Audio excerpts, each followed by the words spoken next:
This film is purely fictional. Please do not imitate it. Your like and subscribe are the motivation for me to update. Chapter 1. Late autumn, 2026, on a battlefield in the east of Blue Star. Lenin squatted in a defensive fortification, smoking. He had never smoked before. In his 30-odd years of life, he had never learned to smoke. Back in school, in a humanities class of 13 boys, he was the only one who didn't smoke. He simply couldn't understand the point of smoking something so pungent, until he went to the battlefield 6 months ago. Perhaps people smoke simply to pass the time, or forget some troubles and pain. The story begins 6 months ago, at the beginning of 2026, when people were still celebrating the new year. Some rumors began circulating online, or rather, they now become true. At the beginning of the year, a shocking headline appeared on a major social media platform. Aliens spotted in a South American rainforest, locals in a panic. A video link followed, showing a group of people screaming and running in all directions. The person filming was also backing away, filming a green object in the distance. However, the person quickly turned and ran, and although the camera was now pointed at him, the green object could be vaguely seen waving something behind him. As everyone knows, what video you watch isn't important, the real gems are in the comments section. The video was filled with numerous comments. What era are we living in? A phone video can be this blurry. Don't call that thing an alien, you could call it the Hulk, commented a netizen from a certain civilized country. To be fair, the scene is quite impressive. So many people running together doesn't look fake. The only problem is that the green creature wasn't clearly captured. This is a comment from a certain Hans. Don't be ridiculous, anyone can use AI. Look how many views this video has attracted in such a short time. Author, come out here and explain to everyone, are you a journalism student? Commented a certain Gallic. As everyone knows, the Hulk was invented by our great cold empire. The people of the lighthouse country stole the technology from us, they deserve to die. Commented someone claiming to be from a certain empire. Yes, it's all yours. Before, when you stole the culture of a certain Eastern power for World Heritage status, we turned a blind eye. Now you're so shameless that you're even stealing the entire universe. Have you no shame? This is a comment from a righteous netizen. Ah yes. They love stealing our culture. Our elephant country is the true world power. If this thieving country is willing to offer their girl group as an apology, we're willing to forgive them. Commented a self-righteous netizen from the elephant country. Alright. You're everywhere, third brother. Don't you even know if the certain Eastern power they're talking about is you? Stop using vulgar language. And this thread is getting more and more off topic. I think this video is just a publicity stunt for some movie. These days, nobody watches a movie without some hype before it's released. This was a comment from a user of the certain Eastern power. The netizens from Yen country are right. It's very likely a publicity stunt. Look, the author hasn't said a word for over a day. I wonder what big move they're planning. Commented a fan of the certain Eastern power.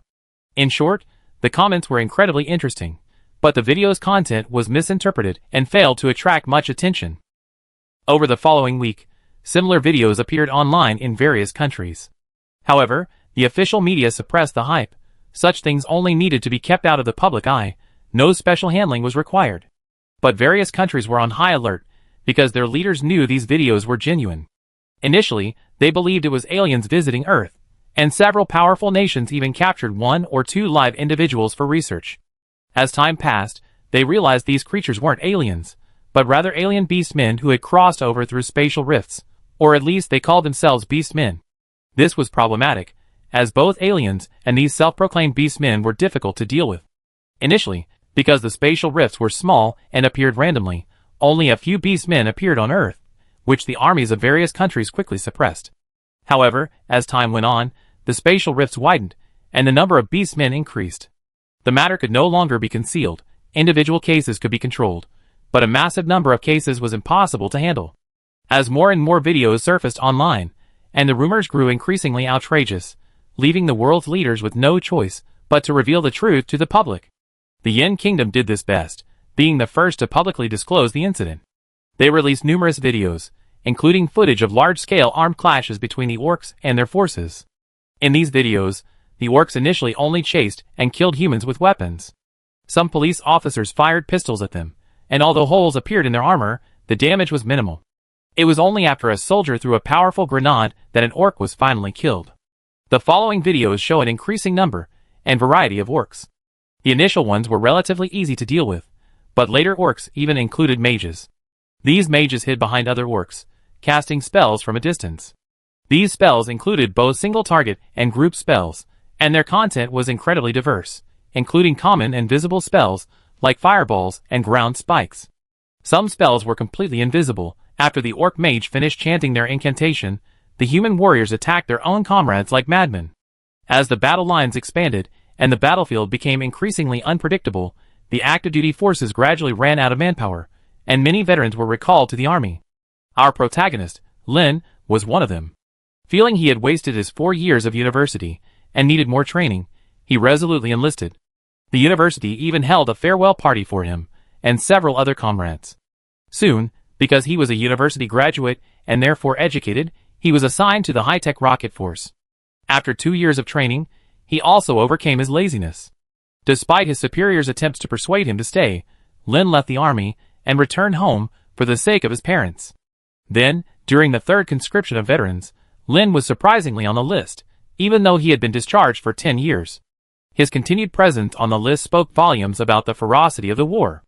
They were already conscripting veterans in their 30s. What would happen to the civilian population after they had wiped out the enemy? Just as Lin was squatting in his bunker, lost in thought, a piercing air raid siren blared. Chapter 2. Lin quickly ran back to his position and went to the driver's cab of a rocket launcher. Originally, there were 2 people in each missile launcher, a driver and a missile operator. However, due to the urgency of the battle, an assisted driving system had to be installed.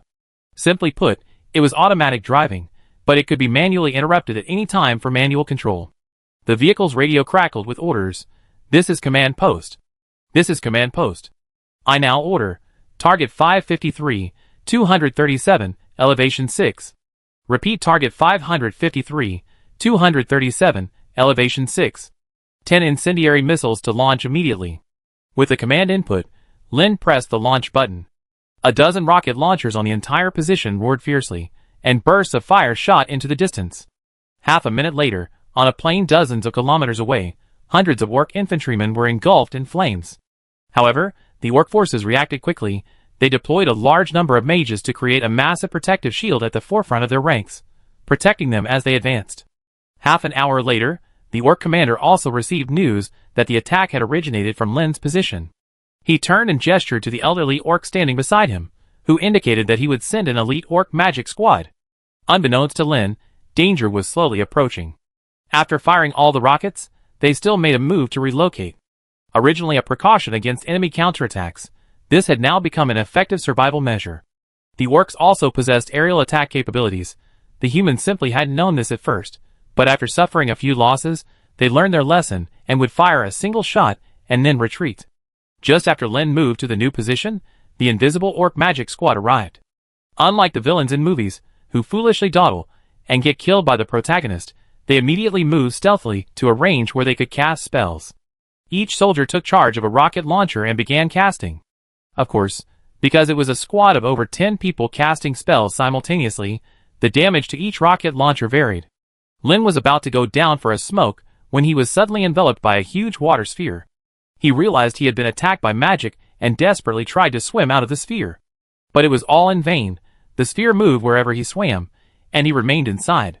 While swimming, Lin witnessed his comrade next to him being struck by a huge fireball, causing a violent explosion. This was far worse than his own death. He wasn't even left with a complete corpse. Because of the explosion, Lin instinctively swam in the opposite direction. Suddenly, a huge earth spike appeared under the cab of another rocket launcher, piercing through the cab. He could still see his comrade in the vehicle, impaled by earth spikes, slumped on the steering wheel, spitting blood. This was the last thing Lin saw. He knew he was going to die from oxygen deprivation. But he felt no fear. Instead, he looked at the magic and thought, if only I could use magic, could I save so many people? Then everything went black, and he lost consciousness. 2006, Earth, in an apartment in London. A loud alarm clock woke Lin in the early morning. Still half asleep, he reached for his phone to turn it off. But when he touched it and opened his eyes, he exclaimed, "Holy crap! A Nokia 3110C? What's going on? My brand new Huawei phone, so big and powerful, has turned into this decades-old machine? Wait, what's going on? How did this thing get here?" But Lin quickly realized the problem. The phone wasn't the issue. Wasn't I just drowned by an orc mage on the battlefield? How am I still alive? Where am I? This doesn't feel like my home. Lin looked at his pale skin and sensed something was wrong. He went to the mirror and was stunned. The person in the mirror wasn't Lin himself, but a young white man. This young white man was 187 centimeters tall and weighed 85 kilograms, with a perfectly proportioned build.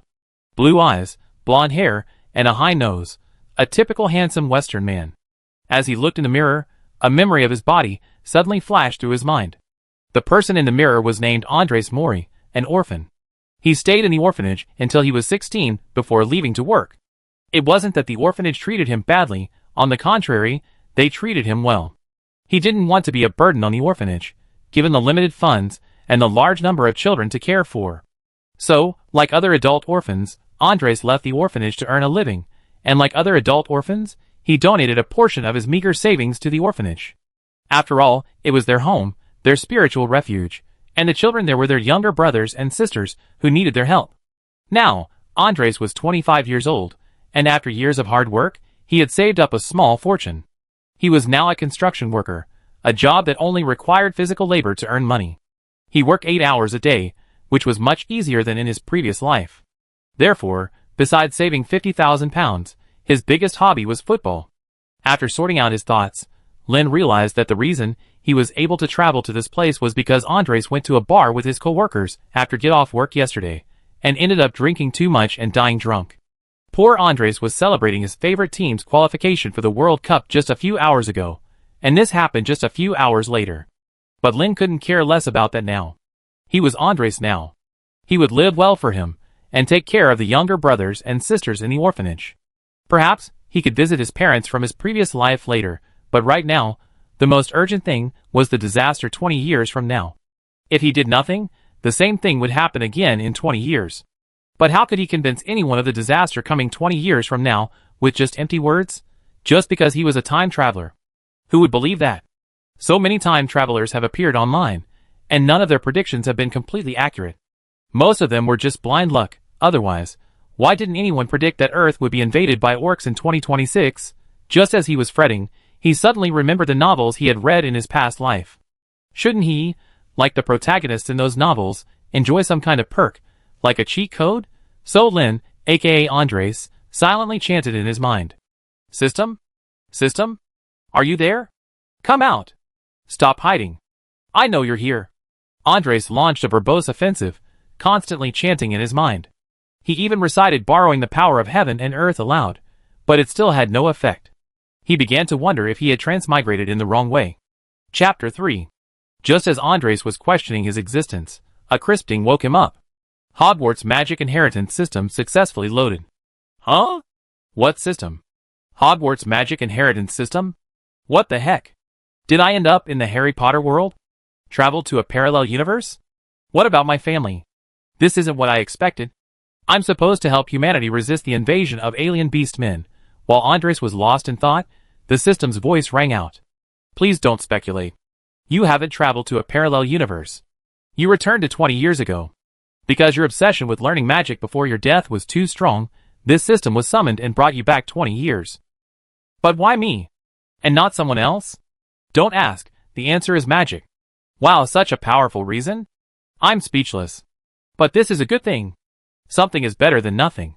I must protect my family, protect humanity, and protect the Earth in this lifetime. Andres instantly channeled his inner saint and started daydreaming. Alright, host, stop thinking about things that aren't your concern. It's impossible to resist the alien beastman invasion by yourself alone. Even the strongest individuals are useless if the whole is weak. That makes a lot of sense. System, what can you do to help me? First of all, this system is only an auxiliary system. How it develops is entirely up to the host. Also, the reason this system is called the Hogwarts Magic Inheritance System is because it detected that within the mythological system of the host's world, the only one with a complete educational system is the Harry Potter series. This system allows you to redeem any item or building from the novel using points, including Hogwarts School of Witchcraft and Wizardry. Through this system, the host can train a large number of wizards to protect their home. Oh, I see. Indeed, a war of the masses is the best strategy. Unless you become a god, what good is it alone? Then, please briefly introduce your system's functions. As I just explained, you can think of this system as a large-scale tallball. System points are like money. However, this tallball can only purchase items related to the Harry Potter world. For example, in the building category, you can redeem various houses and buildings. In the character category, you can redeem any character that has appeared in the novels, even the two Dark Lords. There are even real magic stones in the inventory, the kind that can make elixirs of immortality. Andres stroked his chin. The system was right. This is a giant tallball. The items are good, but where does the money come from? He had just glanced at the magic stone in the system's description. It cost 100 million system points. Are you kidding me? This thing can turn lead into gold and make elixirs of immortality. Is 100 million expensive? Not at all. If you told the world's leaders, politicians, and richest nobles that 100 million could grant them immortality, they'd probably be bombarded with money. Just as Andres' thoughts were wandering again, the system's voice sounded once more. Host, wake up! I was just using an analogy. What I need are system points. Not the money of your world. The money of your world is useless to me. Huh? System points? Where do I get system points? You get them by completing the tasks issued by the system, of course. Also, since this is a magic inheritance system, you receive a reward for each wizard you train. Additionally, each young wizard attending Hogwarts will give you a system point every day to incentivize you to train more young wizards. Oh, system, you should have said so earlier. I would have understood then. This is just a sec-raising game. I know how to do this. I played plenty of these kinds of games in college in my previous life. Even without the point rewards, I would still train more young wizards. This way, the odds of winning the Great War 20 years later will be much higher. So system, shouldn't I get some newbie perks? Of course, here's a newbie gift pack. Please check it. Open the newbie gift pack. Ding!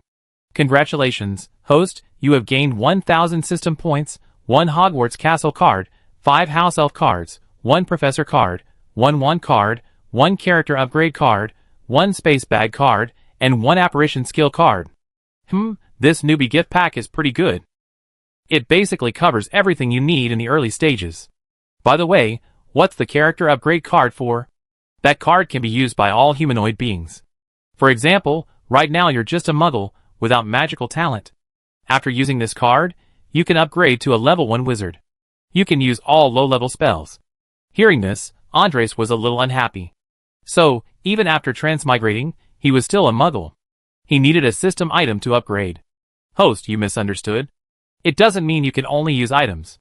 Leveling up this time breaks your limitations, and grants you the talent to learn magic. There are only so many talented young wizards in the entire UK each year. How many could you train in 20 years? With this card, you can make anyone break through limitations and gain talent. And this only means that even with the talent, you still need to work hard to learn spells. Oh, I understand now. So that's what it means? It means you reached the level, but haven't learned the skill yet. System, what's the highest level I can reach now? How many of these cards do I need? As a technological plane, the highest level for magicians on Blue Star is 10. To reach level 10 or higher, you need to leave this subplane. Also, all items in the system range from level 1 to 10. The number of cards required to upgrade an item doubles with each level increase, and the item's attributes also improve accordingly. Of course, there's no limit to the number of items, but the characters you can exchange through the system are unique. Once you exchange for a character, it disappears from the system shop's character list. I see. Andres basically understood the system. So he brought up the system, selected a character upgrade card, and chose to use it on himself. Andres felt a tingling sensation, like an electric current running through his body, followed by a ripple of energy spreading outwards. System, is that all? Yes, Host has successfully leveled up. Host has become a level 1 wizard, but Host doesn't know magic yet. Andres was speechless, he felt mocked. But it didn't matter. I'm going to build Hogwarts. Magic is nothing to me. Then Andres continued using the item cards, silently chanting to use the Space Bag card and Wand card. Chapter 4. Another flash of white light appeared, and an ordinary-looking bag and a magic wand appeared before Andres. He picked up the spatial bag. Its exterior was unremarkable. An elastic band secured the opening, and Andres tried to open it. No matter how much he pulled, the bag wouldn't open. Just as Andres was scratching his head, a thought struck him. Since this thing was a magical item, wouldn't it require magic to open? Let's try it. Andres began to channel magic into the bag. Sure enough, as soon as magic was poured in, the bag opened by itself. Beautiful. Does this mean only I can open this thing? Oh no, the mages I train later can open it too. It's alright, they're all on my side. Even if it's lost, they bring it back to me. He opened the spatial bag. It was pitch black inside, and he couldn't see anything. Andres casually picked up the alarm clock that had woken him, and threw it inside. The bag remained pitch black, there was nothing there, and he couldn't see anything. What's going on? Where's my huge alarm clock? Andres wasn't panicked. After a moment's thought, he channeled magic into the bag again. He clearly felt the alarm clock inside was intact, but it seemed broken and stopped working. Andres tried to take the alarm clock out, and it appeared in his hand. The alarm clock had returned to normal, and Andres stared at it, lost in thought. It seems time is frozen inside the spatial bag. So, it can be used to preserve food? And this thing can be used for smuggling? Andres shook his head. No, I received revolutionary education. How can I do such frivolous things? He put away his spatial bag and picked up the wand in front of him. The moment Andres picked up the wand, the entire room suddenly burst into a bright light. A tremendous sense of power erupted, a power filled with a violent aura. It was a 12-inch wand made of ash wood and thunderbird feathers. Ashwood wands are more intimate with their owners and cannot be used by others. Ashwood is also considered a symbol of unwavering faith, not easily swayed. The thunderbird feathers are a symbol of power, and the violent aura within the wand came from the thunderbird feathers. Andres held the wand and tried to utter a spell, Lumos, the only spell he remembered. The wand tip lit up quickly, and then went out. He tried again, unwilling to give up, but the wand still lit up and went out, leaving Andres somewhat bewildered. Andres then retrieved the apparition card from the system. This was a valuable item. Once learned, it allowed him to fly anywhere in the world, as long as he could remember the specific locations and terrain. After using the apparition card, Andres initially felt dizzy before mentally processing the useful skill. He then began experimenting with it in his own home, appearing in the kitchen, bathroom, and bedroom, like a child receiving a beloved toy. However, he soon felt weak. He realized he had probably overdrawn his magic power, especially since he only had it today. He had just used fluorescent blink and apparition several times. It seemed he needed to level up quickly to increase his magical power. Just as Andres was daydreaming about the future, the phone on his bedside table rang. He quickly answered it. Hey, Andres. You better give me a reason, or you're out of a job. Oh, it's John. I actually have something to tell you. I'm feeling a bit tired lately, and I want to relax. So I'm thinking of quitting. Oh, Andres, what's wrong? Is something wrong? You were doing so well here. Why are you suddenly quitting? Nothing, I'm just tired. I want to travel around. Maybe going to Germany to watch the World Cup would be a good idea. Have you thought it through? Yes. Okay, you're still young. You should travel and broaden your horizons. In that case, I won't deduct your salary. I have someone transfer the remaining salary to you. If you want to come back to work anytime, just give me a call. Okay, I will. Good luck, John. Be careful, you rascal. The call was quickly disconnected. Having transmigrated, why would he still be working on a construction site? As a prophet, he could easily make a fortune. Take today's World Cup matches, for example. It's like you can win by betting casually. You see, Andres was a die-hard football fan in his previous life. He remembered the 2006 World Cup matches. However, to test whether his transmigration would have a butterfly effect, he decided to bet a small amount today as a trial. Because today is June 10th, the start of the World Cup. Andres quickly ate lunch and went to the nearest betting station. The whole world is filled with a World Cup atmosphere, especially participating countries like England. Support for England can be seen everywhere. Boss, long time no see. Long time no see, Andres. How about a couple of bets? I hate the Germans, but they're the hosts this year. They're bound to win their first game. England goes without saying, and does Trinidad and Tobago even exist? Of course, that's why I'm here to place bets. I know Germany and England will win, but the odds are too low, aren't they? Bookmakers aren't stupid.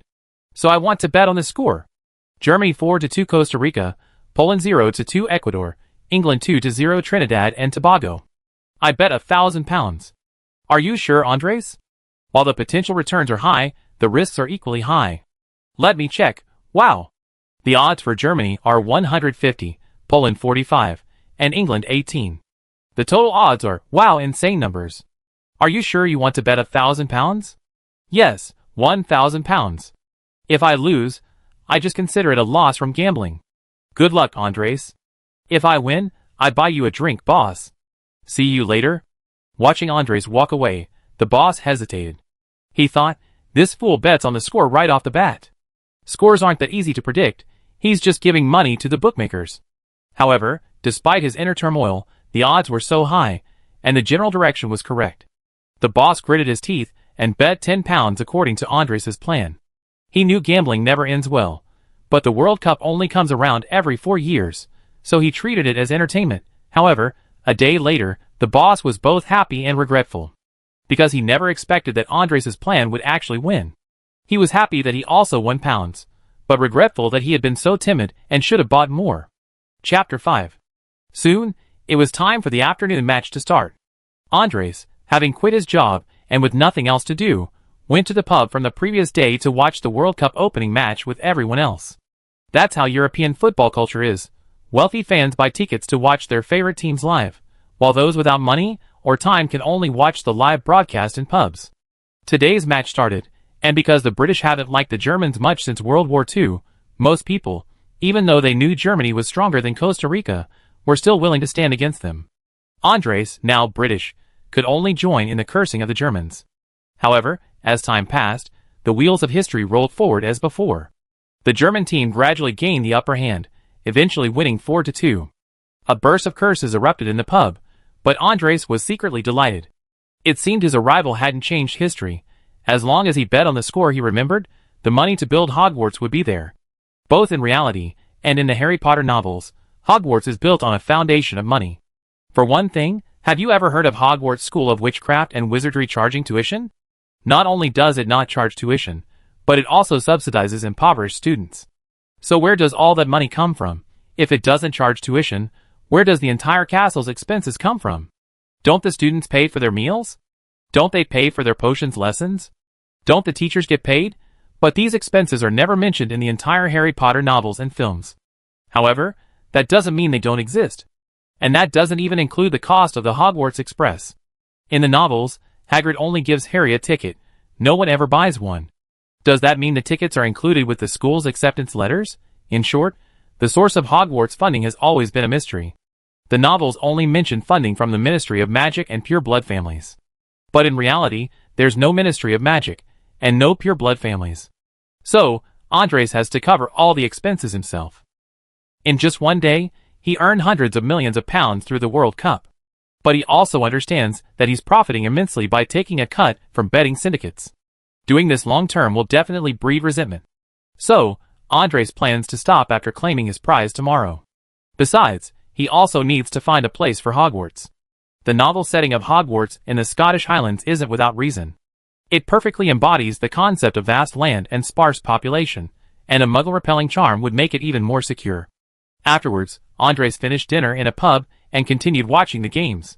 The next 2 matches ended with scores he remembered, especially the last one. After England's victory, the entire pub, no, not just the pub, but all of England, was in an uproar. Although they defeated a country they didn't know, it was still a victory, and a good start is half the battle.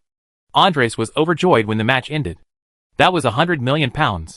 He'd never seen so much money in his 2 lifetimes combined. So he generously shouted to the bartender, "Everyone, a beer, my treat." The bartender was delighted, thinking, this is the World Cup.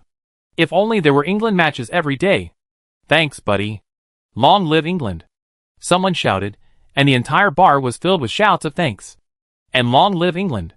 Unfortunately, they didn't know that England's fate was to only reach the quarterfinals. They never advanced further in the years to come. The next day at noon, Andres, still groggy from drinking too much the day before, forced himself to wash his face with cold water after getting up to sober up. His main task for the day was to collect his winnings from the betting center. To avoid trouble, Andres put on some makeup beforehand.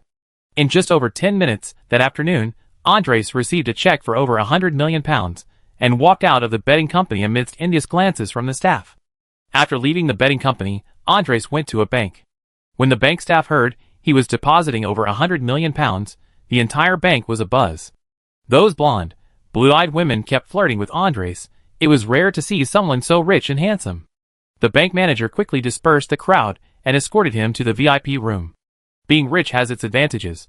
He received one-on-one, kneeling service the entire time. Andres sat there while the staff half knelt beside him, explaining the various terms and conditions.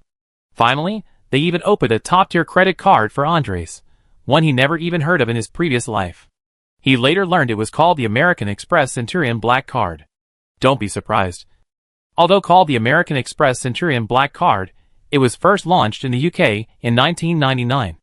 There are only about 3,000 of these cards worldwide, mostly held by heads of state, political figures, and the world's wealthiest individuals.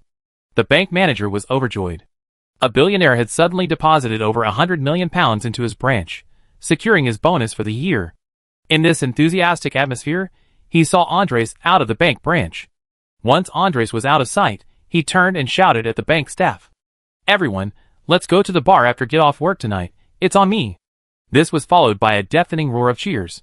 After leaving the bank, Andres took a taxi to a car dealership. There were no cheesy scenes of condescension and backstabbing here. The salespeople treated every customer equally. Andres eventually chose a multi-million-dollar SUV, mainly for his current convenience. Once his magic power was sufficient, he'd surely be able to operate everywhere. After finishing all this, Andres went to a warehouse-style supermarket. He mainly came to buy things for the children at the orphanage. Previously, he only bought food. Now that he had money, he could buy books and toys for the children, and in the end, he bought a large amount of miscellaneous items. Andres discussed it with the supermarket management, and he paid for a supermarket vehicle to deliver the goods to the orphanage. When the delivery truck arrived at an orphanage in the suburbs of London, the orphanage's director, Ivana Gray, was stunned. It wasn't uncommon for deliveries to be made, but this was the first time she ever seen them delivered by truck. She rushed to the driver to confirm if she had made a mistake, but a voice behind her stopped her. "Grandma Gray, no mistake. These are all for my little brothers and sisters. I have money now, and you won't have to worry about the orphanage's finances anymore." Chapter 6. Oh, it's Andres. I'm so glad you're back. You must have spent a lot of money buying all this stuff, right? Not much. I understand what Grandma Gray means. This money is clean, in fact. I won it from betting on the World Cup. In that case, thank you so much. The children are getting ready for dinner. Would you like to stay and join them? The little ones haven't seen you in ages. Of course. I was busy working and making money before, but now that I have some, I like to take a break. By the way, Grandma Gray, here's a check for £1 million. Please keep it. Thank you so much. The children haven't had new clothes in a long time. It's not good for them to always wear your old clothes. Taking a break is good. What are your plans for the future? What are you saying, Grandma Gray? You watched me grow up. It's only right that I do something for the orphanage. As for the future, I haven't thought about it yet. I go to Germany for a few days first. And so, Andres, carrying gifts, followed Grandma Gray into the orphanage, and was quickly surrounded by the enthusiastic children. He didn't leave the orphanage until he had told the children bedtime stories and lulled them to sleep. The next morning, the weather was quite nice, sunny and clear, which is rare in England, where it's mostly cloudy and rainy. Andres drove to the Scottish Highlands, his first destination being Inverness. Since Hogwarts was located there in the original stories, he decided to check it out. To be honest, he himself was a big fan of the Harry Potter series of novels and movies. He had read them during his junior high school years in his previous life, and they had been a part of his entire student life. The drive from his London home to Inverness is nearly 1,000 kilometers, taking almost a day. Andres could have flown directly to Inverness and rented a car, but considering he was on vacation and wanted to explore more, he opted for a road trip. His journey took him through Birmingham, Manchester, Carlisle, and then Glasgow. Feeling tired in Glasgow, Andres rested for a day, watching several World Cup matches with local fans in a pub at a neighboring hotel. The next day, well rested, Andres continued his journey, entering the Scottish Highlands from Glasgow. He arrived in Inverness in the afternoon, enjoying the beautiful scenery along the way. While his mood was initially pleasant, the thought of the catastrophe that would ravage humanity 20 years later filled him with regret. The tragedy of his past life must not be repeated. He had to find a way to cultivate more magicians to resist the Orcish invasion. Upon arriving in Inverness and checking into his hotel, he began consulting with the staff. "Hello, beautiful lady. May I bother you for a moment?" "Hello, sir. How can I help you?" "Well, I'm here for tourism. Do you have any recommendations?" I personally prefer natural scenery, preferably somewhere secluded. Natural scenery. I think the Isle of Skye would suit you well. Oh, the Isle of Skye. I think I heard of it. It's normal that you heard of it. The Isle of Skye is a very famous large island in Scotland, but due to economic development, the population there is decreasing. Because of the island's excellent tourism resources, the remaining few hundred households all rely on tourism for their livelihood. Thank you so much, beautiful lady. It seems that's where my itinerary is tomorrow, Andres said, leaving the waitress a £100 note as a tip. Seeing Andres' generosity, the waitress blinked her big eyes and told Andres she was off tomorrow, implying that he could invite her on a trip for a small fee. Andres thought for a moment. Going alone would be boring anyway, having a companion would at least make the journey less dull. So Andres readily extended the invitation to the waitress, and paid her £500 as a guide fee. Whether the waitress could actually guide was of no concern to him. The waitress beamed and arranged to meet Andres at the hotel entrance at 9 o'clock the next morning before happily returning to work. Andres then returned to his hotel room and began. Let's look at some information about the Isle of Skye. The Isle of Skye is located off the northwest coast of Scotland, about 50 kilometers long and only 8 kilometers wide at its widest point. The island is mainly marshland, unsuitable for cultivation, making it somewhat desolate. This suits Andres' requirements. He's concerned that recruiting a large number of students would inevitably attract attention. Once this attention is drawn, government intervention is inevitable. If the government perceives him as a threat, they might prioritize targeting him. After all, wizards are an uncontrollable factor for the government, potentially impacting their rule. Therefore, Andres initially plans to maintain a low profile. Once he starts consistently training wizards over several years, even if the government finds out, they won't do anything to him. At that point, he can choose to confront the government and cooperate. After researching, Andres felt a pang of hunger. He casually flipped through the map on the hotel bedside table, picked out a steakhouse, and headed out. On the way there and back, he also saw a real estate agency, but he didn't need it yet. He'd deal with it after returning from Paradise Island. The next day, Andres, accompanied by a stylishly dressed waitress, drove to Skye Island in Historic County. Along the way, the waitress subtly inquired about him, asking what he did for a living, whether he had a girlfriend, and so on. However, when Andres honestly told her he was a construction worker, the waitress clearly didn't believe him. Aside from these minor questions, she diligently acted as his tour guide. She even thoughtfully prepared some fruit and snacks for Andres to enjoy, and the two chatted and laughed throughout the trip. 2 hours later, they arrived at Skye Island in Historic County. Along the way, Andres did see several impressive places. His favorite spot was atop a huge rock, with a lake below and a small hill behind it, not far from which lay a primeval forest. What's even more amazing is that this giant rock is located in a valley, where the river is actually the sea, connected to a lake. Andres decided to build Hogwarts here. So he took the beautiful waitress on another tour of the island before heading towards Inverness. The waitress, who had initially harbored unrealistic fantasies about him, was now utterly disappointed. Despite her disappointment, she remained professional, continuing to introduce Andres to the various sites and historical sites along the way, all for the sake of the money. Chapter 7. It was quite late when Andres returned to his hotel in Inverness. After treating the waitress to dinner, he gave her another £500 and sent her on her way. The next morning, Andres went to the real estate company he had seen the day before. Upon entering, he was greeted by the same sweet-looking employee with a professional smile. "Hello, sir. How can I help you?" As she spoke, a glass of iced water was handed to Andres. "Thank you. I need to buy some real estate, but I don't know if your company has the capability to meet my needs." "Sir, rest assured, our company is among the top in Inverness and throughout the UK. Just tell us your request, and we can help you achieve it." "Excellent. I like working with reputable companies. I visited the Isle of Skye yesterday, and I love the scenery.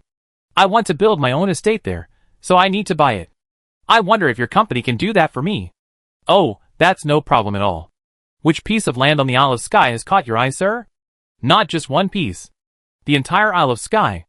I want the whole Isle of Skye." "Sir, are you kidding? Even if the government were to sell the entire Isle of Skye, it would be a huge sum of money. Money isn't the issue.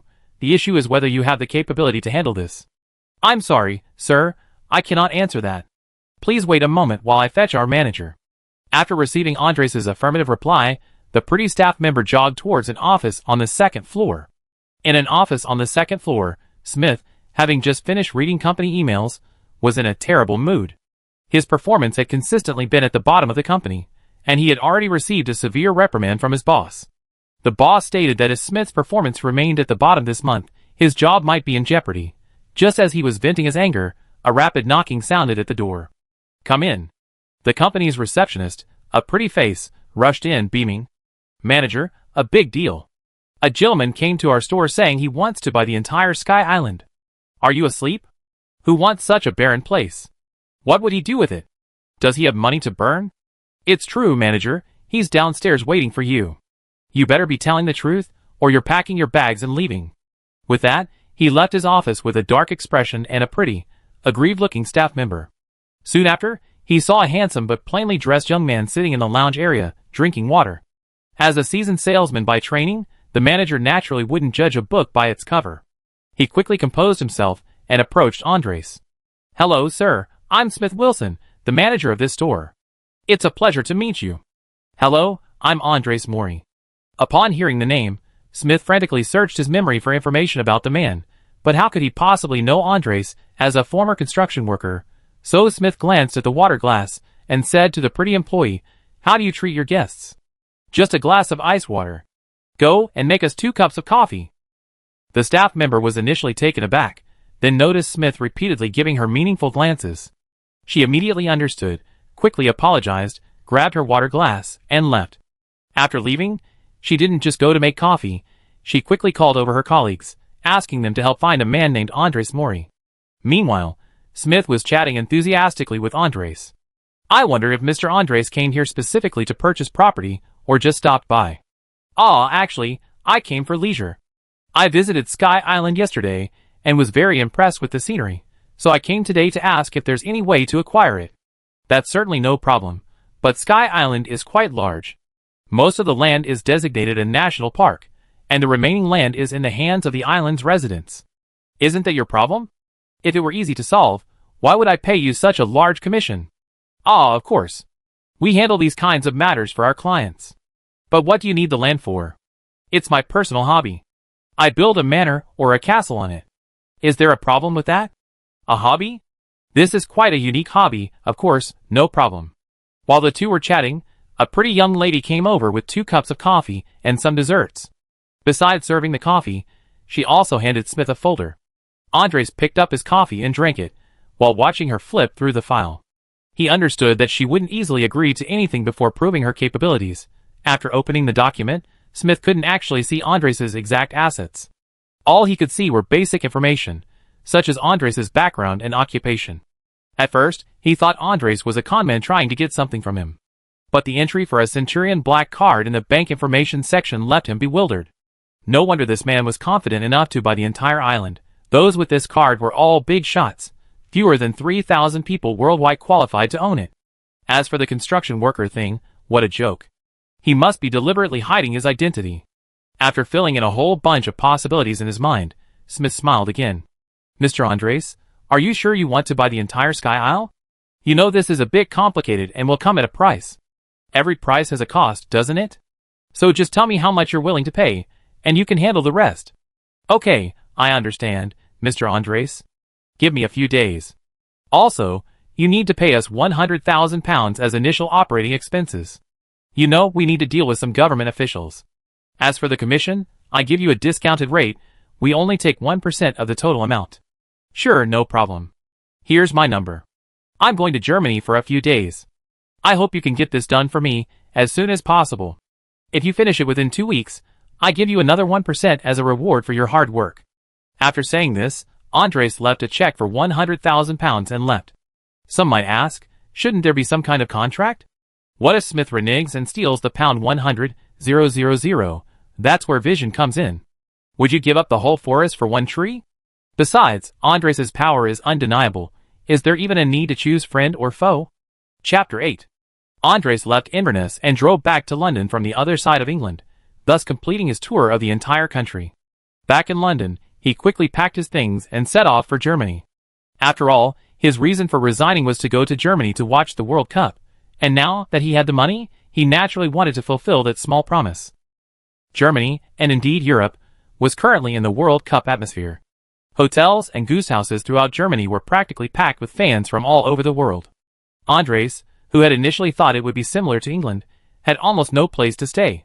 He finally managed to book a presidential suite at a 5-star hotel using a Centurion Black card from American Express Bank. Yes, you read that right, through a bank. American Express Bank assigns each Black card holder a professional account manager. Through this account manager, you can make any request that can be fulfilled with money, legal or illegal, and the account manager will then provide you with a solution and price. However, after experiencing the hotel, Andres felt the presidential suite was well worth the price. That's how simple the happiness of the wealthy is. Besides that, he also bought expensive tickets to watch the World Cup through scalpers. Andres spent half a month traveling around Europe, basically staying in one country for 2 or 3 days before moving on. You might think he joined a tour group? No, he was buying World Cup lottery tickets in various countries. He spread his bets across different countries for greater security. In those 2 weeks, Andres amassed hundreds of millions of euros. While he was relaxing on a Spanish beach, his real estate company in the UK was also bustling with activity. Just as Andres left Inverness, the entire real estate company sprang into action. Smith believed their chances of turning things around hinged on this. John, go and notify the law firm we're working with. I need all the land-related policies regarding Sky Isle. Tell them 3 days. Only 3 days. Andy, I need detailed information on the entire Sky Isle, down to the exact number of trees. You have 3 days too. What? 3 days is too short? Then go find some help. Didn't you hear what Mr. Andres said? If we get this done within 2 weeks, we get a 1% bonus. Don't you know how much that is? Smith glanced at the beautiful receptionist still standing beside him, finding her increasingly alluring. The receptionist felt uneasy, sensing that her manager might have ulterior motives. Smith returned to his office, picked up the office phone, and quickly dialed his boss's number. He couldn't handle such a big matter himself, and his boss should be informed immediately. The call was quickly answered. Hello, who is this? Boss, it's me, Smith. Oh, it's you. What can I do for you, Smith? You know it's useless to plead with me. I already given you plenty of chances. No, boss, it's like this, I landed a big job. What big job? Tell me about it. So Smith explained everything about Andres wanting to buy Sky Island. Here's the thing, boss. This is a big deal, and I need your help. You know, this involves dealing with government officials. After hearing the whole story, the person on the other end of the phone fell silent for a while before speaking again. Okay, Smith, I understand. I handle this. I communicate with the higher-ups. You need to handle things well on your end too. As long as this deal goes through, your job is secure, and I also give your team an extra bonus. Hearing his boss's promise, Smith's mood instantly improved. Money really is the best stimulant. For the next 2 weeks, the entire store, under Smith's leadership, was full of energy. One day, while Andres was sunbathing on a Spanish beach, his phone rang. Hello, who is this? Excuse me, is this Mr. Andres? Yes, it's me. And who is this? This is Smith, Smith Wilson. You asked me to handle the Sky Isles matter for you. Oh, it's you. How did it go? Any results? Yes, Mr. Andres. Everything has been taken care of thanks to our efforts.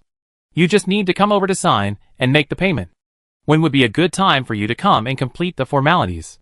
Andres looked up at the sky, truly reluctant to leave. The weather here was much better than in England, but business was important. Then tomorrow, the sooner the better. Okay, we wait for you at the store tomorrow. After hanging up, Andres could only get up and return to his hotel to check out, and buy the next available flight back to England. The next day, Andres, accompanied by a lawyer arranged by the Gale Bank, arrived at the real estate company in Inverness. As soon as they got out of the car, they saw Smith and his store staff waiting at the entrance. Smith immediately approached Andres and greeted him warmly. Hello, Mr. Andres. This is our company's boss. Boss, this is Mr. Andres. Mr. Andres, you are very capable and young.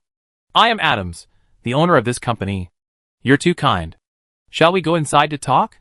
Sure, this way please. The group then went to the store's VIP room, where a beautiful receptionist served everyone a cup of coffee and dessert/fruit. A staff member handed a stack of documents to the boss, Adams, who glanced at them to confirm they were correct before handing them to Andres. Mr. Andres, these are the documents you need to sign. Please take a look. Also, there are some things I need to inform you of. Andres handed the documents to his lawyer for review, then gestured for Adams to continue. The transaction amount is £50 million. The exact amount is in the documents. I believe this shouldn't be a problem for you. However, as you know, most of the Isle of Skye is designated as a national nature reserve by the government due to its lack of development value. Therefore, to acquire this land, we need to circumvent these documents. Through our urgent consultations with the government, we can acquire the island under the guise of investing in tourism. Therefore, you will need to invest some funds in tourism development over the next few years. Furthermore, to legally grant you ownership of the island, we have promised His Majesty the King a substantial reward. The royal family will verify your lineage through ancient genealogies, meaning that once you sign, you will be the Earl of Skye, a member of the House of Lords. Chapter 9. Hearing Adams's explanation, Andres frowned slightly. He had considered cooperating with the government in the future, but not now. His main objective now was to conceal his development and operate discreetly. Being both an earl and a member of the upper house seemed a bit too conspicuous. What if someone investigated him? Putting aside everything else, the source of this money was problematic. Although it was legal income, it wasn't legitimate. What if someone asked, "How did you manage to win every single game?" How would he explain it to everyone? Tell them he was a time traveler? What's wrong, Mr. Andres? Is there a problem? Adams keenly noticed Andres's hesitation. You know, I want to keep a low profile, but this involves tourism and becoming an earl and a member of the House of Lords. It doesn't align with my goals. It's like this, Mr. Andres. First, legally speaking, all the land in Britain nominally belongs to the crown. Although we all understand that the king is currently just a symbol, everyone must outwardly respect him. Therefore, selling such a large piece of land at once requires the crown's consent. To keep them quiet, we need to offer some appropriate benefits. Of course, the benefits won't be free. The crown will bestow upon you the title of Earl of the Isle of Skye.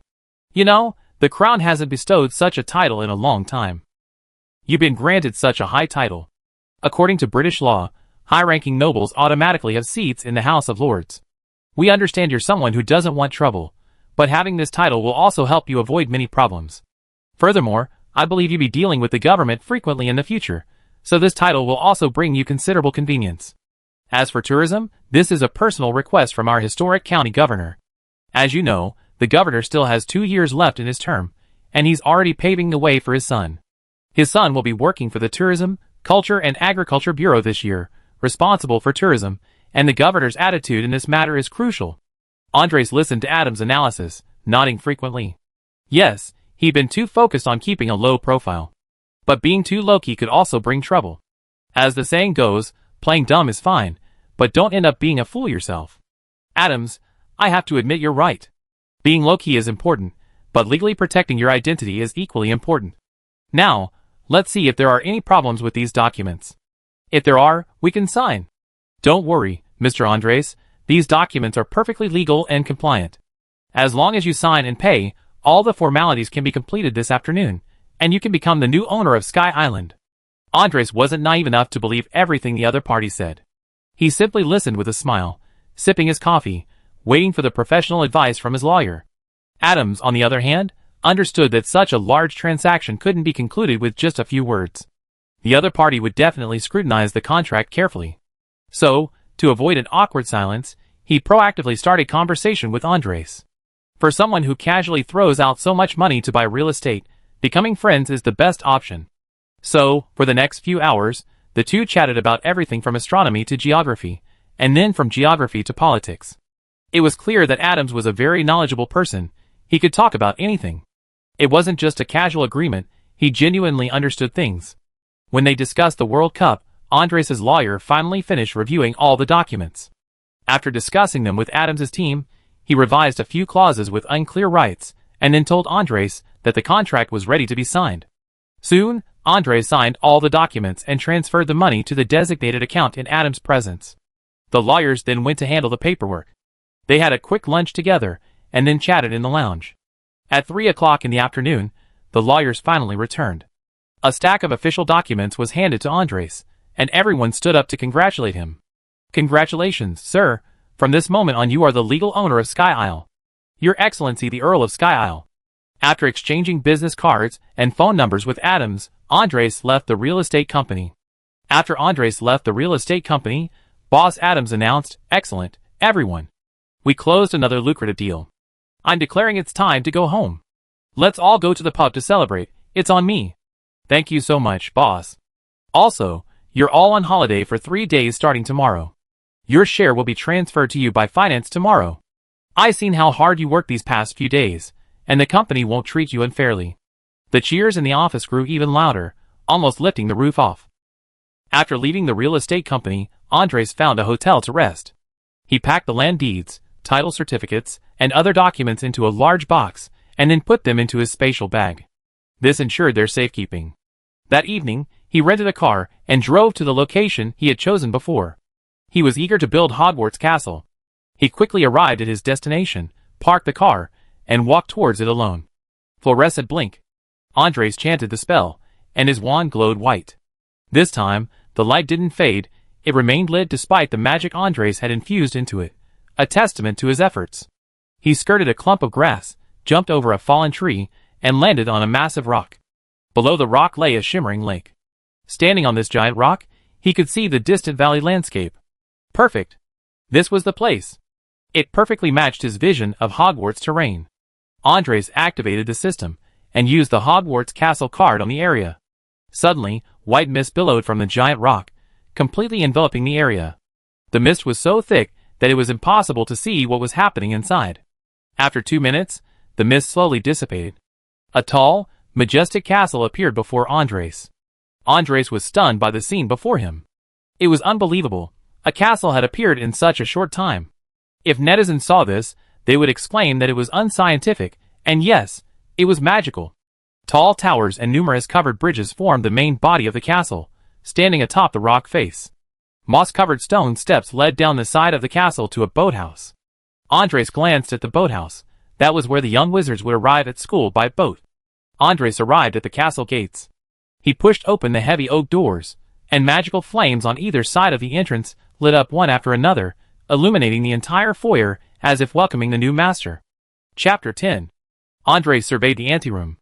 In each of the 4 corners stood a suit of armor. According to the system prompts, these suits of armor could be activated under the principal's command and could perform tasks such as patrolling and guarding. They were the loyal guardians of this ancient castle. On one wall near the entrance to the hall hung 4 transparent glass containers filled with glittering 4-colored gems. After carefully examining the hourglass of points, Andres mentally wondered how much these were worth. He walked to the left-hand side of the auditorium and pushed open the door. System, why is the Great Hall so small? It seems like it can only seat a little over 100 people. The host and Hogwarts School of Witchcraft and Wizardry are at too low a level to accommodate too many people, and cannot reach the peak state of the school. The host needs to work hard to build the school.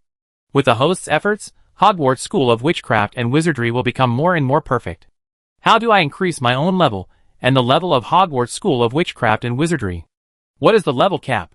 The current level cap is 10. After level 10, there is insufficient information, and the host needs to explore on their own. Besides gaining experience by learning and teaching magic, the host can also use system points to exchange for experience to level up. It is recommended that the host learn more magic to accumulate experience. The level of Hogwarts School of Witchcraft and Wizardry can be upgraded by completing system tasks to obtain rewards, or by using system points to exchange for items to meet the upgrade requirements. Currently, Hogwarts School of Witchcraft and Wizardry is in its initial state, Level 1. Although Level 1 has complete castle buildings, most functions are unusable. The castle's carrying capacity is limited. Each level increase will increase the number of people that can use it. I understand, Andres understood after communicating with the system. Although the system had materialized the entire Hogwarts castle, it was currently just an empty shell, lacking the magic and wonder of the movies and novels. To make Hogwarts castle look like he envisioned it, he would need to build it himself. The system had also said that the castle's exterior wouldn't change, but the number of rooms, their size, and their functions could be upgraded.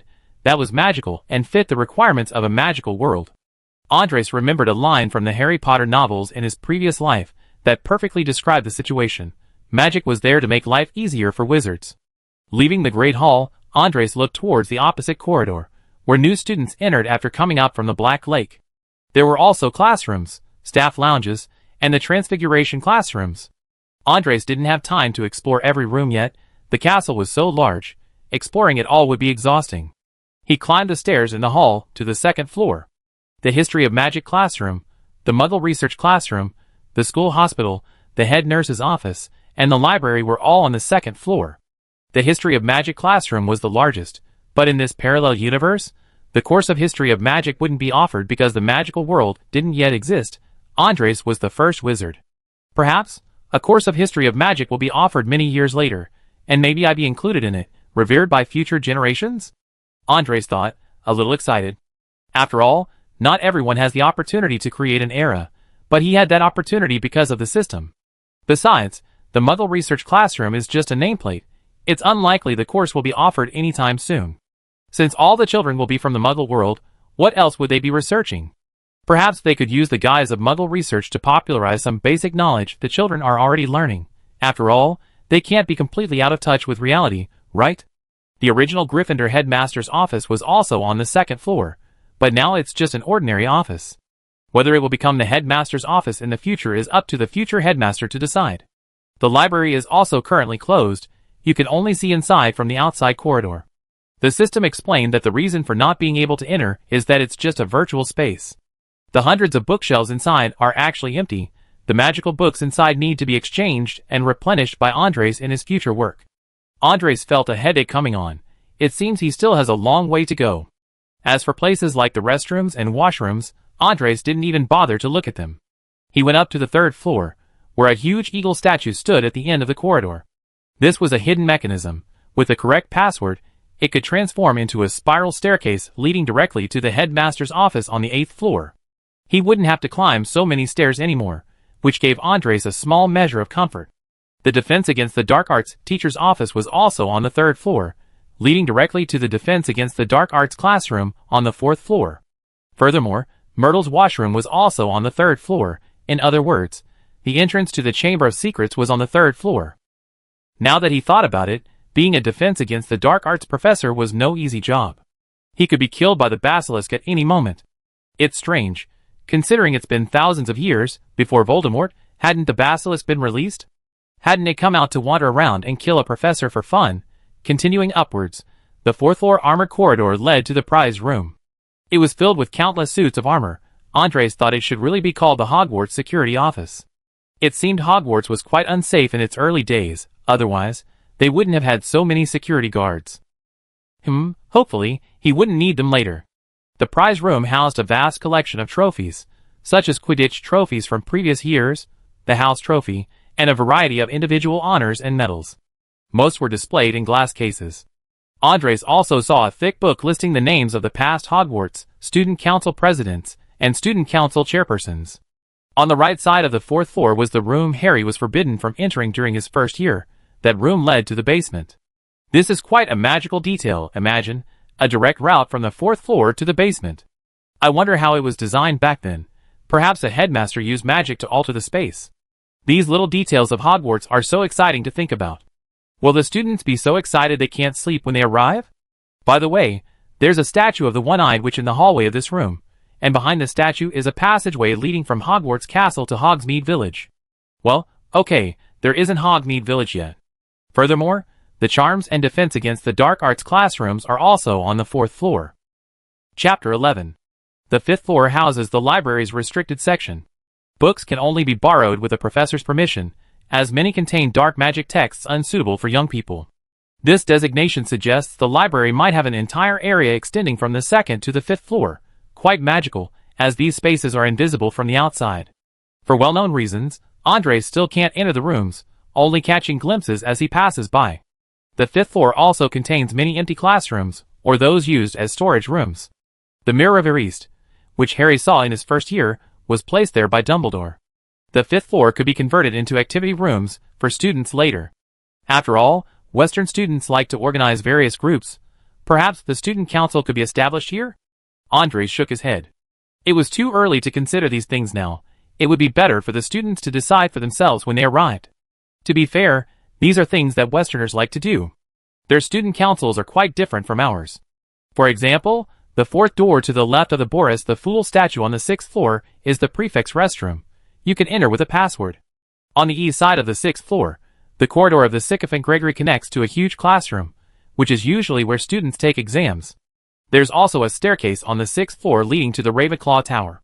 The 7th floor doesn't have many special locations, Apart from potions Professor Horace Lughorn's office, most of the other rooms are unused classrooms. Andres arrived on the 8th floor and stood opposite the tapestry depicting the troll beating Barnabas, trying to open the room of requirement to take a look inside. He failed, concluding that perhaps his level wasn't high enough, or that Hogwarts' current level wasn't high enough to open the room. Professor Flitwick's office, which is also Ravenclaw's headmaster's office, was also on this floor, as was Dumbledore's office. The 8th floor also had a staircase leading to the Hogwarts towers, with the portrait of the fat lady in the middle of the staircase marking the entrance to the Gryffindor common room. There was another staircase on the 8th floor leading to the top floor, which led to the Owlshaws. However, in the Harry Potter films, besides the owls' huts, there was also a corridor leading to a tower outside the castle, which was also a owl hut. Furthermore, there was a door on the 8th floor leading to the North Tower, where the divination classrooms were located. Thus, Andres had toured all 4 of Hogwarts towers. After walking around for so long, he was quite tired, so he sat down in the Gryffindor common room for a while, and took out a bottle of mineral water from his storage bag to drink. This castle is truly enormous. We've been exploring for hours, and only managed to see a portion of it. No wonder there were so many house elves serving the castle in the original stories. It seems I need to exchange for more house elves from the system, otherwise, the castle's hygiene will be a problem, not to mention caring for so many children. Thinking of this, Andres realized he needed to go downstairs to check the kitchen, the basement, and other places before he felt at ease. Hogwarts' kitchen is located directly below the Great Hall, and it has 4 long tables identical to those in the Great Hall. Food is passed from here to the corresponding tables in the Great Hall during mealtimes. Andres scratched a pear in front of the fruit portrait, and the kitchen door opened for him. He only glanced inside before leaving. Hufflepuff's common room is hidden behind some barrels near the kitchen. Entry is only granted by striking specific barrels to a particular rhythm. If you strike the wrong barrel, well sorry, a bottle of aged vinegar to sober you up. Hogwarts dungeons are located beneath the castle. Because they were originally dungeons, they feel much colder and darker than the main building. Severus Snape, when he was Hogwarts potions teacher, set up his office here. His office was cold, dark, and filled with bottles and jars containing various slimy animal entrails and dried plants. The potions classrooms are also on this floor. No wonder the students were so afraid of Professor Snape, who would study in the dungeons. Studying in the dungeons must be torture. Slytherin's common room was also converted from a dungeon, but the view of the Black Lake from the common room is quite a pleasant experience. Andres thoroughly enjoyed his tour of Hogwarts Castle, fulfilling a wish from his past life. In his previous existence, he was a die-hard Harry Potter fan who dreamed of visiting Hogwarts, and now his dream had actually come true. Back in the main hall, Andres brought up the system again. He retrieved the 5 house elf cards and requested them to materialize. A flash of white light appeared, and 5 house elves with eyes as large as golf balls and ears like bats appeared before him. Although dressed in tattered clothes, they were in high spirits. Upon seeing Andres, they all bowed and said, "Master, what can I do for you?" "We are your servants Dobby, Sparkle, Clyke, Hedgehog, and Hall." "All right, from now on, don't call me Master. Call me Headmaster or Mr. Andres. Master sounds a bit awkward." "Yes, Headmaster." They were obedient and quickly corrected themselves. "You all should inspect the entire castle first, tidy it up, especially the headmaster's office. I go back to London to prepare, and then I move to the castle.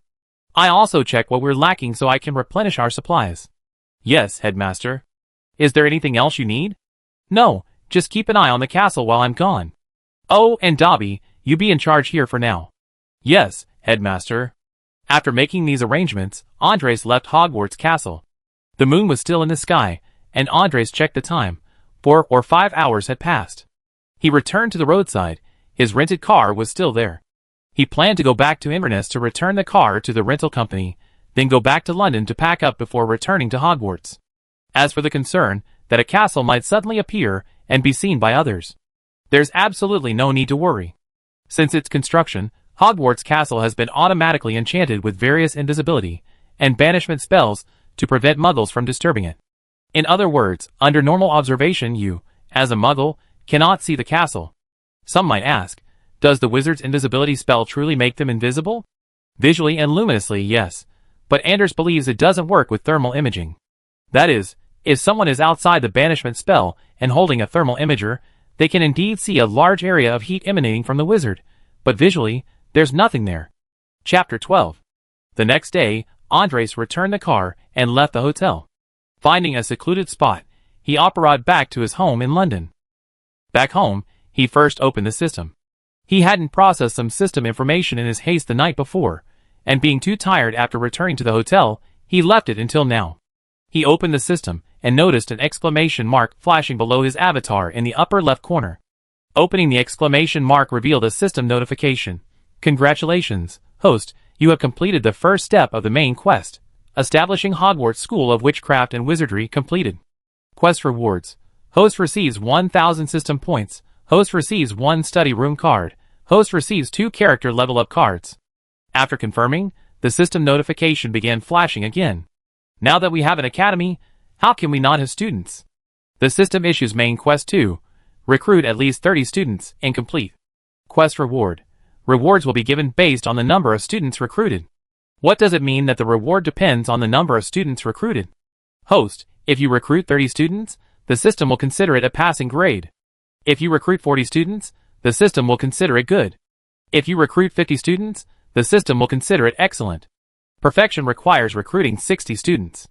The system does not recommend that you recruit more than 60 students, because exceeding 60 students will significantly increase your teaching pressure, and your teaching level and learning efficiency will decline. 100 students is the current limit that a level 1 castle can handle. If you want to increase the number of recruits, you need to find a way to upgrade your castle level and the corresponding teaching conditions. It seemed necessary to upgrade the castle as soon as possible, because Andres needed to train enough people to cope with the Great War 20 years from now, and what could 100 people do? However, due to the points issue, he had to leave it at that for now. He had to develop the school as quickly as possible, recruit more students, and gain more points. A while later, Andres packed his clothes and some other belongings, and operated back to the headmaster's office at Hogwarts. Since he had never been a teacher, he needed a professional with educational experience to advise him. So he opened the system, and silently recited in his mind. Use Professor Card. A flash of white light, and a woman with square glasses, curly black hair tied up in a high bun, and wearing a dark green robe appeared before Andres. Welcome, Professor McGonagall. Thank you, it's my pleasure, Headmaster Andres. What would you like to drink? The conditions are simple, we only have black tea, coffee, and pumpkin juice. A cup of black tea, please. Dobby, 2 cups of black tea. Alright, Headmaster, please wait a moment. Professor McGonagall, are you aware of the current situation? Or did the system inform you of our predicament before you arrived? Headmaster, yes. I was summoned here. When the system summoned me, it already assigned me my mission, to help you establish Hogwarts School of Witchcraft and Wizardry. Although I don't yet understand what the system is, it doesn't prevent me from completing its task. Besides, establishing a magical world in a completely new world is quite challenging, isn't it? That's perfect. May I ask how I should understand your existence? I think I understand what you mean, Headmaster. First of all, for myself, my world is real, and there's another me in that world, still existing along the same path. The me here can be seen as another version of myself from another dimension, or perhaps an avatar. There's always been debate about multidimensional worlds in the magical world, otherwise, we wouldn't be able to explain where some ancient gods or powerful wizards went. Some believe they crossed dimensions, space, and time to go to new worlds. Now, after being summoned by you, I even suspect that the system was created by some god or powerful wizard. Hearing Professor McGonagall's words, Andres fell into thought. Because he had experienced rebirth, no novel explanation would surprise him too much. Headmaster, Professor McGonagall, the tea is ready. Please enjoy. Dobby's voice interrupted Andres' thoughts. He raised his cup in acknowledgement and took a sip of tea, continuing his conversation with Professor McGonagall. Professor McGonagall, based on your experience, what should we do next? Well, we should determine the enrollment numbers as soon as possible. We still have a lot of supplies to prepare. Our first priority is ensuring the young wizard's well-being, and only then can we focus on teaching. For example, we need to purchase food and prepare daily necessities for the students. Although the system provided a batch when the castle was built, these are consumables, and will run out quickly. Therefore, we need to provide a complete logistical system to guarantee their basic needs. I understand. I set up a company specifically to provide services to Hogwarts Castle. We can list the items needed, purchase them centrally, and have them delivered. Secondly, I need to remind you that I need a transfiguration classroom to better teach the students. Although classes can be held without the classroom, the effect will be much worse. A spell that should be learned in a day will take 3 days to learn without the classroom support. In other words, you need to purchase Transfiguration classroom cards. Also, the first batch of young wizards can't start classes immediately. They need to learn meditation because the magical power in this plane has only recently been revived, and their magic power isn't yet at the level required for casting spells, even if the spell's level is low. This situation will naturally resolve itself over time. Also, I suggest you summon my old friend Felix Flitwick next time, because spells are fundamental. Okay, Professor. I understand.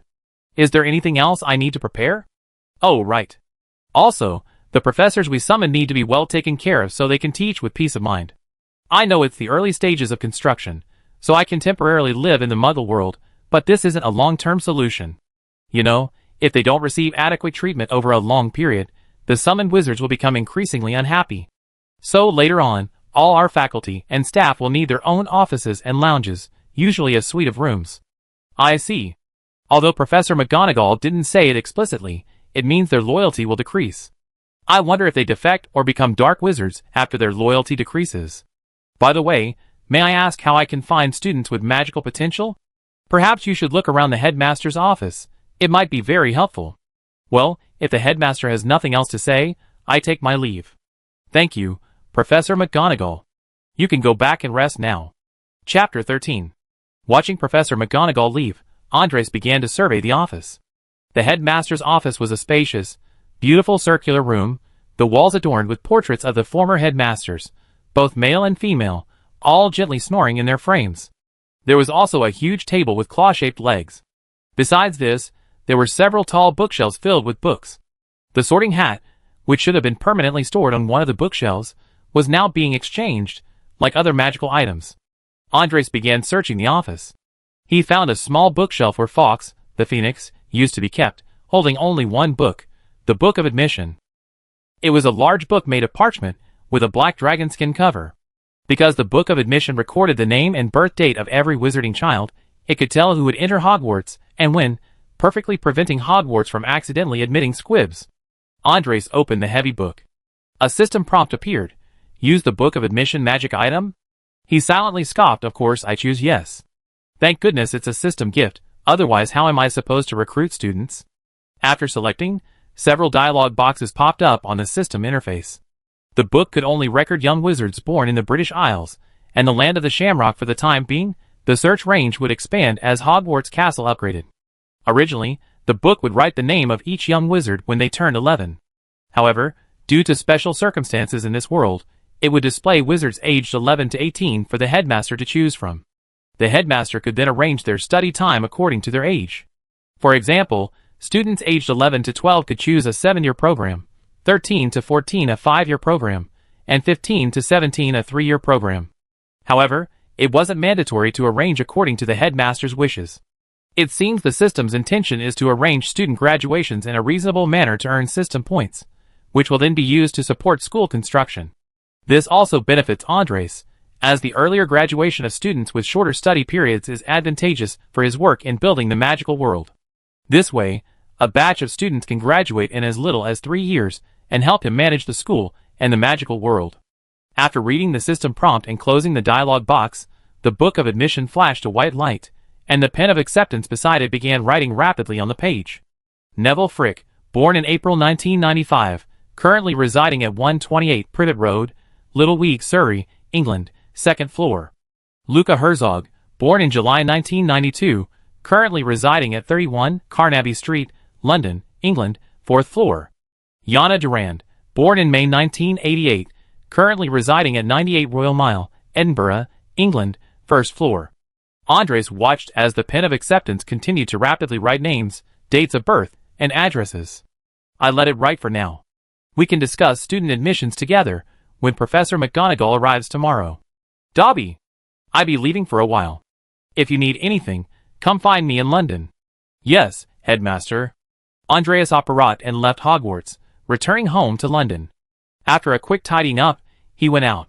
He found a law firm near his home, where a tall, blonde woman with long legs greeted him. Hello sir, my name is Tina. What? How can I help you? I like to register a company in the UK, and would appreciate your assistance with the registration process. I also like you to provide legal services for my new company. No problem, sir. Please fill out this form first. After Andres filled out a bunch of forms, he realized a crucial problem. He didn't have a business premises yet.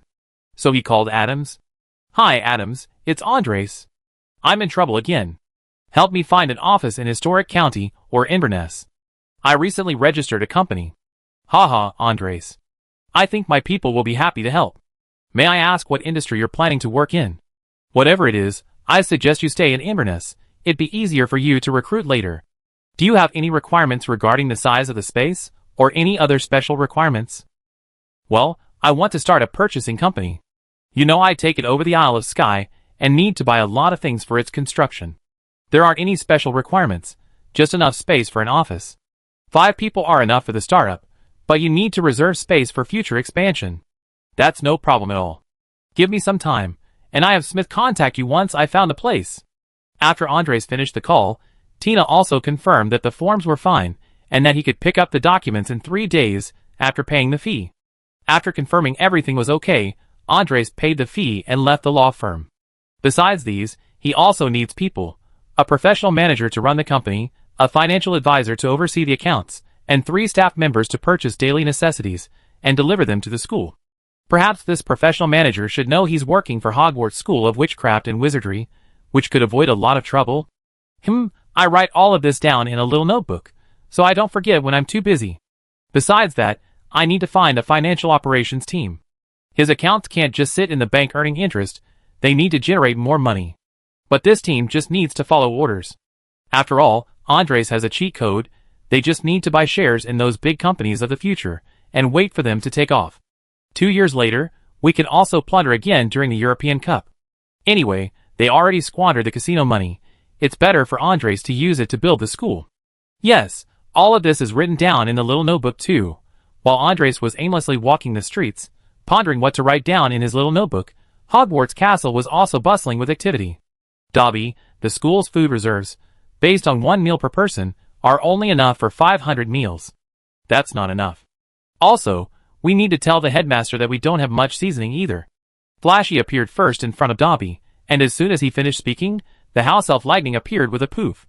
Dobby, I just checked, and we don't have enough sheets and blankets to change into. Dobby snapped his fingers, and a quill pen scribbled these notes on the parchment. He initially wrote down 500 portions in the food section, but after a moment, the quill pen crossed out the number and wrote 1,000 portions. With the arrival of Creature and Hedgehog, the parchment grew longer and longer. Thankfully, Andres was unaware of all this, otherwise, he would have been speechless looking at the supply list. Chapter 14. As the sunlight once again illuminated the entire castle, it was the next morning. Andreas arrived early at the headmaster's office, where he was to discuss student admissions with Professor McGonagall. As soon as he entered the office, Dobby appeared before him. Headmaster, breakfast is ready. Would you like me to bring it to you, or would you like to eat in the Great Hall? Oh, Dobby, please bring it to the headmaster's office. I eat here. It's well known that British food rarely receives favorable reviews, whether in the Muggle or Wizarding world. Hogwarts, however, is not short of money, so its food is relatively much better. Dobby snapped his fingers, and the items on the desk vanished, replaced by a long red tablecloth with a cloud pattern, upon which neatly arranged plates were laid out. A bowl of oatmeal, a bread roll, a glass of orange juice, a pickled fish, several eggs, and a few slices of bacon. A silver knife was cutting butter and spreading it on the toast. It looked good, all high-protein foods, though slightly lacking in nutritional balance. Just as Andres was finishing his meal, there was a knock at the door. Andres knew Professor McGonagall had arrived. Professor McGonagall, please come in. You come at just the right time. I'm having breakfast. Would you like to join me? Thank you, Headmaster Andres, but I already had breakfast before coming here. That's great, Dobby. Could you please tidy up for me and bring me 2 cups of black tea? It's my pleasure to serve you. With another snap of his fingers, the items on the table slowly disappeared, and then reappeared on the desk, now with 2 cups of black tea. Please sit, Professor McGonagall. We have something very important to do today. We need to select students from the admission book. Do you have any suggestions? Well, I think we need about 8 slightly older students to serve as prefects to help us maintain order among the students. As for the student council presidents, Those positions can be left vacant for now. We can appoint them next year when we have more students. To ensure we recruit 8 slightly older students, we need to send out at least 10 letters. I plan to have them study the 3-year program. You know we need enough staff to fill those positions, Professor McGonagall. I have no objection, Headmaster. Perhaps we could add some extra classes for them, or keep the library open for them after they graduate, welcoming them back to school for a few years to further their studies. That's unavoidable. I plan to recruit some 3-year and 5-year students this year and next, so we can form a tiered system after 3 years, supplementing our staff each year. The admission book flew over. A summoning spell brought it from the shelf into Andres' hands. Upon opening it, I saw that since he left last night, the acceptance pen had written hundreds more names. These hundreds should have all received admission invitations, but the school's capacity is limited, so we can only select students from among them. As for those not selected, the younger ones will have another chance next year, but only about 10 of those who are over 18 will receive acceptance letters. The rest, we can only apologize. Professor McGonagall, let's do as we agreed before. 10 older students will enroll in the 3-year program, 30 slightly older students in the 5-year program, and we admit 11-year-olds for the remaining 60 places. Professor McGonagall accepted the admission letter and nodded. All right, I go to my office now to write the acceptance letters. Headmaster Andres, I think we need some owl messengers soon. Okay, I head to the owl tower now. The rest is up to you. Professor McGonagall nodded and left the headmaster's office, returning to her Gryffindor headmaster's office. Although Andres hadn't yet secured a dedicated office for Professor McGonagall, there was nothing she could do. Andres was currently penniless. Her immediate priority was to go to the owl tower and get those big-eyed, adorable thieves to work for her. Andres left the headmaster's office and went to a staircase on the other side of the 8th floor. System, redeem owl tower card. Yes, host. Deduct 100 system points. Owl tower card. Hogwarts keeps a large number of owls to deliver messages for the young wizards. I think you'd be willing to provide them with a home, considering how hard they work.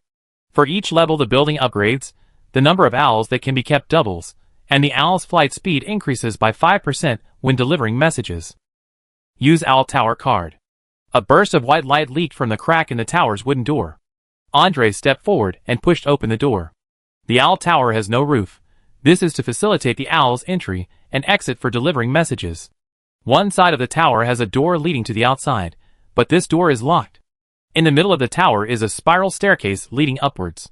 Each step has a wooden frame with food and water troughs hanging on it. There's also an old wooden cabinet containing cleaning tools and owl food.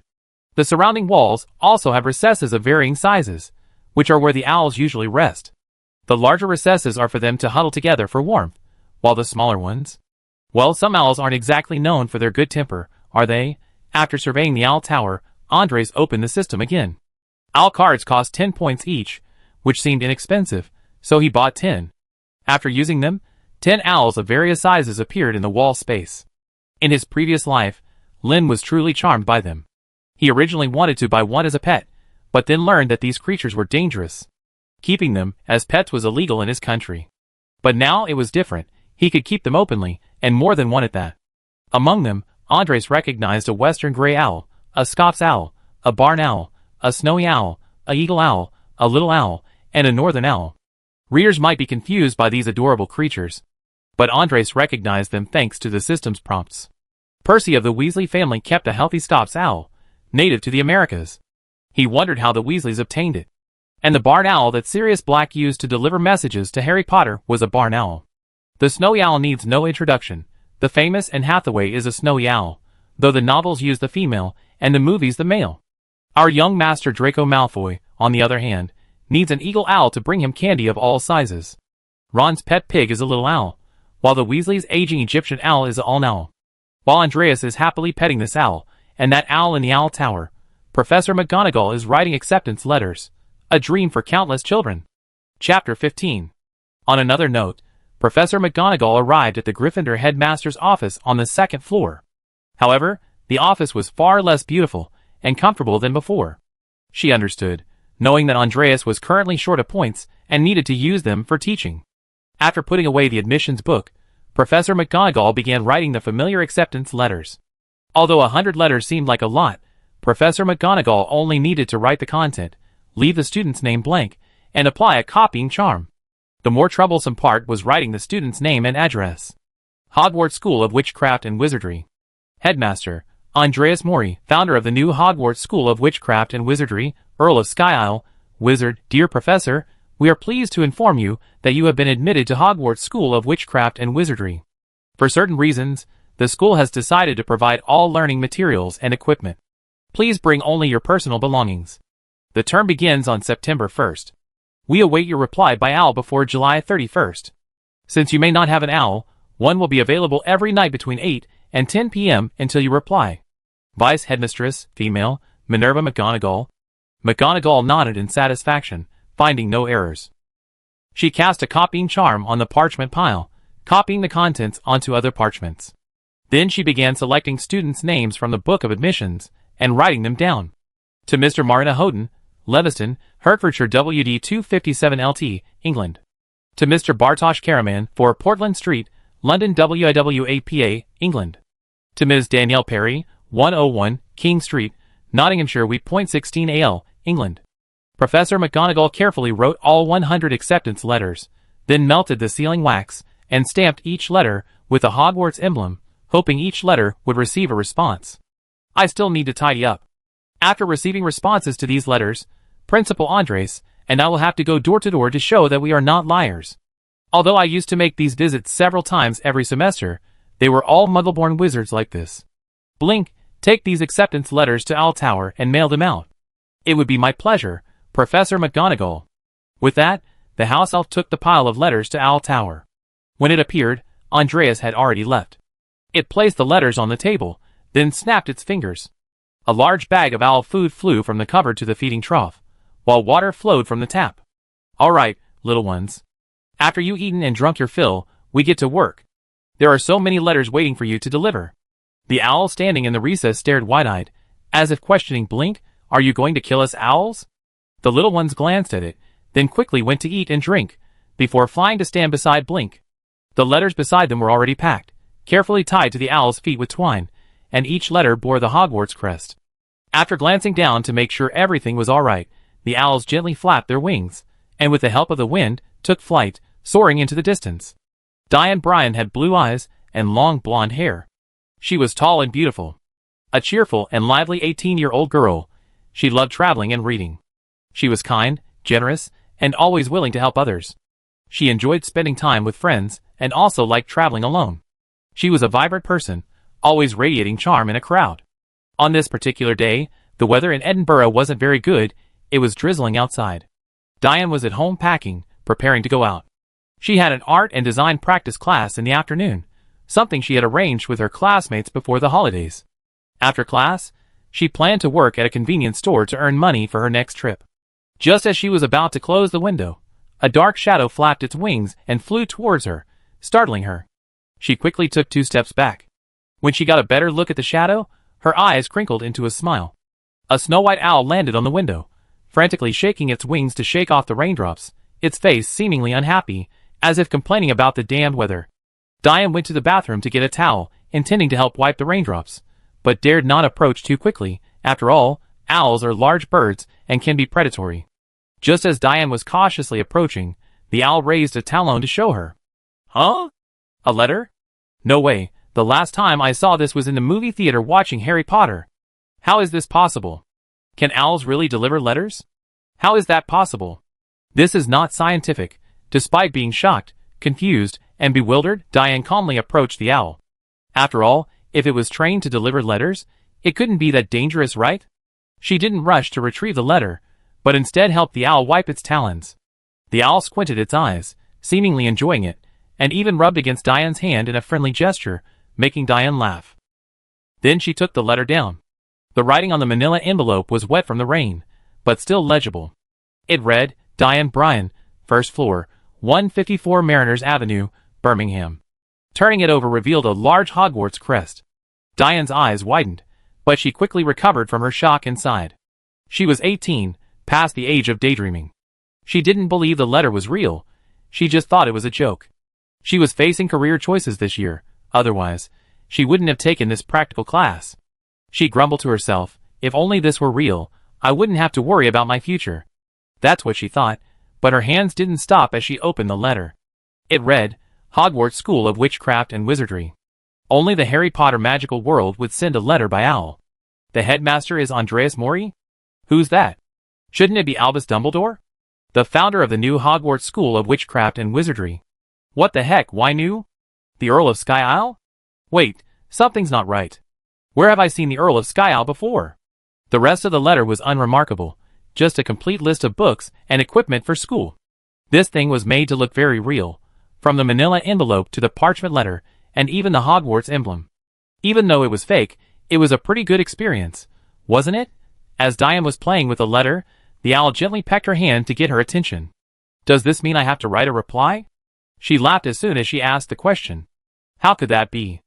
Owls don't understand human speech. Looks like she still had some expectations. But then she saw an expression of complete certainty on the owl's face, and it even nodded? Diane thought for a moment, then decided to take out paper and pen and write a reply. Dear Professor McGonagall, thank you so much. Although I don't know who you are, I'm still very happy to have had the experience of being accepted into Hogwarts. How did you know I love the Harry Potter novels? Also, of course, I agree to attend Hogwarts. Will you come to visit me dressed as a wizard? And when will I get my wand? Diane Bryan. Chapter 16. Although Diane cooperated by writing a reply, she still essentially thought it was a prank or some suitor trying to amuse her. After finishing her reply, she tied the letter to the owl's leg and watched the little creature fly away. It actually felt quite magical. Maybe she should buy one and keep it as a pet someday. Just as she was happily thinking this, the clock struck the hour. Oh no, she was going to be late. She quickly grabbed the paper and pen from her desk and stuffed them into her bag. She didn't notice that she had also packed her Hogwarts acceptance letter into her bag. 11-year-old Gene Madison was playing football in his yard, dribbling around the cones with impressive skill. It has to be said that England has a really good foundation in football. Players are trained from a young age. Just as Gene finished dribbling back and forth and took a break, he saw an owl perched on the mailbox, staring at him with wide eyes. Seeing various small animals in the neighborhood wasn't unusual, but this time was different. An owl had a letter on its leg. He walked over incredulously, and seeing that the owl didn't run away, he reached for the letter on its leg. When he saw the large Hogwarts crest on the envelope, he rushed into the house. Mom, look. I received a letter from Hogwarts. I knew it. I become a wizard. I'm going to Hogwarts. Mrs. Madison was ironing clothes in the house when she heard her son shouting. Thinking something was wrong, she put down the iron and rushed out to check. Mama, look. I got a letter from Hogwarts. Gene waved the letter excitedly. Without waiting for Mrs. Madison's reply, he tore open the envelope himself. Dear Mr. Gene Madison, we are pleased to inform you. Mama, look. I knew I'd become a wizard. I'm going to tell George and the others, they'd be so envious. Mrs. Madison looked at her excited son, took the letter from him, and said, Well, son, although I don't want to say it, you should understand yourself, there is no magic in this world. This is probably just a prank by your teammates. All right, you had enough practice for today. Go upstairs, take a shower, and then do your homework. But Mama, this letter was definitely delivered by an owl. No buts. Maybe it's too hot outside, and you got heat stroke, so you misread it. Anyway, there is no magic in this world. And this letter is just a joke, isn't it? Just as Jean was about to argue with Mrs. Madison, she suddenly smelled something burning. Oh, damn it! Your father's suit is ruined from ironing. It's all your fault, go take a bath. Mrs. Madison, ignoring her son's mood, rushed off to the second lane to check on the clothes. Gene Moore looked dejected, but as usual, he obeyed Mrs. Madison's orders and obediently went upstairs to take a bath. Meanwhile, the owl in the yard waited and waited, but Gene Moore didn't come out to mail a reply, so it quietly left. It had many letters to deliver, and didn't have time to wait. When Gene Moore finished his bath, he remembered that the owl in the yard could prove his words were true. So he rushed out, only to be disappointed, as the owl was gone. As evening fell, Mr. Madison drove home as usual, carrying an Arsenal jersey, something his son had been clamoring for. Hey, son! Come quick, see what Daddy brought you. Mr. Madison called upstairs as he entered, but to his surprise, his son, who usually rushed to hug him as soon as he got home from work, remained silent. Just as he was wondering what was going on, Mrs. Madison poked her head out from the kitchen. Dinner's almost ready. Where's Gene? Is he sleeping? No, he's in a bad mood because of a prank. He's sulking in bed. A prank? Okay, I go check on him. Mr. Madison went upstairs to his son's room and gently knocked on the door. Son, may I come in? Guess what I brought you. Come in, Daddy. Mr. Madison opened the door and found his son not in bed, but sitting at his desk by the window, holding a piece of paper. Hey son, what's wrong? You seem a little unhappy. Guess what Dad brought you? It's Mom. She doesn't believe me. I clearly took the letter from the owl's leg, but she insists I'm having heat stroke and hallucinating. What letter? Are you sure you took it from the owl's leg? It's my Hogwarts acceptance letter. Wait, what did you say? Acceptance letter? Hogwarts. My Hogwarts acceptance letter. Oh, I see. This is the prank your mother was talking about, right? It wasn't a prank, it really was delivered by an owl. Why won't you and Mom believe it? Oh, okay, it wasn't a prank. How about you try on this jersey first, and then you can show the letter to Daddy. Jersey? Oh. Thank you, Daddy, I wanted this jersey for so long. Here's the letter, I go try it on first. Children will be children. With a new toy, they forget their earlier troubles. Mr. Madison shook his head and opened the envelope. He examined it carefully. The letter was quite exquisite. First, the craft paper envelope was rare these days. Second, the letter paper was parchment, even rarer. Perhaps you could only find things written on parchment in the British Museum. He looked at the contents of the letter. Magic. Madison stroked his chin, pondering. Dinner's ready, dear. Bring our son down for dinner. While Mr. Madison was looking at the letter, Mrs. Madison was already downstairs announcing that dinner was ready. Okay, coming. Let's go, son. Come downstairs for dinner. You know what happens if you're late. Madison led his son downstairs to the dining table. He pretended to eat while praising the food, saying, I'm so lucky to have married such a wonderful wife. This smoked fish is absolutely delicious. I was just fooled by your sweet talk. Watching his parents' public display of affection, Nobita silently ate his food. All right, son, don't take that prank to heart. Your dad brought you a present, didn't he? It wasn't a prank, Mom. It really was an acceptance letter delivered by an owl. Speaking of pranks, honey, I just saw that letter. Before Mr. Madison could finish speaking, Jean exclaimed again, it wasn't a prank, it was real. Okay, it wasn't a prank. I mean, from a production standpoint, the letter did look quite real. First of all, craft paper envelopes and parchment are rare. These things are hard to come by, and the cost for a prank is too high. Exactly. Jean nodded repeatedly when he heard his father say that. Chapter 17. However, the salutation of this letter is quite interesting. It says the Earl of Sky Isle is named Andreas Mori, and the headmaster isn't Albus Dumbledore either. The Earl of Sky Isle? Never heard of him. Could he be a fraud? Did you hear that, son? That Earl of Sky Isle is a fraud. If you're fooled and this gets back to the school, you have a very difficult time. Don't say that. We just need to tell him where the problem lies. We trust our child isn't stupid, he make the right judgment. Jean ignored his parents' lecture. He remembered a sentence in the letter. Every night between 8 and 10 o'clock, an owl would appear at random to take away replies. So Jean quickly finished his dinner and ran back to his room on the second floor to write a reply. Dear Professor McGonagall, I am overjoyed to receive my Hogwarts acceptance letter, but my parents don't believe in magic. They think it's a prank. Could you come in person and prove it's all real? Jean wrote the letter, placed it on the window, and waited quietly for the owl to arrive. But things didn't go as Jean expected. The owl didn't come that night, nor the next. Jean was quite frustrated. Perhaps he had really been tricked. Maybe he had just imagined it that day. On the third day, Mr. Madison, who had witnessed everything, used his connections to get 2 tickets to the Emirates Stadium and took his son to watch a football match, hoping to cheer him up. Just as the father and son were cheering for Arsenal, an owl quietly landed on Jean's window, picked up the letter in its beak, and flew away. The story begins on the first night of mailing out acceptance letters. Dobby stood respectfully before Professor Andres and Professor McGonagall, saying, Headmaster, Professor McGonagall, the owls delivered 40 letters today, and we received 25 replies. We can finish delivering them all by the day after tomorrow morning and start collecting the rest.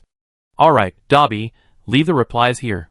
Give me a glass of pumpkin juice, and Professor McGonagall a cup of tea. Yes, Headmaster. I will bring the replies I receive every night. And so, Andres and Professor McGonagall began their journey of replying, opening all the letters. The vast majority of the replies expressed their delight at the experience and explained that although it was a lie, they still accepted the admission. The remaining few letters were less enthusiastic, but they were clearly not written by the children. They were all warning the pranksters, in an adult tone, to stop and not approach their children with ulterior motives.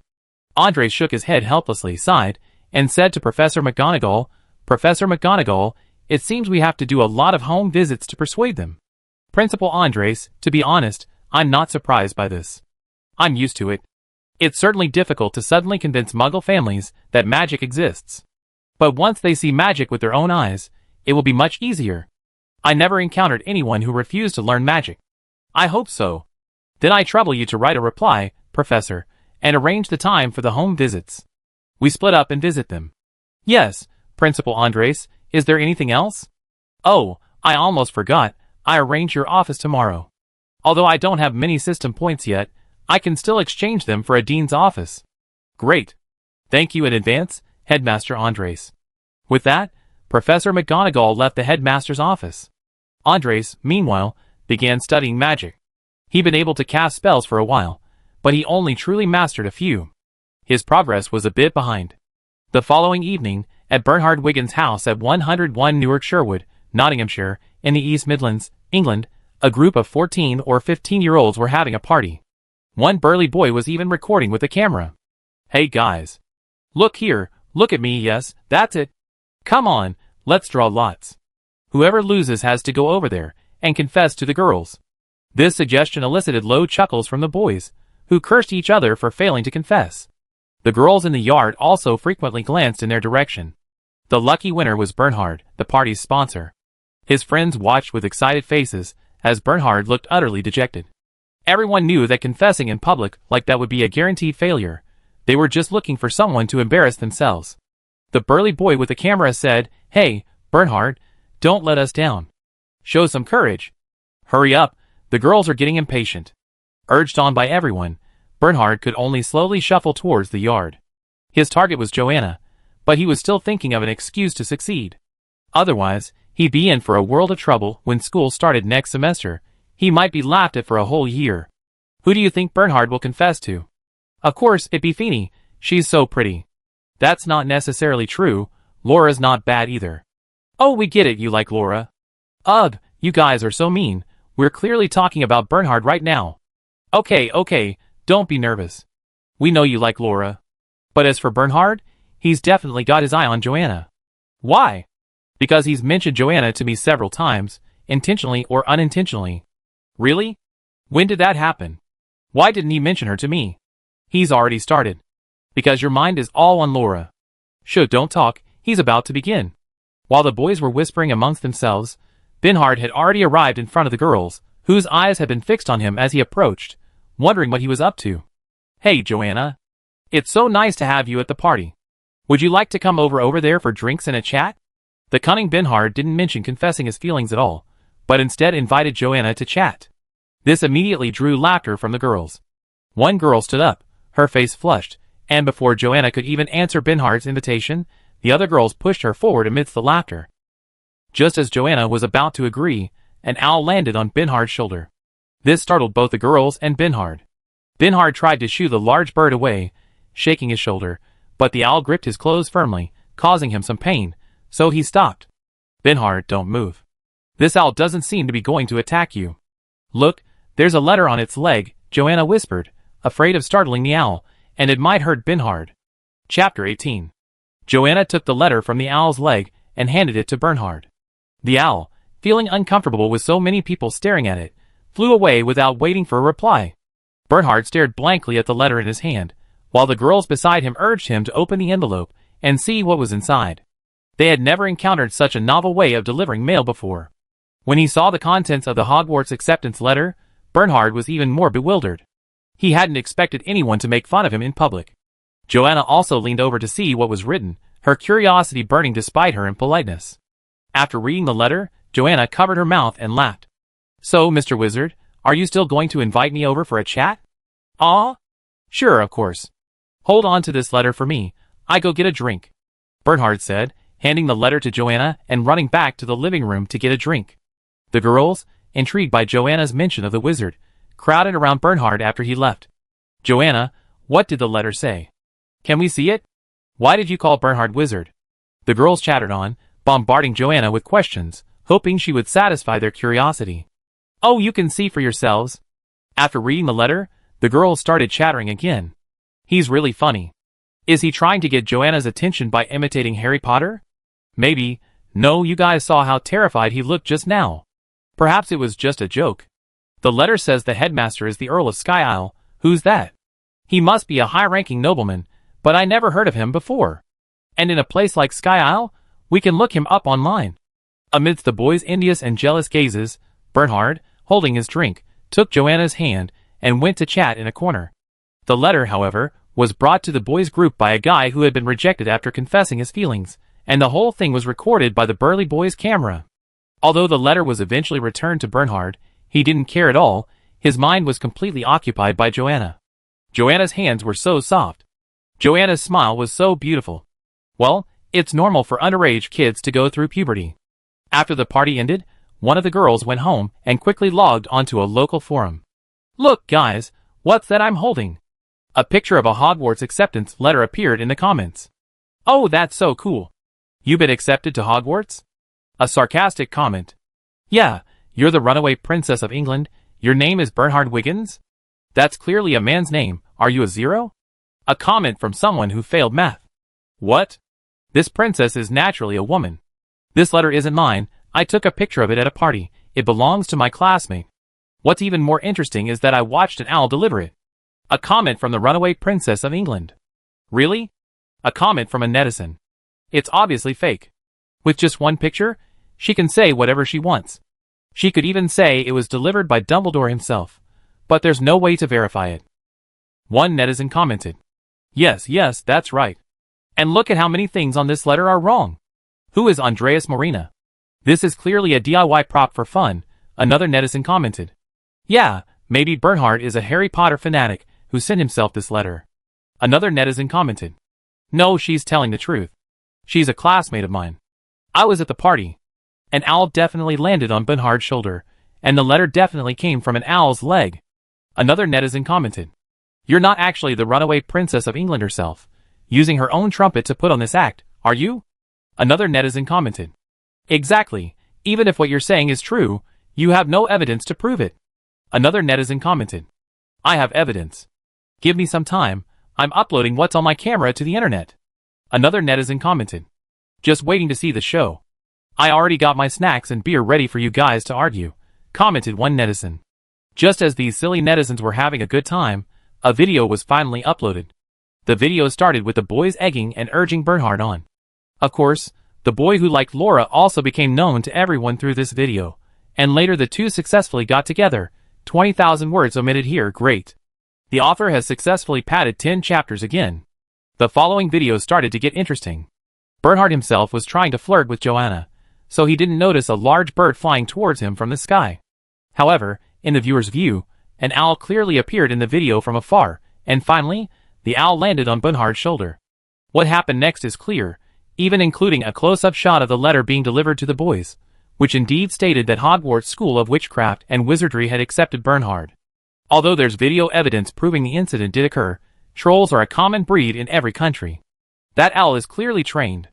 One netizen commented. Of course it's trained. Even in the real Harry Potter world, they train them before letting them deliver letters, right? Another netizen commented. This guy named Bernhard must have trained the owl for a long time, like feeding it whenever it lands accurately on his shoulder. Such a clumsy method. Another netizen commented. Putting everything else aside, the content of this letter is obviously fake. Who's this headmaster? Never heard of him before. Another netizen commented. No, you guys don't understand. Maybe this guy wasn't lying, he was just tricked. Another netizen commented. Tricked? The person upstairs, elaborate. Another netizen commented. It's simple. Look at the title on this letter. Although it says Hogwarts School of Witchcraft and Wizardry, the title under headmaster is founder of the new Hogwarts School of Witchcraft and Wizardry, Earl of Sky Island. Theoretically, he established a new Hogwarts on Sky Island, so of course he can use the Hogwarts name to recruit people. Anyway, no one from the old school is arguing with him about brand ownership, right?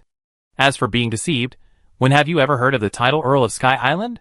What unlucky guy would be assigned to such a barren place? Besides, this lie is easy to see through.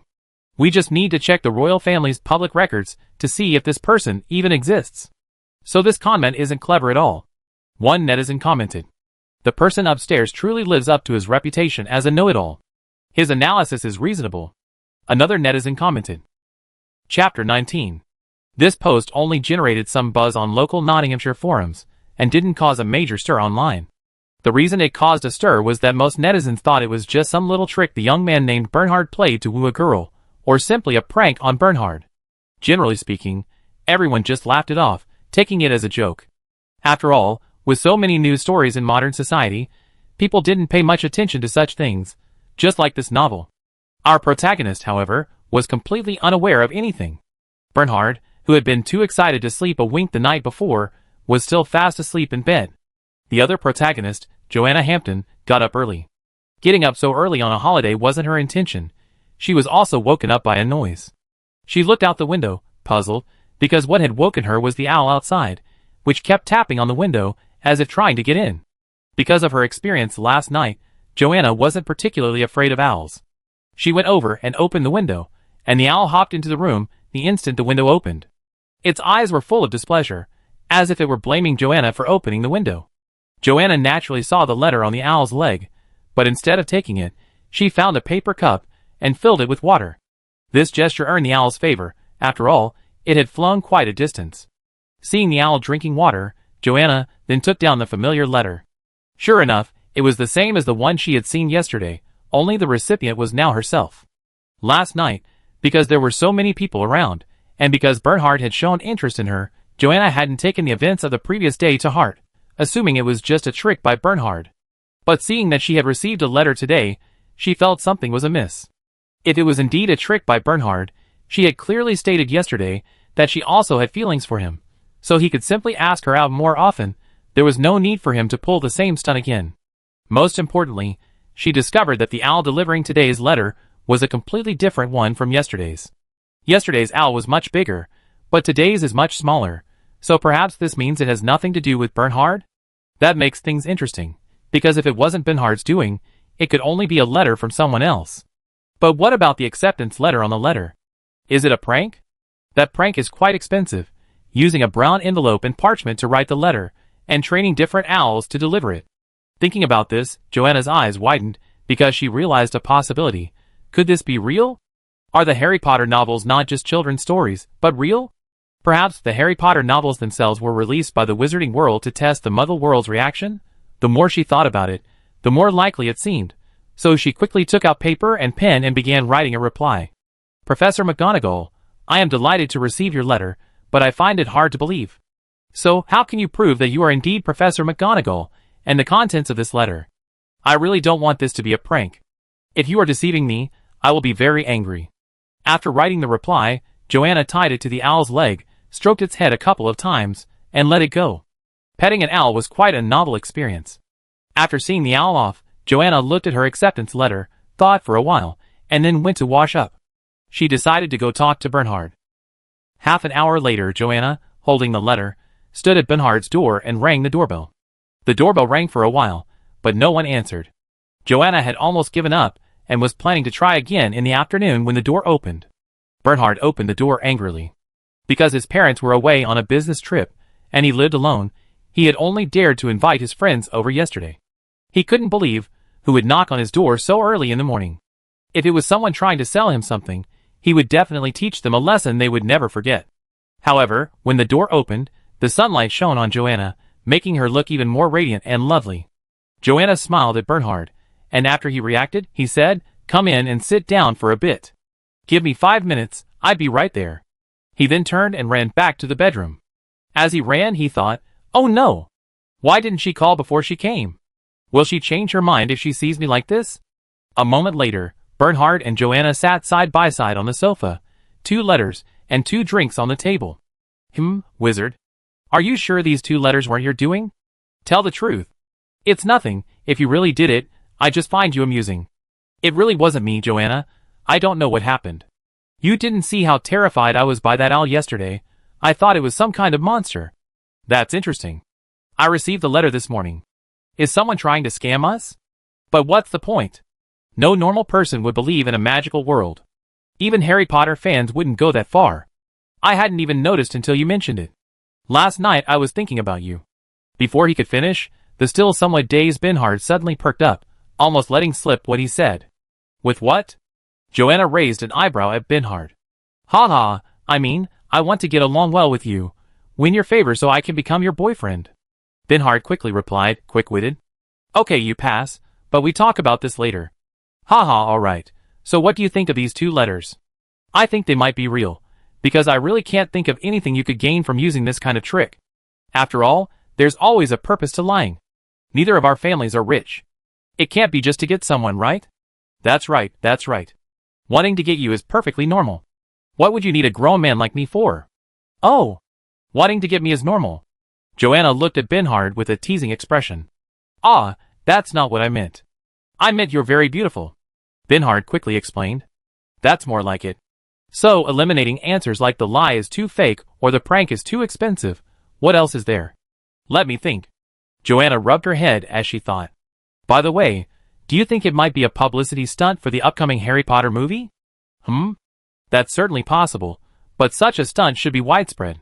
I didn't see any news like that in the newspapers on my way here. Could it be that it hasn't gone viral yet? Huh?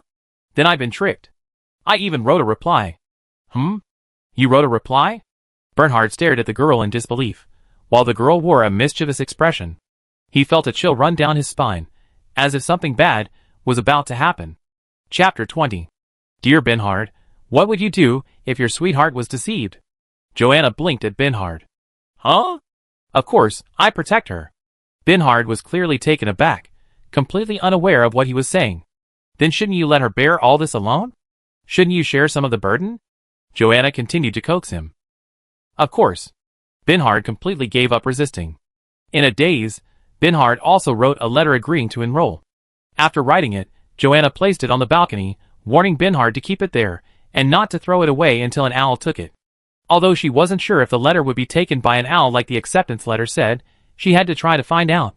She couldn't let herself be fooled alone. Okay, I'm going back now. Remember to come find me this afternoon. We go to the library to look up some things, and then we go see a movie together tonight. With that, Joanna waved goodbye and left without giving Benhard a chance to reply. Benhard was still reeling from the experience. He'd definitely been electrified. That afternoon, Joanna and Benhard went to a large library in Nottinghamshire. They searched online for the latest news about Harry Potter-like series. Of course, they didn't find anything useful, except for some jokes on the local forum about Benhard's letter from yesterday. Nothing about new movie or book hype. Finally, they had to give up, and went to dinner, and see a movie. However, when Benhard got home, he found the letter on the windowsill was gone. But he didn't think much of it. Rewinding to the previous day, Andres, having entrusted everything to Professor McGonagall, was idly wandering around Hogwarts. He remembered he hadn't yet fulfilled his promise to Professor McGonagall about the Gryffindor headmaster's office. So Andres accessed the system, and spent 100 points to redeem a headmaster's office card. A card materialized in midair.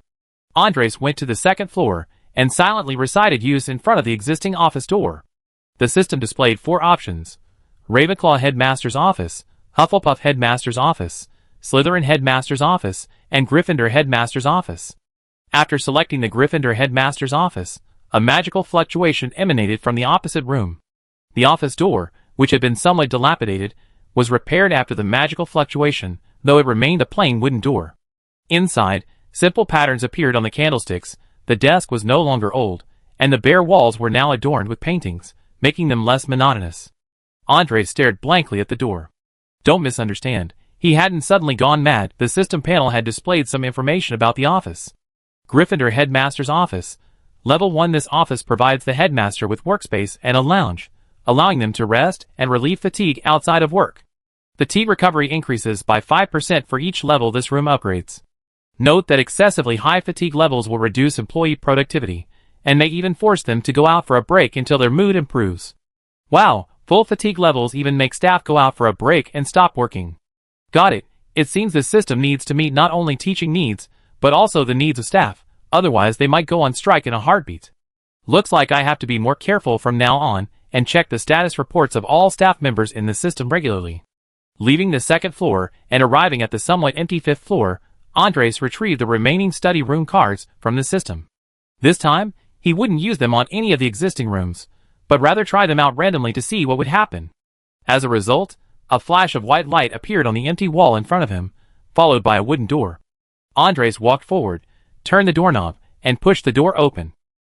A small study room appeared before him, with several rows of wooden tables and chairs neatly arranged. There was a simple wooden blackboard at the front of the room, and some cleaning tools such as brooms were piled in the corner. Study room, level 1. The master leads you in, but the practice is up to you. Besides paying attention in class, young wizards should also practice magic after class.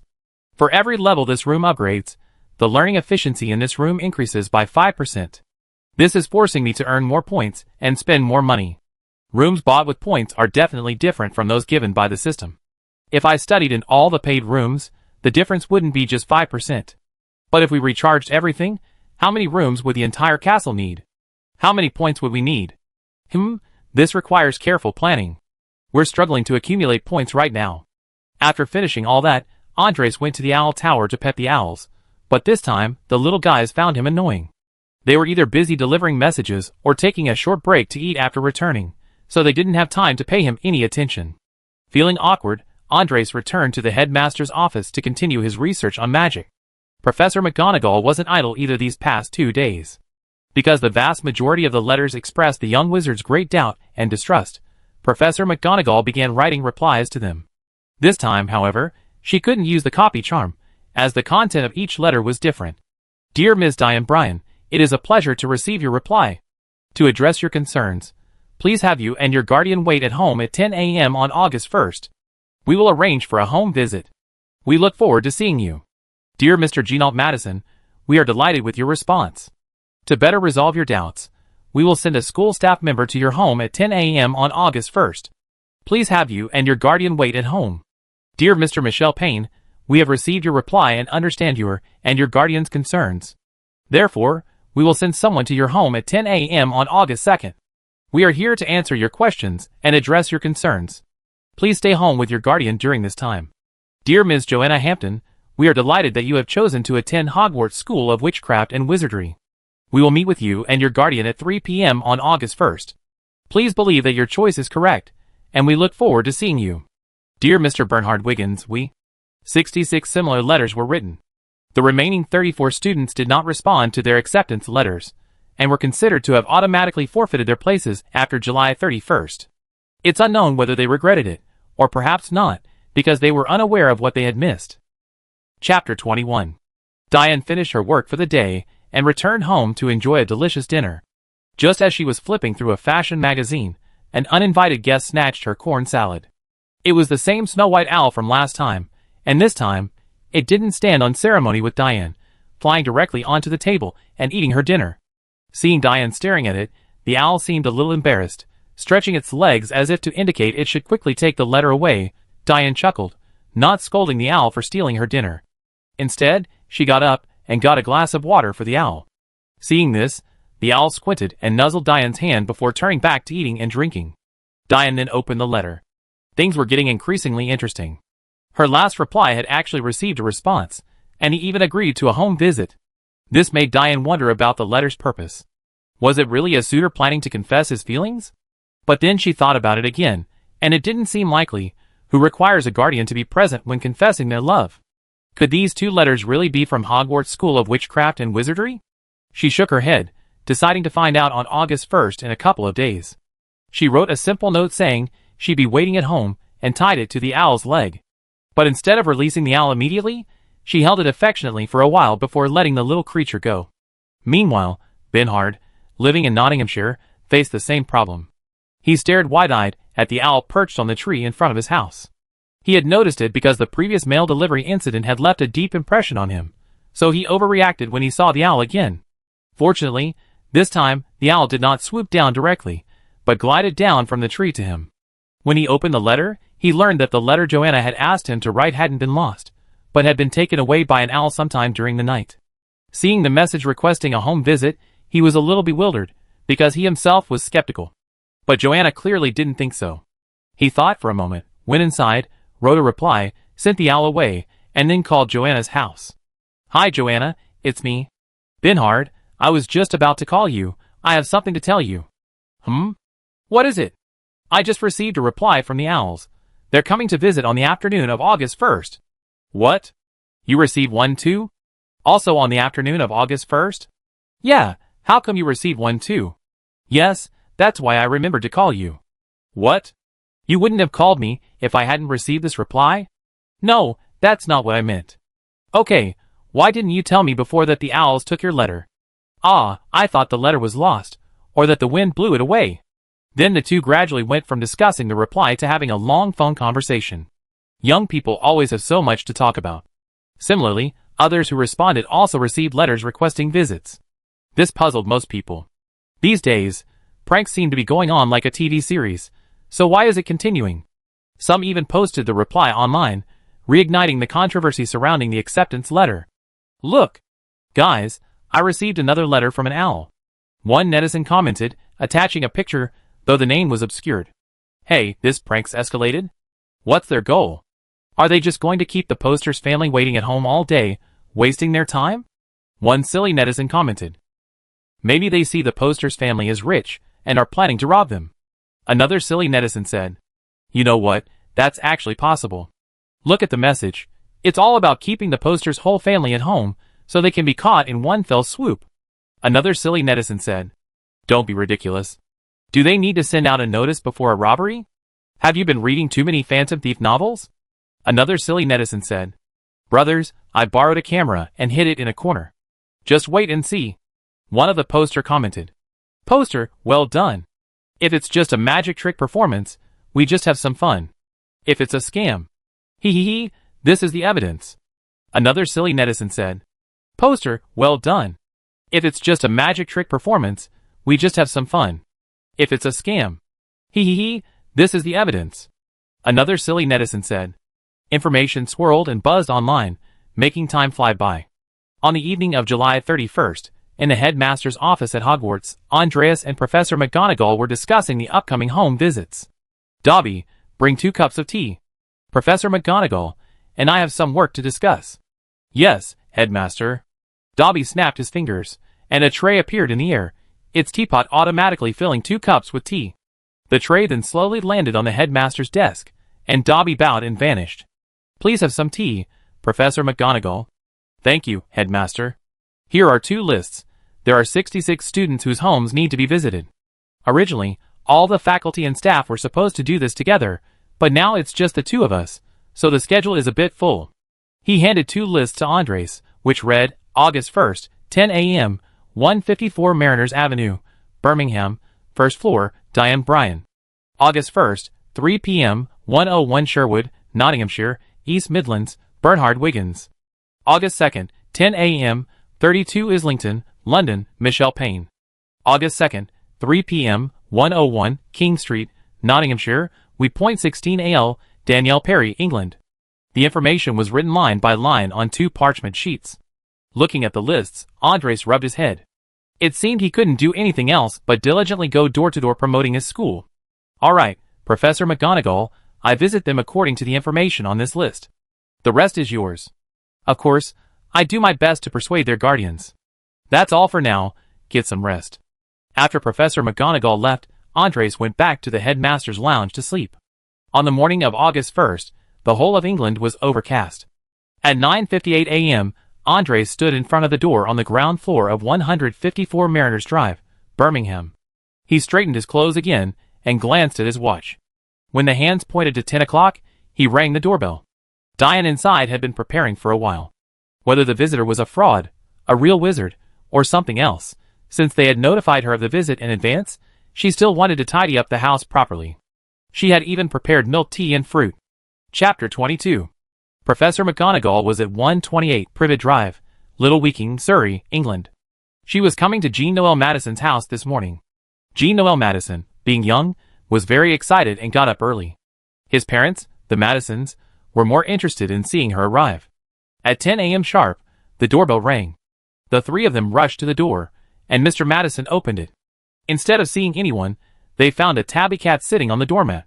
Since Jean Noel was a child, the Madisons had seen the Harry Potter movies with him, and they knew that Professor Minerva McGonagall's animagus at Hogwarts School of Witchcraft and Wizardry was a tabby cat. But since it was his first time witnessing such a scene, Mr. Madison tentatively asked, "Professor McGonagall?" The cat leaped forward and swiftly transformed into a middle-aged woman, wearing a dark green cloak and a black conical hat, exactly like the one in the movie. Even her appearance was identical. Jean was the quickest to react among the three. "Wow, Professor! Can you teach me?" Jean asked expectantly, looking up at her. "Of course, Jean. That's what I came for. But may I come in first?" "Oh, of course, Professor. Please come in." The family quickly made way. As Professor McGonagall entered the house, she waved her hand, and her conical hat flew automatically to the coat rack. This made Mrs. Madison feel a pang of envy. If she knew such magic, how much trouble she could save. "Professor, it's so kind of you to come in person. You must be tired from your journey. It's my duty. Otherwise, you might have too many doubts and give up on enrolling your child." "Yes, it's unbelievable. We always thought it was just something from movies and novels. We never imagined magic was real. You know, our education doesn't make us believe it's true. Therefore, a visit from the Hogwarts staff is necessary.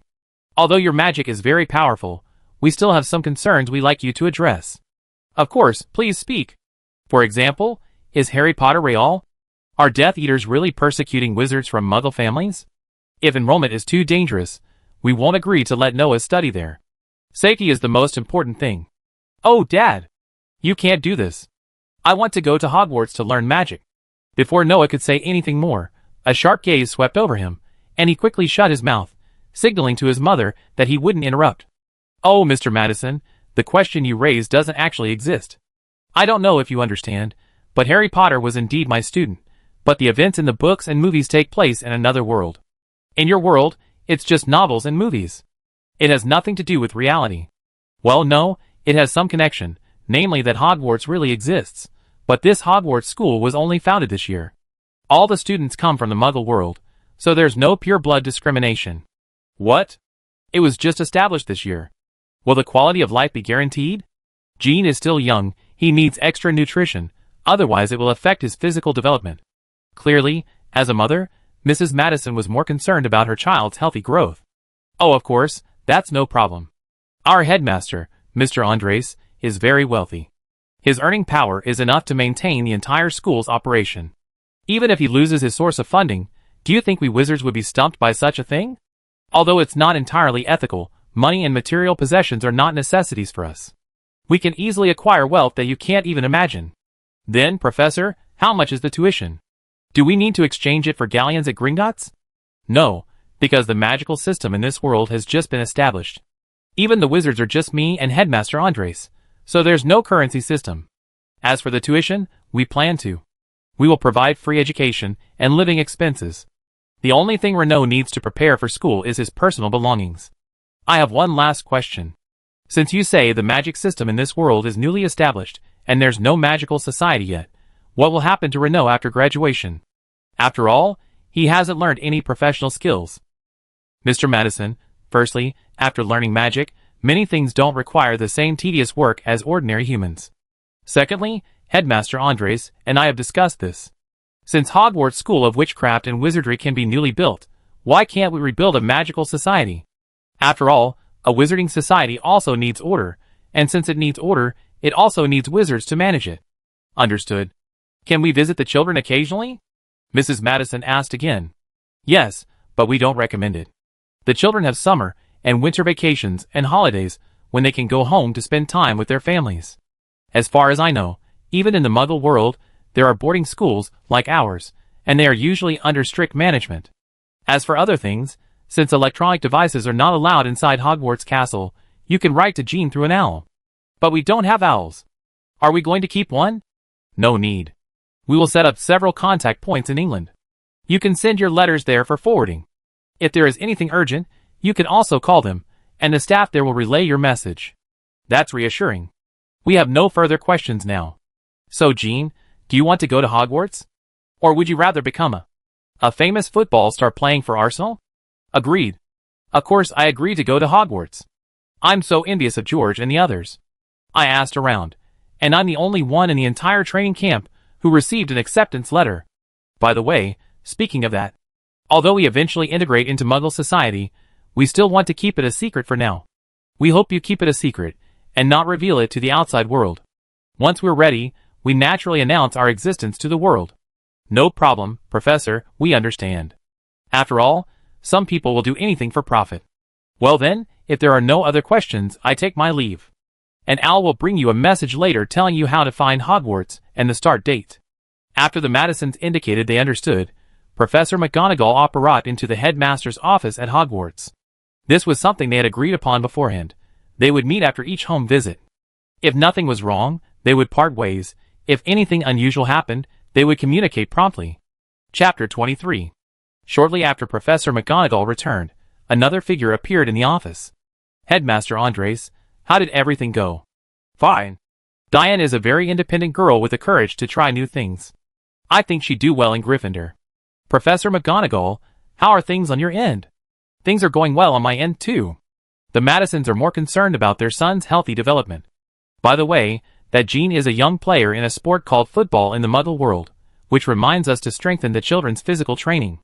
Although we are wizards and can use magic, I don't think having a strong physique is a bad thing. Of course, once we have enough people, we can organize Quidditch matches. Well then, Professor McGonagall, let's take a short rest. We have home visits this afternoon. With that, Andres called Dobby, who quickly prepared a table of food and drinks. After Andres and Professor McGonagall had lunch together, they each went to rest. The next few days went smoothly, until one afternoon. Andres rang the doorbell precisely on time at Beretta Morley's house in London. A woman about his age opened the door. She appeared to be a strong, brown-haired woman in glasses and a business suit. Hello, is this the Beretta Morley home? Yes, I am Catherine Morley, Beretta Morley's sister. I expect a reasonable explanation from you, otherwise, as a lawyer, I will not only bankrupt you but also send scum like you to where you belong. Well, all right. Miss Catherine, I think you might not have the chance to do that, so may I come in and talk now? Sister, you can't always be like this. You never find a boyfriend if you keep doing this. A little girl covered her forehead, looking utterly defeated. Don't say that, little one. Your sister is quite charming. You must be Beretta? It's nice to meet you. Andres ignored Catherine's dark expression, and went straight into the house to greet Beretta. So Beretta, what do you like? Barbie dolls. I have the whole set of Barbie dolls. Is it like this? Andres said, pulling a large doll from his pocket and handing it to Beretta. Beretta's eyes widened in surprise. She was very curious, not believing that Andres could hide such a large doll in his suit. Sir, firstly, it's very impolite of you not to introduce yourself. Secondly, you don't think you can fool me with such a little trick, do you? This kind of trick can only fool a child like Beretta. Catherine! I'm not a child anymore. I'm 11 years old. Beretta glared at Catherine, hands on her hips. All right, sorry. My name is Andreas Mori, the headmaster of Hogwarts. I'm here to discuss Miss Beretta's enrollment. Fine, Mr. Liar. If that's all you wanted to say, then you can leave. You should know I just resigned today, and am in a bad mood. I don't have time to play these silly games with you. I understand. Is this all right? Andreas took out his wand from his spatial bag, and cast a transfiguration spell on the doll in Beretta's hand. The doll turned into a snow-white rabbit, which tried to struggle and escape from Beretta's arms. Catherine, look. It's turned into a rabbit. And it's alive. I told you I'd become a wizard, but you said it was just a trick for kids. Now you're shocked. Beretta exclaimed excitedly, soothing the rabbit in her arms. Well, I might have been a little hasty. But I still need to speak with Mr. Andres. Beretta, could you give me 2 glasses of water? Catherine was also shocked, because the doll turning into a rabbit had truly happened before her eyes. It certainly didn't look like magic.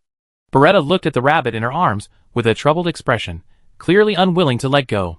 Andres then tapped the rabbit with his wand, and it turned back into a doll. Only then did Beretta put down the doll and run off to get the water. Miss Catherine, can you believe me now? Of course, but Mr. Andres, it's still hard to believe. You know our education always tells us to trust science. I understand. I went to school in the Muggle world too. Can I ask if you're really a lawyer? Why did you quit? Okay. I'm not a lawyer, I just wanted to scare away the con artists. I'm sorry about that. Just as Catherine was about to continue, Beretta ran over with 2 glasses of water and said to Andres, I know why Catherine quit. It's all because her boss, Jack, always tried to bully her. Her boss is a jerk. Catherine blushed slightly and explained shyly, you know, women in the workplace often have to deal with all sorts of troubles. I understand. I noticed your diploma on the wall when I came in. You're a graduate of Imperial College London? Yes, I was a good student, but my parents passed away unexpectedly, which delayed my studies for a while. Otherwise, I definitely could have gone to Oxford. So what are your plans for the future? Have you found a suitable job? Not yet, why? Oh, are you worried about Beretta's tuition and living expenses? Don't worry, I pay them on time. I make sure Beretta can finish her studies, no matter what. Catherine finished speaking and hugged Beretta, who seemed a little downcast as she clung to her sister. I think you misunderstood, Catherine. For now, Hogwarts is free. As for the future, that depends on the situation. Of course, by free, I mean it includes daily necessities, but not pocket money. Thank you so much, Headmaster Andres. May I ask if there really is a magical world? You know, not only Beretta, but I'm also very curious. Not yet. Beretta and the others will be the first students of Hogwarts, and will become the first wizards in the magical world. However, I believe that in the not-too-distant future, these students will build a new magical world. The first students? So there's nothing there yet? Catherine frowned slightly. Not entirely. Our castle facilities are still in good working order, so you don't need to worry about that. However, we are currently short-staffed. I wonder if Miss Catherine would be willing to come and help us. But I don't know magic. What can I do? Well, besides establishing Hogwarts School of Witchcraft and Wizardry, I also set up a company in the Muggle world. This company mainly serves the school. Because there's no magical world, we need to buy many things from the Muggle world, such as food. But I can't leave my post to do these things, so I need someone who understands Muggle society. I wonder what Miss Catherine's thoughts are. Chapter 24. Sister, please say yes. That way I can see you more often, and you won't have to worry about me anymore. Beretta clung to her sister's arm, shaking it desperately. Catherine seemed hesitant, but couldn't resist her sister's pleading, so she tried asking Andres. Why me? You know, we're just starting out, and we don't want too many people to know we exist yet. But we consider integrating into ordinary society later. The main reason we chose you is that you're Beretta's sister. I can see you love your sister very much, so you wouldn't do anything to hurt Beretta, right? Catherine nodded and continued to ask. What do you need me to do, and how much will I be paid? Well, I already registered a trading company. This company is mainly responsible for purchasing all the necessary items for Hogwarts. How about a starting salary of £100,000 a year? 100,000? That's great, sister. You're going to be rich. Rich people buy their little sisters lots of delicious food. Beretta hugged her sister excitedly. We're not going to do any other business? Will this amount of money be enough to keep Hogwarts running? Catherine asked, somewhat doubtful. I should have several £100 million in my account right now. I haven't checked with the bank yet, but I think it should be enough for a while. I'm considering setting up an investment company later. Well, I think I'm more suited to an investment company than a trading company. You can manage it for now, and we can adjust it if you don't like it later. Okay, then I guess I should call you boss now. It's settled then. Catherine, I give you the property manager's phone number later. He's already found several office locations for us. You need to go over there and discuss it with him, and also recruit company employees. What? You mean your company still has nothing? You're not wrong to say that, which is why we need you, isn't it? We believe you can handle all of this, right? Andres awkwardly touched his nose, explaining sheepishly. All right, considering the £100,000 annual fee. By the way, I need an advance on part of my salary for operating expenses. Oh, okay, I give you the company information and bank account password later. I deposit £1 million as startup capital. If you need more money, contact me, and I provide the funds promptly. The rest of the company setup is up to you.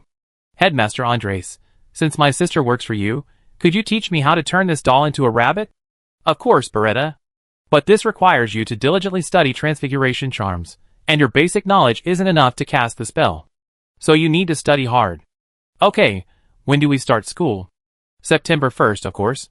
We let you know the time and place in a few days. Well then, I take my leave. With that, Andres operated away, returning to the headmaster's office. Turning the doll into a rabbit today was the result of Andres's hard work over the past few days, and of course, Professor McGonagall had also contributed. Otherwise, his transfiguration charms wouldn't have improved so quickly. However, after returning from the home visit, he still needed to improve himself as quickly as possible, not only to fight the orcs in the future, but also because he had begun to experience the charm of magic. After Andres disappeared from the spot, Catherine hugged Beretta tightly, needing her in her arms to hide her excitement. After all, not everyone can graduate with a £100,000 annual salary. She was now somewhat grateful to her former boss. If he hadn't harassed her, she wouldn't have resigned, and she wouldn't have had time to wait here for what looked like a prank home visit. Thinking about it, something was wrong. How could I contact him? That didn't even leave his contact information. Andres returned to the headmaster's office, and had Dobby bring the list of items he had asked for to be tallied last time. Goodness, there were so many things. Luckily, he had found a helper, otherwise, it would have taken him a lot of time and effort to handle it himself. So he quickly wrote a letter, grabbed the company documents, and went to the owl tower. The documents were a bit heavy, so he summoned a rather large owl.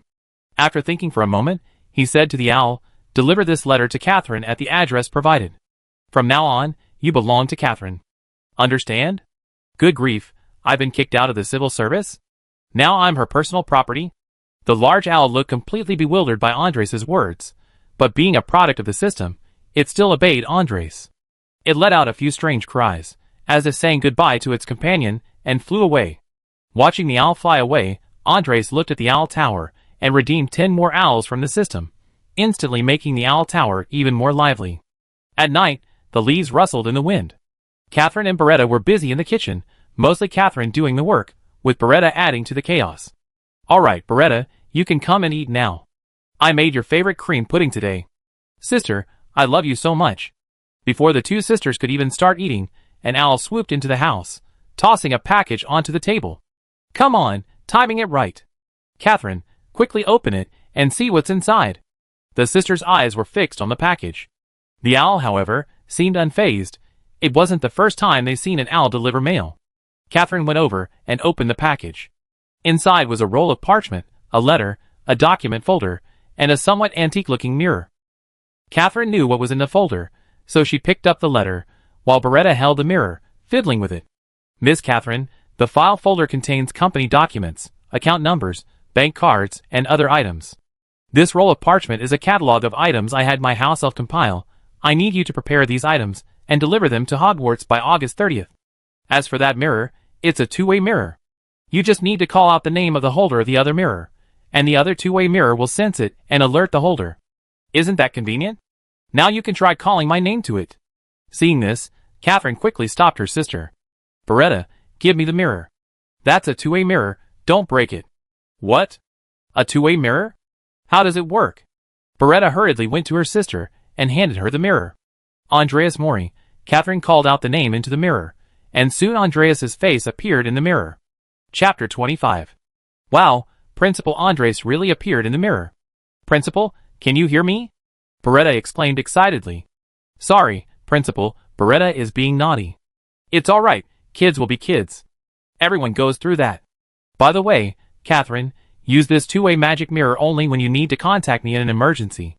Try not to use it normally to reduce the risk of exposure. Normally, you can use the owl. From now on, that owl is your new employee perk." "Wow, we get an owl, sister? That's great." Beretta, I have to remind you." What is it, Principal? Don't you want to give us the owl anymore?"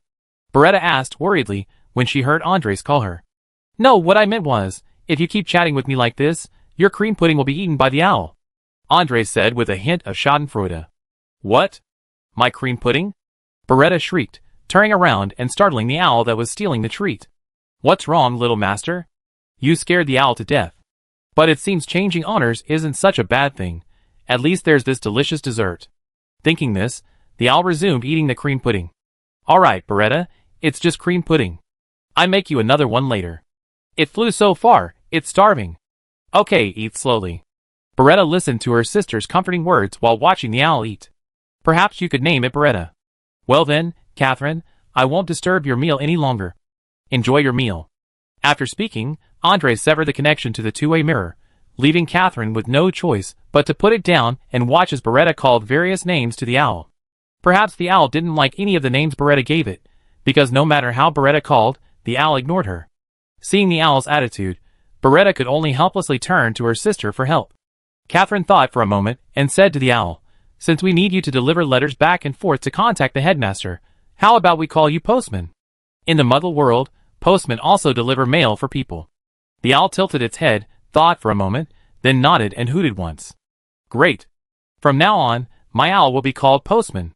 Children's happiness is always simple, but it comes and goes quickly. She sternly told the owl, Postman, you're not allowed to steal my sweets anymore, you hear me? If you dare steal again, I won't give you any more sweets. The owl pretended to be clueless, looking at Beretta with a blank expression as if asking, what are you talking about? I don't understand. Beretta's little face puffed up with anger, but she quickly forgot about it. The two sisters finished dinner amidst laughter and chatter.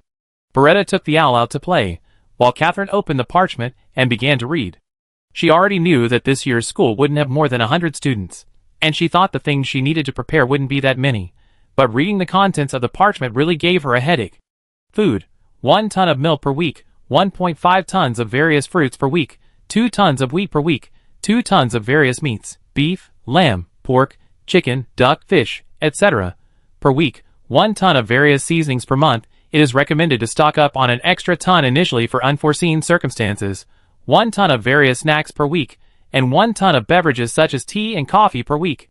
Daily necessities: 2 toothbrushes per person per school year, 2 towels per person. It is recommended to keep a certain number in reserve and provide as needed, 1 bath towel per person every 2 months, 1 ton of toilet paper, replenish weekly, 1 set each of hand sanitizer/shower gel/shampoo/soap/cleansing products per month, 1 ton of various cleaning supplies per month, several wastebaskets for various cleaning tools, and 2 sets of school uniforms per person for each season, including brand name items.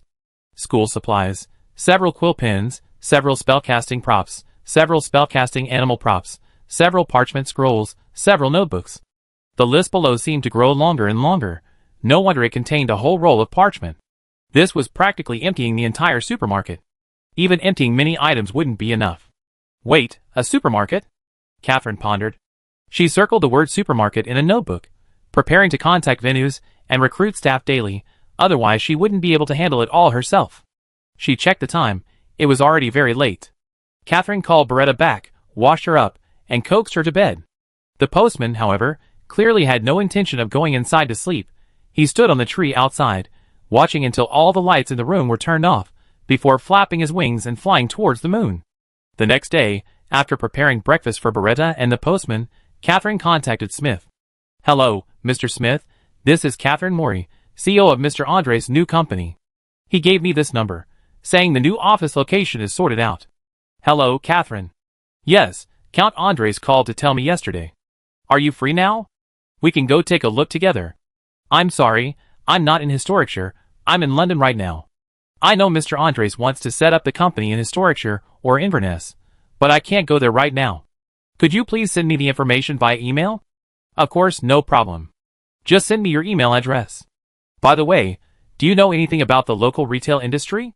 Are there any large supermarkets or convenience stores that are looking to sell? Yes, we happen to have a large supermarket here that's up for sale. I send you the details later. Okay, thank you. After hanging up and sending her email address to Smith, Catherine began writing to Andres, explaining her ideas to him. Dear boss, I finished reviewing Dobby's list last night. There's just too much stuff, and it's too varied. If we just set up a trading company to buy it, and then try to deliver it to Hogwarts for a short time, that's fine. But if it takes too long, it arouses suspicion. It's suspicious that we're buying so many supplies without selling anything. So I think we should acquire a large supermarket through the company. With that supermarket as a cover, I believe no one will suspect us. Plus, we won't need to hire anyone else. We just need an experienced site manager and a trustworthy financial director. I already contacted Smith, and he told me there's a large supermarket for sale in Inverness, so I'm going to go check it out and move my place there. Now it's up to you to decide. Beretta, stop bullying the postman. I need him to run an errand for me at school. Upon hearing this, the previously dejected postman immediately perked up. He laboriously wriggled out of Beretta's arms and jumped in front of Catherine, his little eyes filled with gratitude. Chapter 26. The postman fled with a letter, but contrary to Catherine's expectations, he didn't go to Hogwarts School. Instead, he arrived at a house in Manchester, where Andres was speaking to the residents. Andres, seeing the owl, knew Catherine needed to see him. After apologizing to the family of 5, he went to deal with the mail. He quickly read through the letter and strongly agreed with Catherine's assessment. He then called Dobby to bring paper and pen and began writing a reply. Letter received. Catherine, you're smarter than I thought. I didn't even consider using the supermarket as a cover. Do as you said. I agree to recruit a site manager and a financial director. I suggest their annual salary be around $80,000. As long as their annual salary doesn't exceed that, you can decide for yourself. Go ahead and do it boldly. Just let me know when you need money. Andres called the postman, tied the letter to its leg, and released it. While Andres was doing all this, a family of 5 nearby watched in stunned silence. After Andres finished, they huddled together to discuss it. This was the last family. Originally, Professor McGonagall had chosen the youngest child, but after Andres arrived, he discovered that his older siblings could also become wizards, although the eldest sister was already 15. Therefore, he gave them the choice. In the end, their parents decided to send all 3 children to Hogwarts. This would be fair to all 3 children, and they wouldn't face resentment later for having been given different choices. This was his last home visit. After saying goodbye, he operated back to the headmaster's office at Hogwarts. He had conducted 33 home visits and recruited 35 students. Soon after, Professor McGonagall also knocked on the headmaster's office door, carrying the same list. Headmaster Andres, I finished visiting all 33 students. They will all be attending classes on September 1st. Now, how do we solve the transportation problem? They used to come by train from station 9 3/4. I understand, but with so few of us, there's absolutely no need to use the train. Besides, we don't have enough points to exchange for a train to Hogwarts, do we? Speaking of the system, I think this recruitment mission should be almost complete, right? System, Open Mission Interface. Congratulations, host, you have completed the main mission, 2 recruiting students 68/100, perfect completion. The host has. The system rewards are as follows. The host receives 1,000 system points, 1 transformation classroom card, 1 professor card, 1 principal's office card, and 4 character level up cards. Alright, we recruited students and can finally start classes. Main quest, 3 within 1 month of the start of the school year. At least 10 students must learn spellcasting. Rewards depend on the number of students who learn spellcasting. 10 is passing, 20 is good, 30 is excellent, and 40 or more is perfect. Understood. This quest mainly considers the different aptitudes and magical abilities of the young wizards. It seems pretty good. However, the system notifies him that because the number of students recruited exceeds 60, and the school only has 2 teachers, including himself, educational resources are insufficient. The overall learning efficiency of the school will decrease by 5 percentage points. He needs to summon a professor as soon as possible to alleviate the teaching pressure. So this reward was given precisely according to his current situation, a real lifesaver. Use the professor card. Andres used the professor card again, full of anticipation, and a figure quickly emerged from the white light. Before Andres could speak, Professor McGonagall greeted him first. Flitwick, it's so good to see you again. I'm sorry, Headmaster Andres, I'm just too excited. It's alright, I understand. Well then, Phileas Flitwick welcomes you. Thank you, Headmaster Andres. And I'm also very happy to see you again, Professor McGonagall, and even happier that it seems we be colleagues again. You come at the perfect time, Flitwick. I was just discussing with Headmaster Andres what method to use for this year's Young Wizards enrollment. You know, there are only 68 students this year, and we don't have enough points to exchange for the Hogwarts Express. I don't think this is a problem. No problem at all. We can use the Knight's Bus this year. It has 3 decks and can easily accommodate all these students. It just looks like we have to offer a pickup service for young wizards this year. That's a good idea. After the whole school year, we have enough points to redeem for the Hogwarts Express. By the way, Professor McGonagall, could you take Professor Flitwick to his rest?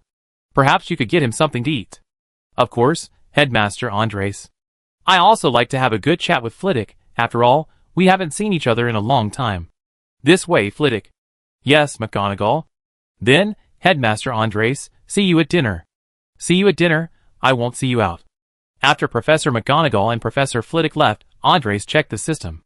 The insufficient teaching resources warning on the system interface had disappeared, and it showed that the teaching pressure was normal.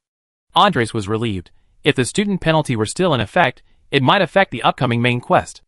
Andres suddenly remembered that he still had some quest level-up cards he hadn't used. Adding the 4 cards he acquired this time, he had a total of 6, enough to level up twice. So he used the 6 character level-up cards on himself, bringing him to level 3. Besides gaining magical talent from the first use, this 2-level jump increased his magical power several times over.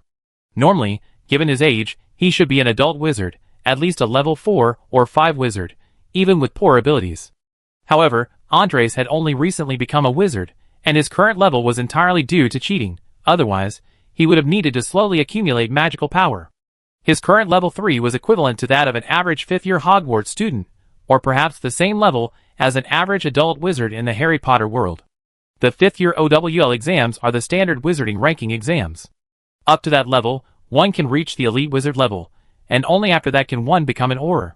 It's important to know that becoming an Auror is essentially the pinnacle of wizarding talent, which is why the head of the Auror office wields significant power in the wizarding world.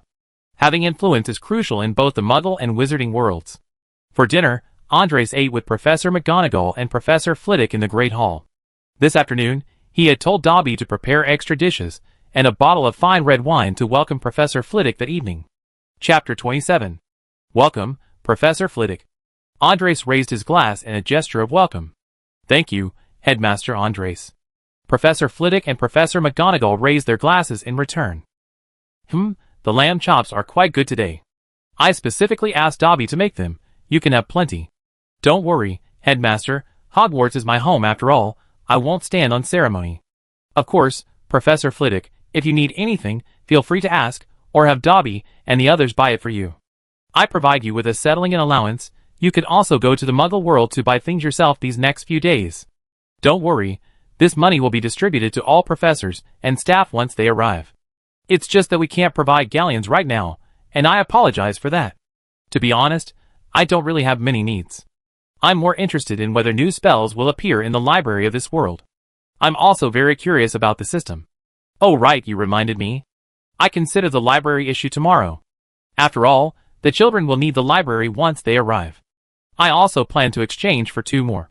The main reason is to separate the students into the 3 program types, since their length of study is different, and the pace of their classes will differ. Yes, I agree. Professor McGonagall mentioned this to me this afternoon. I will create different lesson plans for the 5-year and 3-year students, especially for the 3rd-year students. They are fewer in number and closer to adults, so their understanding of magic will be better. Principal Andres, Professor Flitwick, I think we can give the 3-year students extra guidance beyond their regular classes. After all, we live in a world without a magical world, and we don't have that much to do right now. We have plenty of free time. Even if we recruit a small number of 3-year students next year or the year after, it won't have any impact. Our faculty will also be expanding, so each of us can easily take on several students. How could I not have thought of that? Professor McGonagall's suggestion is more like a way of managing students after they graduate from university in the Muggle world. Because after graduating from university in the Muggle world, a small group of people often want to pursue higher education. They usually make requests to professors in their field, and once their requests are approved, they will conduct higher-level research in their academic field under the professor's guidance.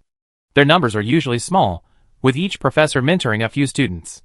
The professors will also teach other students at the university, which is perfectly feasible. I have no objections, but I hope the Charms classroom can be prepared before the children arrive. This will be more conducive to the children's learning. No problem, Professor. By the way, after dinner, I redeem your Ravenclaw headmaster's office. Should I arrange it on the 8th floor? Or do you have any new suggestions? No need for a better location, Headmaster Andres. I'm used to it. Then, Professor McGonagall, will you come with us to take a look? No, Headmaster Andres. I still need to go back and write back to all the students, informing them to wait at their doorsteps for the night's bus according to the time specified in the letter. After dinner, Andres and Professor Flitwick returned to the 8th floor, and Professor McGonagall returned to her office. Redeem 1 headmaster's office card. Redeem successful, deducting 100 system points. She silently recited use in front of the office door, then selected the Ravenclaw headmaster's office. A flash of white light appeared in the office, and then the furnishings became much more vivid and lifelike.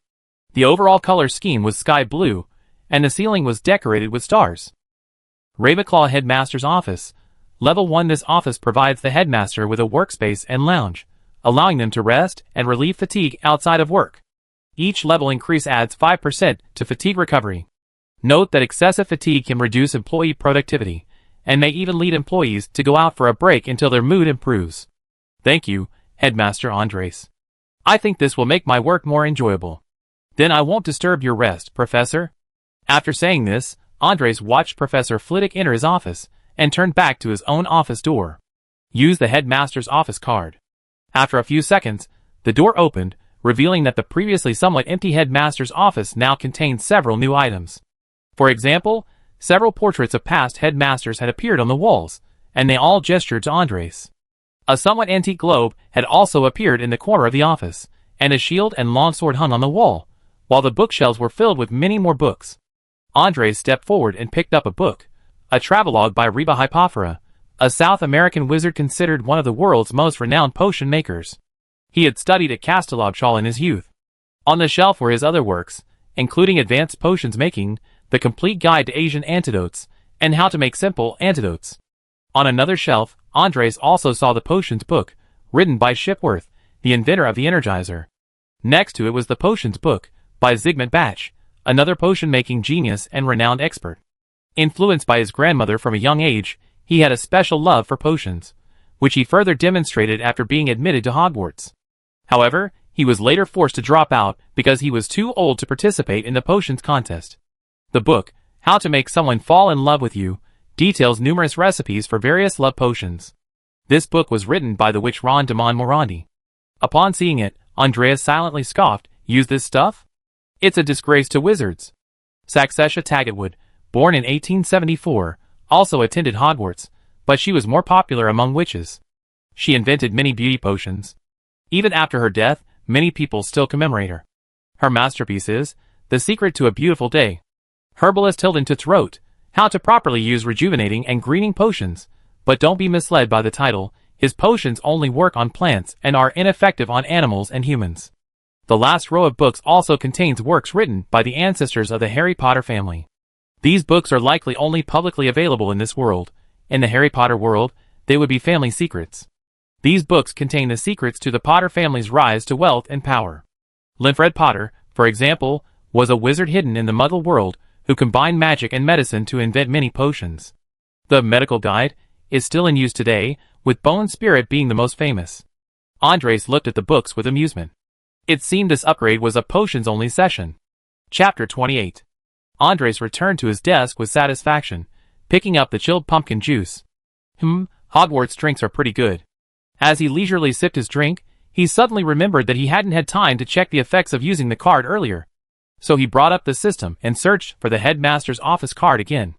Headmaster's office card. This is the office and residence of the successive headmasters of Hogwarts. We certainly can't be stingy. No amount of luxury is too much. Each level up increases the room's interior space by 5%, and each level up also grants several additional magic books. Note that a copy of each magic book will be automatically made in the library. Each level up also increases the host's magic power growth rate by 5% while in the room. Great! He hadn't expected upgrading the headmaster's office to increase magic power growth. If he had known, he should have redeemed it from the beginning. Perhaps he would be much stronger now. He wondered when he would reach the professor's level. Andres continued browsing the system, and suddenly noticed the House Common Room card. College Common Room card. Good rest is essential for progress. Students need sufficient rest in addition to their studies, so this is the best choice to ensure students' daily living conditions. This room can accommodate 50 students when it is level 1, and the capacity doubles with each subsequent level up. Please note that male and female dormitories are separate, and male students are prohibited from entering female dormitories. Each level up in this room restores 5% of students' fatigue. Redeem 4 Academy Common Room cards. Successfully redeem 4 Academy Common Room cards, deducting 400 system points. Oh, and I also need one for Professor Flitwick's Charms class. Charm Classroom card. Charms are the most basic of magic. What? You haven't learned them? You must be a legendary monster. This room can accommodate 50 students simultaneously. The number of students increases by 5% for each level up, and the student's charm comprehension increases by 5% for each level up in this room. System: the students will need wands when they arrive. But how do I match each student with the correct wand based on their chosen wizard? The host can choose to learn how to make wands themselves, or they can choose to exchange for wand cards in the system. Each wand card comes with a box containing a wand. The card is placed inside the box. When the host gives the box to a student, the card will automatically generate a wand that matches the student. I understand. That's very thoughtful. This solves the problem of not having a wand shop in the early stages. Exchange for 71 cards. I bought 2 extra because I was afraid the kids would wave their wands around randomly and destroy them. Successfully exchanged 71 cards, deducting 700 system points. Now that I have wands, let's see what I need. Right, we also need textbooks, Andres thought, and started searching through the system again. Compared to the items, books were significantly more expensive, and the more advanced the magical theory within, the higher the exchange price. He even saw books not from the Harry Potter world, these must be from other worlds. Andres really wanted to exchange for them, but the prices were outrageously high, a real deterrent. It seemed the books from the headmaster's office were truly a perk, otherwise, with his current wealth, he simply couldn't afford them. Standard Spells, Beginner, by Murata Gossack, Magical Theory, by Adby Wolfling, Beginner's Guide to Transfiguration, by Emery Swift. Andres selected these 3 books. These are Hogwarts basic textbooks from the last few decades, so the price isn't expensive. Each book only costs 100 points to exchange. The system even thoughtfully asked Andres if he needed to have 100 copies of each book made. Of course he did, otherwise he would have to find a way to print them himself. The system is so considerate. After exchanging the books, he had 1,000 system points left. Spending money is fast, but spending points isn't slow either. Andres then found the Knights Public Bus in the system's magical items and exchanged for a Knights Public Bus card. Successfully redeemed 1 Knights Public Bus card, deducting 500 system points. Knights Public Bus card. Just extend the hand you normally hold your wand, get on the bus, and we take you anywhere you want to go. Note that this card includes a driver and a ticket collector. This item can accommodate 90 passengers.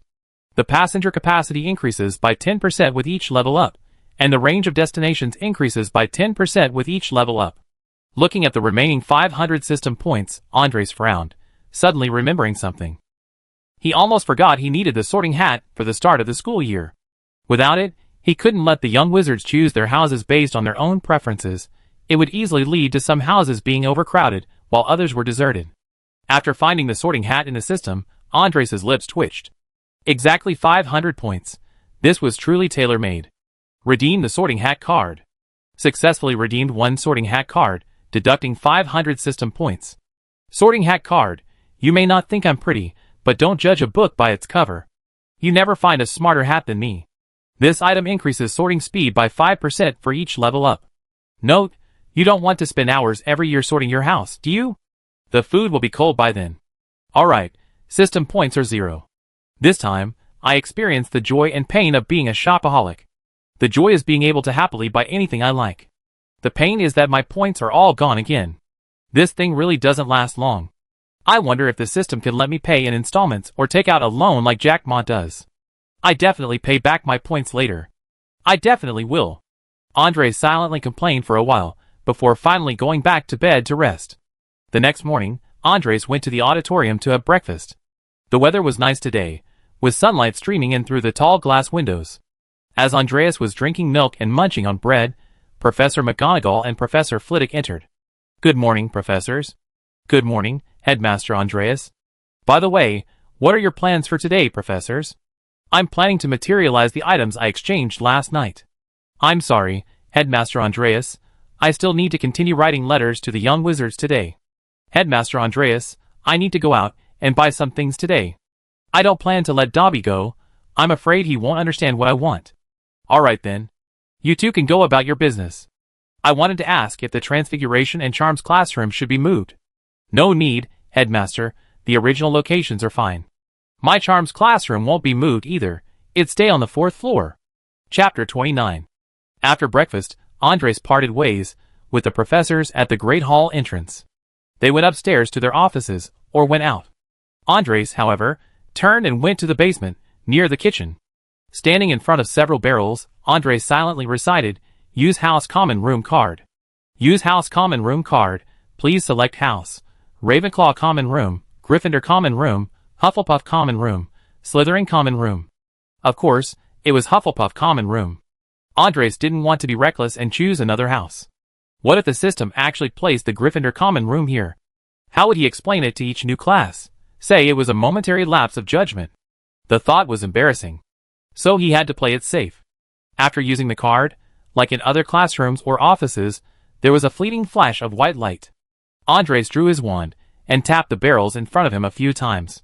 The largest barrel inside twisted slightly, and its lid opened automatically. He entered Hufflepuff's common room through a passageway leading underground. Sunlight streamed through the glass roof, illuminating the center of the common room, which was carpeted and dotted with several antique sofas. Candlelight flickered, illuminating some sunless corners. Overall, the common room resembled a badger's den. Supported by several thick wooden pillars, the upper floors housed the boys' lounge on the first floor and the girls' lounge on the second, connected by a large spiral staircase. Around the hall, some paintings hung on the walls, along with simple bookshelves and coffee tables laden with drinks, fruit, and snacks. Besides these, the most striking feature of Hufflepuff's common room was its abundance of plants. Some were small potted plants on the bookshelves, while others were vines twining around the pillars and second-floor railings. A large fireplace was embedded in the stone wall, and two owls, seemingly appearing out of nowhere, perched on a shelf near it. Andres also looked into the boys' common room, a circular room with 4 made-up beds in each. Each bed had lighting on either side, and a bedside table, with large wardrobes placed between the beds. A simple sink and mirror were placed near the entrance. Andres left Hufflepuff's common room and went to the entrance of the Slytherin common room, also located underground. This time, he silently recited the instructions to use a card and select the Slytherin common room while facing a wall. The Slytherin common room identification system differs from Hufflepuff's. A password is required before the guards at the door will grant entry. However, Andreas, as the master of Hogwarts Castle, naturally doesn't need a password. Upon entering, the first thing you see are 2 mermaid statues. You need to descend the spiral staircase on the right to reach the common room. Descending the stairs, you see a giant rug hanging on the wall, woven with snakes of various shapes, which look somewhat eerie in the candlelight. At the entrance to the hall, there's a small pool with a snake head filling it with water, and a large notice board stands nearby. This is the main hall of the Slytherin common room. A fireplace sits in the center, surrounded by long sofas. A small coffee table with a lamp and teapot sits in the middle.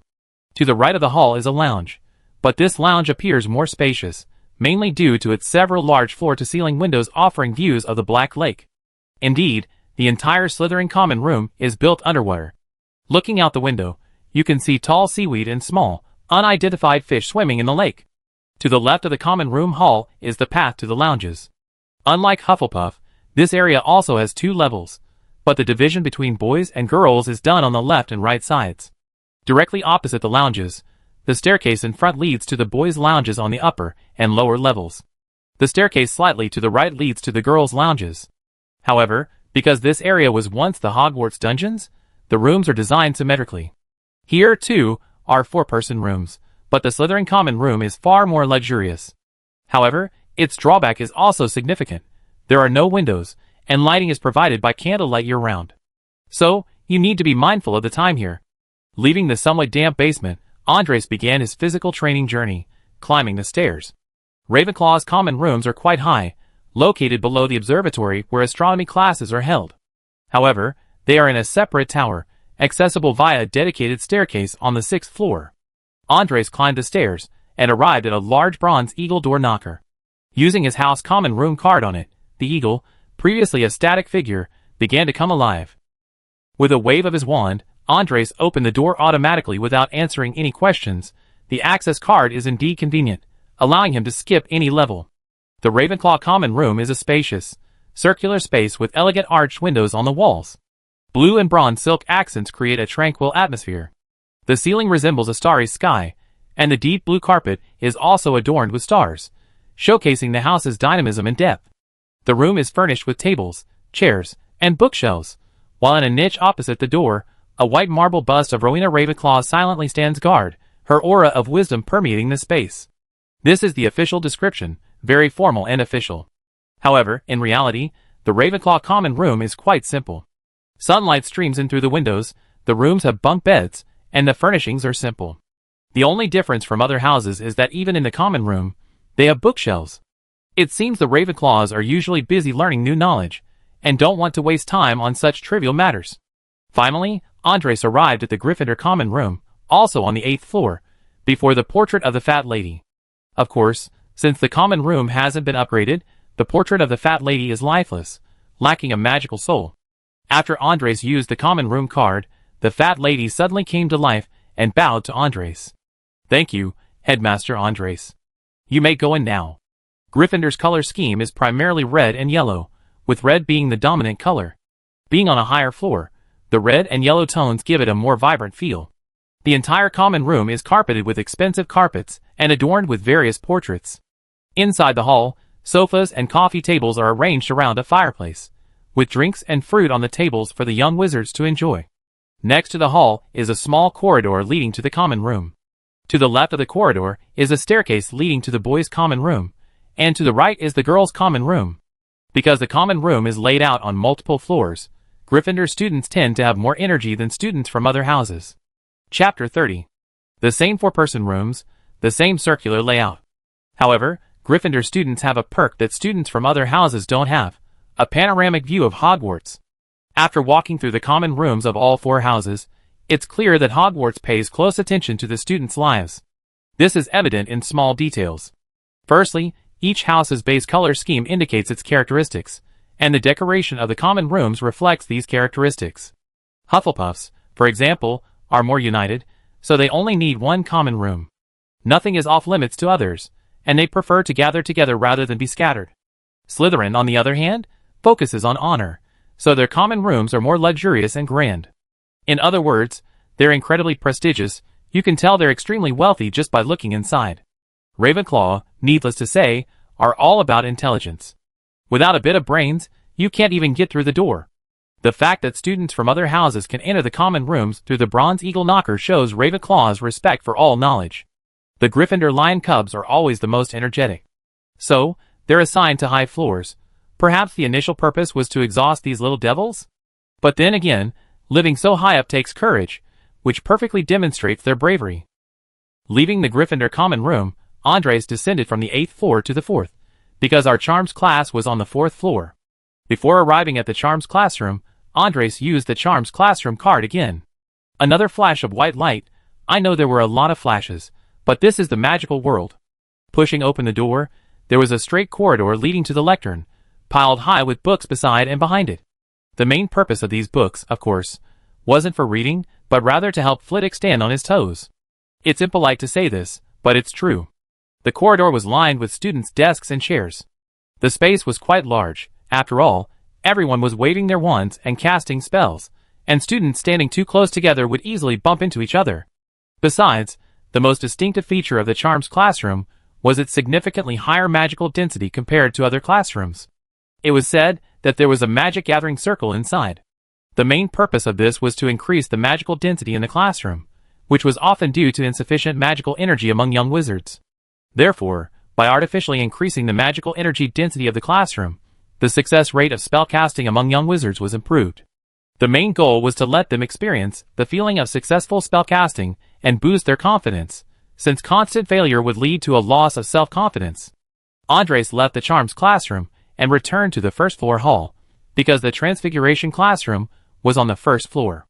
Andres arrived at the door of the Transfiguration classroom on the first floor and used the Transfiguration classroom card. Transfiguration classroom card. Transfiguration is one of the most important spells students learn in Hogwarts. It is the most complex subject and also a dangerous one. Remember, never eat food created by the Transfiguration charm.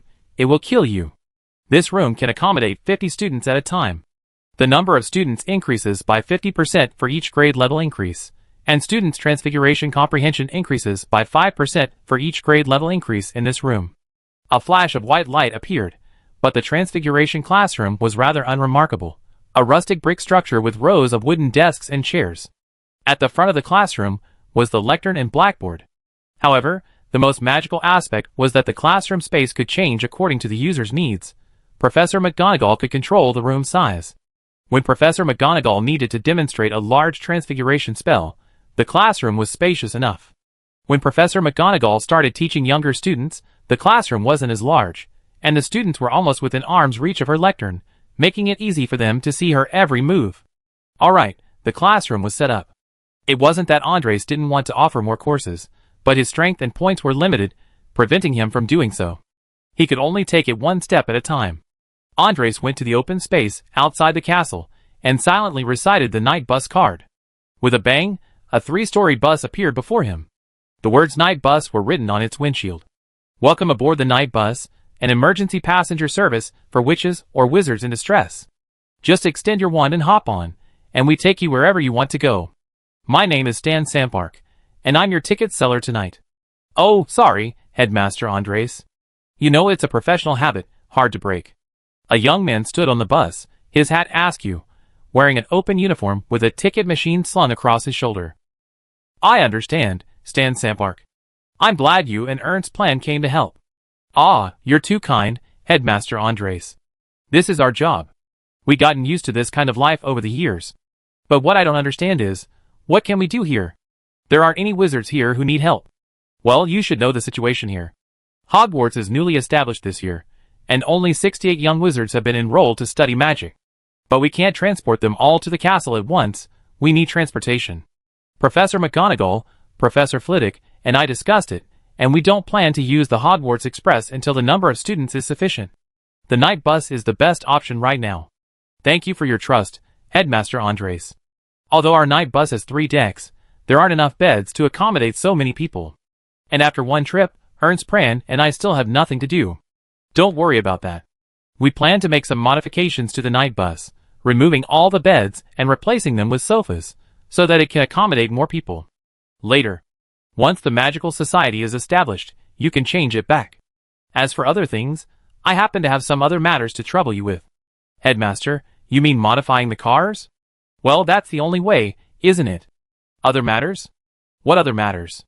Right now, we only have the castle, and everything the castle needs is provided by outsiders. We basically have to make a trip every week to transport supplies. I was worried about where to find suitable people to do this, but now that you're here, I think that problem can be solved. Oh, no problem, Headmaster. Ernst Pran and I can handle this task perfectly well. As long as you prepare the goods and vehicles, we'd be happy to serve you. I don't know what your requirements are for the lounge, but I have Dobby prepare a room for you in the castle. You can stay here for now. You can move out when the school expands to include Hogsmeade Village or Diagon Alley. No problem, Headmaster Andres, but could you please pay some wages first? Pran and I need to buy some daily necessities, since we didn't bring anything when we were summoned. Chapter 31. Watching Stan Sampark and Ernst Pran drive away in the night bus, Andres stroked his chin. Could he have them fill in for Hagrid and give a new student a ride across the Black Lake? That way, the young wizards would have a proper initiation ceremony, wouldn't they? Thinking this, Andres walked towards the headmaster's office. He reached the spiral staircase on the 3rd floor, waved his wand, and the staircase automatically ascended to the 8th floor, leading to the headmaster's office. Dobby, a glass of watermelon juice, or coffee if you don't have any. Andres sat down in the headmaster's office chair. Yes, headmaster. Please wait a moment. Dobby bowed slightly and replied. A moment later, a large glass of iced watermelon juice appeared before Andres. He drank the juice and silently cast the sorting hat card on a bookshelf on the wall. A hat slowly materialized from the ethereal surface above the bookshelf. The hat was worn, covered in pudding, and looked somewhat dirty. However, it had a human-like face, and its mouth was opening and closing, clearly indicating it was sleeping. Andres glanced at it, but didn't disturb its sleep. Andres had been busy with home visits lately, and hadn't had a moment's rest since his transmigration. The things so many people dreamed of in his previous life were actually happening to him, and his thoughts began to wander. Just as he was sipping his juice and lost in thought, a rather large owl landed on his desk. Ah, hello, postman. Thank you for flying so far to deliver this mail. Andres stroked the owl's head and took the letter from its leg. He waved his wand, and a bag of cookies flew out from a pile of snacks. He opened the package and pushed the biscuits toward the owl, saying, "You can eat them slowly." The owl's large eyes immediately curved into crescents, and it cooed in response before burying its head in its food. Andres then opened the letter. Dear boss, first, I have arrived in Historicshire. The large supermarket that Smith recommended meets our requirements. This supermarket is owned by a long-established Scottish noble family, but their heirs are immigrating to the United States and therefore intend to sell. The goods in the supermarket are on consignment, so we don't need to pay for them. Furthermore, the supermarket's location is somewhat out of the way, so we can acquire it for only £500,000. They require a lump sum payment. If you think the price is acceptable, I can finalize the deal. In addition, I have also purchased an office building at 79 Gregor Street. On the 5th floor, I think supermarkets, trading companies, and asset management companies can all move their offices here. This will reduce the number of management personnel and make management easier. Also, something different from what I initially considered, we need a few more people, about 5. That means we need 7 people in total, including the site manager and the financial director. We already selected the site manager and the financial director. I wonder if you'd like to come to the interviews with us. Also, the supplies have already been prepared through the supermarket channels. I plan to handle these things under the guise of a bulk purchase. How should I hand them over to you now? Andres looked at the lengthy letter and felt a surge of satisfaction. It seemed that Catherine was already getting into the role of CEO of the new company, and was also very good at handling people. Because Andres had said she had given Catherine complete authority, and that she could make all the decisions on the matters mentioned in the letter without consulting her, she still reported everything in detail. Then she began writing a reply. Hello Catherine, I'm glad you adapted to your work so quickly. I agree to everything you mentioned. As for the supplies, I sent someone to handle them, but you need to buy a trailer. I plan to use a container to haul the things back. Let me know when you're ready. Also, I noticed the postman seems to be getting bigger. Are you feeding him too much? Andres quickly finished her reply and saw off the well-fed postman. While Andres was busy with Hogwarts, netizens on various British online forums resumed their usual banter and idle chatter. On a Harry Potter fan forum, someone dug up an old post. Hey, why did this post sink? Where did everyone go? Commented one netizen. Stop yelling, no one will listen even if you yell your lungs out. One netizen commented. The prank is over, huh? But now that you mention it, I remember someone was going to secretly film the home visit and share it with everyone. Another netizen commented. You people are so mean. Hogwarts is a child's dream. How could you shatter their dream? Send it to me. I definitely won't do what they did. I just laugh at them at most. Another netizen commented. TCH, you thought you were some kind of saint. Turns out you're just like everyone else. Everyone wait, I have the poster's contact information. I go and follow up. Another netizen commented. Hurry up, everyone's waiting to see what happens. One netizen commented. Gentlemen, wait. I'm going to ask right now. Another netizen commented. Then, this mischievous netizen picked up the phone and called his best friend. Hey Drew. What are you doing? I haven't seen you out these past few days. Me? I haven't been doing anything, just been bored at home watching TV. What, you want to go out with me? Ah, of course, school starts soon, so let's find some time to catch up on our holiday homework, otherwise Madam Helena won't let us off the hook. Also, the boy named Drew Barnetta fell silent upon hearing this. He was 15 years old, and had just finished his first year of high school. He was supposed to finish high school with his best friend, but an unexpected turn of events occurred this summer. He received an acceptance letter from Hogwarts. He initially thought it was just a prank, and even mocked it online, planning to secretly take a picture and post it online for everyone's amusement. However, unexpectedly, a young man came for a home visit that day.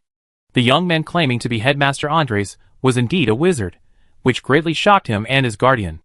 Especially his father, a physics teacher, was completely devastated after witnessing the magic. Having taught physics for nearly 20 years, suddenly discovering that magic existed in the world was unacceptable to anyone. However, in the end, after Andres' strong persuasion, his father accepted the invitation and agreed to let him study at Hogwarts. This excited him for days. After all, he was a die-hard Harry Potter fan. Now that he was going to study there, he couldn't sleep for nights on end. As for the secret filming, he had long forgotten about it. Just as his friend was about to continue, Drew spoke up. Hey, I actually have something to tell you. Chapter 32. You go first. You go first. After a brief pause, Drew said, You go first?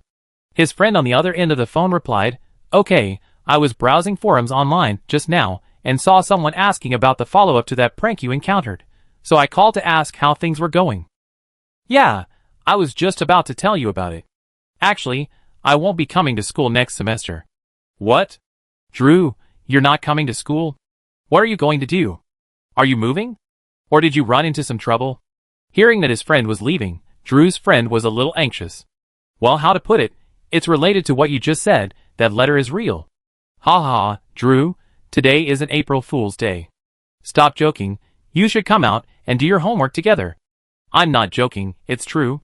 My father, and I saw the other person cast the spell. Hearing that Drew's voice didn't sound like a joke, the other person became uneasy. How could I possibly have the video you secretly filmed? Can I see it? I'm so sorry, no, because I didn't film anything at all. The other person found out during a chat and asked me to delete it. He even told me not to tell anyone, but we're best friends, aren't we? Please, this joke isn't funny at all. Drew told me it's not true. Unfortunately, it is true, and I have no reason to lie to you about it. But how can you prove it's true? Well, how about this? Next Sunday, August 30th, at 3:15 p.m., come to my neighborhood, somewhere far enough away that you can see my front door. Then you believe it. Huh? You mean someone's coming to see you that day or something? I said everything I can. Someone just happened to pass by and saw something. That doesn't count as me leaking secrets, right? Drew finally hung up the phone. He went back to his room, laid down on his bed, and thought, things will be different between us from now on. After Drew's friend hung up, he felt a mix of emotions. He couldn't say whether he was happy or disappointed, but he still felt that Drew must be joking with him. Brothers, I bring the poster back on August 30th and give everyone an explanation. One netizen commented, "What's going on? Weren't you going to urge the video call? Tell me what happened upstairs." Another netizen commented, "Nothing, trust me. This isn't over yet." Another netizen commented, August 30th, 12:45 p.m., in the open space outside Hogwarts Castle on the Isle of Skye. Andres looked at the 3-story bus in front of him and said to Stan Sampark and Ernst Pran, "Then the rest is up to you, Stan. Do you remember what I told you at lunch today?" "Oh, of course, Headmaster Andres. I bring back every single one of these little darlings." "What about the box containing the ones?" "Ah, they're all next to the cockpit. I already put them away. I remember to give each of them one. These little guys are so lucky. When I was in school, I had to spend 7 galleons to buy them myself." "Alright, then you and Ern should set off. Be careful on the road." "Don't worry, Headmaster, we will."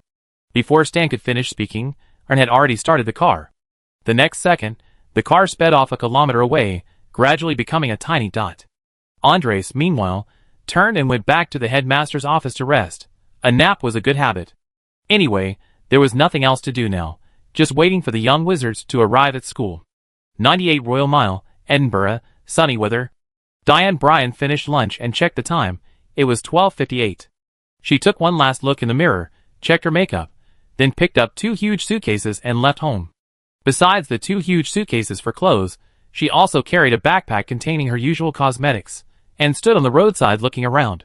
Professor McGonagall's letter told her to wait by the roadside at 1 p.m. for a night bus to pick her up. Diane had initially thought she'd be taking the Hogwarts Express from platform 9 3/4, but instead, it was the night's bus. Quite a novel experience, wasn't it? Just as Diane was lost in thought, a 3-story bus, more like a sightseeing vehicle, suddenly appeared on the road about 200 meters away with a whoosh. The bus swerved past several cars on the road, seemingly oblivious to its approach. 200 meters felt both long and short.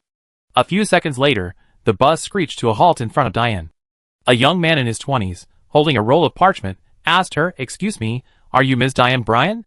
"Yes, you." Diane's words were cut short by the young man's enthusiastic greeting. "Oh, great! We found our first enrolled wizard. Come on in. We need to pick up the next one, Jean, who lives in Little Whigland, Surrey. Let me help you with your luggage."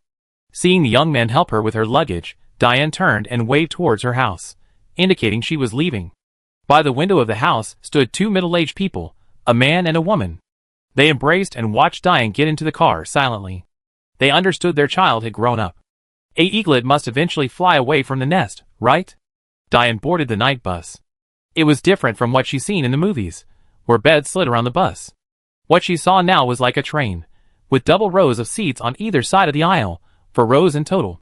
A teapot and some cups sat on the table in the middle. There was also a plate of fruit and a small box of snacks. As she was observing carefully, the young man appeared before her with a box. "Hello, Miss Diane, I am Stan Sampark. Could you please show me your acceptance letter?" Diane handed the acceptance letter to Stan, who glanced at it and returned it to her. "This is the one the school gave you. You just need to hold the box and silently say open it. Now, please go and sit down. We're about to set off. The ride might be a bit bumpy, so please hold on tight. Ern, let's go!" Next stop, Surrey. Chapter 33. Diane sat down in one of the innermost seats, her backpack on the overhead luggage rack. Just as she settled in, a sudden acceleration pushed her back against the seat, and the scenery outside blurred. A few seconds later, things returned to normal, but she noticed the view outside the window was different. The car was now on a suburban road in Edinburgh, and after a few more seconds, the blurred scenery reappeared. Diane snapped out of her reverie, and picked up the box Stan had given her. This box contained a wand? Wasn't it supposed to be a wand-choose-wizard system? How did they know this wand would suit her? What if she and the wand were incompatible? She felt a little nervous, a little excited. This was her first wand, possibly her lifelong companion. Diane silently chanted open to the box, and she saw a flash of white light appear from the crack. Then the box slowly opened. A 12 1/3 inch brown wand lay quietly in the box. She picked up the alder wand, crafted from a unicorn tail feather. The moment the wand touched Diane's skin, she felt the air around her freshen. There was also a card in the box with information about the wand. Alder wand, with a unicorn tail feather core. Alderwood is inherently resistant to bending, symbolizing loyalty and protection. It naturally counteracts dark magic, and the addition of the unicorn tail feather enhances the wand's power with white magic and also has some benefits with nature magic. Do not use this wand to cast excessively powerful dark magic, as this will burn the core. Just as Diane was still basking in the joy of having the wand, the night bus suddenly sprang from its blurry, high-speed journey. Diane realized they were in a residential area, with identical houses on both sides. Each house had a lawn in front of it, suggesting it was an upper-middle-class neighborhood. The night bus stopped in front of a family of 3. The boy appeared quite young. The doors opened, and Diane could hear the mother repeatedly telling her son not to be naughty at school. The father, along with Stan, helped load the luggage onto the bus, repeatedly thanking Stan and asking him to look after the child.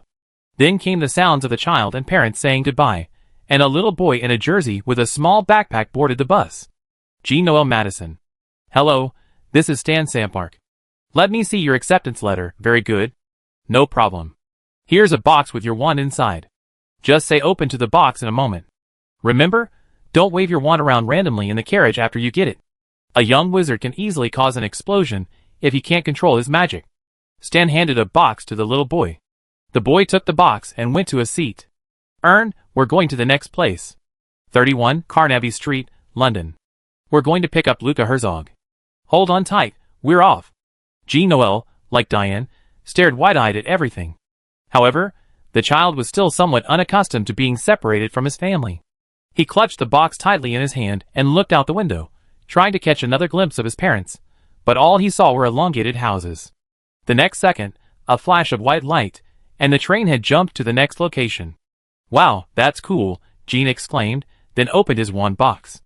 Inside lay an 11-inch wand, crafted from ash wood and thunderbird tail feathers. Unlike Diane's wand, Gene's wand felt different when he picked it up. Both of them clearly sensed a display of power. Ashwood wands are more intimately connected to wizards, others cannot use them. Ashwood is also considered a symbol of unwavering faith, not easily swayed.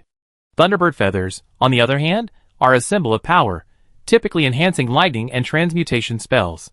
The combination seemed to suggest that Gene was a person who revered power and had unwavering faith. Perhaps this was why he loved football? Not everyone could endure the monotonous daily training. And so, roughly every 5 or 6 minutes, the night bus appeared somewhere in England. Diane watched as one classmate after another, big and small, boarded the bus, but strangely, Stan's luggage compartment never seemed to be full.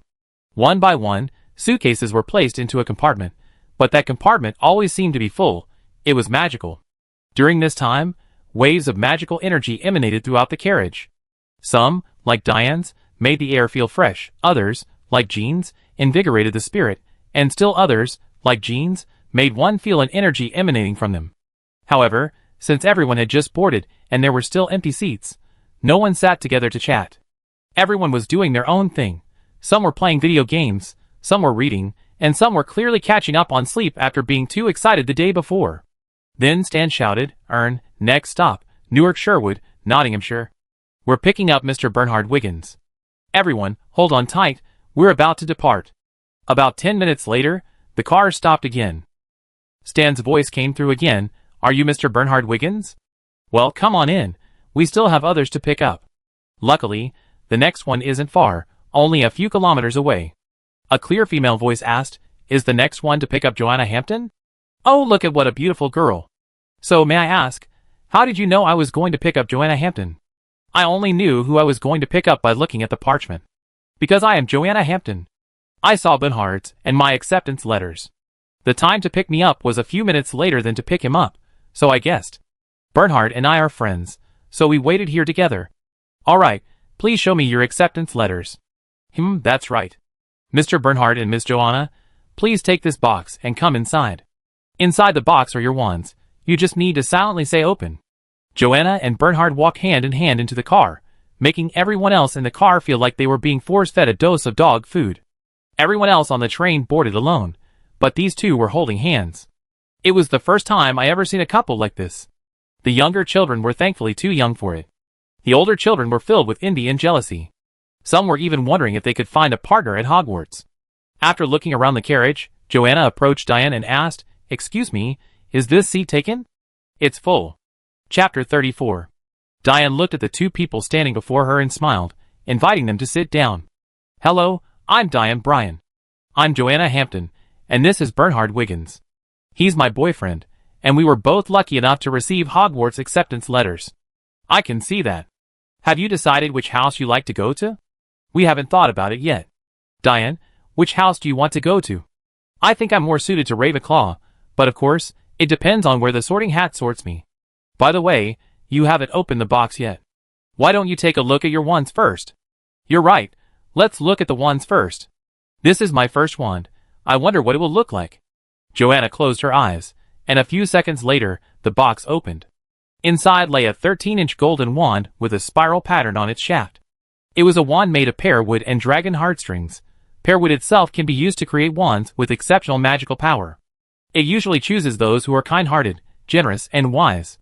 In addition, pear wood wands are the most flexible of all wands. Even after years of overuse, they still look brand new. Dragon heartstrings, used as wand cores, make it easier to create powerful wands, and the spells cast will be more elaborate. Using this type of wand allows for faster learning of magic compared to other types. Combining these two factors, it's easy to see that Joanna is likely a kind person with powerful magic. When she touches a wand, it's a power release type. Those around her can feel the pressure from that magic. As Joanna quietly savored the sensations brought on by this magic, her boyfriend beside her was somewhat bewildered, having never seen Joanna display such a powerful aura. Joanna, seeing her boyfriend staring at her blankly, nudged him. "Hey, Bernhard, check your wand." "Huh? Oh, okay." Bernhard picked up his box, and a few seconds later, a white light emanated from it as the box slowly opened by itself.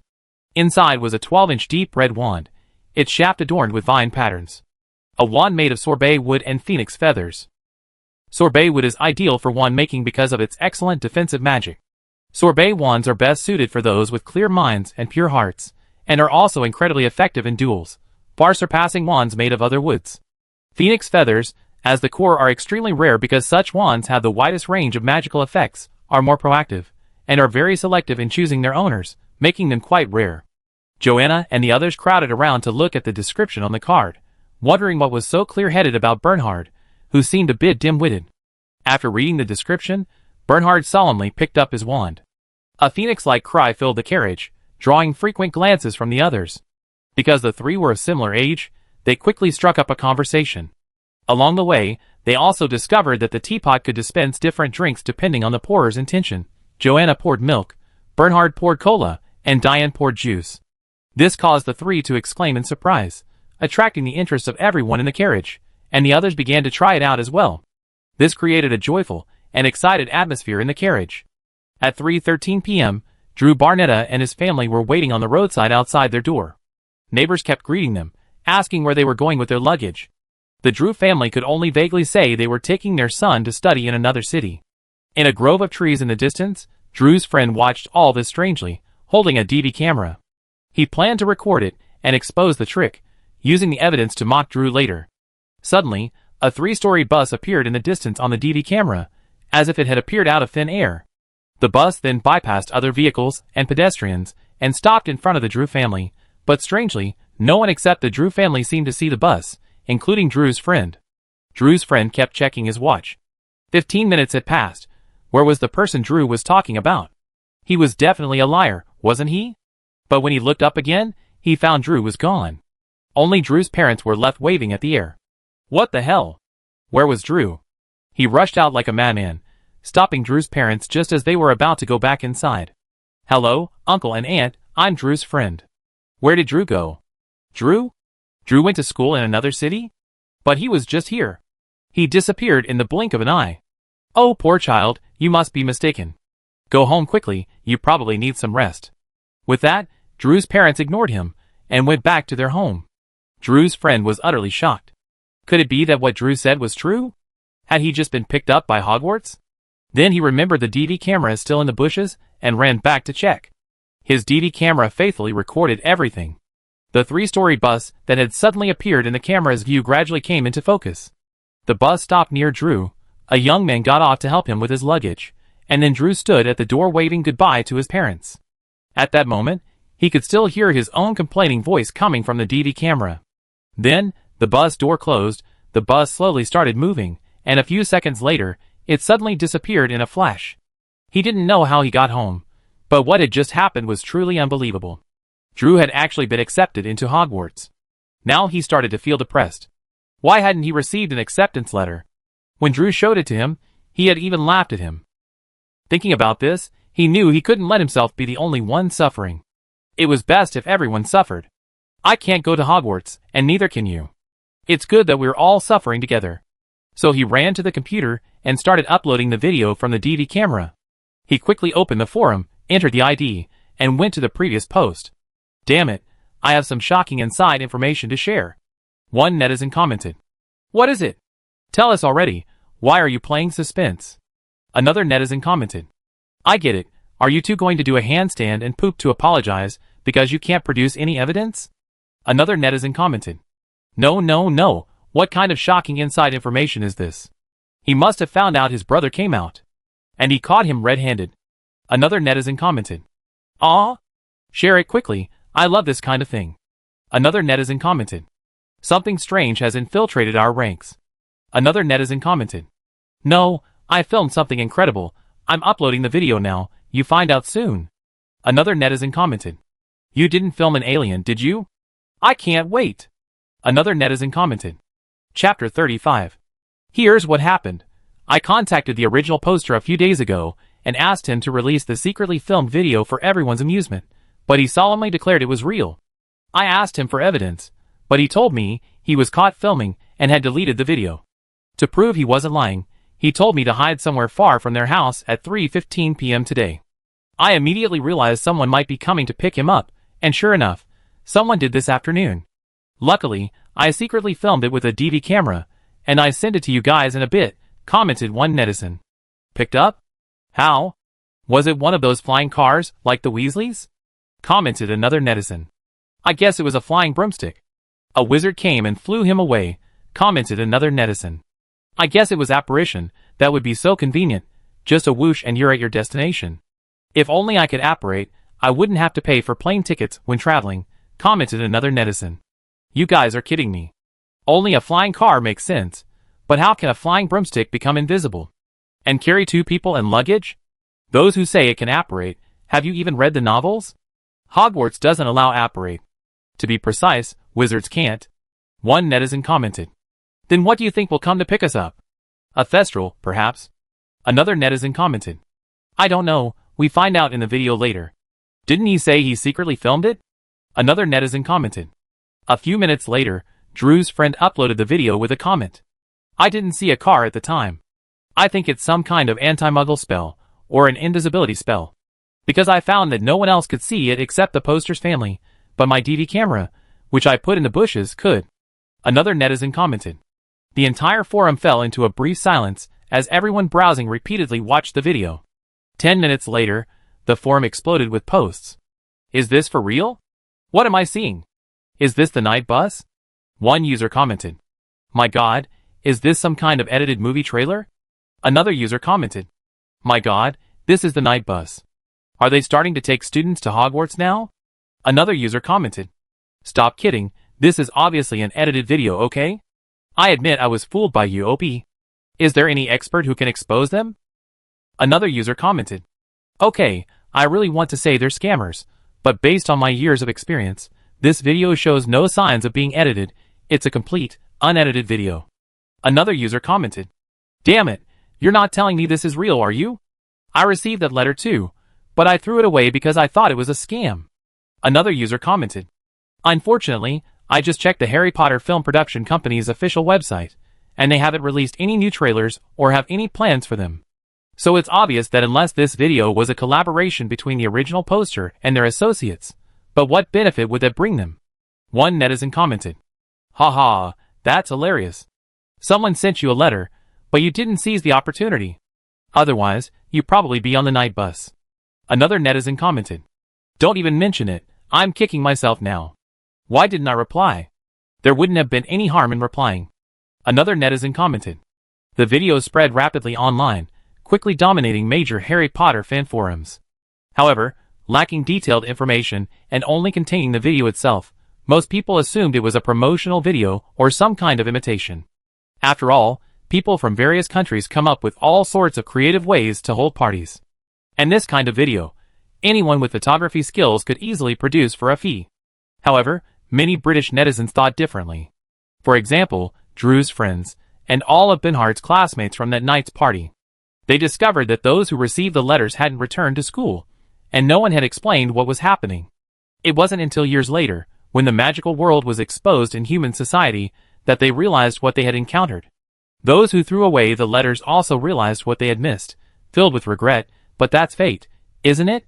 It was 6:30 p.m., and it was already dark. On the night bus, the students, still excited, hadn't rested. However, the journey had been quite long, and many ate fruit and drank beverages to replenish their energy. Of course, every time a piece of fruit was taken, another would appear to replace it, and the beverage in the teapot seemed to never run out. Finally, after picking up the last student, they began their return journey. The car sped across the Scottish Highlands, rapidly heading towards the Isle of Skye. Stan Sampark stood up and faced everyone, taking out his wand and pointing it to his throat. Loud voice, cough cough, "Young wizards, please be quiet and listen to me. First, congratulations on your acceptance to Hogwarts. Second, please disembark in an orderly fashion. Don't worry about your luggage, house elves will deliver it to your rooms. After you get off the bus, please line up. I will lead you to Hogwarts. Thank you everyone." After saying this, Stan leaned against the bus door and chatted with her again. The conversation inside the bus grew louder again. "Gina, it looks like we have to take a boat across the Black Lake together. Beretta, have another grape. The fruit at Hogwarts is really good." Beretta covered her head and said fiercely, "Gina, all you know is eating. The fruit here is all bought from outside, it's no different. Aren't you worried about what house you be sorted into?" "Why should I worry? No matter which house I'm sorted into, I still study at Hogwarts." "But how do you know these are all bought from outside, and not grown by Hogwarts itself?" "Alright, stop eating. Do you want to eat dinner later?" Beretta removed an apple from Jean's mouth. Then she continued, "Of course I know, Catherine bought all of these. Well, we should save room for dinner." "Catherine? Who's Catherine? Is she a teacher at Hogwarts too?" "No, she's my sister. Headmaster Andre specifically hired her as CEO to handle our daily needs." "Oh, I see. Then could you ask your sister to bring me a soccer ball?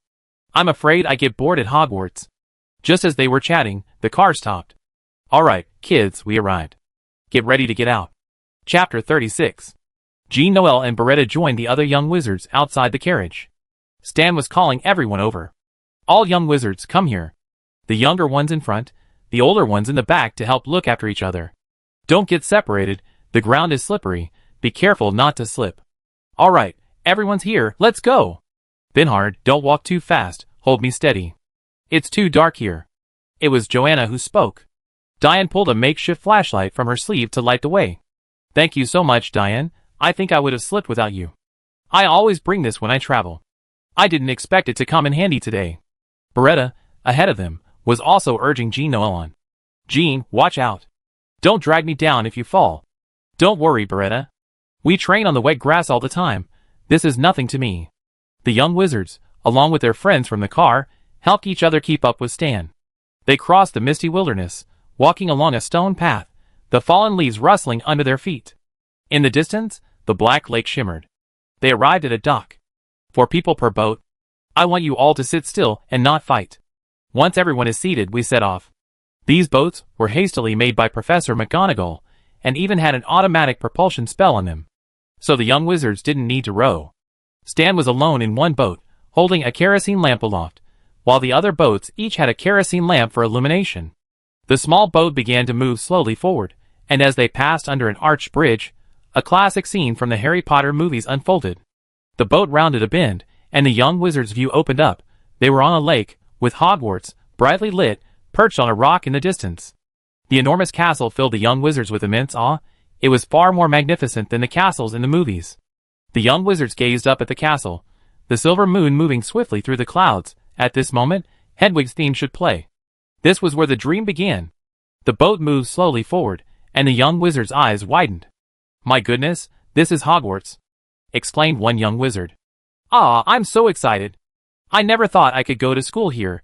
It's all like a dream." Another young wizard exclaimed. "Vinhard, am I dreaming? Pinch me." "Ah, what are you doing?" said an unreasonable witch. "Didn't you tell me to pinch you?" said a wronged wizard. "All right, you two, stop fooling around. It's truly magnificent, but the thought that we can only study here for 3 years makes me feel regretful. I wish I could live here forever," said the witch, who had just been fed a mouthful of dog food, a Chinese slang term for witnessing public displays of affection. Just as the boat was sailing on the lake, our headmaster Andres was also standing in his office, overlooking the lake. Although he couldn't see anyone, he could see the lights on the boat slowly approaching the castle. "It seems we should go down, Professor Flitwick." "Yes, Headmaster Andres, I'm also looking forward to meeting the new students." With that, the two left the headmaster's office and went to the auditorium on the first floor. Meanwhile, the students had arrived at the boathouse. They disembarked and officially stepped onto Hogwarts soil, beginning their wizarding journey. Stan led them up the stone steps of the boathouse, thankfully illuminated by Hogwarts streetlights to prevent them from slipping. They entered a small garden square through a side door, and then entered the castle. Upon reaching the entrance to the Great Hall, Stan handed the 68 students over to Professor McGonagall. "Professor McGonagall, all 68 students have been brought here, not one missing. Now they are yours. Anne and I are going to rest. We're a bit tired and won't be attending the dinner." "Very well, thank you, Stan. I tell the kitchen to set aside some food for you." With that, Professor McGonagall approached the students. "All right, everyone, quiet down. I know you all know that Hogwarts has 4 houses: Ravenclaw, Hufflepuff, Gryffindor, and Slytherin. As for which house you be sorted into, good luck. Now get ready, let's go in." With that, Professor McGonagall turned and pushed open the doors to the Great Hall, opening the door to change the young wizards' destinies. The young wizards filed in with Professor McGonagall, but it wasn't what they had imagined. The Great Hall wasn't magical at all. There was no magical ceiling, no numerous magical candles. But no one dared to ask. They could only stand there, waiting for the Sorting Hat to distribute wishes. Then, unexpectedly, something happened again. Just when everyone thought the Sorting Hat was going to sing for a while, it spoke instead. "What are you waiting for? Come on up, children. I need to get you all sorted out so I can go back to sleep. You can't expect this old man to keep you company all night. All right, everyone whose name I call, please come forward." Beretta Morley. The little girl paused for a moment when she heard her name called, not expecting to be the first one. But she quickly recovered and went forward to sit down in a chair. Professor McGonagall placed the Sorting Hat on her head, and the Sorting Hat thought for a moment. "Oh well, lively and innocent child, you are kind-hearted yet naturally active, so Gryffindor is the best choice for you." Gryffindor. With a loud shout from the Sorting Hat, the little girl Beretta was sorted into Gryffindor. When she handed the Sorting Hat to Professor McGonagall, the professor gestured for her to go to the first long table on her right. "Jean Nor Madison, come forward." Jean Nor placed the Sorting Hat on his head, and the hat murmured, "Oh, determined little wizard, worshipping power, and yet clinging to the ultimate honor. Slytherin." With another shout, Jean Nor Madison was sorted into Slytherin. As the Sorting Hat was returned, Professor McGonagall gestured for him to go to the first long table on his left. Next, Diane Bryan. "Oh, a kind, generous, and helpful child. Gryffindor is a good option, but at the same time, Ravenclaw is also suitable. So where would you like to go?" "Ravenclaw." "I want to go to Ravenclaw." "All right, Ravenclaw then, Ravenclaw. Congratulations, child. You may go to the second long table on the right." Next, Bernhard Wiggins. "Aha, I think you should be assigned to Hufflepuff. It's a place where you can showcase your talents. What do you say?" Alright, Hufflepuff then. Bernhard was thus assigned to Hufflepuff, and he automatically went to sit at the second long table on the left. Joanna went to Gryffindor next. Drew went to Hufflepuff. After everyone had been assigned to their houses, Headmaster Andreas gently tapped his wine glass and stood up. Everyone fell silent and looked at him. Chapter 37. Good evening, young wizards. I am your headmaster, Andreas Mori, and I warmly welcome you to Hogwarts. You will have unforgettable memories here. Now, I will reiterate the current state of our school, which I discussed with most of you during my home visits. Because the magical energy in our world has only recently begun to revitalize, Hogwarts is not yet perfect. However, there is no need to worry. As the magical energy becomes more active, Hogwarts will also gain more energy to improve itself. I believe that you young wizards will have the opportunity to see the perfected Hogwarts.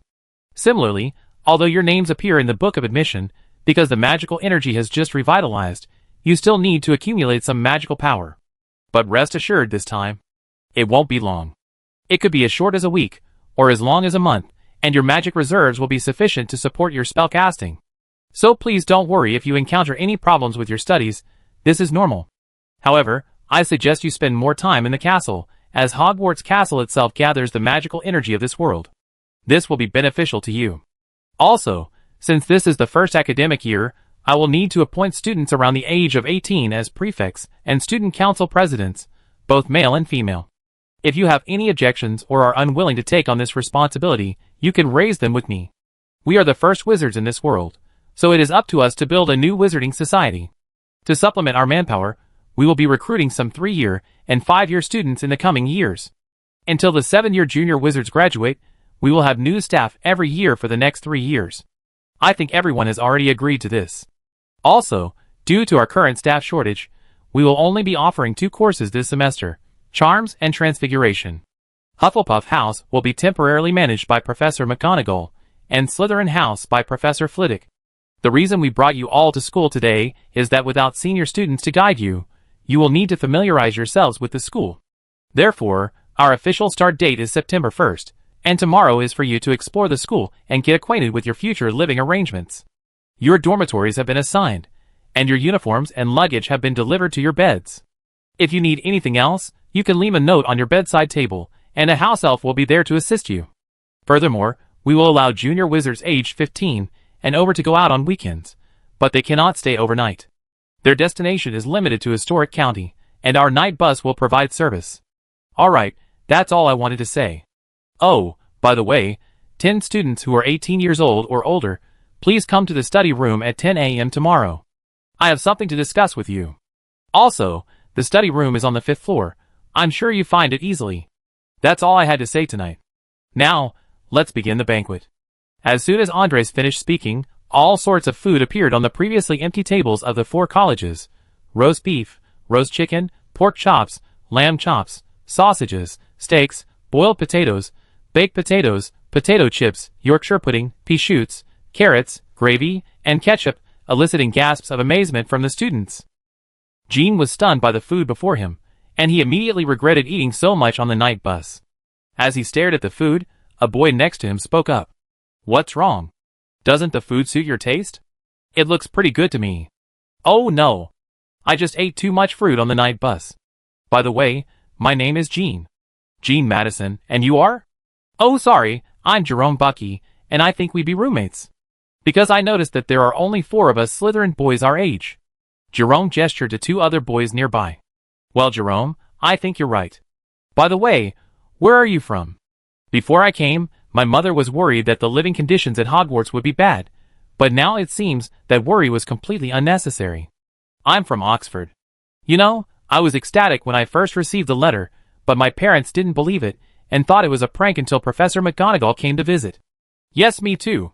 My father even took me to see an Arsenal match so I wouldn't be upset. You might not know that I was a player in Arsenal's youth academy. My father and I. They're all Arsenal fans. That's so cool. Too bad I'm too skinny, otherwise I love to play too. Could you give me one of those lamb chops over there, please? Here you go. You really need to eat more. Look how skinny you are. You can't play like this on our team. You get knocked over easily. At another table, Joanna angrily stabbed her poor steak in the plate with her fork, muttering as she tortured it, damn it. We agreed to come to Gryffindor together, but he went to Hufflepuff. I don't want to see you tomorrow. A wizard eating at the Hufflepuff table suddenly felt a chill run down his spine, a vague sense of unease creeping over him. The little witch next to him, startled by the beautiful older sister, could only bury her head in her food, too afraid to speak. Beretta, like a curious child, looked left and right, taking only a few bites of her food. Then, as if noticing something, she nudged the little girl next to her. Look, Erlinda! That armor in the corner just moved. Huh? What did you say, Beretta? I was eating and didn't notice. Dinner looks good, aren't you eating? Hey, Erlinda, look at that person over there. His eating is so funny. Huh? What? I didn't see it. After I finish this roast beef, could you pass me the sauce? Good heavens, Erlinda, you can't eat anymore. You already eaten so much. Aren't you afraid of turning into a little piggy? But I'm really hungry. After I got on the bus, I only drank some beverages and watched everyone checking their wands. It was so interesting. About half an hour passed, and most people had almost finished eating. Andres gently waved her wand, and the food on the table slowly disappeared, replaced by desserts and fruits.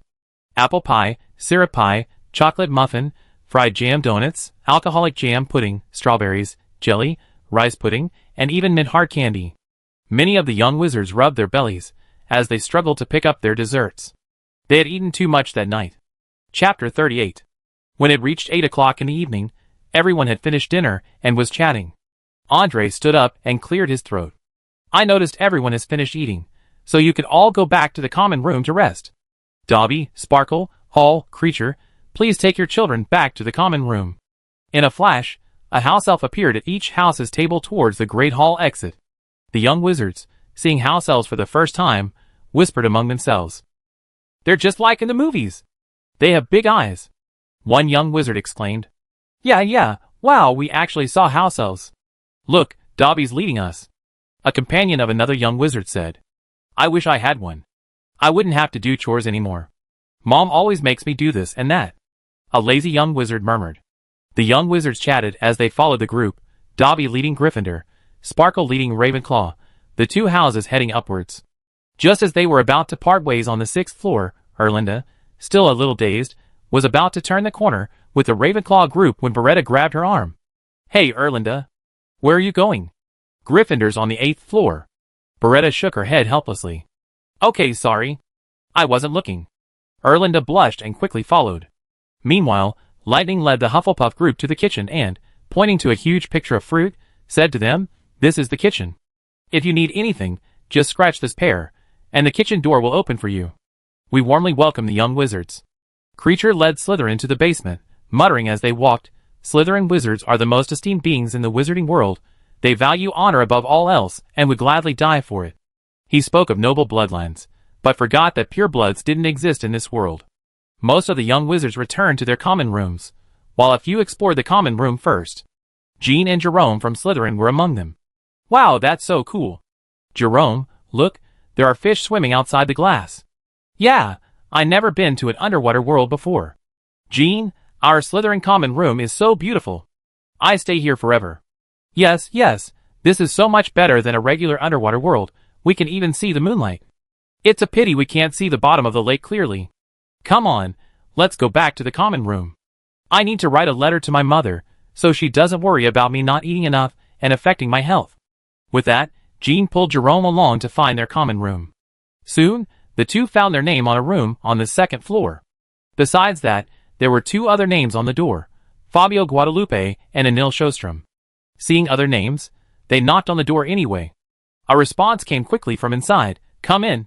Hello, I'm Jean-Marc Madison, and this is Jerome Bag. We also live in this room. Oh hello, I'm Fabio Guadalupe, and this is Anil Shostrom. Where have you been? We've been here for a while. Oh, we were touring the common room. There's a lounge area over there with a view of the lake. It's indescribable, absolutely spectacular. It's like being in an underwater world.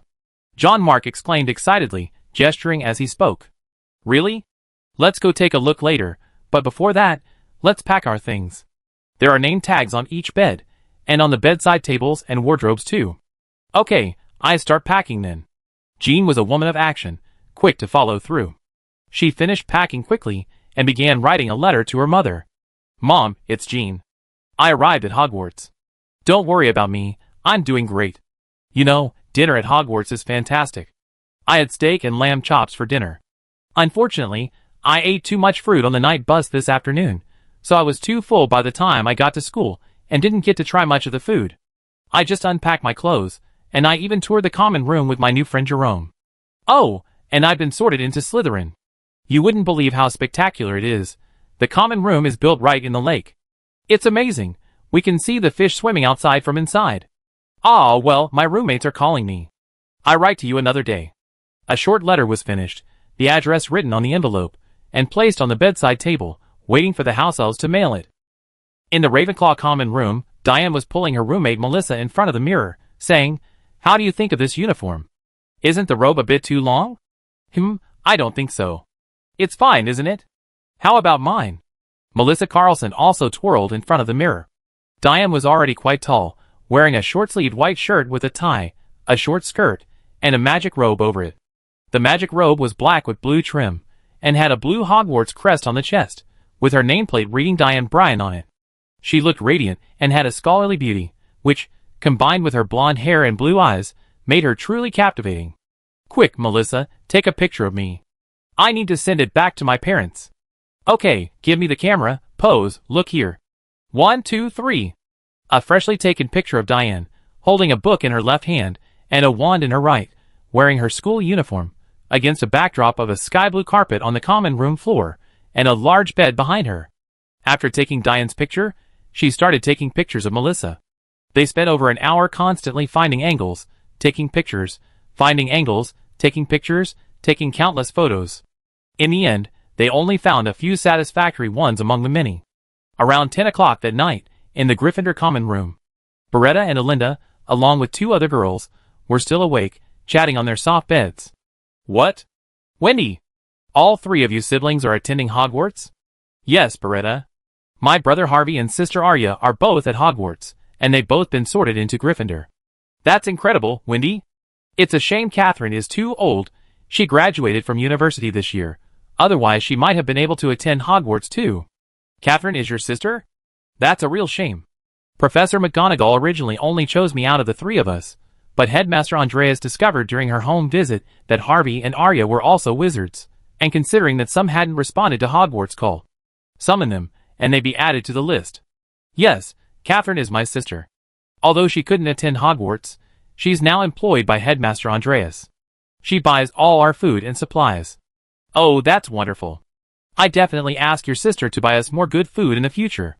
Erlinda, all you ever think about is food. It's too late. Let's go to bed early. I get up early tomorrow morning to take you both to explore the castle.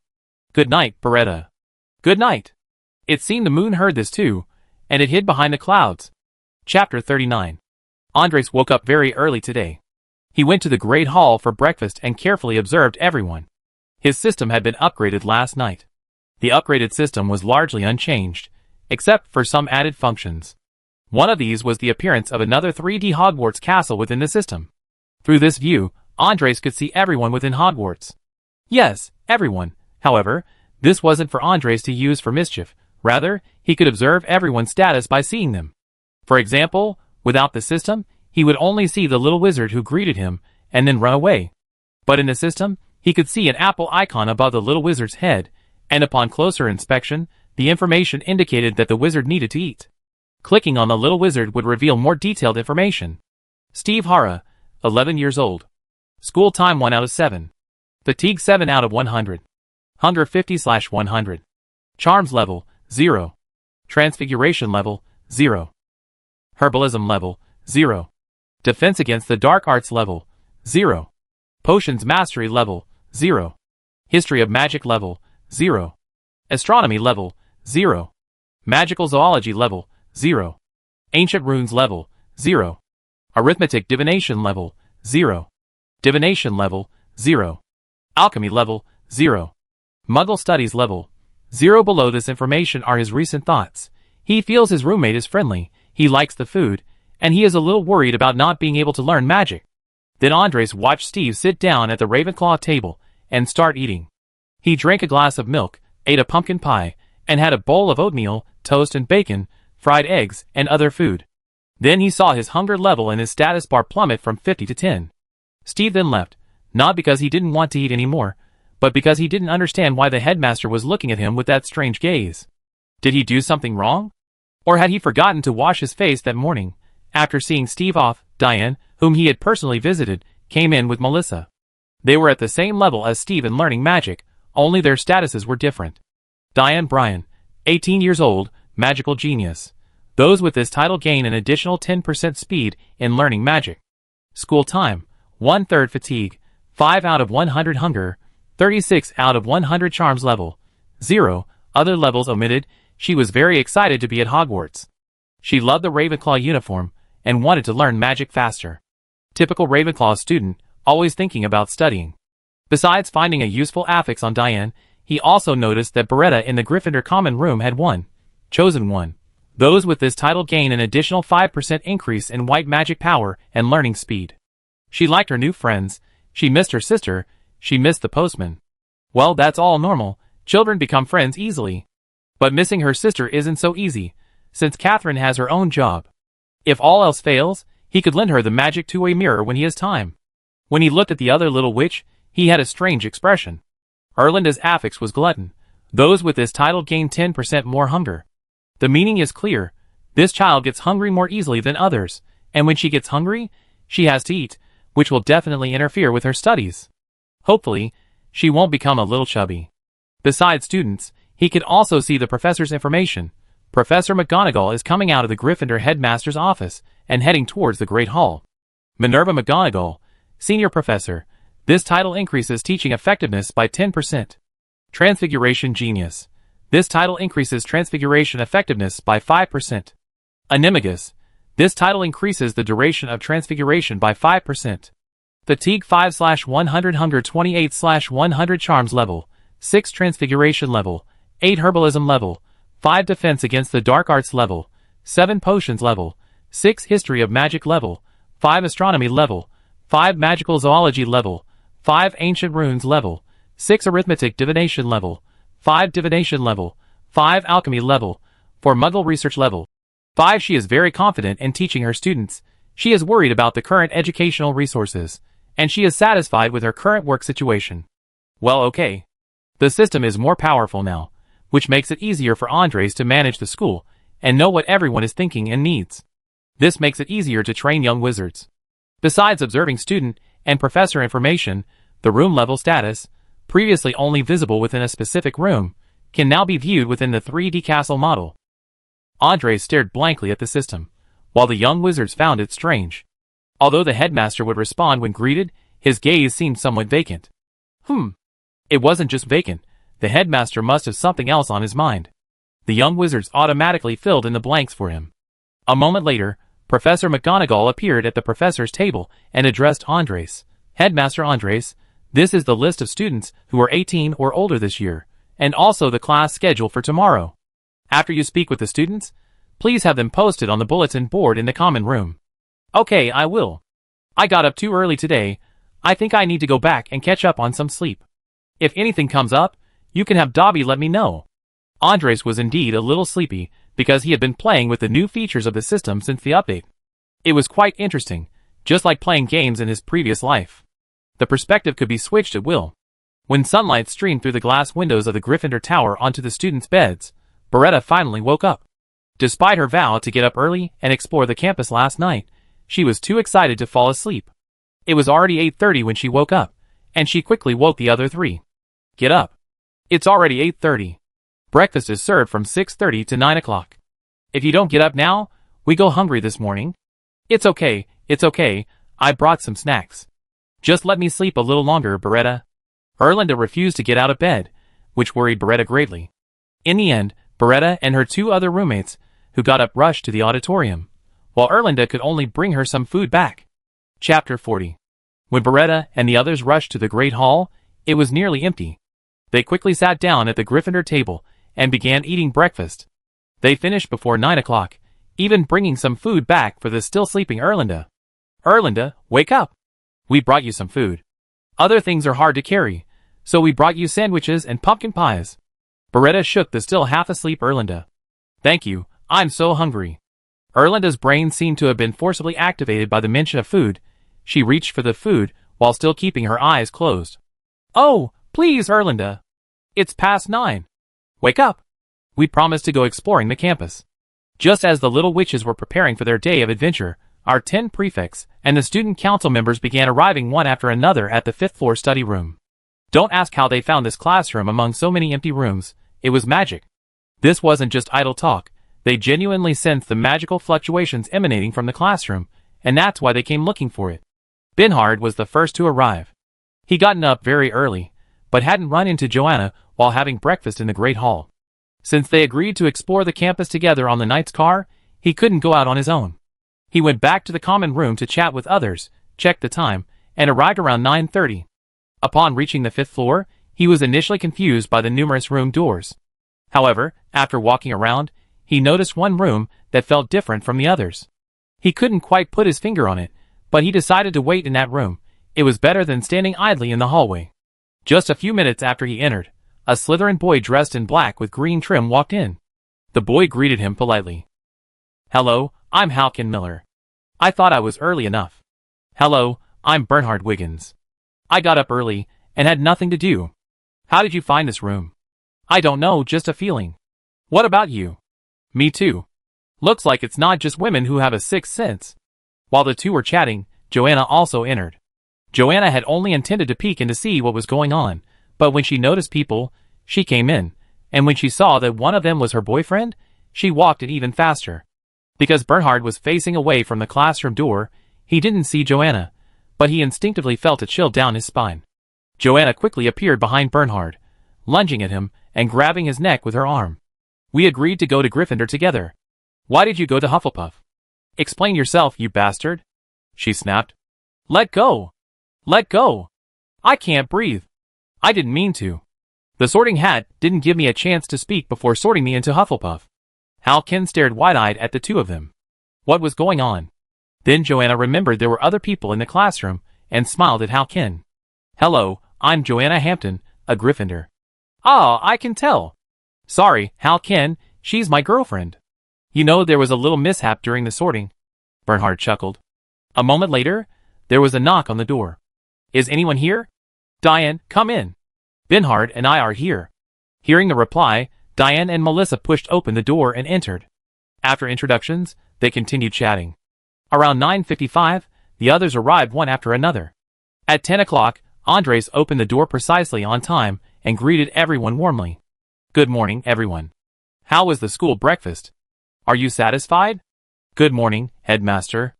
Of course, it's much better than what I make myself." "All right, let's get down to business. Before you arrived yesterday, I spoke with the Sorting Hat, and it basically ensured that each house would be assigned 2 18-year-old students. So you will be the prefects of your respective houses. Darius Pick of Gryffindor and Diane Bryan of Ravenclaw, you two will be the first presidents of the Student Council and Co-Presidential Council." This wasn't a random choice by Andres. Darius and Diane were the only 2 students among the 10 with a beneficial title. Diane goes without saying. Darius's title is Student Leader.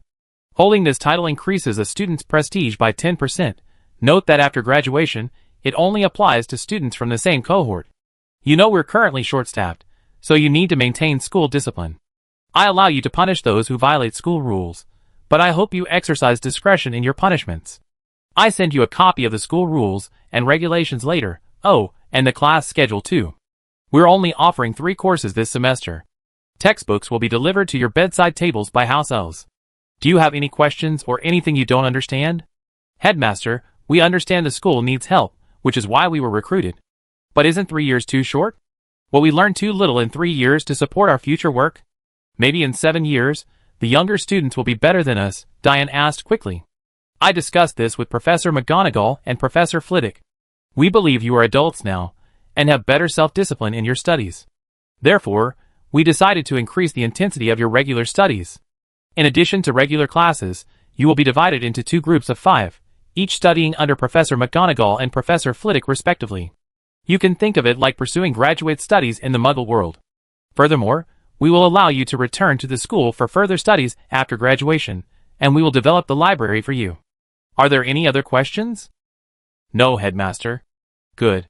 Discuss your group assignments later, and give me the list at dinner. Now you can go explore the castle. Those who want to go to Historic County may have to wait until the afternoon, as the morning bus has already left. With that, Andres left. He hadn't finished reading the books in his office yet. He planned to study them properly, so he couldn't rely solely on the system. Alright, the headmaster's gone. Those of us interested in Transfiguration, please come to the left. Those interested in Charms, please come to the right.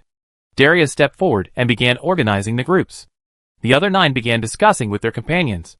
Binhard, this time you choose Professor McGonagall's side with me. I want to make a breakthrough in Transfiguration, Joanna said firmly, staring intently at Binhard. Binhard pondered for a few seconds, then cautiously said, I don't recommend that.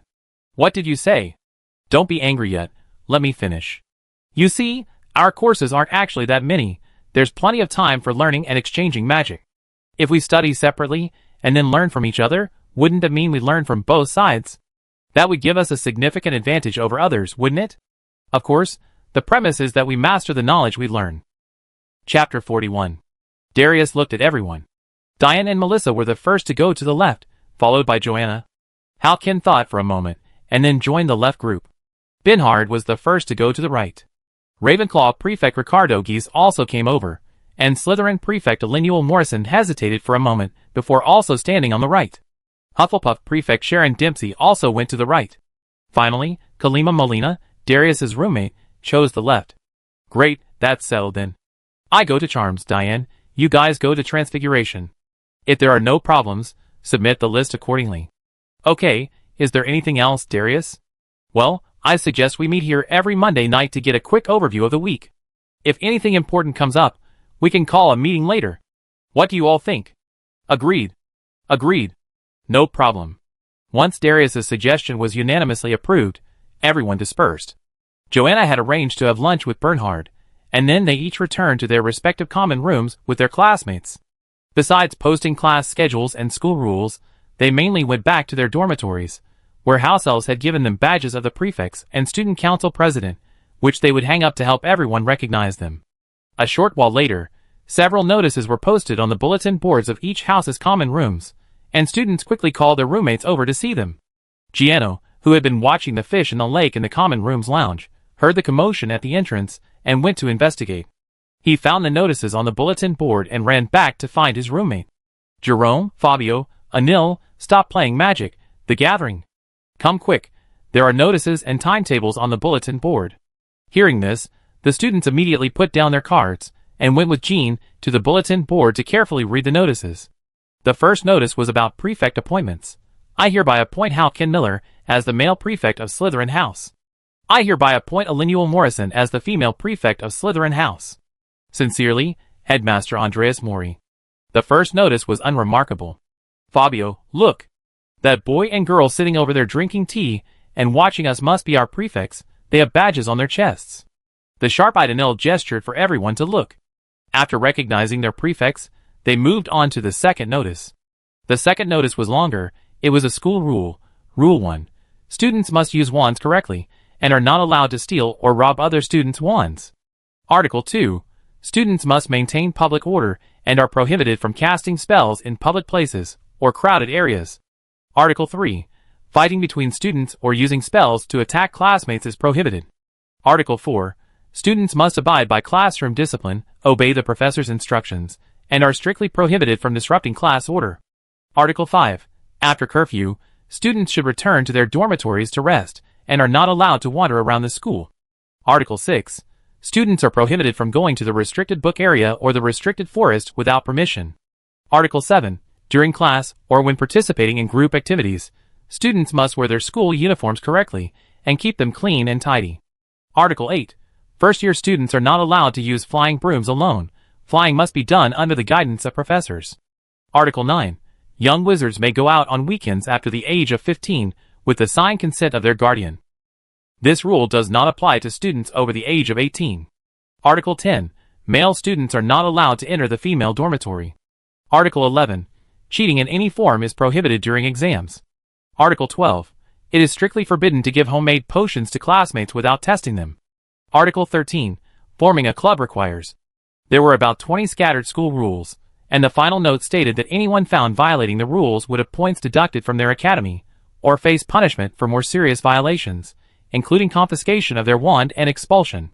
Ran and the others read through the rules one by one. When they reached Article 10, they felt it was unfair that there was no rule prohibiting girls from entering the male dormitory. This earned them eye rolls from the young witches around them.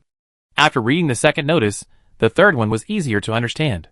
It was a class schedule, and they realized how lucky they were. They only needed to attend one class a day, from 9:30 a.m. to 11 a.m., each class lasting about 90 minutes. The afternoon is free for everyone. Starting September 1st, Jean and her classmates' first semester schedule is Charms on Mondays, Transfiguration on Tuesdays, Magic Theory on Wednesdays, Transfiguration on Thursdays, and Charms on Fridays.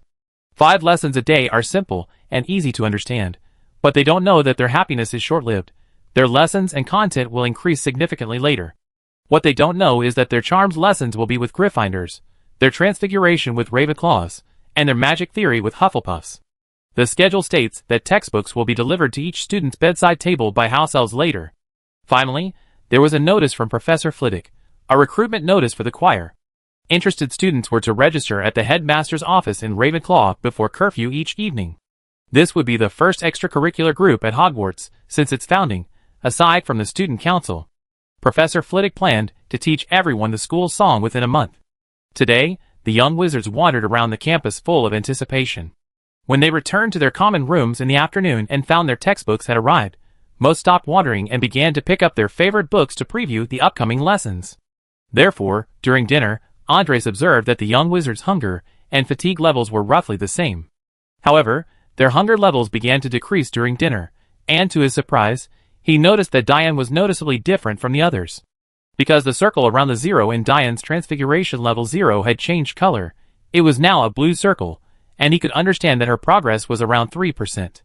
This was the result of Diane's self-study that afternoon, truly befitting someone with the title of magical genius. So when Diane greeted him, Andrea specifically asked if she had been studying that afternoon. Diane told him she had briefly read through the Transfiguration textbook in the study room. Andrea felt ashamed. He wasn't as diligent as his student. Wait a minute, if students could improve their magic level through self-study, could he do the same? He'd try it that night. After dinner, Darius handed Andrea the group assignment list. After reviewing it, Andrea gave the list to Professor McGonagall and Professor Flitwick, who said they would gather them the next afternoon for extra tutoring. Chapter 42. Andres returned to the headmaster's office and carefully studied the system and his own attributes. He discovered that his and the professor's magic levels for each subject were actually colored, while the students were not, something he had deliberately overlooked. Diane had also only noticed because she thought everything else was gray and Transfiguration was blue. He spent some time reading Standard Charms Beginner. Even after roughly reading the entire book, he didn't find any changes in his attribute panel. Was it because his comprehension was insufficient? Or was the book too low level? So he put the book back on the shelf and picked up another book, Advanced Potions Making. This time, Andres read slowly and carefully. Several hours later, when he felt sleepy, he discovered that his potions level had changed, but the change was not significant, only increasing by about 1%. This was because his potions level was already level 3, and he had only read a small portion of the book, so the increase wasn't as noticeable. Therefore, Andres decided to stop reading for today and continue reading tomorrow when he had free time. Just as he was about to go to sleep, he caught a glimpse of a notification on the system. He clicked on it. System points increased by 68. He then remembered that students at school gave him points every day. Although it wasn't much now, it would increase over time. Little by little, it adds up. No rush. He closed the system, went straight to sleep. Youth is great. The next morning, the weather was gloomy. September in the Scottish Highlands was already quite cool, with temperatures only reaching a high of around 22 or 23 degrees Celsius. The students who got up early this morning were mainly Slytherin and Gryffindor students, as their Charms class was in the morning, while Hufflepuff and Ravenclaws was in the afternoon. Elinda, I'm really curious how you ate so much food. Beretta teased her roommate while eating breakfast. Don't talk while eating. It's very impolite. Swallow your food before you speak. Although she was scolding Beretta, Elinda herself was talking as she ate. Okay. I'm so excited about Charms class soon. Beretta chose to listen to her advice, but she just wouldn't do it. What's so exciting? You went to school before, Elinda said, then attacked the second pumpkin pie. But this is magic. Magic. Magic, you know. After finishing her milk, Beretta emphasized again that magic class was different from her usual school classes. Beretta, Linda, we're finished eating and going back to the dorm. See you in the charms classroom later. Her other two roommates, Wendy and Violet Branch, waved goodbye. Hurry up, Erlinda, they all left. Beretta had finished her own meal, and could only watch Erlinda devour her food. What's the rush? Such a delicious breakfast should be eaten more of. You know, my mother's breakfast is always a sandwich, Erlinda complained as she finished another bowl of oatmeal. Andres observed Erlinda at the table, noticing that despite eating so much, her hunger level was decreasing more slowly than others. Andres wasn't worried about her eating too much, but rather that she might stuff herself to death. Fortunately, he saw her stop eating after finishing a bowl of oatmeal, then pull Beretta aside and leave. Andres waited until 9 o'clock and went directly to the Ravenclaw headmaster's office, where Professor Flitwick greeted him. Headmaster Andres, is there anything I can help you with? You know I'm about to teach the children. Oh, Professor Flitwick, I don't need anything, I just wanted to sit in on your class. You know I don't really have anything else to do. Oh, of course. But won't the headmaster's presence in the classroom disrupt the students' learning? I'll only be there for one lesson. Could you perhaps cast an illusion charm on me, Professor? All right then. Stay close to me for a bit. Professor Flitwick waved his wand and cast an illusion charm on Andres. The two then went to the classroom, where a few students were already there. Flitwick walked to the podium, while Andres found a quiet corner to sit down. Meanwhile, after finishing breakfast, Jean and his friends went back to their dormitory to grab their bags and hurried to the charms classroom on the 4th floor. Luckily, he wasn't late. He hadn't been sitting down long when he saw Professor Flitwick enter the classroom. He inadvertently noticed a chair opposite him move slightly. He rubbed his eyes and realized the chair hadn't moved again. He thought he imagined it, unaware that Andres had been watching his entire lesson. At 9:30, Professor Flitwick stood at the lectern and waved his wand. The classroom door slowly closed, and all the students, witnessing this, resolved never to be late again, or they would be locked out. All right, everyone quiet down. Now that we're all here, I begin the first lesson. As Professor Flitwick spoke, a piece of chalk spontaneously wrote the words "What is a charm?" on the blackboard. So can anyone tell me, what is a spell? Flitwick asked, and Beretta raised her hand high. Miss Beretta, what's your opinion? A spell is a magic incantation. Partially correct, but not entirely. That's not your fault, because you don't yet understand what silent casting is. Anyone else? What does Mr. Fabio think? A spell should be the application of a wizard's own magical power. That's very close. All right, Gryffindor and Slytherin, 2 points each. As soon as he finished speaking, 2 more gems were added to the hourglass in the hall. Professor Flitwick continued. A spell is a magical act that uses the magical power of the wizarding world to achieve a certain effect, such as the levitation charm, Wingardium Leviosa. With that, Professor Flitwick waved his wand, casting a levitation charm on a book on the lectern. The book slowly floated into the air with the wand. I see. A levitation charm can make objects fly, but never use it on people. I'm worried you might not be able to control your magic and cause accidents. In short, a charm adds specific attributes to an object or creature. It changes or adds to an object's properties. It's different from a transmutation charm. It focuses on what it does to an object, not what the object is. Most actions in the magical world are accomplished with charms. For example, knocking someone unconscious can stun them. A happiness charm makes someone happy. Charms are usually accompanied by light and sound, but not always. For example, a silent charm doesn't have these effects.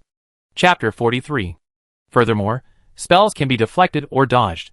So please don't just stand there foolishly when attacked. Spells are usually performed with incantations, and most known incantations come from ancient spellbooks and Latin. Successfully casting a spell requires several conditions, so please take notes. First, the wand gesture. Second, the incantation. Third, concentration. Fourth, intention. In addition, I think emotion should also be included. First, if you can't correctly perform the gesture when casting a spell, the spell may fail or be incomplete. Second, if you can't pronounce the incantation correctly, the consequences can be dire.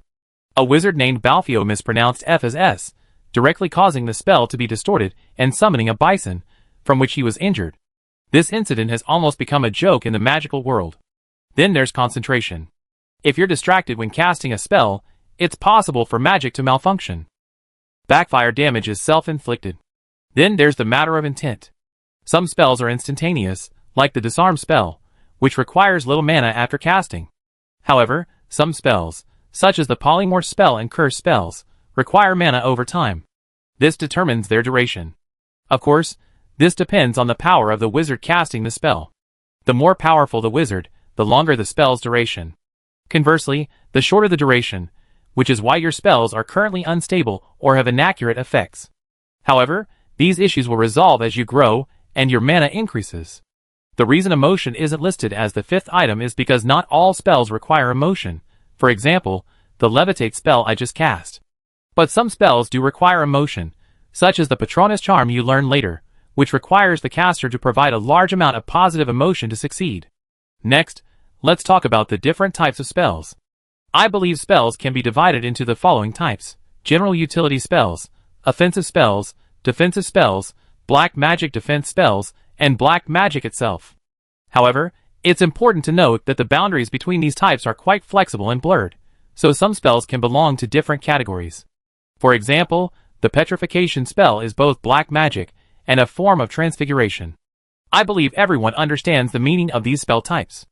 This year, we probably learned some simple spells such as the levitation spell, healing spell, ignite spell, restore spell, petrification spell, unlock spell, leg locking spell, and full body binding spell. Some interesting little spells. Amidst Professor Flitwick's eloquent lecture, Andreas noticed that his and the other young wizard's charms levels had all increased, though the students' increases were more significant, around 10%. His own was only 2%, likely due to the content level not being high enough. 90 minutes later, the young wizards reluctantly left class. With half an hour until lunchtime, some chose to return to their dormitories, while others, feeling hungry, went directly to the Great Hall to study and wait for lunch. Professor Flitwick covered so much, I still haven't digested much. How are you feeling? A Slytherin wizard asked his new roommate. Me too. 90 minutes of class covered a lot. I need time to process it all. I didn't realize how much it was when watching the Harry Potter movies, but now that I'm in class myself, I understand how much there is to a single charm. The roommate replied. Yes, I can't wait for the day I can cast spells. I wonder how long I have to wait. A Slytherin wizard. Didn't the headmaster say it could be as soon as a week, or as long as a month? Since we're here to study, we must have some magical talent, said the Slytherin wizard's roommate. That's true, but we're Slytherins, a place of honor. What if we're the kind of kids who can only cast spells after a month? That would be terrifying, the Slytherin wizard said worriedly. Then you can only pray to God. By the way, why isn't dinner ready yet? I'm starving, the Slytherin wizard's roommate said, seemingly unconcerned about when they could cast spells. Unlike the Slytherins, the Gryffindor Lions were more interested in the spells Professor Flitwick cast. Erlinda, Professor Flitwick's spells are so cool, said the gifted wizard Beretta. Yeah, hurry up and eat, I'm starving, Erlinda said dismissively to her roommate. That levitation charm is so much fun.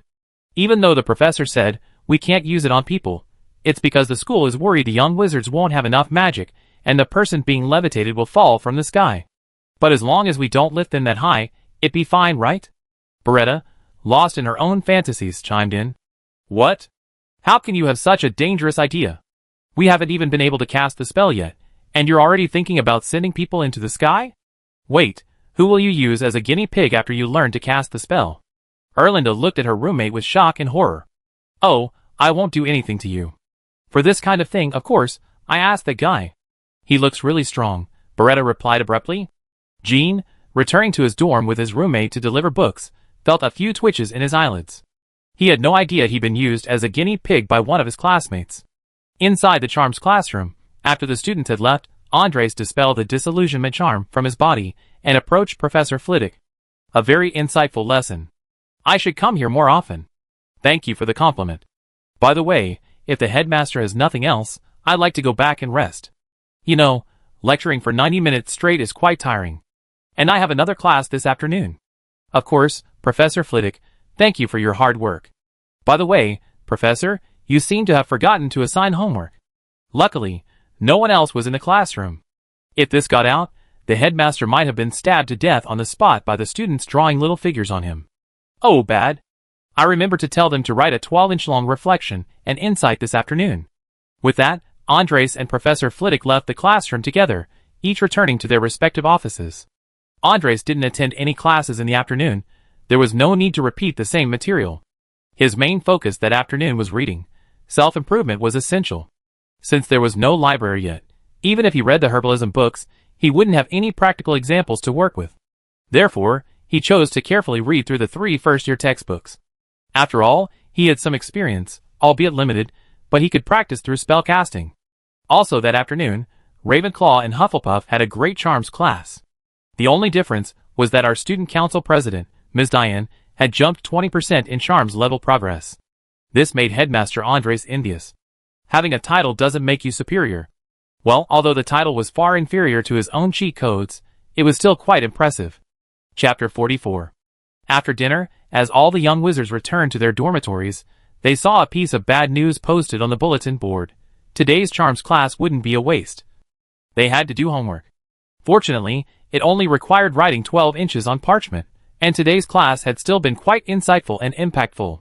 Meanwhile, their student council president and 4 prefects went excitedly to the Ravenclaw headmaster's office on the 8th floor. Only 10 of them were getting special tutoring now, so they had to make the most of it, otherwise, they'd be embarrassed if they couldn't manage the other students later. So, the 5 of them asked Professor Flitwick about the parts and details they hadn't understood during the day, and Flitwick patiently answered them all. Fortunately, the first day's material was mostly theoretical. As long as they understood, it was fine. Soon, the group of 5 left, but instead of returning to their dormitories, they went to the study room to discuss and work on today's homework. That evening, Andres continued reading, and waited for his system points to be credited to his account. He urgently needed to materialize another study room. The reason he wanted to expand it rather than upgrade the existing one was because he noticed the young wizards were studying very diligently. The study room was packed after dinner, forcing latecomers to study in the common room. So when the system notified him, system points increased by 68 points, Andres immediately opened the system shop and redeemed a study room card. He went to the 5th floor alone and tried using the card on the existing classroom, but the system indicated that he didn't have enough cards for the upgrade and asked him to purchase more. Study room, level 1. The master leads you in, but the practice is up to you. Besides paying attention in class, young wizards should also practice their magic after class. Each level increase in this room will boost learning efficiency by 5%. After handling this matter, he returned to the headmaster's office. He wrote a notice on parchment, telling all the young wizards in the house, no place to study. Don't worry, the headmaster has prepared another study room for you.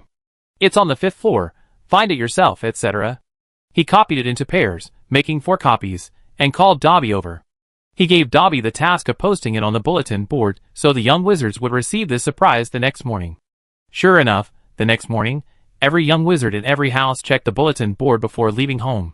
They all expressed that they would no longer have to worry about not getting a study room spot if they ate too slowly. It had a strong resemblance to the scene in a certain eastern country where people were scrambling for library seats for postgraduate entrance exams. 9:30 a.m., Hogwarts Castle, 1st floor, Transfiguration Classroom. All the young wizards arrived early at the Transfiguration Classroom, and once seated, they all looked at their textbooks. Occasionally, they would steal a glance at the tabby cat perched on the podium. Every young wizard knew that the Windrush Shorthair, the standard silver tabby, was Professor McGonagall. That classic scene from the movie was deeply etched in their minds. Professor McGonagall herself knew that her students understood she was an animagus. But she was used to giving the young wizards a shocking first lesson. These little tricks effectively increased their interest in transfiguration, an experience she had gleaned from years of teaching at Hogwarts. When class started, the tabby cat leaped down and landed, transforming back into Professor McGonagall. Although the young wizards were somewhat prepared, they were still stunned by the sight and gasped in amazement. Professor McGonagall nodded in satisfaction, then with a wave of her wand, the lectern transformed into a roaring lion, which roared at the young wizards. With another wave of her wand, the majestic lion transformed into a giant python coiled in a serpentine web. Just as the python stretched out its head, sensing the surrounding scents, Professor McGonagall waved her wand again, and the python transformed into an eagle. As the eagle spread its wings, ready to take flight, Professor McGonagall waved her wand once more, and the eagle transformed into a badger. Finally, the badger circled a few times before being transformed back into the lectern by Professor McGonagall. The young wizard screamed, feared, envied, and finally, worshipped with each transformation. After witnessing these transformations, they looked at Professor McGonagall with eyes full of curiosity. Well, as you all see, this is the allure of transfiguration. Having a thirst for knowledge is a good thing, and I hope you can maintain it. At the same time, you must understand that you have a long way to go before you can cast transfiguration like I do. Alright, welcome to my transfiguration class. I will teach you everything about transfiguration. You should know that as a wizard, transfiguration is essential for you. Therefore, it is a compulsory course at Hogwarts School of Witchcraft and Wizardry. In this class, I will teach you how to change the shape and appearance of objects. This kind of magic is generally called transfiguration. Theoretically speaking, we cannot conjure any basic matter out of thin air, but we can transform these substances. For example, the spell I just cast on this lectern is an example. Like charms, transfiguration has many branches, the animagus I just mentioned being one of them. Other branches include summoning, revealing, cross-species transformation, and human transformation. Of course, transfiguration is also extremely complex and dangerous. You need to work very hard and diligently in this subject. I hope everyone will treat transfiguration with extreme caution, and you are absolutely forbidden from using transfiguration on any classmate, as you could potentially cause permanent damage. There are many famous examples in the magical world of transfiguration failures, such as those involving halflings. Medusa, the Hydra, is a classic example of a failed attempt. After transforming herself into that monstrous form, she abandoned her true self and wreaked havoc in the Muggle world, ultimately being killed by a sword. The Sphinx was an Egyptian wizard who, after a failed spell, lost his mind and gradually transformed into an irritable beast.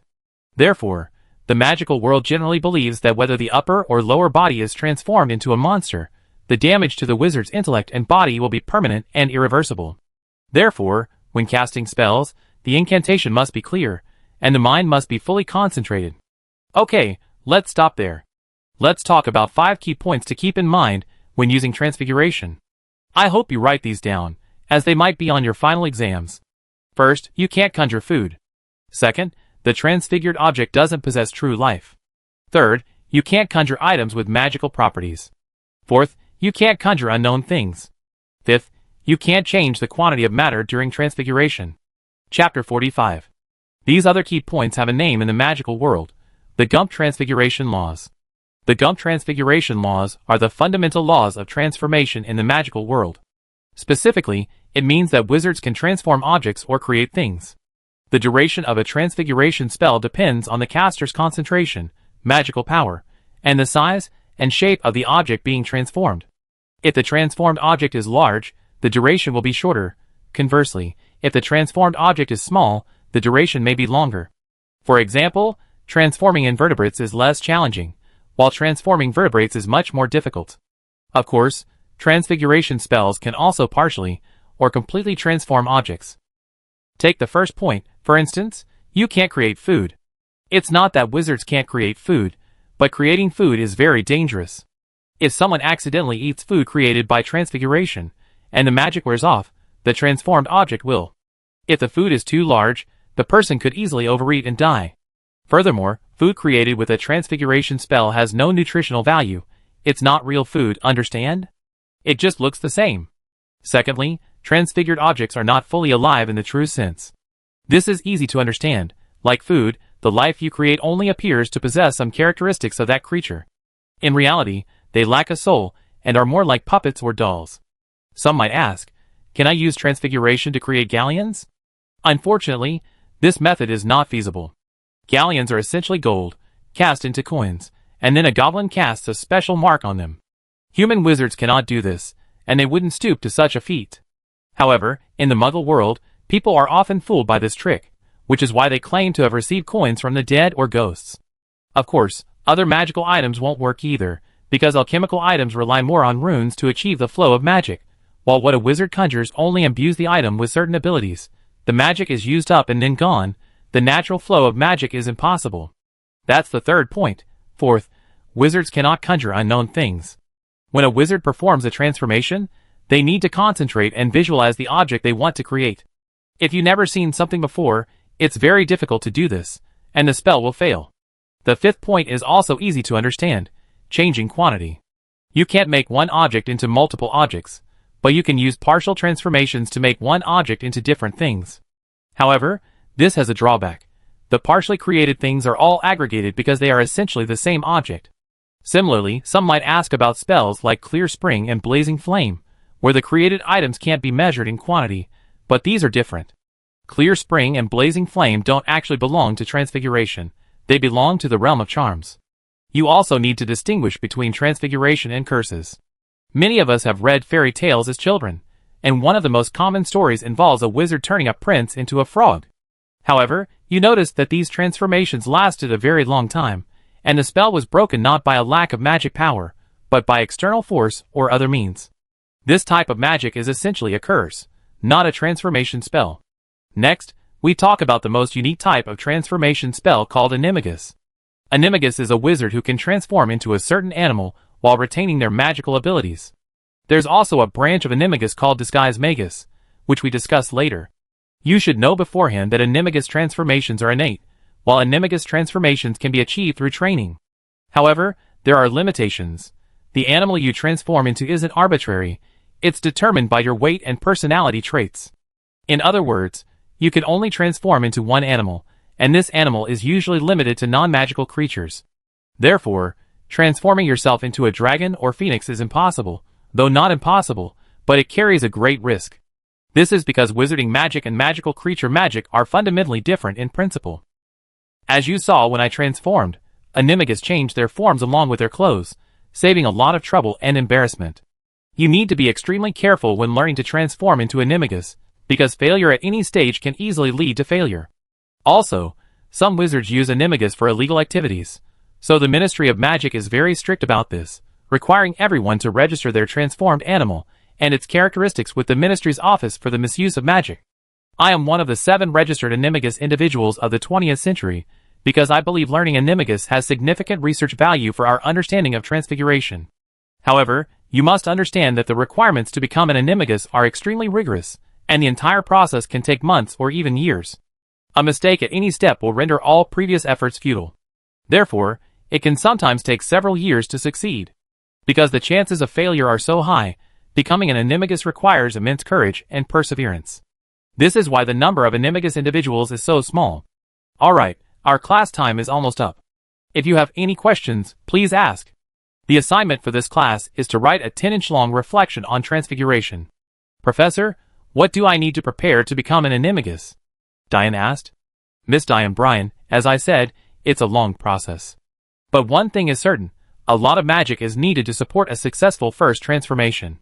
Once the first transformation is successful, subsequent transformations won't require as much magic. As for what you need to prepare, you can come to me privately after class to ask. I won't discuss it in class. I'm afraid some young wizards might act on their own and cause terrible consequences. By the way, a reminder, no matter where you learn Animagus in the future, you need someone to accompany you on your first transformation. This is because you might be affected after transforming and forget what you look like, making it impossible to transform back.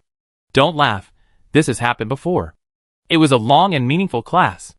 Even Andres, hiding in the corner, realized the vast difference between having a renowned teacher and learning on his own. He had already finished reading the entire beginner's guide to transfiguration, but since he was already at level 3, the book only increased his level by 3%. He guessed it was because it deepened his understanding of many transfiguration charms. However, after listening to Professor McGonagall's explanation of the transfiguration course, his transfiguration level increased by 5%, which was far better than learning on his own. Watching the students leave after class, Andres appeared, greeted Professor McGonagall, and then left. Chapter 46. Professor McGonagall's transfiguration class was so cool. I was sitting in the front row. You know, that lion's roar almost shattered my eardrums. Jean excitedly recounted her experience to Jerome while eating her food. Oh, Jean, of course I know. In fact, I was sitting right next to you. Jerome looked at Jean with a look of utter disbelief. Aw? Ha ha, sorry, Jerome. I'm just too excited. The thought of us being able to use transfiguration charms so freely like Professor McGonagall makes me so excited. Don't get too excited yet. You should focus on being able to cast spells first. Could you pass me that ice cream? I'm almost done. So fast? You should eat more, Jerome. You're too thin. If you're in a hurry to go back and rest, you can go back first. You don't have to wait for me. It's okay, we don't have classes this afternoon anyway. You eat quickly, and then go back and rest for a while. We go to the study room to do our homework this afternoon. Meanwhile, at the teacher's table, Andres looked at the young wizards below. Their charms and transfiguration classes had all improved to varying degrees. Besides that, some of them had more thoughts added to their attribute bars, mostly things like, "Today's class was so cool. I love Professor so-and-so class. I must study magic well, so I can show it to my family when I go home for vacation," and so on. Seeing these changes, Andres was quite happy. At least it showed that the young wizards were now very enthusiastic about learning magic. Time flew by, and it was the afternoon of the second Monday, the 8th day of school.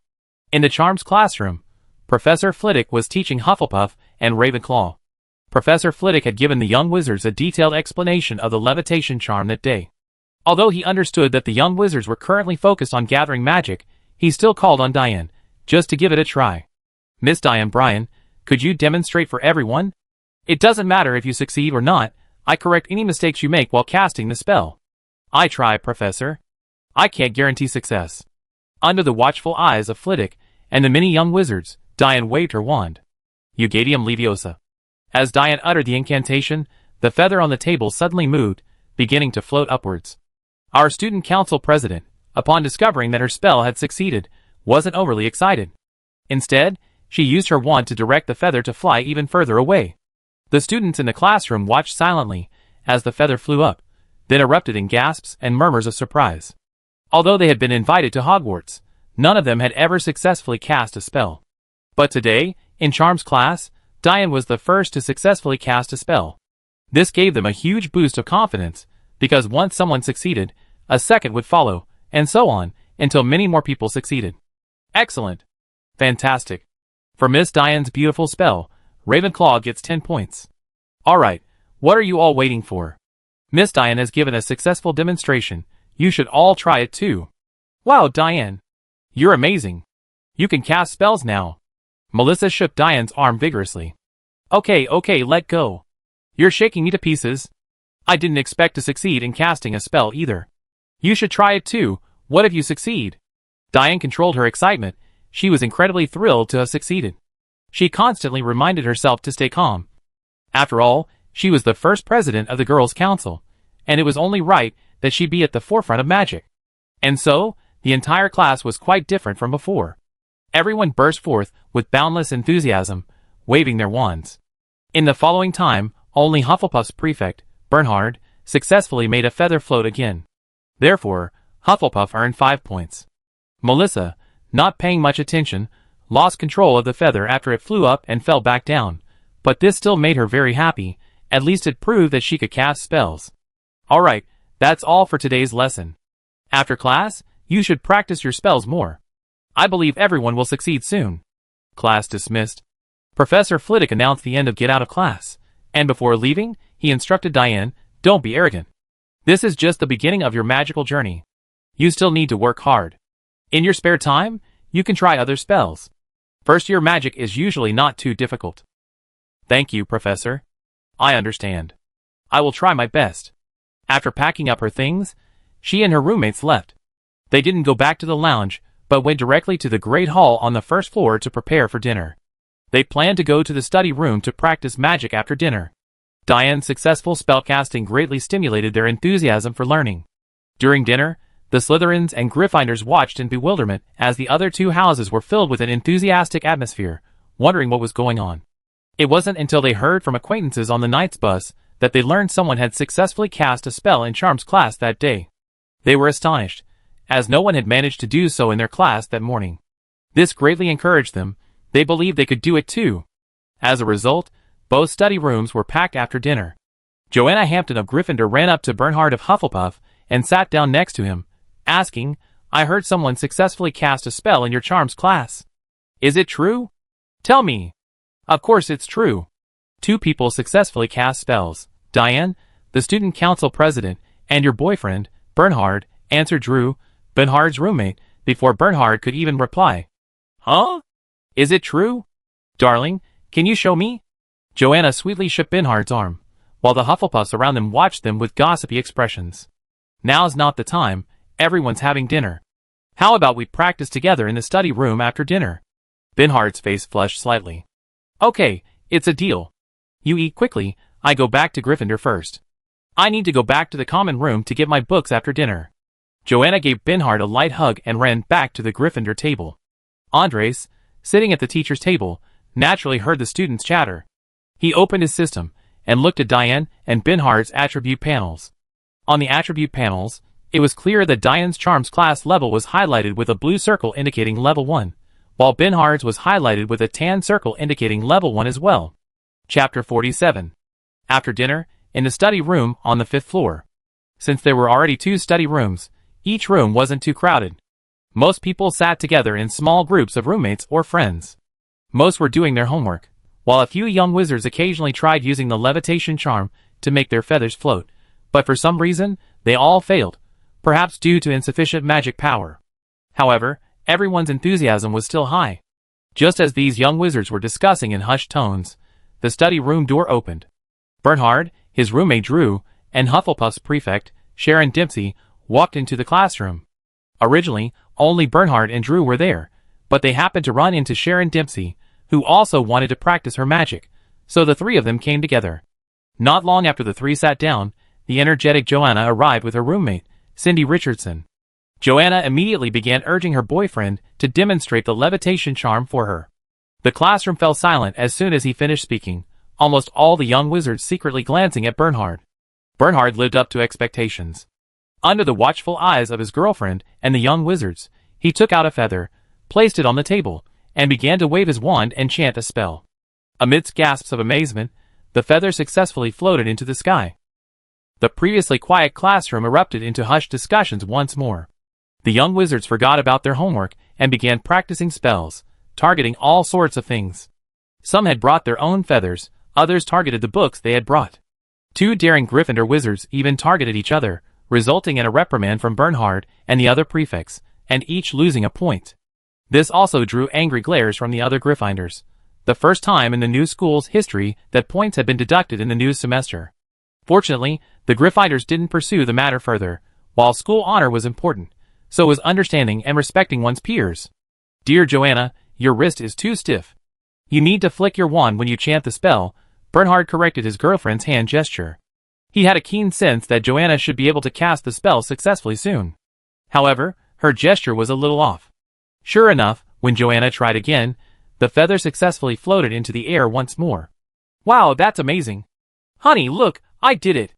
Joanna exclaimed excitedly, hugging Bernhard.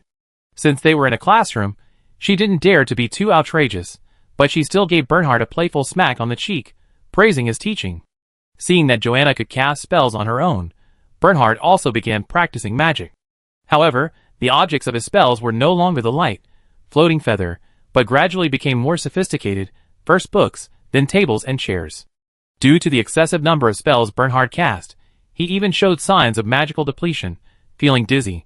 Because he almost fell during a spell, Joanna and the others, along with Bernhard's roommate, quickly took him back to the dormitory to rest. Joanna even went to her headmistress, Professor McGonagall.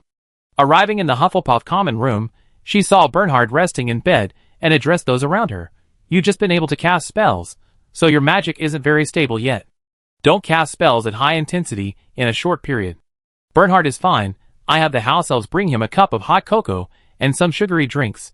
It'd be good for his recovery.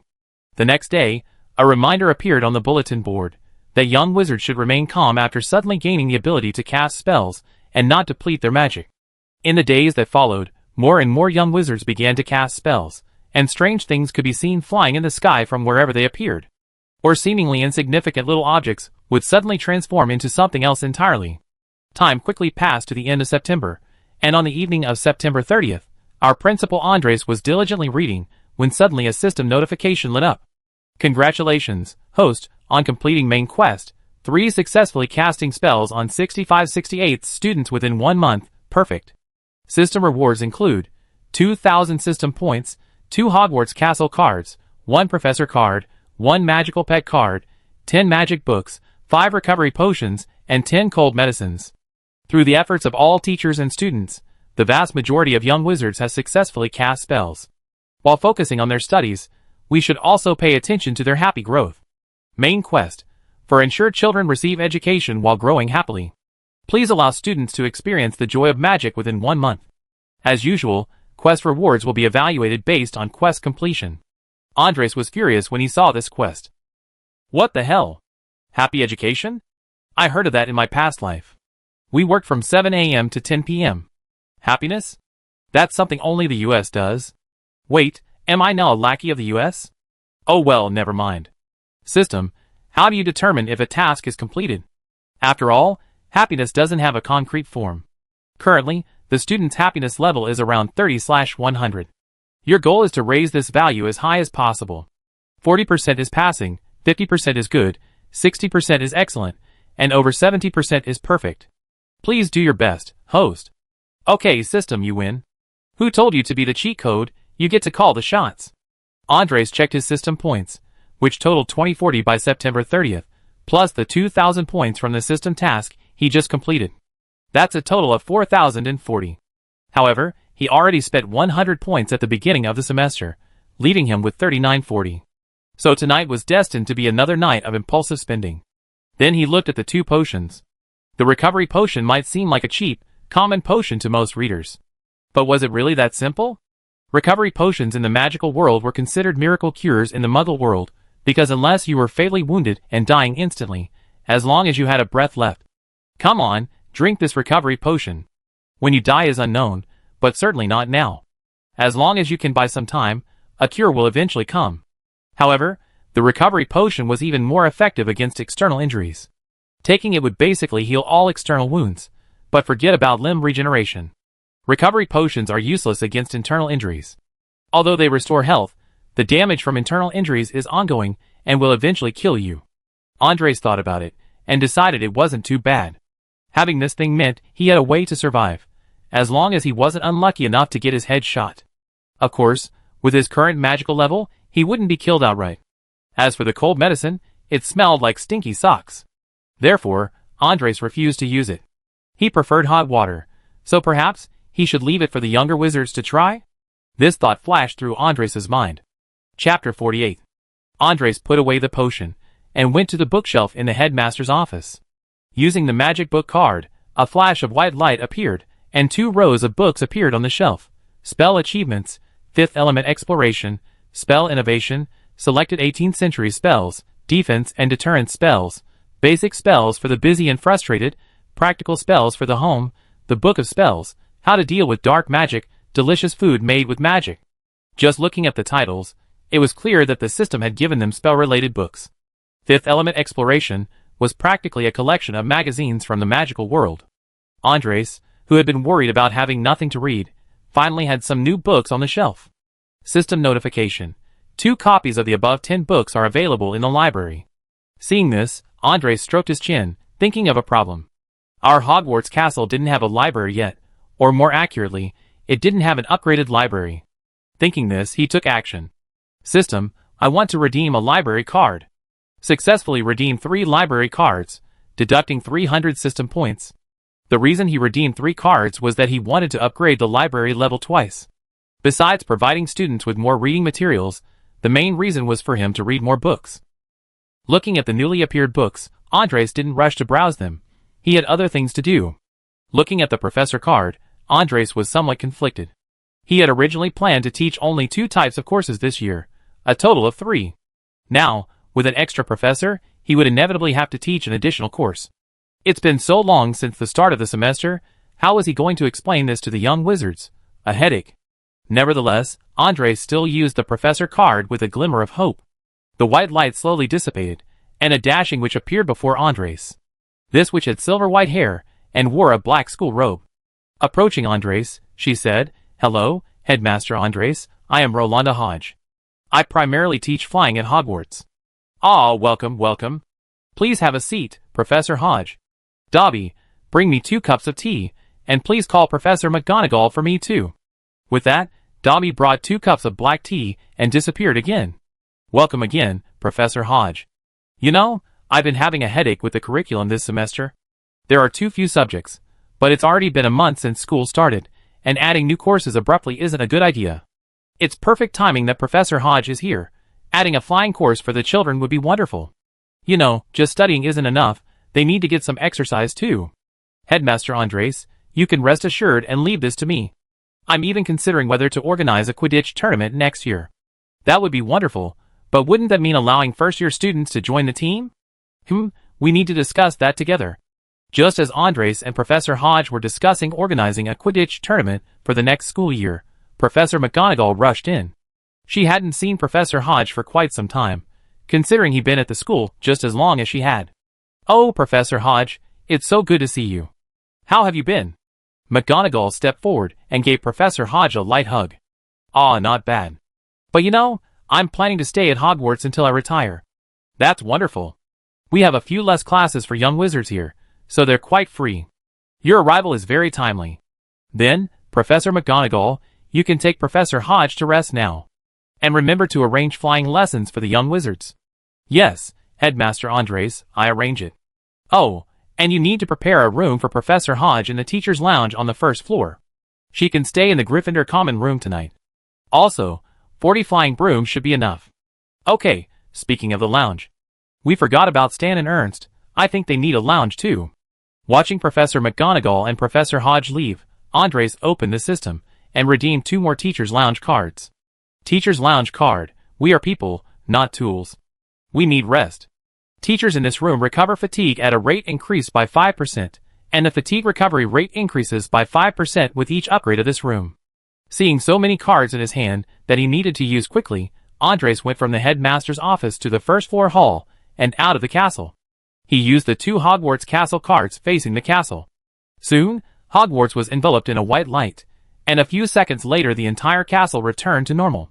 Because it was late at night, most of the young wizards had already gone to bed. However, a few sleepless night owls remained in the common room, sensing a flash of white light. But looking out the window, there was no thunder or rain, so they assumed it was just their imagination and went back to their dorms to sleep. However, the professors inside the castle knew that this castle was different. The rate at which magic gathered throughout the castle had increased. Hogwarts Castle had risen to level 2. And what Andres saw wasn't just that. A Quidditch pitch had appeared in an open area a few hundred meters away. Andres recognized it immediately. It was the Hogwarts pitch from the movies. It seemed the young wizards would finally have a place to take flying lessons. While the lawn in front of the castle was fine, nothing beat a dedicated flying area. Because it was too late, Andres didn't go to check the distant sports field. He'd deal with it tomorrow. So he returned to the first floor and went to the teacher's lounge. Of the several lounges, only 2 had nameplates, one for Professor Hodge and the other for Stan and Ern. Andres didn't knock or enter. Instead, he used his lounge card in front of each of the 2 dorm rooms. Both lounges were upgraded to level 1. Then he turned and left. There was no need to disturb their rest. He went to the library on the second floor. Actually, some books in the library had been materialized and were usable thanks to Andres.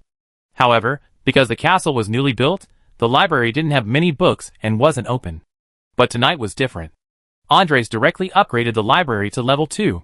Combined with some books previously produced by the system, the library now filled 3 huge bookshelves with over 100 books of various kinds. These 2 upgrades not only increased the number of books in the library, but also increased the students' reading speed and learning ability. Library card, shh, quiet. Loud noises are prohibited here. This is the library. Each level up this room increases the book collection by 10%, students' reading speed by 10%, and students' learning ability by 10%. Chapter 49. Andres returned to the headmaster's office, brought up the system interface again, looked at the magical pet card, and selected to use it. A flash of white light appeared, and an egg crackling with lightning appeared before him. The system notification indicated that this was a Thunderbird egg, with a 1-week incubation period. Looking at the Thunderbird egg, Andres scratched his head. Leaving it like this definitely wouldn't work, as Thunderbirds love thunderstorms. Therefore, the egg needed to be kept in the same weather, and raw meat strips would need to be prepared for it when it hatched. Raw meat strips were manageable, but it wasn't rainy in the Scottish Highlands right now. Even on rainy days, thunder wasn't frequent. It seemed he could only find a solution in the system shop. Andres searched the system for a while, and found something useful. It was called the Lazy Traveler's Tent. This was a magical tent mainly for wizards, who didn't want to move around, allowing them to experience various terrains and weather conditions. The tent didn't look large, but it had an area of about 1 kilometer in diameter inside. You can adjust any climate environment with just a spell, so Andres spent 500 points to redeem this item. He hadn't expected this little guy to be so point-consuming even before he was born. So, a small tent was set up in the corner of Andres' office. He brought up the system interface again. Each Nimbus 2000 flying broomstick cost 10 points, and 40 broomsticks cost 400 system points. This was much more extravagant than when Harry first joined the team. Back then, the flying broomsticks in Hogwarts Castle were mostly the sweeping broom and comet series. When the white light dissipated and a pile of flying brooms lay on the ground, Andres couldn't resist picking one up and straddling it. He floated in the air, opened a window with his wand, and leaned forward. The broom, as if receiving some kind of command, propelled Andres out the window with a whoosh. Andres recalled the feeling of riding a roller coaster in a certain valley in his past life. The exhilarating speed, the stinging wind on his face, the wind stinging his eyes, and making them water. However, Andres still squinted and circled the castle once, then hovered above it, looking down at the entire Hogwarts. It would be pretentious not to feel proud and honored. After all, he had built such a large school. Although it was thanks to the system, he had also put in his own effort. Looking at the clouds obscuring the half-moon, the scene was truly beautiful. Riding on the broom, gazing at the sky for a while, he thought, fate is truly wondrous. Just a few months ago, I was a nobody, and now I can fly freely in the sky. Turning back to the headmaster's office, she called Dobby over. She took all the flying brooms to the first-floor storage room and told Dobby to remember to lock them, just in case some mischievous little wizard stole them to play with. The night passed uneventfully. The next day was October 1st. National Day in a certain eastern country was just an ordinary Sunday in the West in 2006. Most of the little wizards were sleeping in, but there were always exceptions. Wow, what's that in the distance? It looks like a stadium in the distance. I must have woken up too quickly and am hallucinating. Beretta had gotten up early because the owl from the past few days had told her that Catherine would be coming to the castle to talk to the headmaster today. So she ran to the wash basin, quickly washed her face, and returned to the windowsill. The building was still there. Through the 3 large brass rings she could vaguely see, she instantly realized it must be the Quidditch pitch. Wait, a Quidditch pitch? It wasn't there last night, and it suddenly appeared today. It's a miracle. Such a huge pitch overnight. She ran to Erlinda's bed and pounced on her. Get up, get up. Erlinda, something big has happened at school. Well, Beretta knows journalism. Ugh, let me sleep a little longer, just a little while, just a little while. Unfortunately, Erlinda didn't give her any face and turned over to continue sleeping. Beretta had a headache. This girl could eat and sleep and not gain weight. That's too much. So she looked at her other roommate. Wendy, Wendy! Get up. Beretta went to wake Wendy again. What is it? Beretta, it's the weekend. Wendy sat up groggily. Something big has happened at school. Get up, let's go see. Beretta continued, displaying her inexplicable journalistic flair. Huh? What's so big? I'm coming. Wendy got up to wash her face. After Wendy finished washing, Beretta pulled her to the window, pointing to the stadium in the distance, saying, Wendy, look over there. Huh? Huh? That? Is that the Quidditch pitch? When did it appear? Wendy asked Beretta incredulously. I don't know, it must have been last night, because it wasn't there yesterday afternoon. This is the big thing I was talking about. Come on. Let's go see. Beretta eagerly dragged Wendy out the door, leaving her 2 roommates to sleep. The 2 hurried out of the dormitory and into the common room hall. To their surprise, the common room was different today. Several shield and weapon ornaments had appeared on the walls, along with several paintings. These, along with the previous paintings, were no longer lifeless. The things in the paintings had come alive. The 2 were dumbfounded. They saw 2 knights from the paintings run into one and begin a duel. One knight knocked the other's sword and stood there triumphantly, while the other knight cursed him for being despicable, and said he wouldn't come back. Just where they had come down from the 2nd floor, there was another painting depicting a lion chasing its prey. Good heavens, what was happening? It felt like the whole castle had come alive. The 2 continued forward to the notice board, where they saw the new January's timetable. They were astonished to find that the timetable was different. They were no longer stuck with the monotonous daily class. They now had an extra flying class on Mondays and Thursdays. Then, a look of sudden realization dawned on their faces. No wonder. The problem lay here. They were about to start flying lessons. They were both excited and terrified, excited to fly, terrified of the heights. Leaving the classroom, They discovered that Hogwarts Castle had indeed come to life. Many paintings had appeared on the walls, just like those in the Gryffindor common room. They roamed the streets in groups. Some paintings depicted people chatting and drinking tea together, while others showed armies fighting in two separate paintings. As they walked and looked around, suddenly the stairs beneath their feet moved. The 8th floor staircase led them directly to the 6th floor staircase, leading to the Ravenclaw common room. Because of their previous low-level status at Hogwarts Castle, they had almost forgotten that Hogwarts staircases could move or disappear. When they reached the 6th floor, the staircase moved again and returned to its original position. Upon reaching the Great Hall on the 1st floor, they found the morning dining hall nearly empty. The few people who did eat breakfast quickly and left. This gave Beretta and Wendy a strange feeling. Chapter 50. As the two were eating breakfast, young wizards kept rushing into the Great Hall, sitting down to eat, and then quickly leaving. Beretta and Wendy finished their breakfast and left the Great Hall, heading outside to the Quidditch pitch.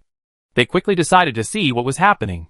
They heard a commotion coming from the Quidditch pitch, along with the occasional sound of sticks hitting objects. Intrigued, they quickened their pace and entered the pitch. In the distance, they saw someone pick up a ball and throw it high into the air, then strike it with a stick. With a whoosh, the ball flew towards a 14 or 15-year-old wizard opposite them. The wizard, not dodging, also held a stick, his eyes fixed on the incoming ball, waiting for the right moment to swing it down. Shaw, a chorus of boos erupted. He had missed the ball, which flew far away. A nearby wizard could be heard saying, "Fried up, are you even up to par? Where's all that bragging you had earlier?" Before the batter could retort, the pitcher in the distance shouted loudly in their direction. "Fried up, you did a great job. You weren't afraid of the ball coming at you at such a fast speed, and you saw it. But I didn't hit the professor. And you don't give me that much time to react in Quidditch, do you?" "That's right, you didn't hit it. That's because you swung too fast. When the ball got close, you instinctively swung without considering your speed. Do it again, and before you decide to swing, shout something, anything, and then swing." "All right, Professor Hodge. I'm ready, let's begin." Fredda picked up his bat again and stared straight ahead. Here comes the quaffle. The ball that had flown so far away returned. Mrs. Hodge caught the ball and threw it into the air again, hitting it. This time, Fredda didn't disappoint his friends. He suddenly shouted and swung his bat. With a loud thud, he struck the oncoming quaffle, sending it flying a great distance. It would have been a home run in baseball. "Very good, Fredda, you be an excellent hitter. If your school ever organizes a Quidditch team, I hope you sign up." "Thank you, Professor Hodge, I will. I really enjoy the feeling of hitting the ball." Fredda was still savoring the feeling of hitting the quaffle. "All right, next one. Grab your bat and shout out your name." "Yes, Professor. My name is Jerome Bucky. My roommate dragged me here." "Well, whatever the reason, you're already standing there, ready?" "I'm about to serve." "Ready, Professor, go for it." So Professor Hodge, just like the previous two times, hit the ball. Jerome, too frightened, instinctively dropped his bat and ducked to the side when he saw the ball coming. "All right, Jerome Bucky, pass the bat to the next person. You should focus on your flying lessons first, and try playing Quidditch again in a couple of years." Jerome awkwardly handed the bat to Jean, complaining, "See, I told you I couldn't do it, but you insisted on dragging me along. This is so embarrassing." All right, Jerome. Don't worry about it. It's normal to fail these trials. I've seen it all the time on the team. Those who don't pass can keep practicing and try their luck on other teams. Someone will recognize their talent." Jean Madison comforted him as he took the bat, walked to the batter's box, and got into position. He shouted to Hodge, "Professor, my name is Jean Madison. I'm ready." Professor Hodge didn't say much and served again. Jean Madison didn't disappoint. He hit the ball. However, he swung too much, and the ball flew towards the infield instead of soaring high. "Very good, Jean Madison. Your coordination is excellent. I also hope to see you on the field." Next. Seeing Jean Madison return the bat and walk towards the crowd, Beretta and Wendy approached. "Hey, Jean Madison. What are you doing? By the way, that was a great hit." "Thanks, Beretta. Are you new here?" Yeah. "So what are you doing?" the impatient Beretta asked again. "Oh, I see." Because a Quidditch pitch suddenly appeared, a lot of people came to see what was going on. They found Professor Hodge standing there, and as the crowd grew, Professor Hodge offered to teach us Quidditch, saying it would start with hitting the ball, so everyone took turns. And that's how it turned out. "Oh, I see. That sounds interesting. Come on, Wendy. Let's go line up. Oh, and thank you, Jean. It's nothing, go ahead. Quidditch seems pretty fun. This was Jean's opinion from the young soccer player. Oh, Beretta, let's not, it looks a bit dangerous. This was Wendy's thought. Okay, it's alright. Let's go, just consider it keeping me company. So the two went to the middle of the line, and soon it was their turn. However, Wendy really didn't have any talent. She was terrified of the ball and screamed, crouching on the ground with her head in her hands. Beretta, on the other hand, was very hardworking and serious about it, but it was all for naught. She couldn't hit the ball at all. In the end, she had to give up. However, Professor Hodge comforted the two of them and suggested that Beretta try again later, saying that she was very brave, and so on. This impromptu ball-hitting activity organized by Professor Hodge lasted for more than an hour before it ended. After all, Professor Hodge wasn't made of iron. She hit too many balls in that hour and was very tired. Meanwhile, Anders sat quietly in the principal's office watching all this, the happiness level of the main quest rising. It seems making the young wizards happy is quite easy. Perhaps we should organize more similar activities on weekends? Andres was waiting for Catherine's arrival in the headmaster's office, when he noticed a task notification light up in the system while he was reading. Opening it, he saw the student's happiness level was slowly increasing. Confused, he opened the 3D model of the castle to see what was going on, and discovered that this time, in addition to the castle, he could also see the newly built Quidditch pitch. Then he saw Professor Hodge playing with the children, and he understood the reason for the increased happiness level. He stroked his chin, thought for a moment, and then brought up the system. System? How many points per set of wizard's chess? Because through Quidditch, he remembered another important event in the wizarding world, the Wizard's Chess Tournament. Host, 50 points per set of wizard's chess. Exchange 5 sets of wizard's chess for me. Okay, exchange successful, deducting 250 system points. Using all 5 cards, 5 boxes appeared on the table. They were neatly arranged in a row, and just as Andres was about to open one of the boxes, there was a knock on the office door, and Dobby's voice came from outside. Principal Andres, Miss Catherine has arrived. Chapter 51. Catherine has been having a wonderful time lately. Her precocious younger sister has been sent to Hogwarts. And she, fresh out of college, has landed a job with a 6-figure annual salary thanks to her sister. Her original plan was simply to find a job that wouldn't be bothersome and would support herself and her sister. Now, she's the CEO of a new company, managing a large supermarket. Although it's not her dream job, the boss said she could take charge of the financial investment company when it's established. After a month of streamlining the supermarket, shouldn't she consider starting the new company? Catherine reclined in her office chair with her feet on the desk, pondering how to subtly or carefully hint at this to her boss. Perhaps she should first find an excuse to meet with the big boss, then visit her sister, and see what Hogwarts is like. Without further ado, she took out pen and paper and began writing a letter. Dear boss, after more than a month of hard work, things are back on track at the company. If we don't count the supplies for Hogwarts, the company is still making a profit, albeit a small one, clearly not proportional to the investment. However, we analyzed the reasons, and it's largely due to the small population of Historic County. In addition, competition in the retail industry is becoming increasingly fierce, so I think the company should consider finding new sources of profit. I wonder if you have time this weekend. I'd be going to the Isle of Skye with our supply truck to see you. By the way, how's Beretta doing lately? Is she being quite mischievous? After finishing the letter, she called over the postman, who was sleeping on the shelf. The postman, disturbed from his rest, barked twice in protest. However, seeing the letter in Catherine's hand, he obediently flew to the table and took it. She was so happy to be back at Hogwarts and see her friends again. Andres, after receiving the letter, considered it briefly and agreed. Since Catherine came into his life, he had become quite hands-off. Although Catherine wouldn't dare betray him, he still needed to check on her from time to time to prevent her from having other ideas. Besides, the school's expenses had been considerable this past month, and he needed to find a way to earn more money to support the school. So he replied, agreeing to Catherine's request to meet.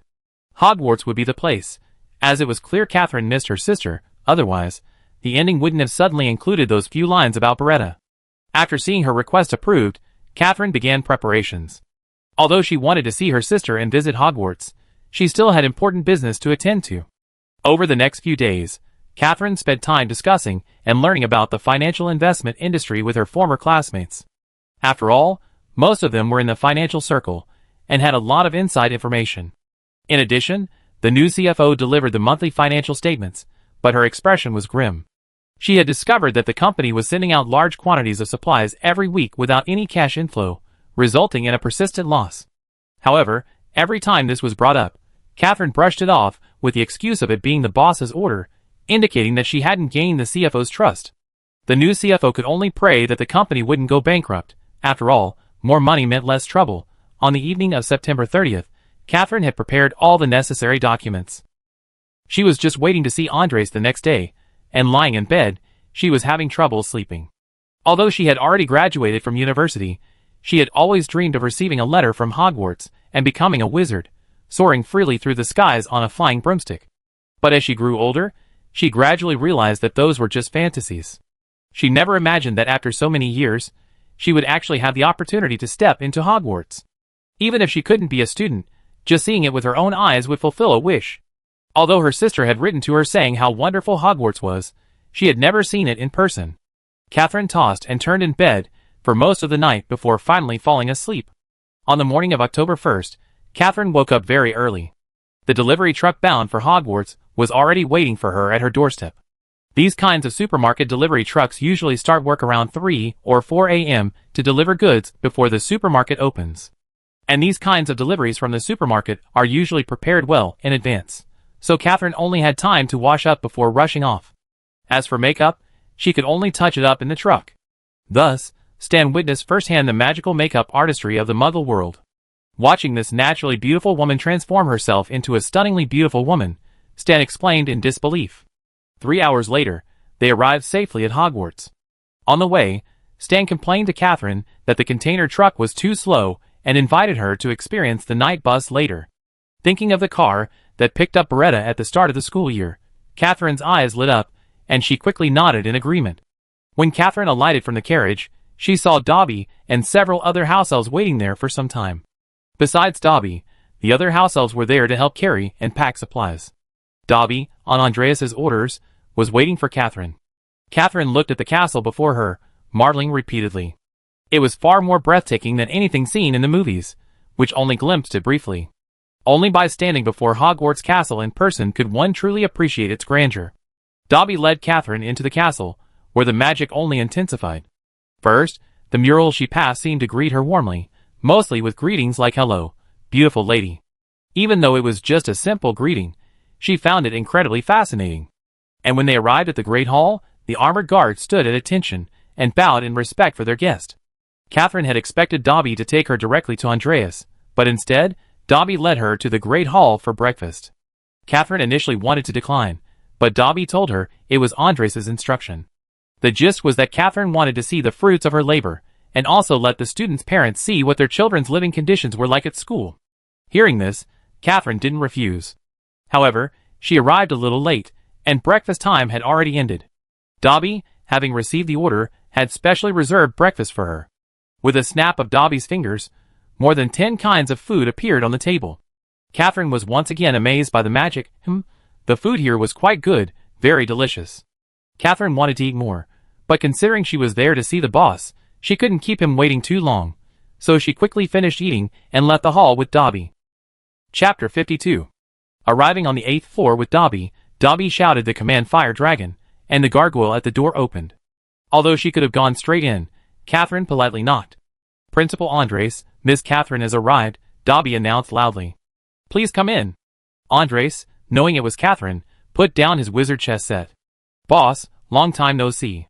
"Yes, please have a seat." Catherine, "Long time no see." Dobby, "Bring us 2 glasses of juice." "Yes, Principal Andres, I bring them right away." Dobby disappeared from the spot. "This is the company's report for the past month, and this is my suggestion for the financial investment company. Please review it, boss." Catherine didn't sit down, but handed the documents to Andres and stood there quietly. "Please sit down, I finish reading this first." Andres invited Catherine to sit down for the second time. This time, Catherine didn't refuse and began observing the headmaster's office.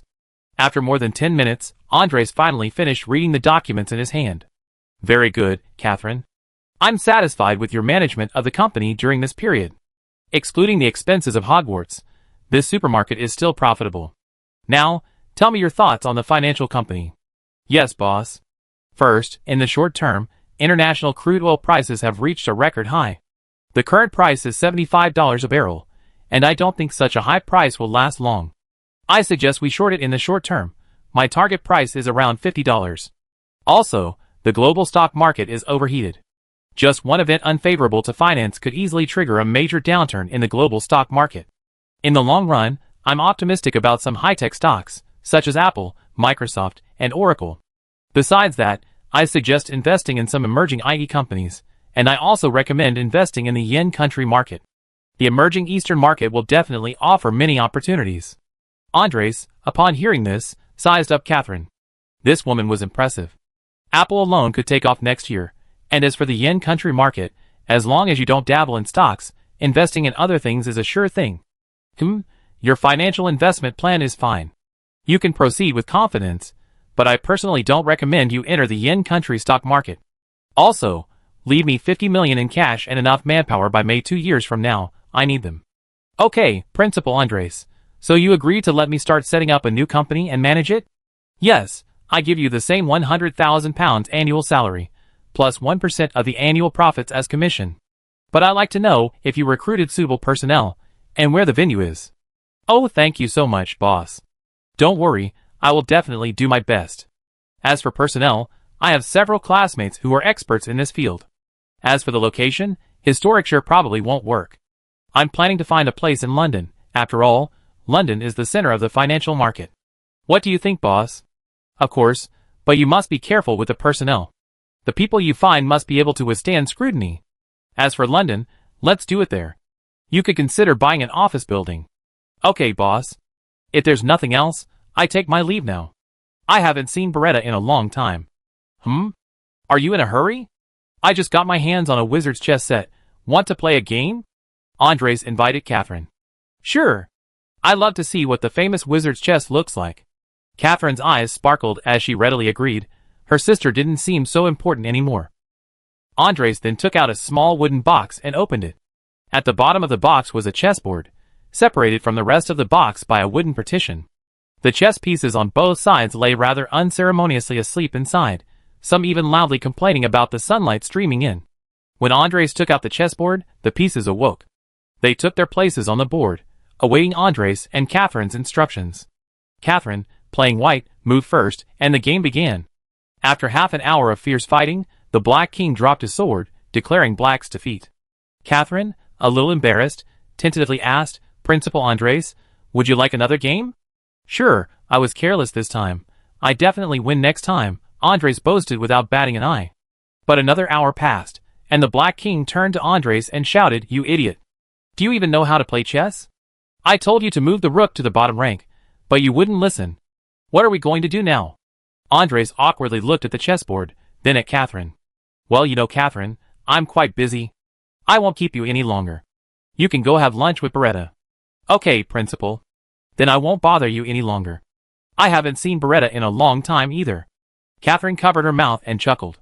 She didn't mention the chess game again. She wanted to save face for their principal. When Andres and Catherine said goodbye, the chess pieces first threw the chessboard into the box, then their broken pieces, and slowly restored it inside. Finally, the two kings together closed the lid and went to sleep. Andres awkwardly watched the pieces finish, then called Dobby. He asked Dobby to deliver a set of these wizard chess sets to the common room of each house. Soon after lunch, the young wizards returned to the common room and found an extra box. Only when a young wizard carefully opened it did they discover the box contained wizard chess sets. From then on, two groups of chess pieces would always be there in each house's common room, taunting each other. The winners would sing and dance, the losers would jump and curse. At lunchtime, Beretta waited at the entrance of the great hall. She had been informed by a house elf that her sister Catherine was talking to the headmaster, and would come down to have lunch with her soon. After waiting and waiting, a familiar figure finally descended the stairs. Catherine, you finally come to see me. I missed you so much. Beretta rushed to Catherine and hugged her tightly. Beretta, I missed you too, Catherine replied, hugging her sister back tightly. This little girl had never been away from her since she was a child. Now, going to school was the first time she'd been away from her. While the sisters were exchanging these touching words, Beretta's roommates were utterly astonished. Beretta was usually a little devil, fearless and audacious. Seeing the mischievous girl's reactions, Catherine comforted Beretta. "All right, don't let your roommates laugh at you. Come and introduce her to your sister." "Humph, let's see who dares," Beretta said, brandishing her little fist. Chapter 53. The tides rose and fell, and another week passed quickly. That evening, Andres and Dobby arrived at the lazy man's travel tent in the principal's office. Inside, a thunderstorm raged, with lightning flashing. Andres walked ahead, holding an umbrella, while Dobby seemed to be enveloped by an invisible membrane, the rain sliding away from him. Dobby carried a porcelain bowl containing strips of raw meat. They stood beside a makeshift bird's nest, quietly watching the lightning-streaked Thunderbird egg inside. Yes, today was the day the Thunderbird hatched, so Andres had specifically called Dobby to come and check on things. They had also prepared water and food. To be honest, Andres was quite excited. They waited in the rain for about half an hour, and finally, the egg stirred. The egg first began to shake violently, then a crack appeared in the shell, as if something inside was hitting the outer shell. Then, the crack began to spread throughout the egg. Soon, with a snap, the eggshell broke. A tiny head poked out. Instead of stopping its chirping, it began cleaning the shell. Soon, the newborn life had devoured the entire shell that had once protected it. The little creature hadn't opened its eyes yet. It just instinctively chirped at the outside, seemingly still hungry. Seeing this, Andres quickly took a small piece of raw meat from Dobby's ceramic plate and fed it to the little guy. The little creature didn't hesitate, swallowing the entire piece of meat in a few bites, and then continued chirping at the outside.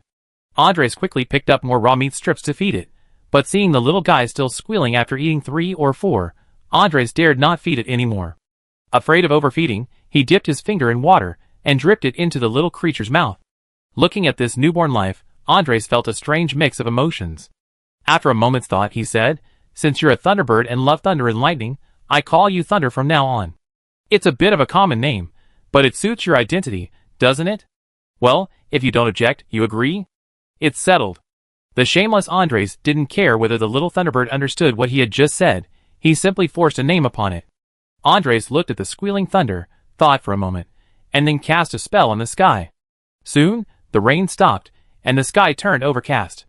Then, looking at Dobby, he asked, "Who do you think would be best to take care of the little guy?"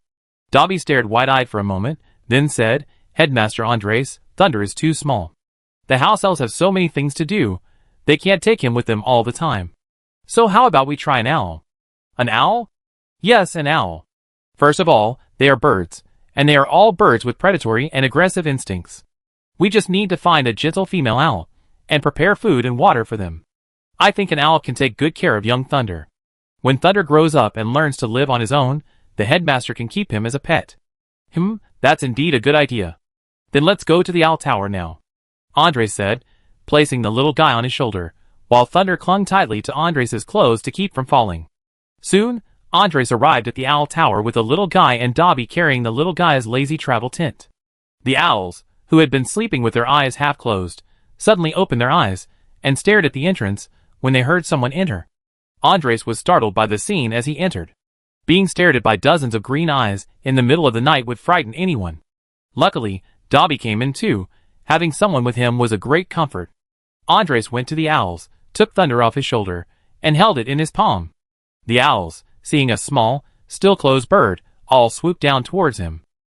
Surrounded by Andres, who was tilting their heads and looking at Thunder, Andres' lips twitched as he thought, "Who says only humans gossip? Animals do too." Andres cleared his throat and said, "Are there any female owls among you who could help take care of this little guy? You know, I'm human and have no experience caring for chicks, so I need help. Of course, I won't let you help for nothing. The owls who help care for the chicks don't need to go out to deliver messages. I prepare food and water, and you can come and go as you please in that tent. The main thing is that this little guy is a bit picky about his environment, so I have Dobby build a simple hut inside as a habitat. So, anyone willing to step forward and help?" The owls looked at each other, wide-eyed, after hearing Andres' words. Then, they cooed a few times, as if discussing something. A moment later, a snowy white snowy owl hopped down to Andres. Andres quickly recognized this owl as Snowflake, which shared a name with a beer from a certain major eastern country. Andres named it Snowflake because owls are all white. However, Andres hadn't considered its gender at the time, simply naming it after a beer. Now it seemed Snowflake was a girl. Should he change its name? Never mind that for now. Let Snowflake fly onto his shoulder and settle down. Andres took Snowflake and Thunder back to the lazy man's travel tent, where the sky was still overcast. They arrived at the previous nest, and Andres turned to Snowflake, asking, "Is this all right?" Snowflake chirped, grabbed the makeshift nest from the ground, and flew to a nearby tree. She placed the nest on a dense branch and chirped down at Andres. "You want to live in a tree? Fine, you're the boss, you decide." Andres then raised his hand, holding Thunder, above his head, palm flat. Snowflake chirped and glided down. As she flew over, she picked up the chirping Thunder in her beak, turned, and flew back to the tree. He placed Thunder in the nest, and then called out twice to Andres. "What? You want me to cast a drying spell on the nest? You think it's too damp?" Andres asked, puzzled. Snowflake nodded rather humanly, then looked at Andres with an expression that said, "You're not completely stupid." So Andres took out his wand and cast a drying spell on the nest, and it was dry and cozy again. Andres turned to Dobby and said, "Build a shelter for them up there later, and remember to bring them food and water regularly. Try to meet their needs, understand?" "Yes, Headmaster Andres. We will do our best to take care of them." After giving his instructions, Andres waved and left with Dobby. Snowflake, meanwhile, looked at little Thunder with a beaming maternal smile. Chapter 54. Burita, having broken free from her sister's embrace, led Catherine to the Gryffindor dining table with her roommate. Catherine was quite satisfied with the Hogwarts lunch. The sisters chatted happily after their reunion, and Burita proudly showed off her magical talent to her sister. "Look, sister, I learned Headmaster Andres' magic," Burita said, turning the plate in front of her into a rabbit, though this rabbit was clearly not as good as Andres's. This rabbit had no fur. Instead, its entire body was covered in the pattern of the plate. Catherine laughed so hard she could hardly breathe, which made Burita feel very embarrassed. "I just learned it. It's not good." "It must be because you were too nervous watching, sister, that's it," Burita said sullenly. Looking at Burita's adorable face, Catherine became even more determined to work for Andres. No way. Her sister was in their hands. What if they ruined her training? Besides, she had to work hard to make money for her boss to ensure her sister's standard of living. Even the longest time has its end. After lunch, Beretta tearfully bid farewell to her sister, watching the night bus that had brought her to Hogwarts take her away. Meanwhile, Catherine, besides waving goodbye to her sister, was also saying goodbye to the magnificent castle. She wished she could be one of them, but the thought of using it as an excuse to visit her sister later made her smile. Soon, the castle disappeared from sight thanks to the night bus's rapid movements. Stan proudly showed off to Catherine, "That's a real car." The next day arrived. Mrs. Hodge had been worried about the weather, but it was perfect, sunny and breezy. That morning at the Quidditch pitch, Mrs. Hodge was giving Hufflepuff and Ravenclaw their first flying lesson. The group of fewer than 40 wizards stood in two opposing rows, each with a broomstick beside them. Mrs. Hodge stood in the middle, explaining something to them. "Welcome everyone to today's flying lesson, but before we begin, I must remind you that not all wizards need to learn to fly on a broomstick. So, if any of you feel unwell after taking to the air, please come down immediately. Remember, the flying lesson is just to teach you the skill, not a required exam. So, for everyone's safety, please do not risk anything by following instructions. I don't want to see any of you get hurt. Does everyone understand?" "Yes, Professor," the young wizard shouted excitedly. "Now, extend your dominant hand and shout up at the broom on the ground. Remember to be firm in your tone, because you are commanding the broom to do this. If you don't succeed the first time, try again until you do. Begin. Up. Up." A chorus of voices rang out across the field. The older wizards quickly completed the action, and most of the younger ones followed suit. Only a few kept trying, and some, seeing that everyone else had finished and no one was paying attention to them, secretly bent down and picked up their brooms. Mrs. Hodge didn't pay any attention to this. Instead, she took her own broom and demonstrated the correct posture for riding on it. Then she had all the young wizards ride on their flying brooms in the same way, and then she repeatedly observed and corrected their mistakes. Once everyone's posture was mostly corrected, she began, "Very good. Now, everyone, lay your brooms flat, stand upright, and gently push off the ground with your feet." All the young wizards did as instructed, and soon they were all floating about half a meter off the ground. "Very good, everyone is flying. Now listen carefully to what I say, but don't act. Wait for my command before acting, understand?" "Understood, Professor. We are now flying." If you want to move forward, lean forward.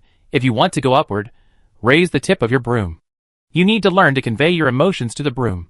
For example, if you want it to fly faster, convey your emotion to the broom and then press your body against it.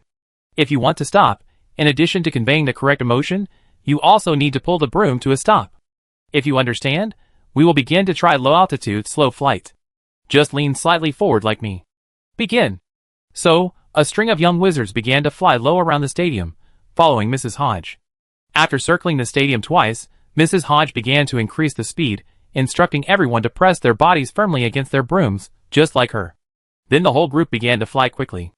Many of the young wizards let out excited screams, while some accidentally bumped into others, causing them to tumble off their brooms. Mrs. Hodge, seeing this, slowed down and came to their side. Although the speed was a bit fast, the altitude was low, and the ground was grass. So, apart from being slightly startled, the two were unharmed. Finding themselves all right, they mounted their brooms again and joined the group to practice climbing and descending. Later in the lesson, seeing that everyone was riding steadily on their brooms, Mrs. Hodge began leading everyone in a flight around the castle. And so, Andres stood in the headmaster's office, watching a group of young wizards fly past the window, screeching and shouting. They seemed quite happy, while he himself watched the commotion for a while, before returning to his desk to read.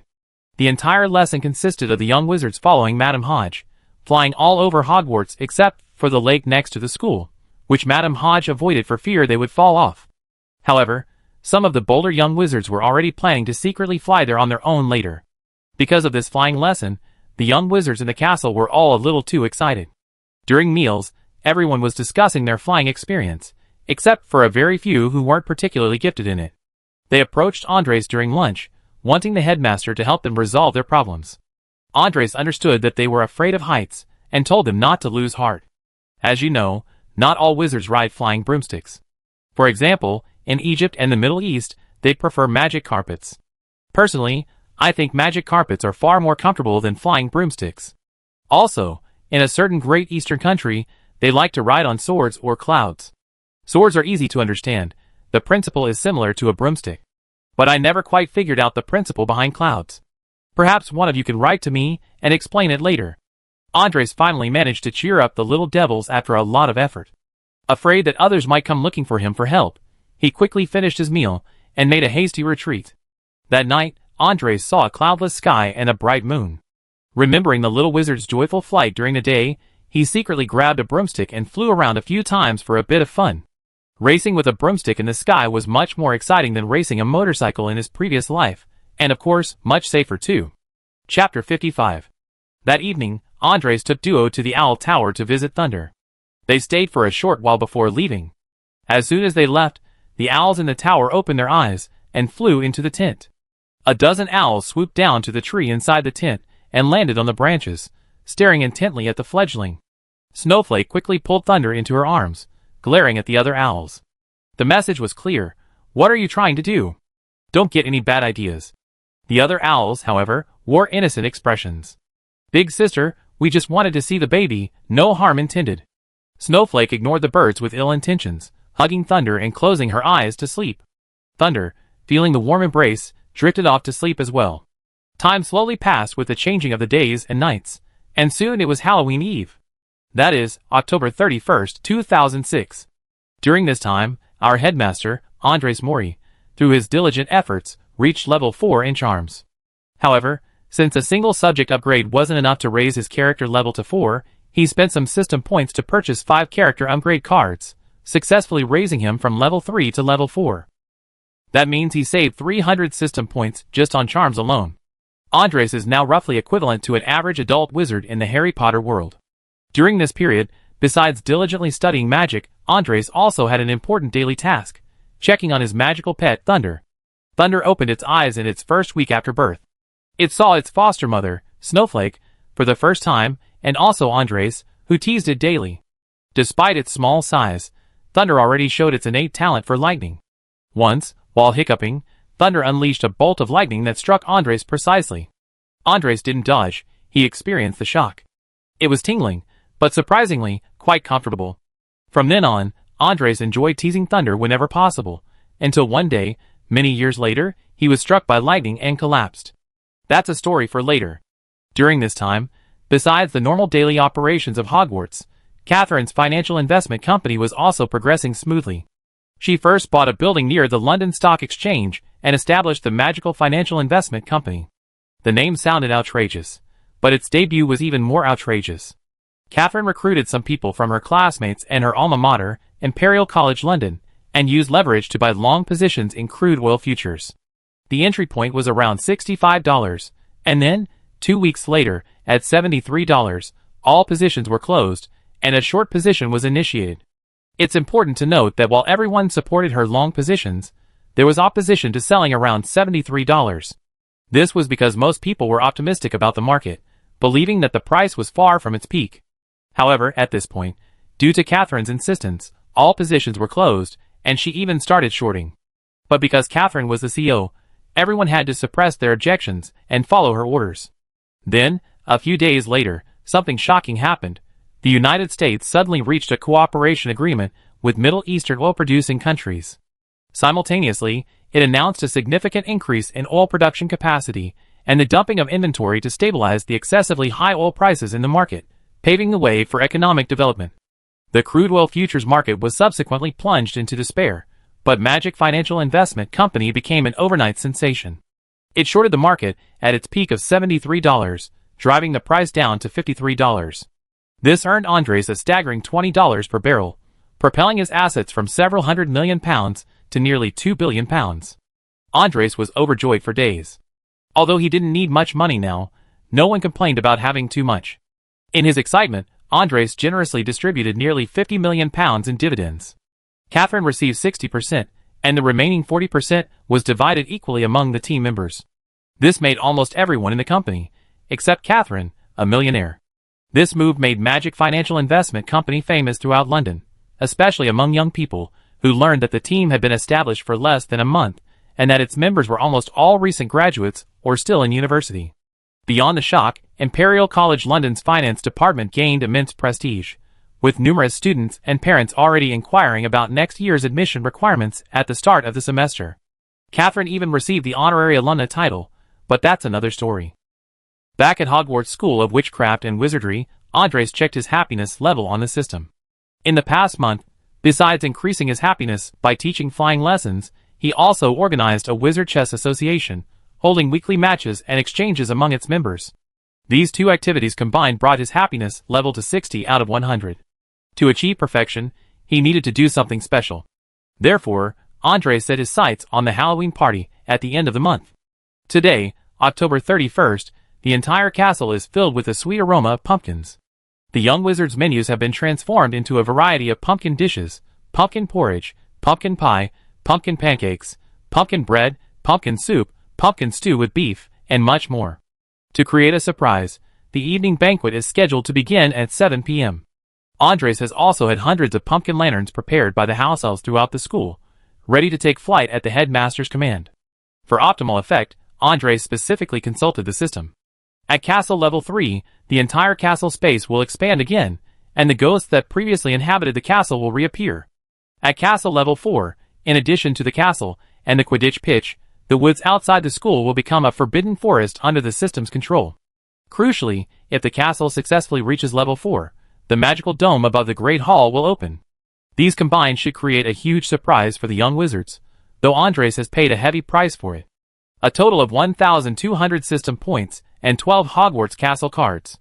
However, the castle would be upgraded sooner or later, so Andres wasn't worried about it. Besides, completing the task would bring another reward, so why not? Now, all that was left was to wait for the party to begin. Andres eagerly rubbed his hands together and sat with the other professors at the staff table, waiting for the children's arrival. Meanwhile, the young wizards were unaware of the huge surprise the headmaster had prepared for them. Because it was a special banquet, they lined up under the guidance of their prefects and arrived at the Great Hall on time. Chapter 56. With a bang, the Great Hall doors swung open, and students from all four houses filed in. They took their seats at their respective house tables, awaiting Headmaster Andres' speech. However, many younger wizards were wondering, what's going on? Wasn't there supposed to be a banquet? Why are the tables so empty? Is Headmaster Andres up to something? Ahem, welcome everyone to our first Halloween banquet. Let me first introduce our new friends. After saying this, Andres immediately upgraded Hogwarts Castle in the system. Just then, the candlelight that had been illuminating the Great Hall flickered as if blown by a gust of wind. The young wizards instantly felt the Great Hall grow colder. Just then, an invisible ghost rode in through the Great Hall doors on horseback, shouting as he rode, "Good evening, young wizards. I, almost headless Nick, am back." As all the students watched in shock as he rode past the tables, the story didn't end there. More than 20 ghosts emerged from all corners of the Great Hall, greeting everyone in a friendly manner. Apart from a few slightly timid wizards, who were initially startled, most responded enthusiastically to the ghosts. The young wizards had been quite disappointed when they first arrived at Hogwarts because they hadn't seen any ghosts. But 2 months later, these resident Hogwarts ghosts suddenly appeared at the Halloween dinner. The young wizards were delighted with Andres' surprise. It was truly magical. The arrival of the ghosts caused a stir, and Andres saw his happiness level rising again. "Alright, everyone, I think it's necessary for me to introduce our ghostly companions." Andres spent about 10 minutes introducing the ghosts, even though the students already knew them. It was just that this was their first time seeing them, so the experience was quite novel and exciting. "Alright, we met our new friends. Since it's Halloween, we should add some festive atmosphere." With that, Andres upgraded Hogwarts Castle to level 4 in the system. Then, Andres picked up his wand and waved it lightly. The entire Great Hall began to expand rapidly. The heads' tables, which were originally only a third full, instantly grew larger, making the space feel even more spacious. Now, less than a tenth of the seats were occupied, causing the students' eyes to widen in astonishment. Is this spatial magic? Has our headmaster become so powerful that he can warp space? The young wizards were completely bewildered. This was incredibly powerful, but the story didn't end there. Then, hundreds of jack-o'-lanterns began to float up, their glowing lights spinning around the Great Hall. This really livened up the festive atmosphere. Add to that the ghosts that just joined in, and if ordinary people walked in, they'd be scared to death. This Halloween is so exciting. However, Andres, standing on the stage, continued his performance. He glanced at the sky above the auditorium, seemingly a little dissatisfied, and shook his head. Then, with a wave of his wand, a burst of blue light enveloped the dome. When the blue light dissipated, the dome revealed a sky filled with a continuous thunderstorm. Besides the intangible rain, lightning flashed and thunder roared. Only then did Andres nod in satisfaction and say to the students, "Let the banquet begin." After that, a variety of prepared foods were laid out on the tables of each house. The young wizards finally erupted in cheers and began to feast. Our headmaster, meanwhile, proudly raised his glass to Professor McGonagall and the others, gesturing for a toast. Since it was a holiday, no one refused the invitation. The sound of clinking glasses filled the air. "Hello, sir. May I ask you a question?" Beretta greeted the nearly headless Nick. "Of course, my lovely lady. What can I do for you?" Nick, nearly headless, turned his head to one side and then put it back down, greeting the young Gryffindor wizards. The young Gryffindor witches let out a soft gasp, while the young wizards became even more excited. "So can everyone become a ghost? How do I find them?" Beretta asked again, her eyes fixed on Nick. Nick, who was almost headless, frowned upon hearing the question, but still answered, "No, that's not it. Only those who had strong attachments in life stay here as ghosts.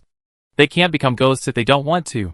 Hearing this, Beretta's expression darkened slightly, and she sighed, muttering, "Don't Mom and Dad like Beretta? Don't they want to stay and keep her company?" Hearing the little girl's mutterings, Nick, who was almost headless, seemed to understand something. So he said to Beretta, "Child, I understand how you feel. But becoming a ghost isn't the best choice. Death isn't the end, but a new beginning.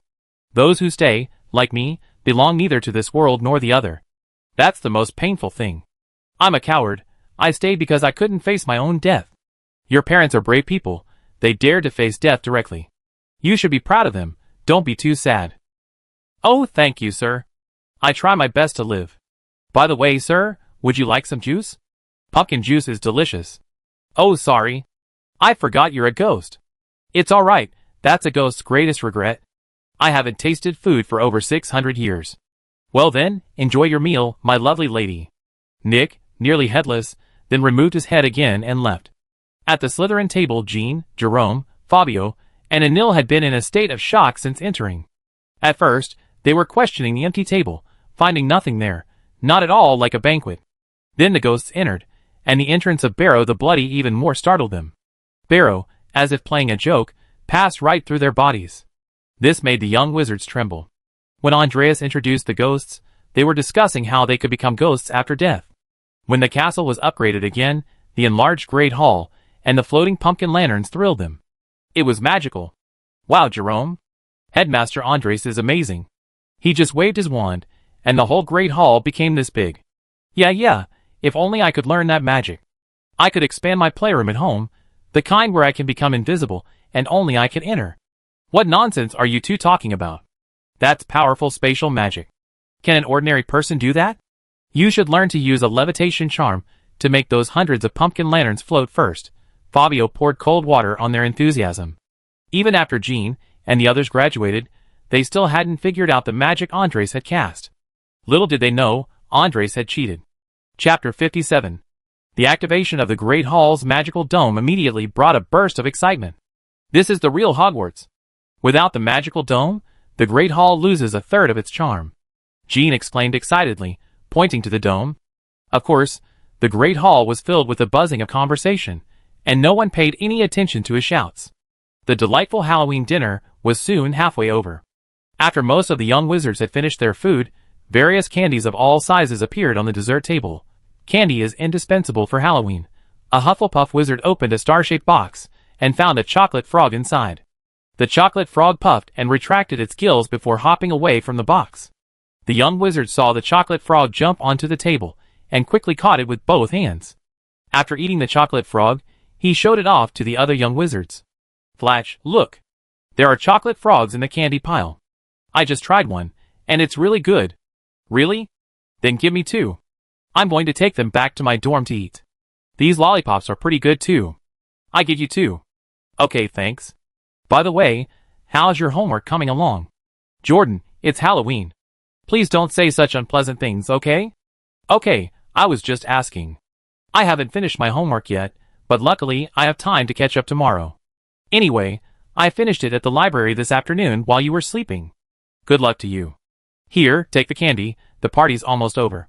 Sure enough, Andres announced shortly after that the banquet was over.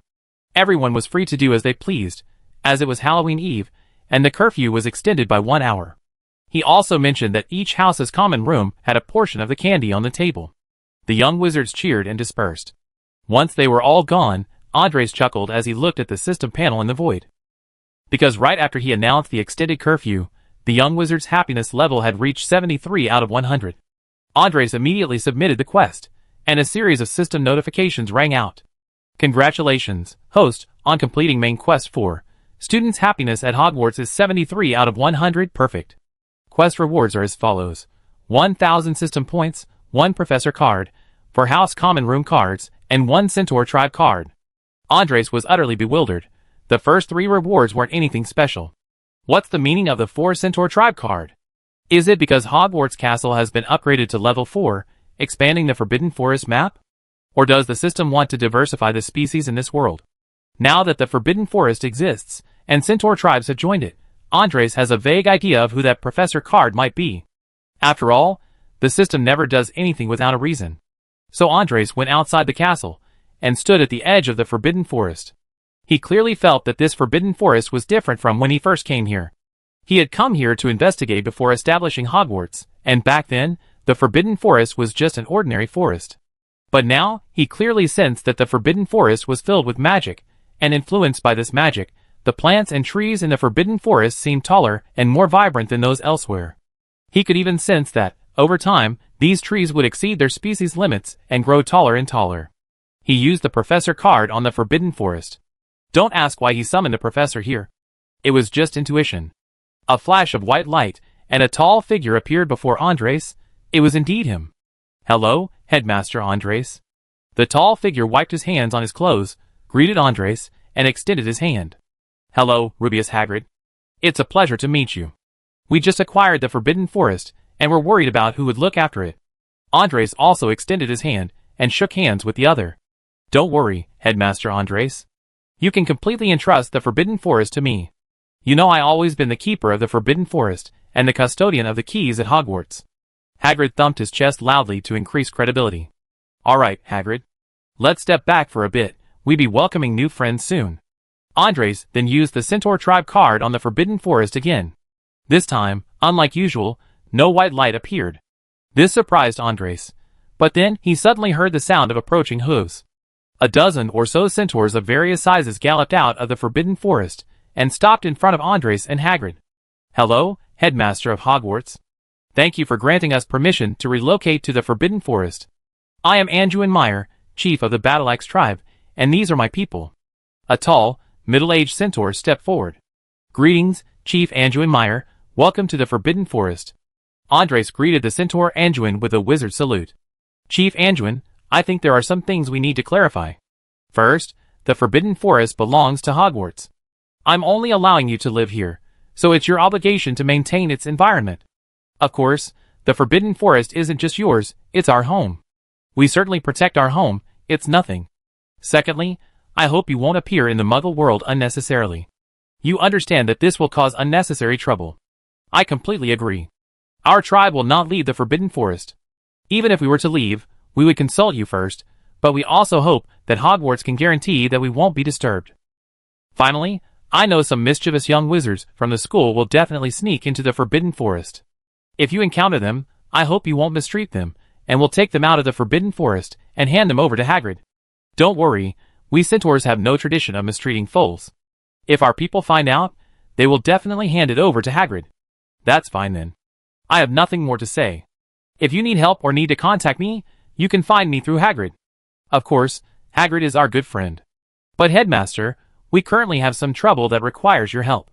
Of course, we won't take anything for nothing, that's not in our principles." "What is it?" "I do whatever I can.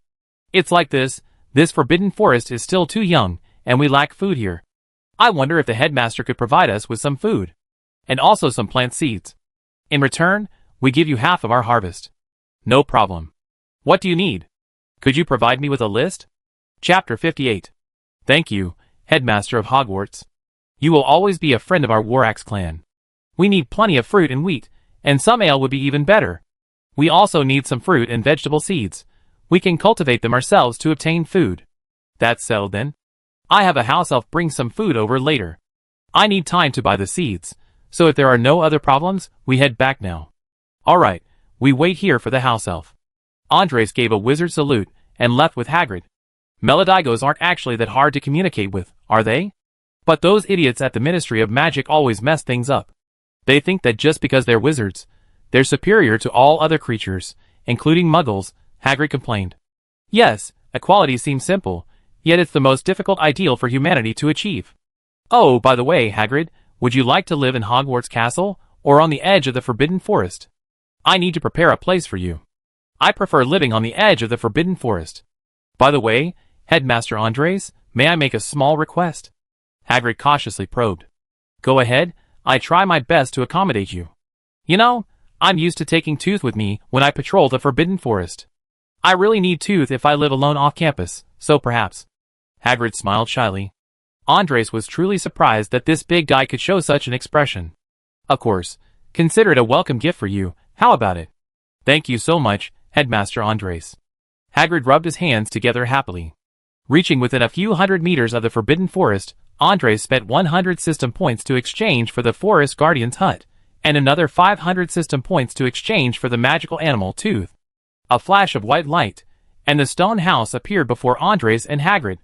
A large dog was pacing back and forth in front of the door. When it saw Hagrid, Tooth quickly ran over and pounced on him. Hagrid caught it, but couldn't resist Tooth's enthusiasm. Tooth licked his face with its tongue. "Alright, Tooth, alright, don't do that. Did you steal some wine from the house? Why does your breath smell like wine?" Hearing this, Tooth stopped licking Hagrid's face.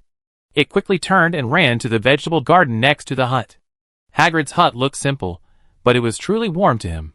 Because this was his home, where he had lived for so many years. Even the scarecrow in the vegetable garden was made by his own hands. Forbidden Forest Guardian's hut, level 1. For every level this room upgrades, the Forbidden Forest Guardian's stamina increases by 10%, and their danger perception increases by 10%. "Headmaster Andres, would you like to come in and have a cup of tea?" "Ah? No, Hagrid, it's too late. I need to go back and have Dobby deliver some food and ale to the centaurs. Is there anything you need?" I have Dobby put it on the shopping list, and we bring it with us next time we resupply. Yes, Headmaster Andres. I think I need some tools, preferably a hunting rifle and some bullets. Also, I'd like some pumpkin seeds. I want to grow pumpkins in the vegetable garden. It would be even better if you could bring some chicks and sheep's milk. I like to keep some animals in the backyard. No problem. I have Dobby bring you some cash too. You could also buy other things yourself if needed. Thank you so much, Headmaster. I go find Toothpick. You know he looks big and strong, but he's actually quite timid. Alright, I take my leave now. Andres returned to the headmaster's office shortly after, called Dobby, and asked him to prepare food for the centaurs in the Forbidden Forest and deliver it there. He also went to Hagrid's place. Hagrid needed quite a few things. After taking care of everything, Andres lay on the bed and continued reading the system. He had been busy all day and hadn't yet checked the next part of the system's main quest. You have diligently nurtured the future of the wizarding world. Now it's time to wait for the fruit to ripen. System main quest. 5. Complete a full school year. What? A whole school year is over. I haven't even had a chance to properly discipline these naughty brats. Quest reward. Host character levels up. Hogwarts Castle levels up. This quest was actually very simple. It just required waiting until summer vacation next June. That would complete a full school year. Because it was simple, and didn't require much work, the reward was also very simple. Both he and Hogwarts Castle were leveling up from 4 to 5, requiring 16 cards, or 3,200 system points. The next day, Andres issued another ban through the student council. Jerome, look. There's another ban on the bulletin board. What's wrong, Jerome? What happened at school again? Look, the bulletin board says students are prohibited from entering the Forbidden Forest without a professor's permission. What's wrong with that? Isn't it normal not to be allowed in the Forbidden Forest? Wait, you mean the Forbidden Forest? When did Hogwarts have a Forbidden Forest? Maybe it was just yesterday. Otherwise, wouldn't it have been banned a long time ago? That makes sense. We're free this afternoon. Should we go take a look? But Jean, this ban was just issued. It's alright, Jerome. Nobody knows, so it's fine, isn't it? The Forbidden Forest is so big, and nobody's watching over it. We can just wander around the perimeter. That's not against school rules, right? Okay, then this afternoon, let's call Fabio and Anil, and the 4 of us go together. Okay, I tell them when they get back. That afternoon, Jean and his group of 4 arrived at the edge of the Forbidden Forest. They were filled with curiosity, completely forgetting their earlier promise to just wander around and not go in. Wait, why does that sound so familiar? Just as they were about to step into the Forbidden Forest, a tall figure appeared before them. This startled them, but they breathed a sigh of relief upon seeing who it was. Where are you little snakes going? Didn't you get a warning not to enter the Forbidden Forest without permission? Ha ha, Professor Hagrid, hello. We weren't going in. We were just curious and came to take a look. Yes, that's right, just looking. The 4 of them quickly denied it. Thankfully they hadn't gone in, otherwise they would have been caught red-handed. You're lying. You clearly just wanted to play in the Forbidden Forest. A female voice suddenly came from behind Hagrid. Beretta, Elinda, Wendy, and Violet emerged from behind Hagrid. It turned out that the 4 of them had just been caught by Hagrid from the Forbidden Forest. However, they were too small, and Hagrid had blocked their view. Goodness, judging from their disappointed expressions, it was obvious their dormitory had been wiped out. Luckily, they were quick-witted enough not to lose points for the school. And so, on this Halloween, Hagrid caught a dozen or so young wizards who had sneaked into the Forbidden Forest. Chapter 59. In the past few days, several young wizards from various houses had been caught sneaking into the Forbidden Forest and losing points. This caused several professors considerable headaches, so one evening in November, Professor McGonagall brought up the matter with Andreas during dinner. Headmaster Andreas, although there are only centaurs in the Forbidden Forest now, it's still not good for young wizards to keep sneaking in. Children are always full of curiosity. Professor McGonagall, do you have any good suggestions? How about we choose a weekend for Hagrid to lead all the young wizards in for a stroll? That way, their curiosity will be satisfied, and no one will dare to trespass again. That's a good idea. I inform the centaurs in the Forbidden Forest. Since there's a precedent with fellowship, perhaps we can let the centaurs join the Hogwarts family. Excuse my frankness, Headmaster Andreas, but this is a bit difficult. It might need to be done slowly. I understand, Professor McGonagall. I will be patient. There's always a solution, isn't there? The next day, Andreas first went to see Hagrid. He inquired about any recent developments in the Forbidden Forest. Don't worry, Headmaster Andres. There haven't been any problems in the Forbidden Forest lately, and the centaurs are establishing their homes. If needed, I can relay the message. I'm sure they won't refuse. With that, Hagrid picked up a teacup from the table and took a sip of black tea. No, I go myself. I want to make more contact with the centaurs. It might be helpful in the future. How's this black tea? I have Dobby bring you some later. After all, the weather's getting colder. You need it when you return from your patrol in the Forbidden Forest. Thank you so much, Headmaster. The tea I buy myself never tastes right. Should I arrange a time for you to meet their leader? Sure, tomorrow afternoon then. I'll also be visiting their village. Is there anything I should be aware of? No need. They're usually quite easy to talk to, as long as you don't call them mules. It's such a simple thing, those idiots in the Ministry of Magic just don't understand.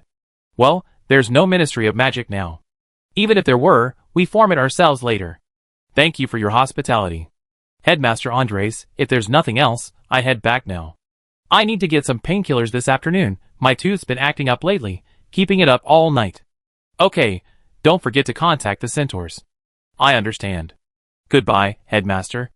Hagrid finished his tea in one gulp. The following afternoon, near the Forbidden Forest. Andres, Hagrid, Anduin. Welcome, Headmaster Andres. We are delighted to have you as a guest in our village. Please follow me.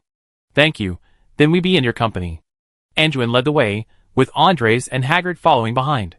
They walked back and forth along the paths of the Forbidden Forest, the tall trees blocking out the sun.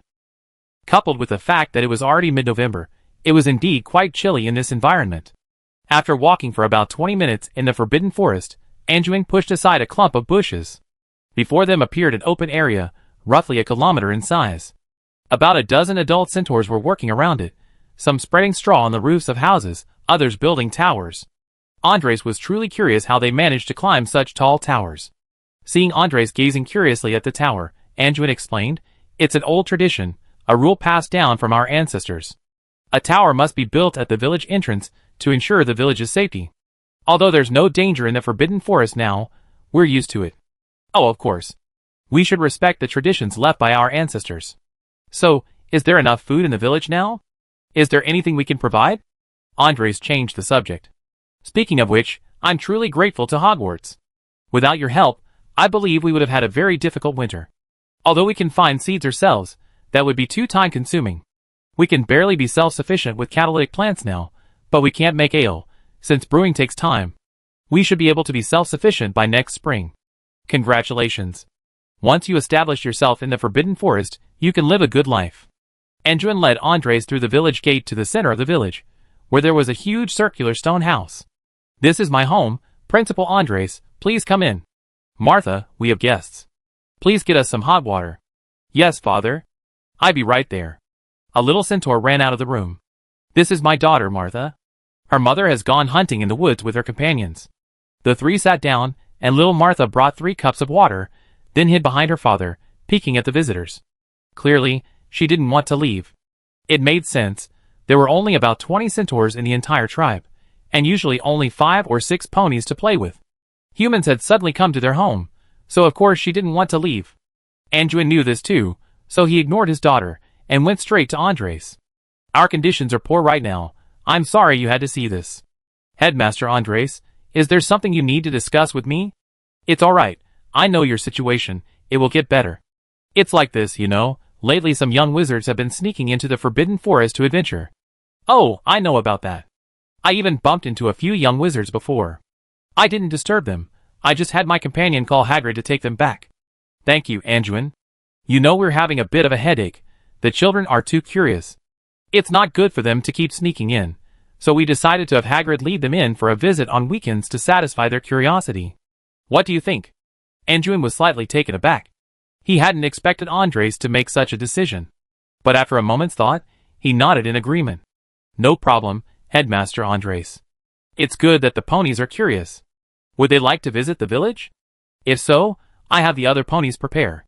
Dad, I think we can take this opportunity to have a bonfire party.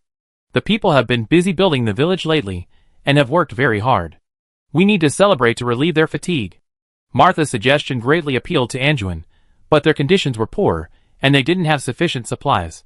Andres noticed Anjuin's reaction and guessed the reason, so he spoke up. Little Martha's suggestion is excellent. The young wizard's school life is a bit dull. Letting them come and interact with you is a great idea.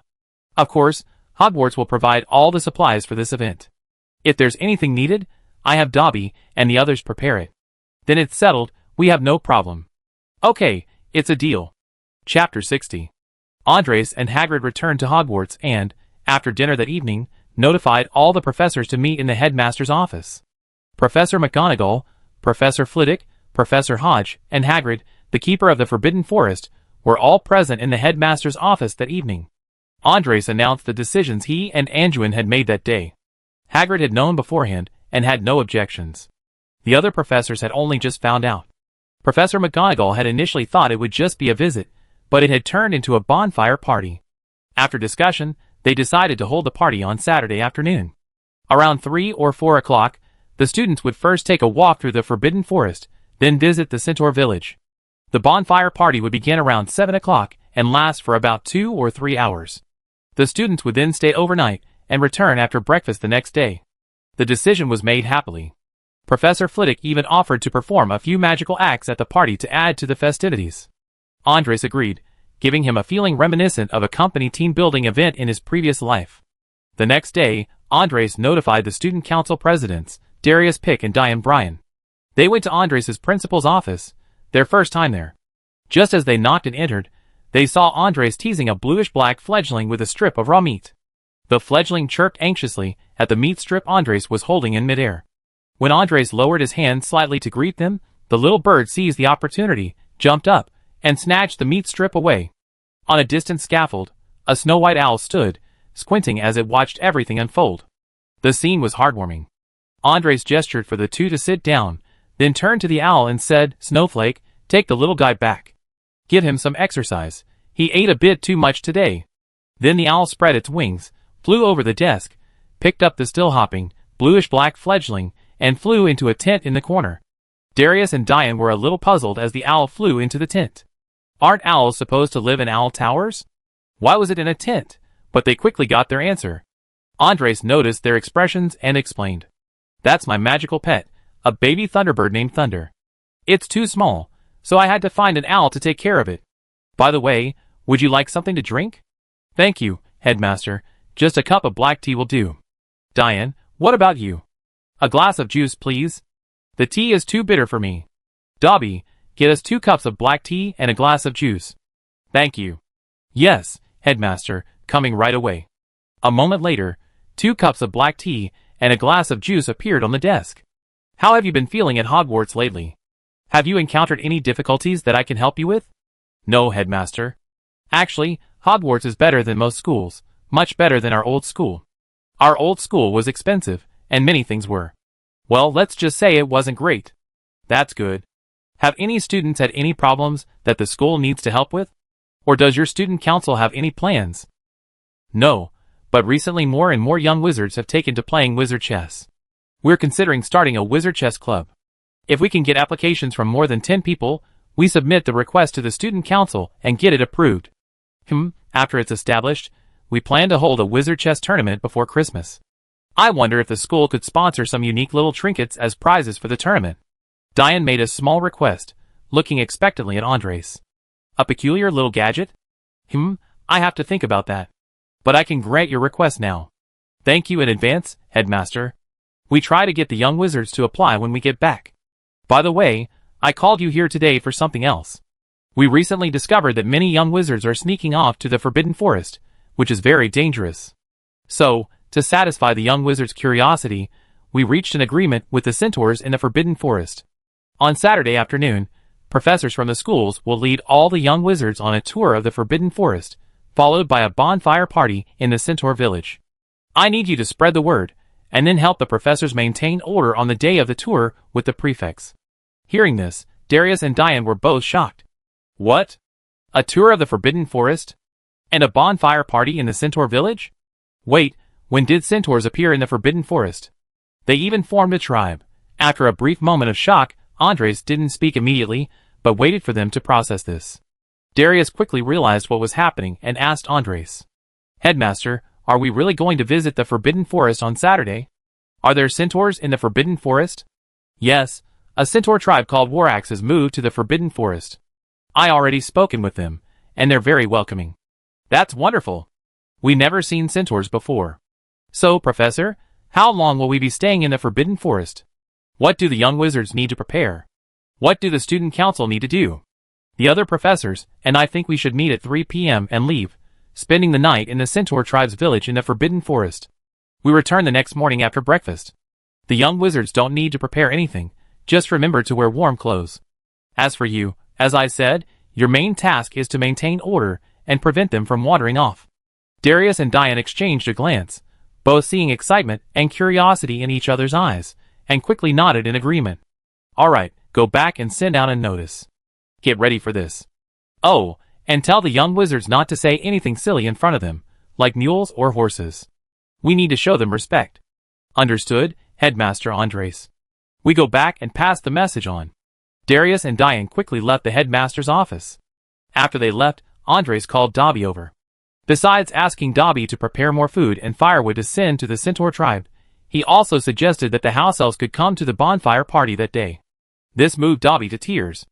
After seeing Dobby off, Andres wrote another letter to Catherine, requesting 100 sleeping bags by Saturday afternoon. Andres planned to bring the sloth's travel tents with him.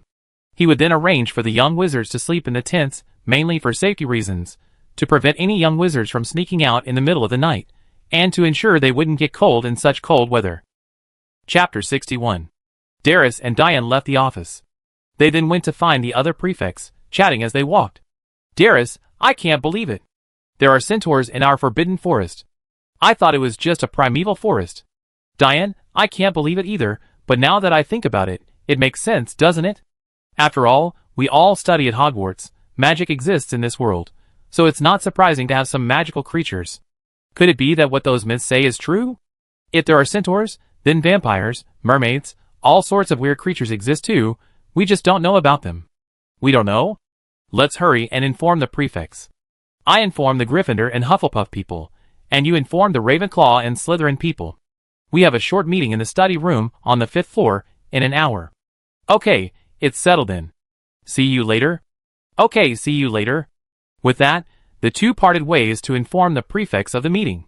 An hour later, in the study room on the 5th floor. The prefects from all 4 colleges were present, their gazes all fixed on the student council presidents, wondering what the meeting was about. Diane, why did you call us here so urgently? Why are you being so mysterious? I asked you earlier, but you wouldn't tell me. All right, everyone's here now. Actually, Principal Andres asked us to inform everyone that our school will be holding an event this Saturday. What event? One of the prefects asked. Don't rush me, let me finish. It's just to satisfy everyone's curiosity. The principal has arranged with the centaurs in the Forbidden Forest to take us there this Saturday to visit the centaur tribe and have a bonfire party. What? Visiting the centaur tribe in the Forbidden Forest? My God, are there really centaurs? All right, everyone. Hold your opinions for a bit. Our task is to take good care of these young wizards and make sure they don't get lost. Also, remember to tell them to dress warmly when you hand out the notice. Headmaster Andres said we might have to stay overnight. Yes, Mr. President. Is there anything else? If not, we write a notice now and post it on the bulletin board. No, ladies and gentlemen. This is our first collective activity as student council members, so everyone needs to be careful. No problem. I be going now. I still have homework to do. A prefect said, and the prefects dispersed. That evening, the entire Hogwarts was filled with discussion about centaurs. The young wizards had all learned from the bulletin board that they would be visiting the centaur tribe in the Forbidden Forest on Saturday. Centaurs didn't appear often in the Harry Potter novels, and their tribe had never been mentioned before. This filled the young wizards with anticipation. They were all praying that time would pass quickly. They wished it were Saturday. Soon, Saturday afternoon arrived. The young wizards from each house prepared everything they needed and waited in the common room. After receiving the assembly notice, the prefects gathered their groups in the common room and left. The Gryffindors encountered the Ravenclaws. As they went downstairs, the prefects greeted each other and went down together. Throughout the process, familiar young wizards discussed the upcoming activities. They all wore their winter clothes, and some even secretly brought snacks and drinks, worried they might not get enough to eat. Who knew what the centaurs ate? What if it wasn't to their liking? The professors and student council presidents waited at the castle gate. Darius, all of us Gryffindors are here. Darius, everyone from Ravenclaw is here. Darius, you're all here early. The Hufflepuffs are here too. Slytherins will be here soon. Darius, I'm sorry. One of the young wizards overslept, but thankfully everyone is here. Headmaster Andres, everyone from all 4 houses is here. Is there anything you need to tell us? A loud voice. Ahem, all young wizards, listen up. Before we set off, I wanted to emphasize again that we were visiting the Centaur tribe. Therefore, I hope everyone will have some understanding of centaurs. Be polite and respectful, avoid saying anything inappropriate. Secondly, if any young wizards need to leave the group, it's best to do so in pairs or more, and inform the prefects beforehand. Of course, I hope you won't wander off alone unless absolutely necessary, as the Forbidden Forest is vast and we're worried you might get lost. If anyone gets lost, send a signal flare into the sky. We also send one when we're looking for you. Now, everyone follow Professor Hagrid. He'll be leading the group into the Forbidden Forest this time. All prefects, stay at the back of your respective houses' groups. Don't let the little ones fall behind. A dozen minutes later, the group reached the edge of the Forbidden Forest. Just as they arrived, they heard a commotion in the woods. Then, about a dozen centaurs emerged from the trees. Leading them was a tall centaur, followed by 10 adult centaurs carrying bows and arrows. Finally, 5 or 6 ponies emerged. Anduin, the leader of the centaurs, greeted Andres and the others. Welcome to the Forbidden Forest. I will soon lead you on a tour of our tribe. Don't be afraid, our warriors will protect you. Thank you so much, Leader Anduin. Let's set off now. Soon, the centaurs became the vanguard, walking at the very front of the procession. However, the ponies watched the young wizards with curiosity, yet hesitant to approach. After some pushing and shoving, Martha was finally pushed forward. She walked shyly to the Gryffindor group, handed Beretta a wreath they had woven, pointed to herself at Beretta, I'm Martha. Then she pointed to Beretta, you friend. Then she pointed to the wreath again, a gift. Clearly, Martha's human language skills were limited.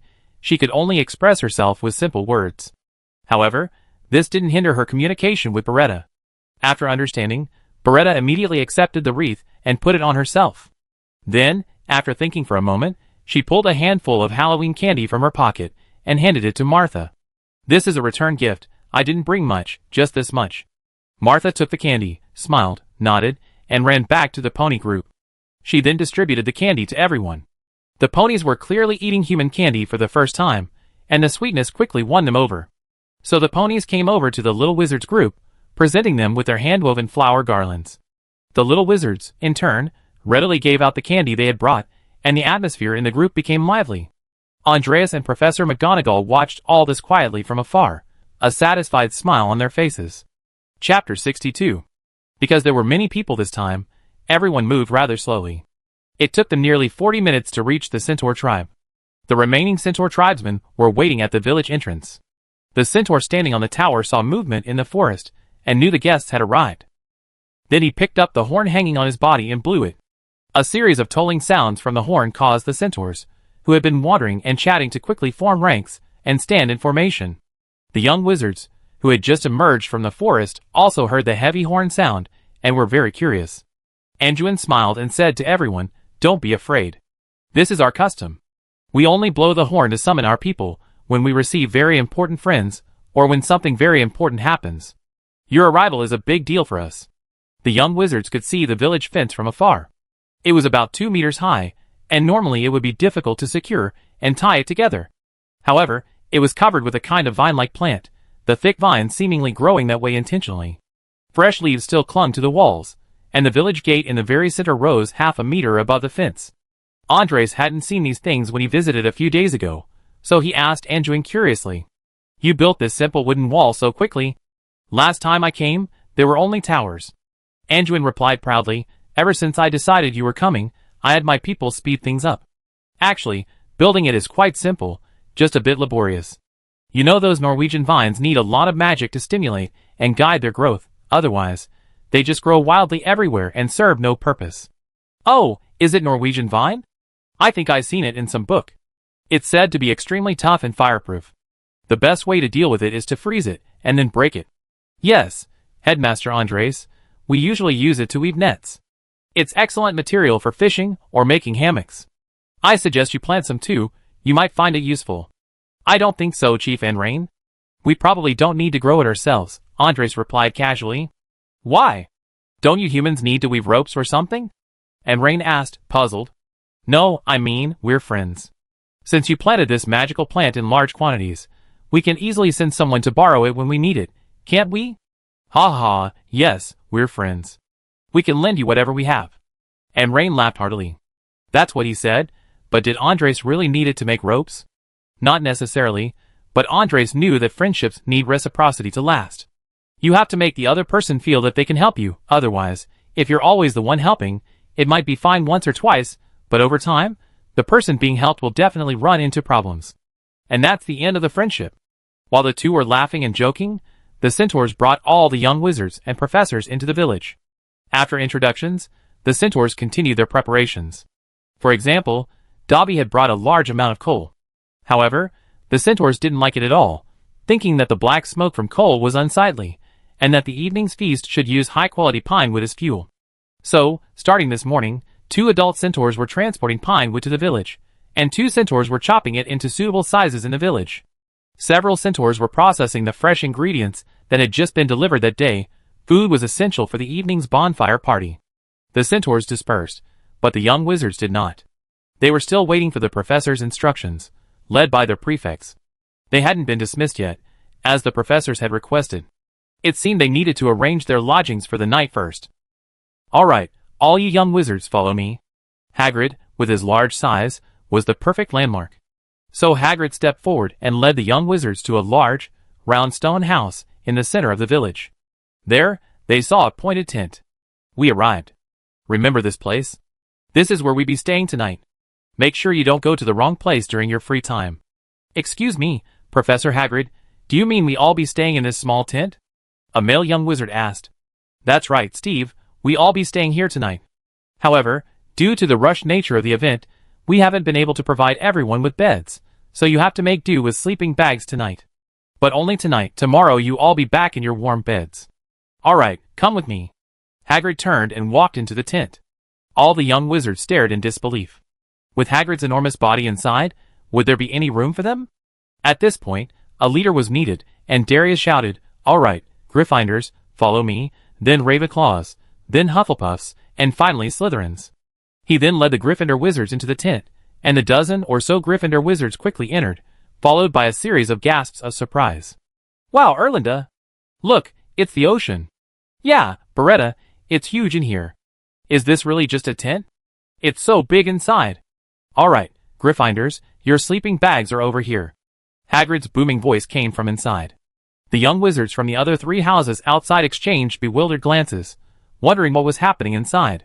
But urged on by Diane, they lined up and entered the tent. Those who entered the tent gasped in surprise, while those still outside looked on expectantly. It was obvious that something was amiss with this tent, so many people had already gone in, which spoke volumes. Finally, everyone entered the tent, including the professors, but the professors, being more experienced, naturally recognized it as the sloth's traveling tent. Alright, welcome everyone to the Lazy Man's travel tent. This tent is about 1 kilometer in diameter, and the environment inside can be adjusted to the user's preferences. So don't worry about getting cold at night, we adjust the temperature accordingly.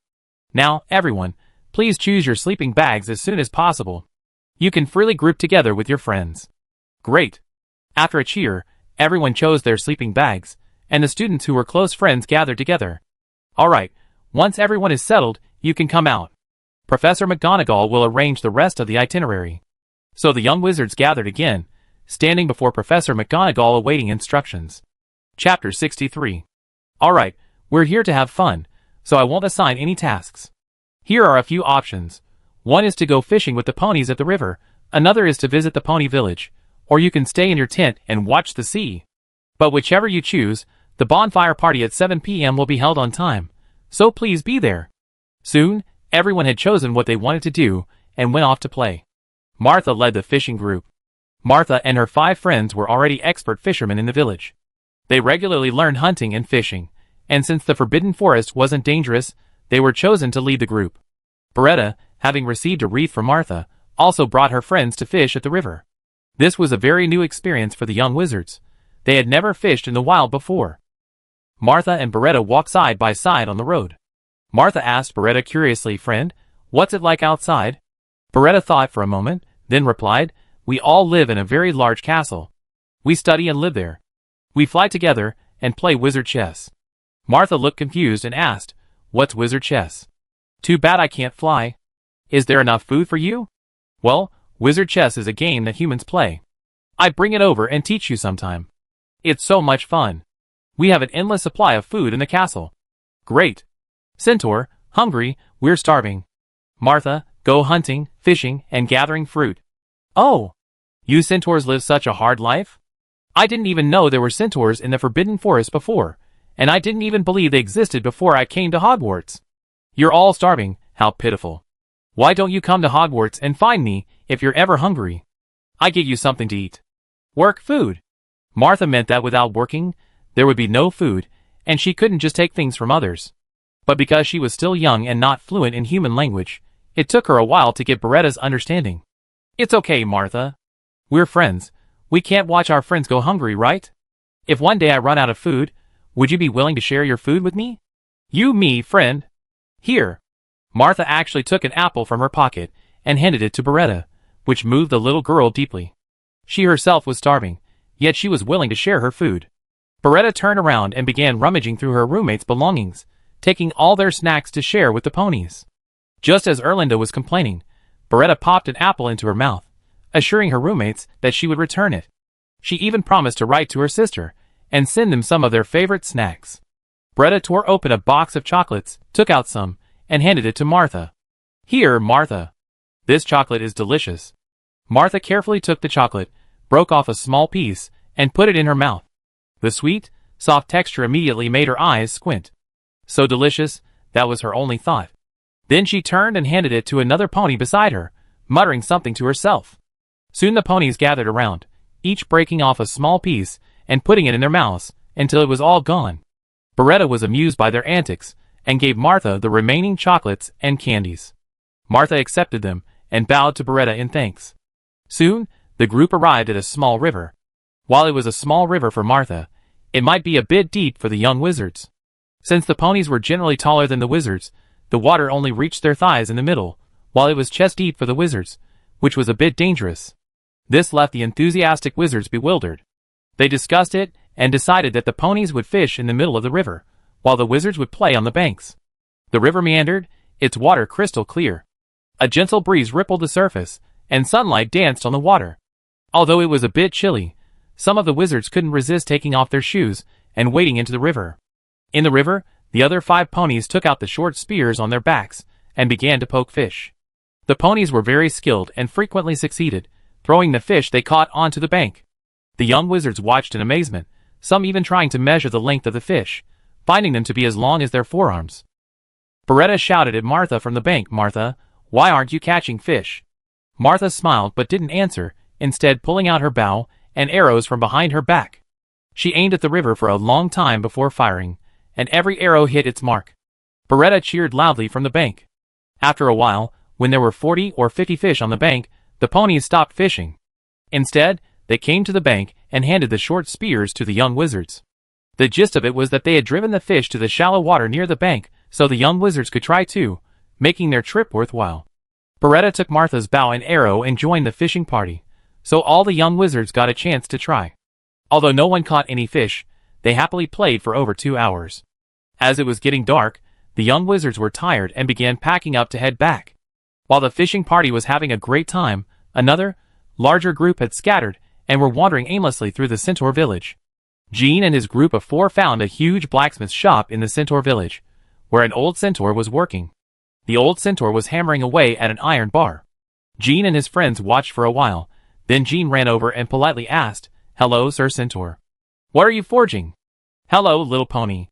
My name is Rand, and I want to forge a sharp dagger," the old centaur replied, continuing to hammer.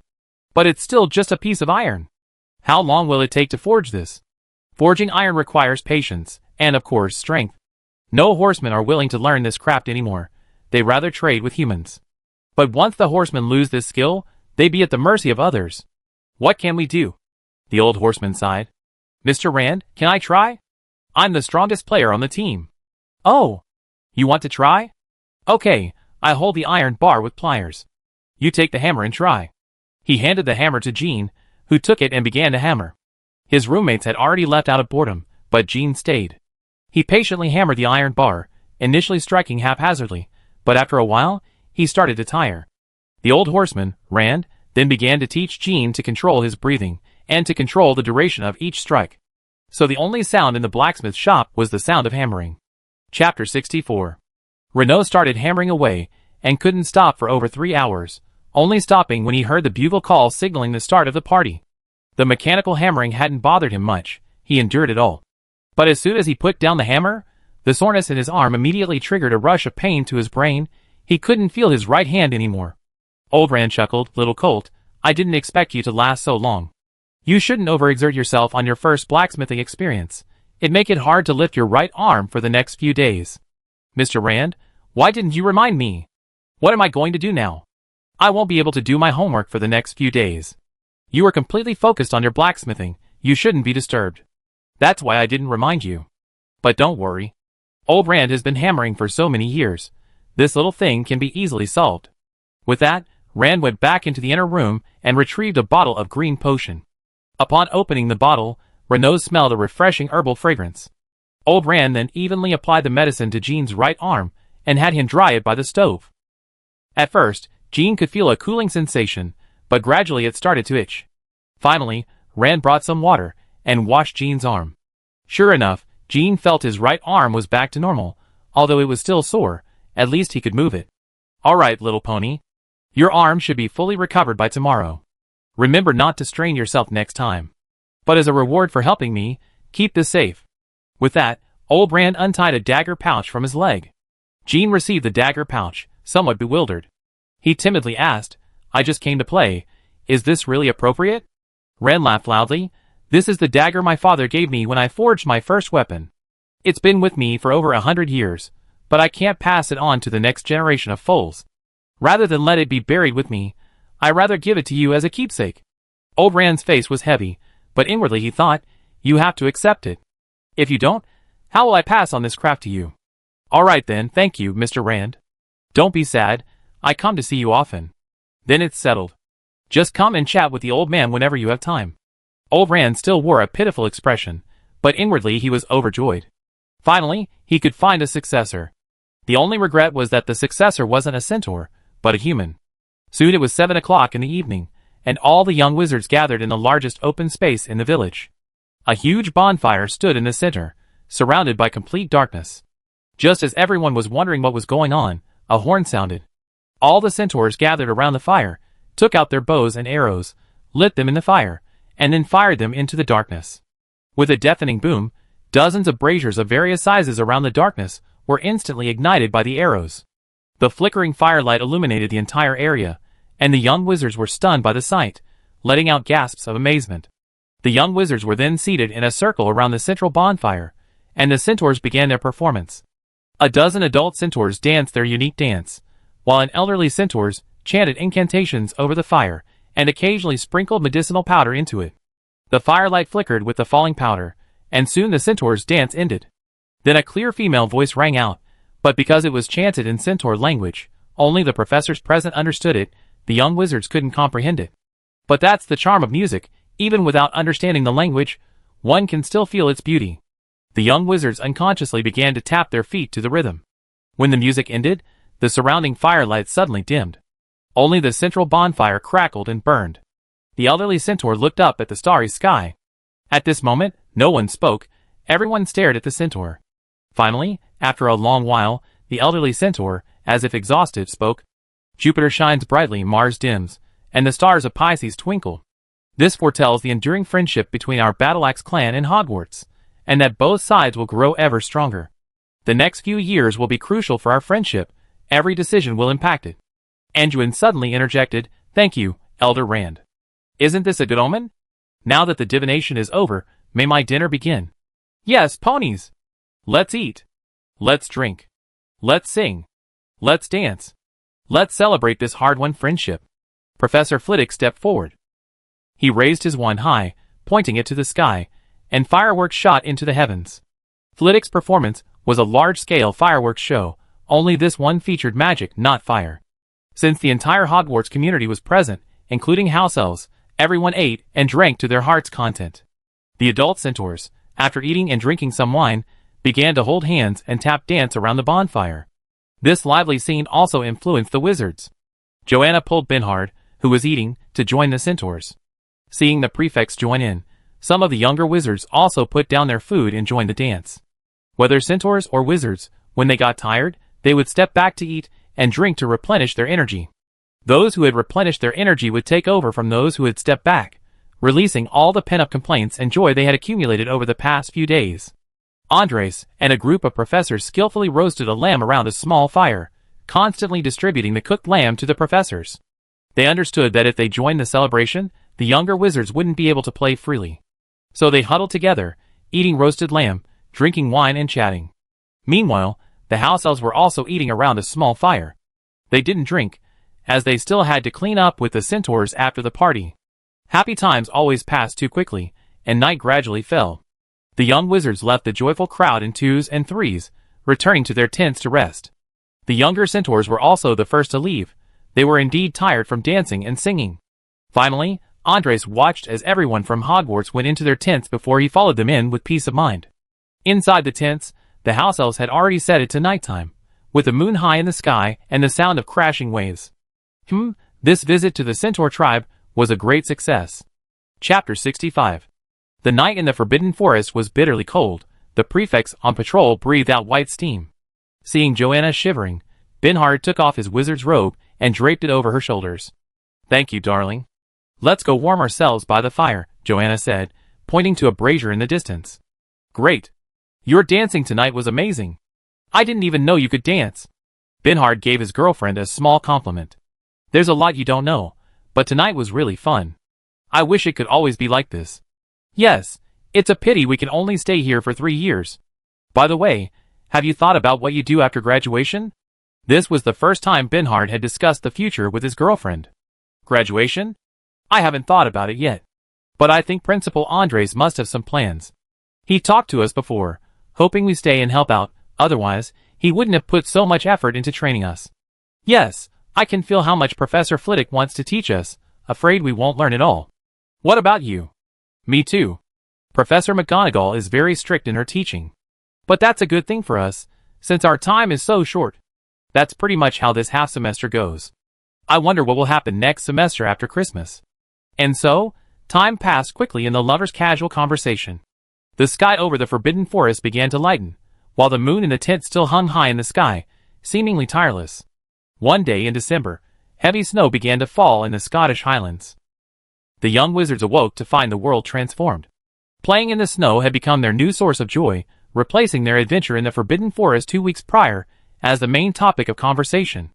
In the lobby at midday, Anil used his wand to cast a levitation charm, controlling 2 snowballs to chase after the fleeing Fabio. Fabio, while running for his life, would occasionally glance back. Then, as they rounded a bend, an accident occurred. Fabio collided with Darius. Anil, distracted, lost control of his snowball, which slammed into Darius's face. Darius looked at the two and sternly punished them. "You two, casting spells and causing trouble in the corridor. 10 points deducted from your Slytherin ranks. Since you love playing in the snow so much, this afternoon you go and clear the snow around the fountain in the courtyard. No magic allowed." "Yes, sir," the two replied, their faces ashen. "What bad luck. We got caught by the student council president this time. How are the two of us supposed to sweep such a big square? Come on, Fabio. We guess we're out of luck, but we definitely can't finish by ourselves. How about we go back to the dorm and get Jean and Jerome to help? That's the only way." A moment later, the 4 Slytherin snakes borrowed brooms from the house elves. "Sorry, Jean, Jerome. I made you both get punished." "All right, Fabio. Let's not talk about that. We're roommates. Helping each other is only right. Let's get started. Otherwise, we won't finish before dark. By the way, Christmas is in 2 weeks. What are your plans?" Jean tried to change the subject, hoping to liven things up. "What else can we do? Go home, of course." "Jerome, what about you?" "Me? I'm going home too, but my grandparents are coming over for Christmas. The last few Christmases, They went on their own trips. Oh, I see. How are your parents explaining to your grandparents that you're a wizard? Aw? That's a good question, but unfortunately I don't know. At least I don't have to explain, right? What's so difficult about that? Look at me! My parents wrote to me asking me to go back and show them the magic I learned. Jeanol said proudly. Speaking of which, my parents said the same thing. It's a good thing our world doesn't have a ministry of magic, otherwise we wouldn't be able to use magic during the holidays. That would be so inconvenient. Yeah, I just hope there isn't too much homework during winter break. Otherwise, how will I have time to show off what I learned to my old friends? Ha ha, you're just showing off. But that's a good idea, I try it when I get back. In the days that followed, the snow outside Hogwarts Castle fell intermittently. The young wizard's flying lessons were thus cancelled, much to the disappointment of many. These weekly lessons had become their most anticipated event. Some young wizards even began writing to Andres, expressing their desire to receive a Nimbus 2000 as a Christmas present. Andres simply glanced at the letters with a smile, and then ignored them. After all, his points were extremely valuable, and should only be spent where necessary, such as upgrading the headmaster's offices. So, Andres redeemed 4 headmaster's office cards, 2 teacher's lounge cards, and 2 Forbidden Forest Guardian's hut cards. While upgrading the offices of the 2 headmasters, Andres also chatted about the students' recent progress. The young wizards were making good progress, with rapid advancement in charms and transfiguration. The most advanced students had already reached level 2 in both subjects, and the prefects receiving extra tutoring were all at level 2. Because these 2 subjects were level 2, while the other subjects were at level 0, the system's evaluation of them remained level 1. However, through the conversation, it was clear that Professor McGonagall and Professor Flitwick were quite satisfied with them. But Headmaster Andres, who was working hard on his own, was making less satisfactory progress. He had only reached 25% of the required advancement. It seemed the revolution was not yet complete, and Headmaster Andres still had a long way to go. In the final week leading up to Christmas, notices were posted early on the bulletin boards of each house. All young wizards planning to stay at school were to submit their names to their prefects, who would then forward them to the professors. Beretta, are you going home for Christmas? Why did we see your name on the list of those staying at school? Erlinda, you read that right. I'm planning to stay at Hogwarts Castle for Christmas. But don't you need to go back to your family? What? Shut up, Erlinda. All you ever do is eat. Brainless. Wendy covered Erlinda's mouth with one hand, and her forehead with the other, looking utterly defeated. It's okay, Wendy. I'm used to it. I'm used to it being just me and Catherine at home. Sorry, Beretta. I forgot, I didn't mean to. How about you come over for Christmas? It's okay, Erlinda. Catherine will be coming to Hogwarts Castle for Christmas this year too. She already arranged it with Headmaster Andreas last week. Otherwise, why do you think I stay instead of going back to my sister? Chapter 66. While Beretta was discussing her Christmas, Catherine was also preparing for the holiday. A few days ago, Catherine had asked Andres to spend Christmas together, partly to celebrate the holiday and partly to report on her recent work. Of course, a Christmas gift was essential. She prepared a brand new laptop and some computer games for Andres. She had consulted with her younger colleagues before deciding on this gift. After all, Andres was a young man, so he should like it, right? Professor McGonagall was a witch, and women are always interested in sparkly things. So Catherine carefully selected a set of ruby jewelry, spending tens of thousands of pounds. She wasn't the poor student she was 6 months ago. With her current wealth, she could easily afford it. Professor Flitwick received an antique pocket watch, which she had someone find at an antique shop, supposedly from the royal family. She wondered if it would suit Professor Flitwick's taste. Then came Hagrid. Catherine only learned of his arrival through letters from her sister Beretta and her boss, Andres. Of all the gifts, Hagrid's was the best choice, as he had expressed his desire for a hunting rifle through Headmaster Andres. So Catherine found a classic Remington Deer Hunter rifle, complete with a belt and 100 rounds of ammunition. Normally, ordinary people would have to go through a lot of paperwork to buy such a gun, but the Magic Finance Investment Company was riding high, and many upper-class people in London wanted to invest. So, at a dinner party, Catherine subtly mentioned it to a military official, and the next day, all the paperwork was on her desk. Since the gun was still under military control, the police had no authority to intervene. Stan and Ern, having driven Catherine around before, often chatted with her on the way. So Catherine knew what they liked. She even bought two 20:1 scale sports car models from a car company. They were handmade and, like many others, quite expensive. As for the house elves, Catherine prepared some Muggle-world recipes for them. Recently, Beretta had started complaining that the food at Hogwarts was too limited, and she was getting tired of it. The Christmas holidays arrived quickly, and the professors, worried that the young wizards would forget their studies while having fun, assigned a lot of homework by Professor McGonagall and Professor Flitwick. Despite the students' complaints, it didn't dampen their festive spirit. The young wizards packed their bags the night before last, and the next day, after breakfast, everyone gathered promptly at 10 a.m. to be driven home. The prefects also reiterated the return-to-school date, reminding everyone that anyone who missed the night bus needed to call a certain number. This phone number could contact Catherine, so Catherine acted as a liaison. At 10 o'clock, in the square of Hogwarts Castle, the night's bus departed on time. Very few people remained to celebrate Christmas, except for Beretta and a Slytherin snake. The snake's parents had suddenly been assigned by the government to investigate a plague outbreak in Africa, so they had to entrust him to the school. The once bustling school became deserted, and because of the small number of students, mealtimes were standardized. The dining tables became a question-and-answer session between Beretta and the Slytherin snake, who would ask all sorts of strange and unusual questions. For example, could one fly into space on a flying broomstick? The answer they received disappointed them, because Andres' answer was scientifically sound. A flying broomstick couldn't escape Earth's gravity, and therefore couldn't reach space. The two young wizards were very disappointed. After dinner, they agreed to go to the study room together to do their homework. That evening, 3 more people and 2 pets joined the dinner table. Stan and Ern had brought Catherine back. The pets were Tooth and Thunder, because Andres thought it was too quiet. With the 2 little guys, the atmosphere became much livelier. Thunder had grown quite a bit, almost the same size as Snowflake, who had raised it. Snowflake could no longer hold it in her arms, which saddened her for a long time. However, Thunder was very lively. It jumped around the table, searching for its favorite food. In contrast to Thunder, Tooth lay quietly at Hagrid's feet, with Hagrid occasionally pretending to drop some food on the floor. Beretta was even more brazen. After finishing her meal with the little snake, she brought an apple to tease Tooth.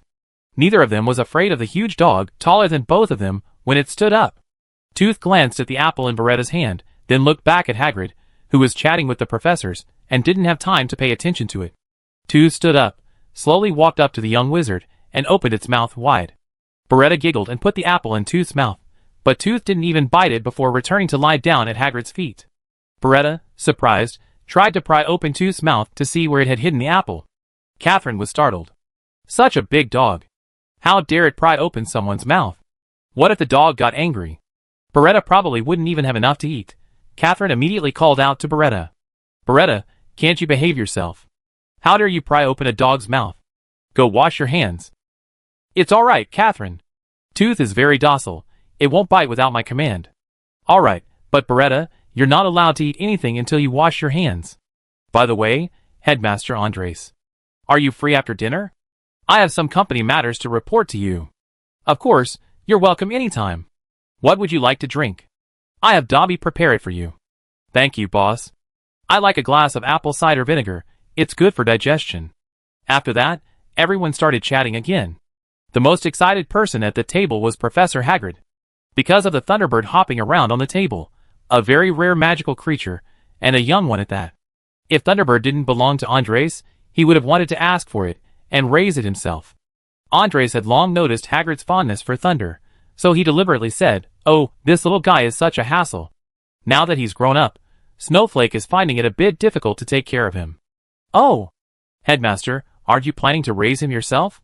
"Of course I raise him myself, but not now. I'm quite busy lately, so I have to trouble Snowflake to look after him for a while longer." Hagrid's face immediately lit up with a smile. "Headmaster, you don't need to go to that trouble. You can leave Thunder to me. I take good care of him. He should get used to the outside world. He can't always be kept in the tent." "Oh, Hagrid, are you free lately?" Yes. It's snowing heavily outside now, so there's no need to patrol the Forbidden Forest." "All right then, thank you for your trouble." Hearing this, Hagrid smiled even more happily, leaving Big Tooth wondering what was wrong with his master. Chapter 67. After dinner, Hagrid happily carried Thunder away. Snowflake, worried about Thunder, also flew to Hagrid's hut, so Hagrid was now carrying one in his arms, one behind him, and one flying above him. He didn't look like a wizard, he looked more like a druid. Beretta followed Catherine to the headmaster's office, as Catherine would be staying in the Gryffindor common room for the next few days. Boss, this is the company's personnel list. This is the financial statement for the Magical Financial Investment Company for the past few months. This is the supermarket's financial statement. And this is the bonus I drafted based on employee performance. Andres began flipping through the documents, casually asking questions. So many people at the financial investment company now? Yes, we've been expanding rapidly recently. The London market alone isn't enough for us. So we set up trading teams in New York and Tokyo to facilitate 24/7 monitoring of the global market. Catherine, I didn't realize you had such ambitions. Actually, I was thinking of setting up a Hong Kong trading team, but I considered your suggestion and canceled the plan. Don't overwork yourself. You know my ambitions lie elsewhere.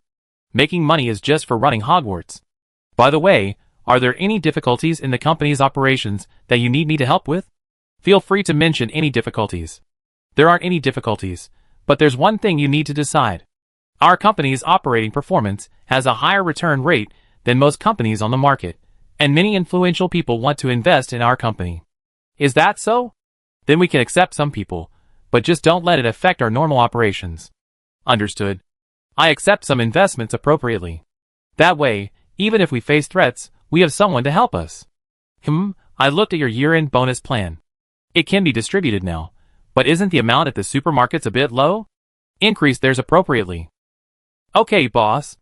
Since the number of people in London is still increasing, should we consider building our own building there? Is that necessary? Wouldn't that be too conspicuous? No, boss, quite the opposite. As long as we demonstrate sufficient strength, it will reduce a lot of unnecessary trouble for us. All right then. I agree. Do it your way. Also, buy shares in those companies according to the list I gave you before. This is non-negotiable. No problem, you're the boss in the company, you call the shots. All right, if you have nothing else to do, you can go back and be with your sister. Oh, by the way, I prepared a special Christmas present for you. Thank you, boss. I also have a present for you, I hope you like it. After saying this, Catherine left the headmaster's office with Beretta, who was drinking a beverage, and went to the Gryffindor Tower. The two sisters arrived at the entrance to Gryffindor. The plump woman was chatting with others at the mural next door. Seeing the two return, she quickly went back to her post. Ah, little wizards. And who is this lady beside you? Good day, madam. It's a pleasure to meet you. I'm Beretta's sister, and I've been granted permission by Headmaster Andres to spend Christmas here. Oh, welcome, welcome. You know how quiet the castle gets during holidays, but you still need to provide the password. Both the plump woman and Catherine looked at Beretta. Merry Christmas. Catherine was a little confused, thinking Beretta was just being polite with the plump woman. Then the door to the Gryffindor common room opened. What an unexpected password. It's a special Christmas password. It's not like this normally. Come on, Catherine, let me show you our common room and my dormitory.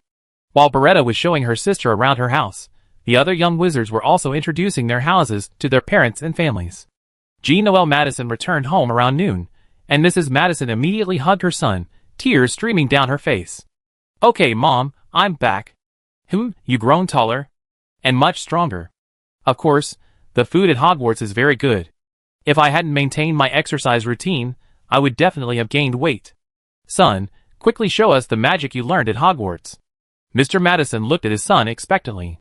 Aw, okay, Dad. But I've only been learning for a few months, so I don't know much magic. Lumos. With the incantation, Jean's wand glowed. Mr. and Mrs. Madison watched this scene with surprise, then looked at their son expectantly.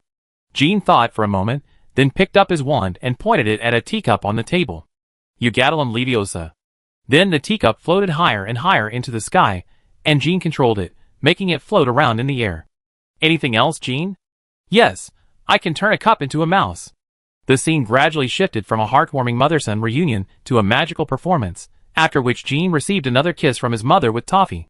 At the dinner table, Jean recounted his 3 months at Hogwarts to his parents, including his roommates, wizarding chess, the Forbidden Forest, and the Centaurs, but notably omitting his blacksmithing experiences. Binhard's parents were also waiting at home, but they asked more questions than Jean's parents. They hadn't been there when their son's fate was decided. Binhard had made the decision himself. Binhard, are you sure you're going to Hogwarts School of Witchcraft and Wizardry? Asked Binhard's father, more concerned about his son's future. Binhard didn't say anything, but silently took out his wand and began to demonstrate his skills. However, due to his age and the extra help from the professors, his magic was more stable than Jean's, making Bernhard's spells even more impressive. "Son, how are things going with that girl named Joanna?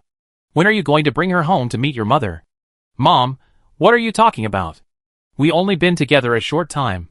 You always been classmates, and now you're even going to Hogwarts together. If you don't seize this opportunity, it won't be easy to find a suitable witch later."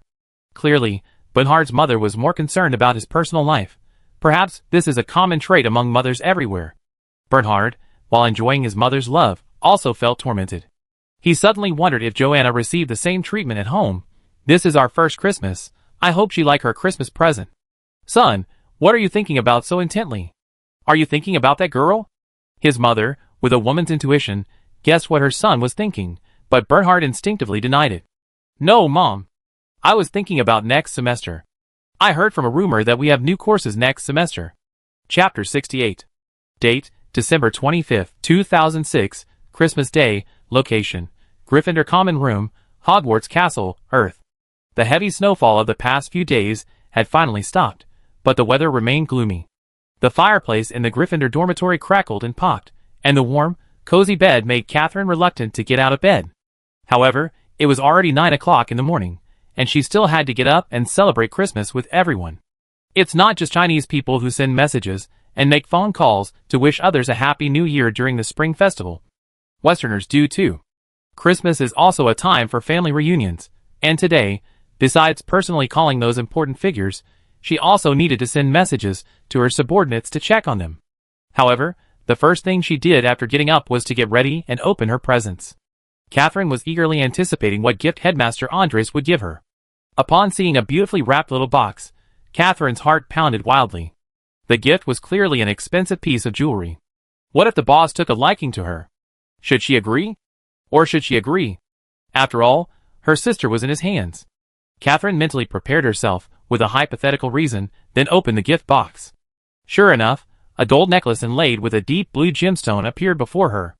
Catherine picked up the necklace, put it around her neck, and stood in front of the full-length mirror, admiring herself from every angle. When she returned to tidy up the box, she found a note inside. Opening it, she found a line of small writing. "This necklace is imbued with a protective charm that can block fatal damage. Passively triggered, it can protect you 3 times. Upon seeing these words, Catherine's eyes lit up. She hadn't expected her boss to be so thoughtful. With Catherine's net worth skyrocketing and the magical financial investment company's return soaring, her personal safety had become a priority. In fact, Catherine's bodyguard team had already been assembled. They would arrive after Christmas, consisting of 2 standard special forces teams, each with 5 people providing 24/7 protection. Now, with this necklace, her safety should be completely assured.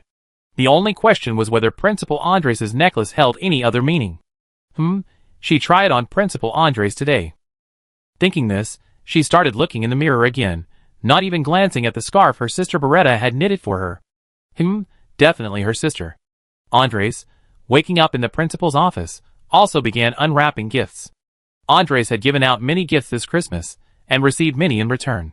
He had donated a large sum of money, clothes, food, toys, and other items to his former orphanage, and in return, he received a thank you letter and words of concern from the old director. The letter thanked him for his help, inquired about his well-being, and invited him to visit often. Finally, there was a child's doodle with dozens of children's crooked signatures. Andres laughed when he saw it, because he had written something similar before. He then asked Dobby to find a frame for it. Next was John. John's Christmas present was a simple little gift, a coffee machine, and John's return gift was a bottle of fine wine. Professor McGonagall received a difficult book on animal anatomy. Although Professor McGonagall's transfiguration charms were already at a master level, it didn't prevent her from learning more about this kind of knowledge. Professor McGonagall's gift was also very practical, a book she had written herself about her research and insights on transfiguration. A treatise written by a master of transfiguration, it would be of immense help to Andreas's transfiguration studies. Professor Flitwick's gift was a beautiful top hat. It was unclear whether he would like it.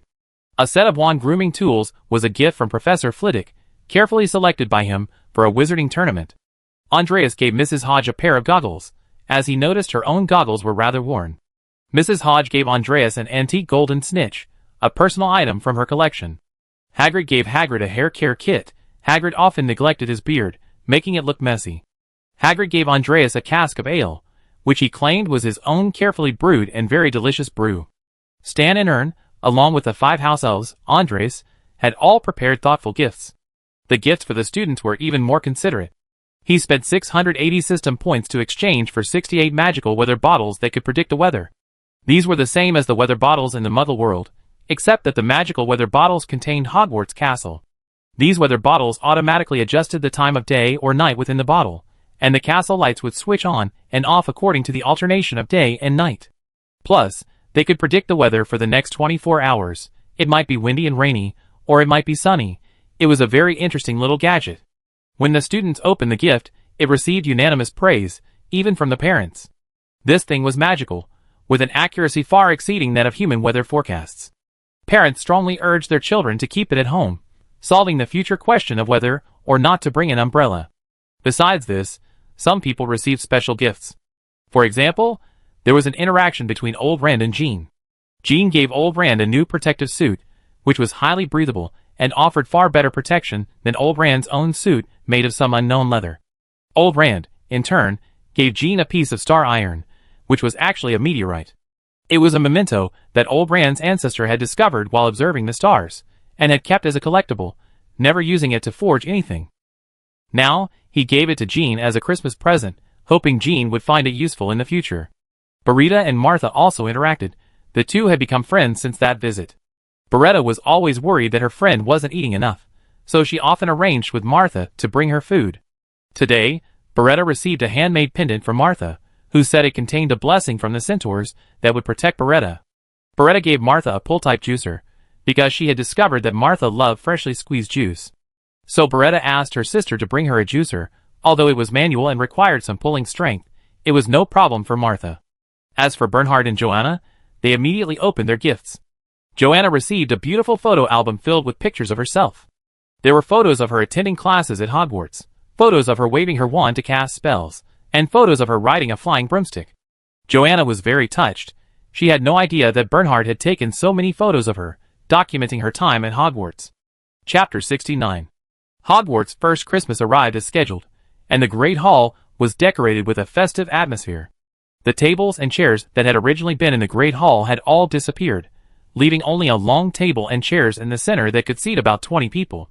The long table was covered with a tablecloth embroidered with the school crest, and silver candlesticks sat on it. Various fruits, foods, and desserts were also placed on ornate china plates for everyone to help themselves. Yes, today's food was kept there 24 hours a day. A fireplace had appeared on the original stone wall, with charcoal burning inside to enhance the atmosphere. Hagrid had selected a tall pine tree in the Forbidden Forest yesterday morning to serve as a Christmas tree and dragged it into the Great Hall. The ornaments hanging on the pine were hung by Beretta with a levitation charm, under Professor Flitwick's guidance. Under the pine tree, various gifts were piled up, all hastily wrapped and used as props. Magical candles still floated in the Great Hall, and snowflakes drifted from the magical dome.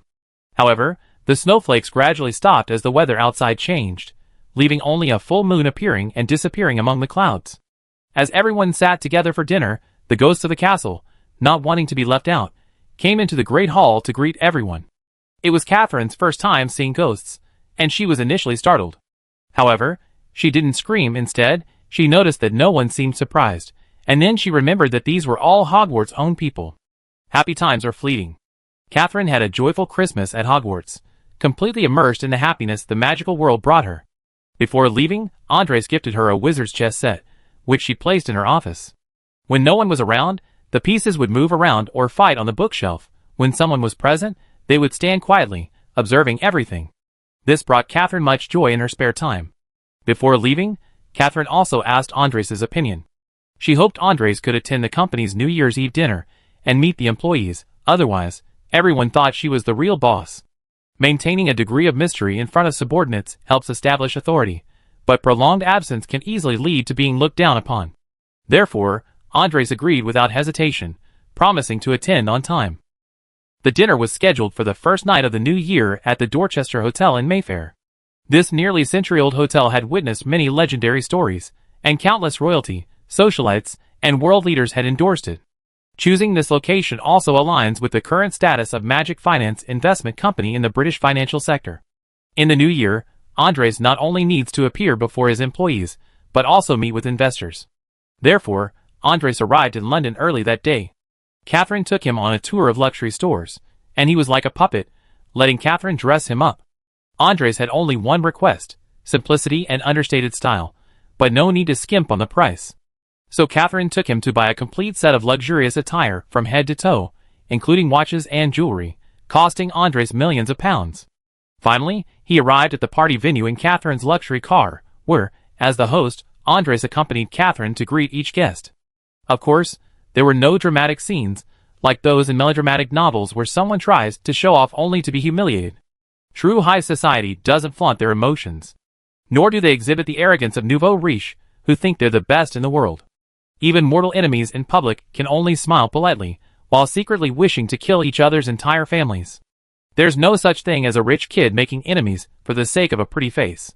Once most of the people had arrived, the host began the evening. First, Catherine briefly introduced the company's history, and then outlined its expectations for the year, a routine common not only in Yen country but globally. Then she formally introduced the company's owner, Earl Andres of Sky Island. When Andres took the stage to speak, many of the company's employees and investors realized that he was the mastermind behind the Magic Financial Investment Company. Recalling the news a few months ago about Sky Island being sold, everyone understood why Andres could afford to buy it. He was incredibly wealthy. People only see what's immediately apparent and ignore the truth. The Earl of Sky Isle must have existed first, followed by the Magical Financial Investment Company, but who cares? All that matters is that Andres is incredibly wealthy. At the party, Andres met many bigwigs in the financial world and government officials, as well as some people hoping to attract investment, a whole host of diverse individuals, but he quickly forgot them all. After all, Andres and they were from two different worlds. Money was no longer important to Andres. What mattered to him was how to use his influence to pave the way for the future integration of the Hogwarts magical world into the Muggle world. Besides, many beautiful women slipped notes to Andres. After all, a wealthy, handsome, and single-eligible bachelor like Andres was a rare find. Who cared about face? Seizing the opportunity was what mattered. Fortunately, with Catherine by his side to protect him, most women didn't dare to be too presumptuous in front of her.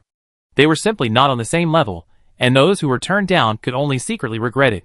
However, there were some women Catherine couldn't resist. For example, not to mention princesses, daughters and nieces of political figures, there were also many daughters of other large conglomerates. These parties, besides showcasing power, also provided a platform for young people of the same social class to network. Therefore, these important figures would intentionally or unintentionally bring their unmarried children to such parties. If a relationship developed, that would be great. Even if not, it was still an opportunity to broaden their horizons, wasn't it? The party lasted for over 3 hours before everyone finally dispersed, satisfied. Andres then asked Catherine to keep the company's management team behind for a small meeting in a hotel conference room. Everyone here is a high-level executive in the company, and I'd like to take this opportunity to meet with you all. Please don't be shy. I'm usually away from the office on important matters, so you can report anything to Catherine. As my authorized representative, she can handle all matters, big and small, within the company. Of course, if you have any issues that you can't handle yourself, you could also come to me. My influence is beyond your imagination. Remember, I said anything. Anything you can't resolve can be addressed through Catherine. Finally, I think everyone has already received their bonuses from last year. I promise that as long as you all work hard, this year will only bring more. Okay, if anyone didn't have enough fun earlier, feel free to continue. All expenses tonight are covered by the company. Chapter 70. Thank you, boss. We definitely work even harder. These young company executives happily dispersed. In just a few months, at the Magic Financial Investment Company, they had earned their first pot of gold, making them luckier than most of their peers. Since their boss was so generous, they were willing to work their hearts out for him. This truly shows that a great reward brings forth brave men. Treatment must match responsibility. Soon, the Christmas holiday would end, and most of the young wizards were tired of staying at home. Just like students in their previous life in China, the first 3 days back home were like those of princes and princesses, but after that, the treatment was almost like that of enemies. In their parents' eyes, everything was wrong, and they were utterly disgusted. Of course, there were exceptions, like Joanna. But Joanna's pampering didn't come from her family, but from her boyfriend Bernhard's parents.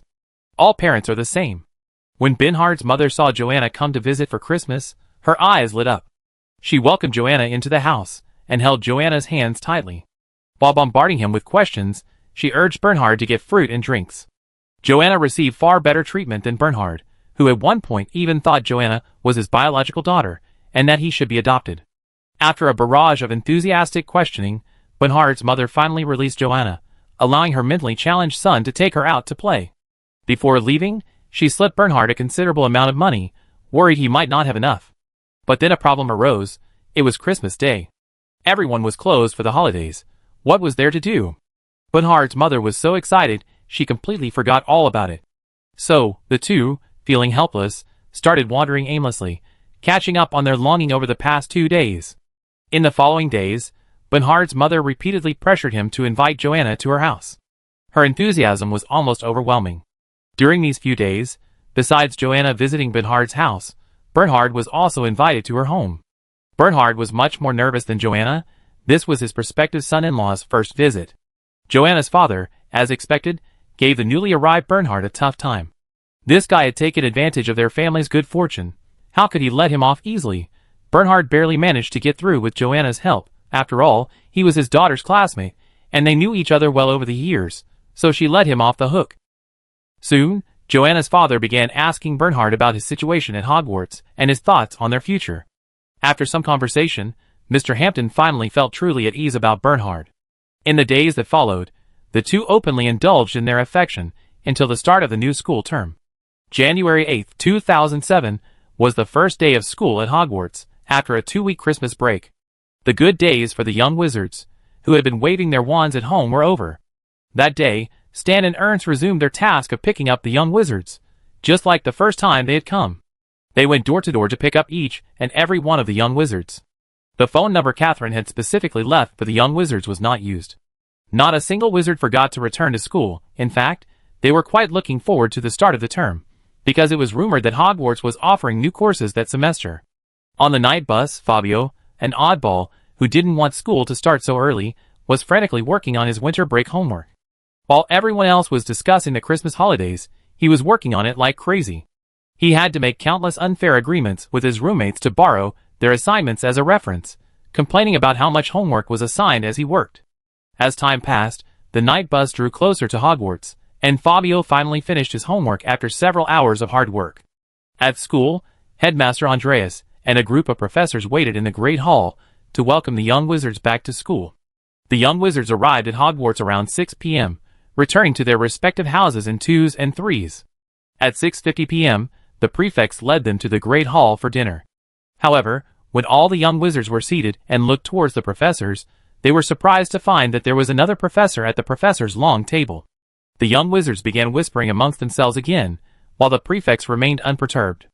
They had known for a while that new courses would be offered this term, so a new professor wasn't anything unusual. 7 o'clock in the evening, Hogwarts Great Hall. Andreas, seeing that it was time, tapped his glass a few times with his spoon. The clinking sound silenced the students, who all turned to look at the headmaster, knowing he had something to say. Welcome back to Hogwarts, everyone. I hope you all had a wonderful Christmas. Now, let me introduce our new professor.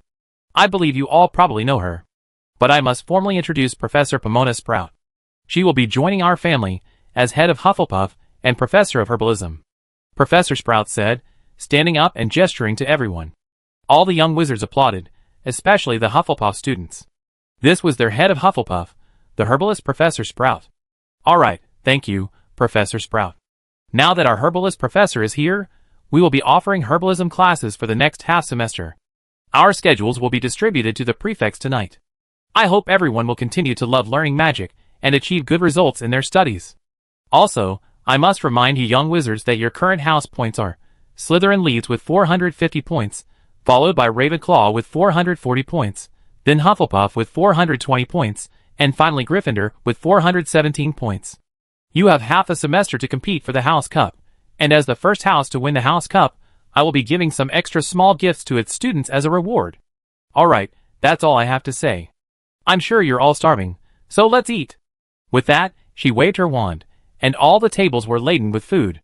The various dishes whetted the young wizard's appetites, and the only sounds in the great hall were the sounds of eating and hushed discussions. Hey, Beretta. Did you already know we'd be having herbalism this semester? No, not Erlinda. I only found out yesterday, because Professor Sprout only showed up at the table around this time last night. I only knew a day earlier than you guys. Ugh. Ugh. Ugh. My grades weren't great to begin with, and now I have another course. God, someone help me. Erlinda, with her gluttonous nature, complained as she ate. Chapter 71. Just a day ago, Andres redeemed a professor card through the system. Andres, Professor McGonagall, Professor Flitwick, and others had discussed adding another subject this semester. Because of the Hogwarts buildings, the young wizards were progressing very quickly.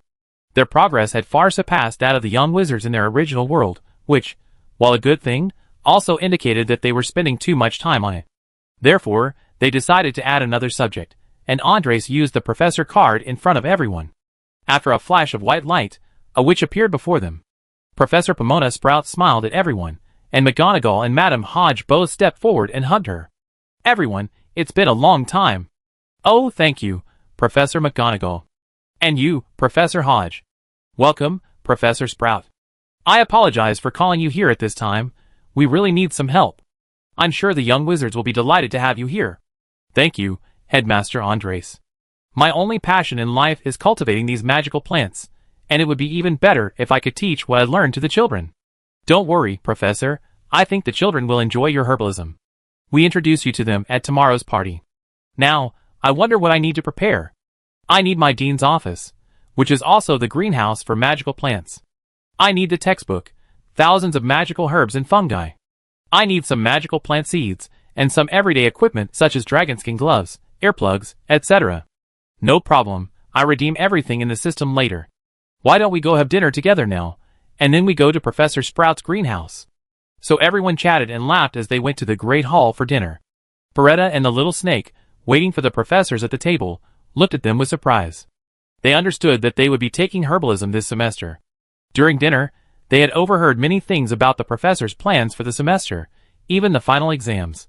After dinner in the great hall, everyone went to an open space outside the castle. This was originally the location of the greenhouse, but it had been empty because herbalism wasn't offered. Today, this place finally came in handy again.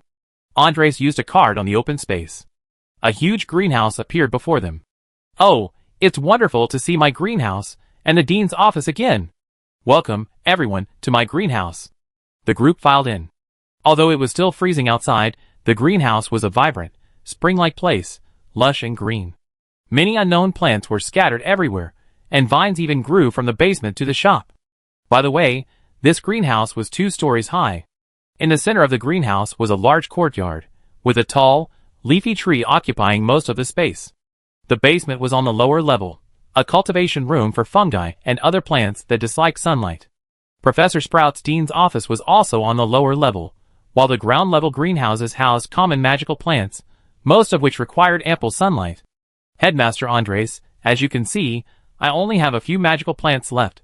So this semester, I need to start from scratch with the children, so you have enough herbs for potions class this September. I understand. I think this greenhouse needs to be upgraded a few levels. And your office too, of course.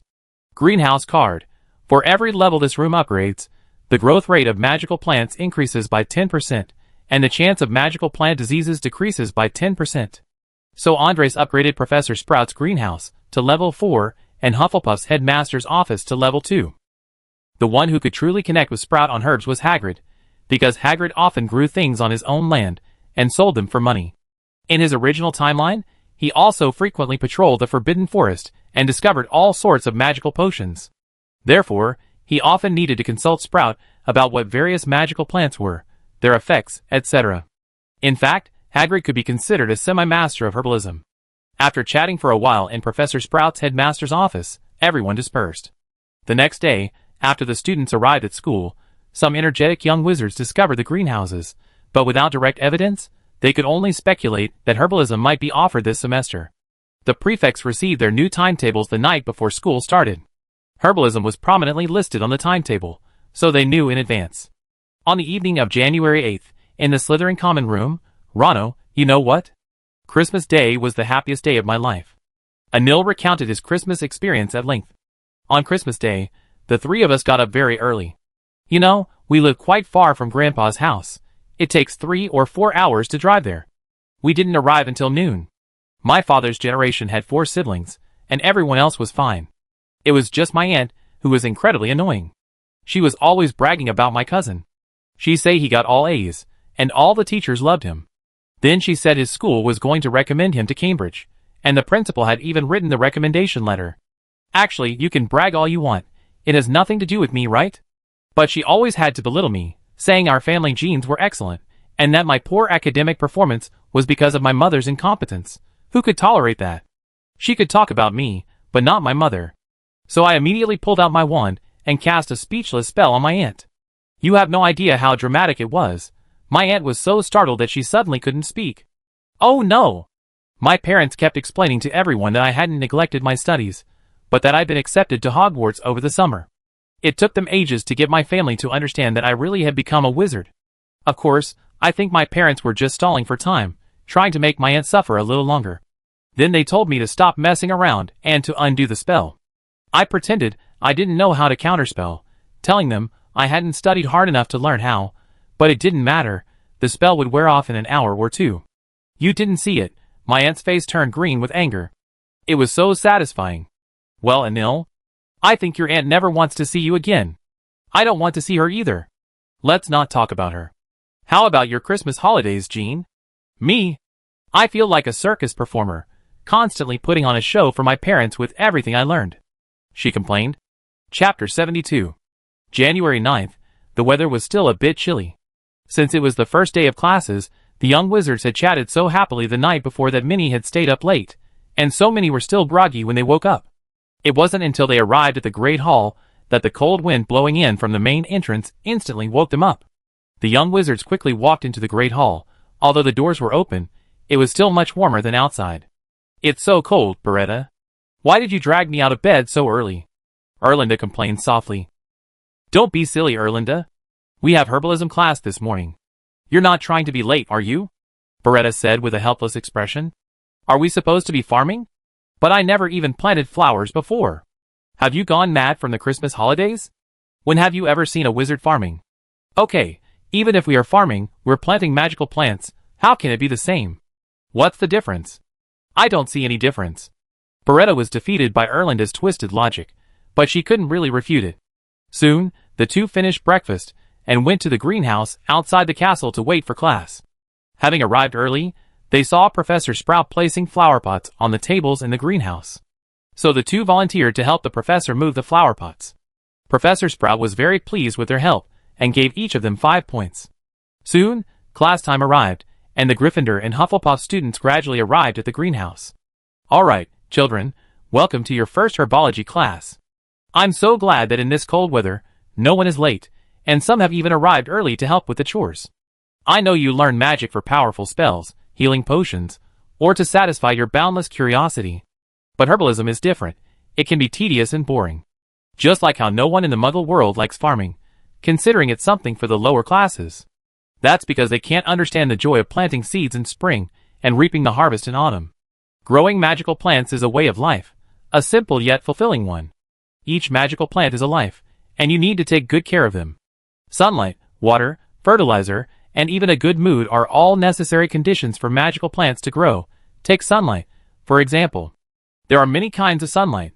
For instance, sunlight, moonlight, starlight, firelight, etc., and different plants need different things.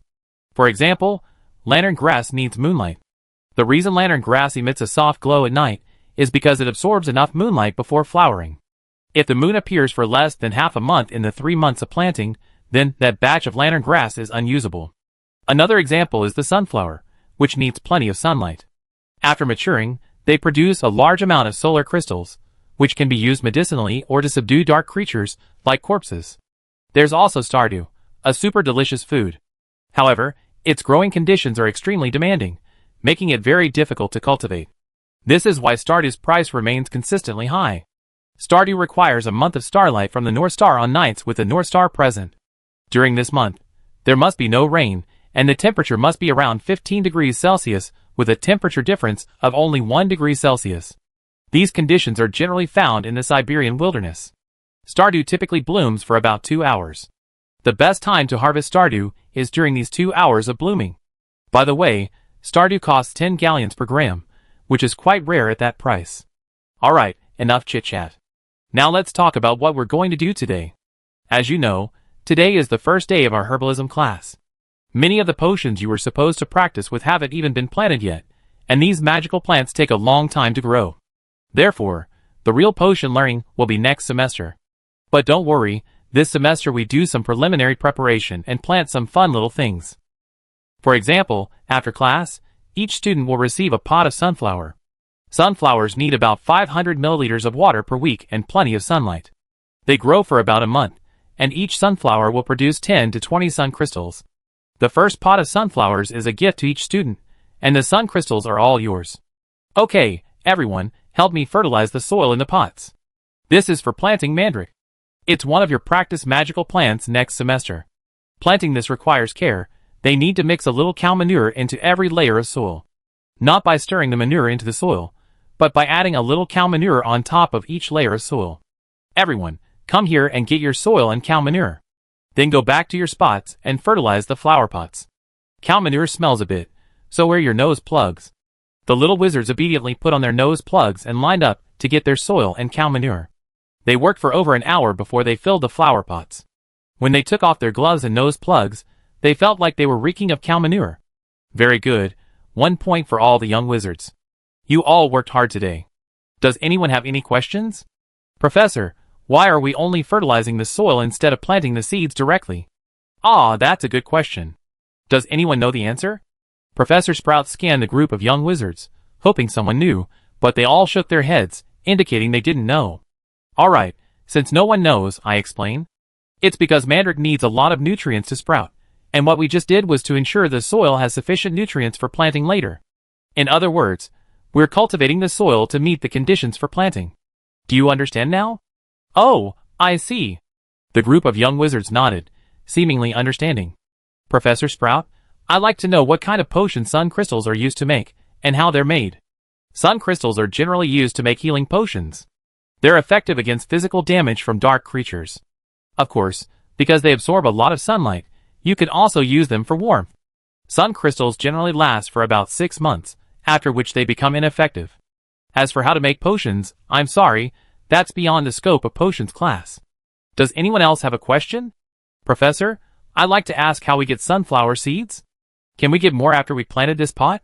The question came from Erlinda, but this gluttonous girl's voice was loud, making everyone curiously wait for Professor Sprout's answer. Good question. I'm giving you harvest seeds, which are specially cultivated for harvesting sun crystals. If you need more sunflower seeds, you can exchange them with sun crystals, 5 sun crystals for 1 seed.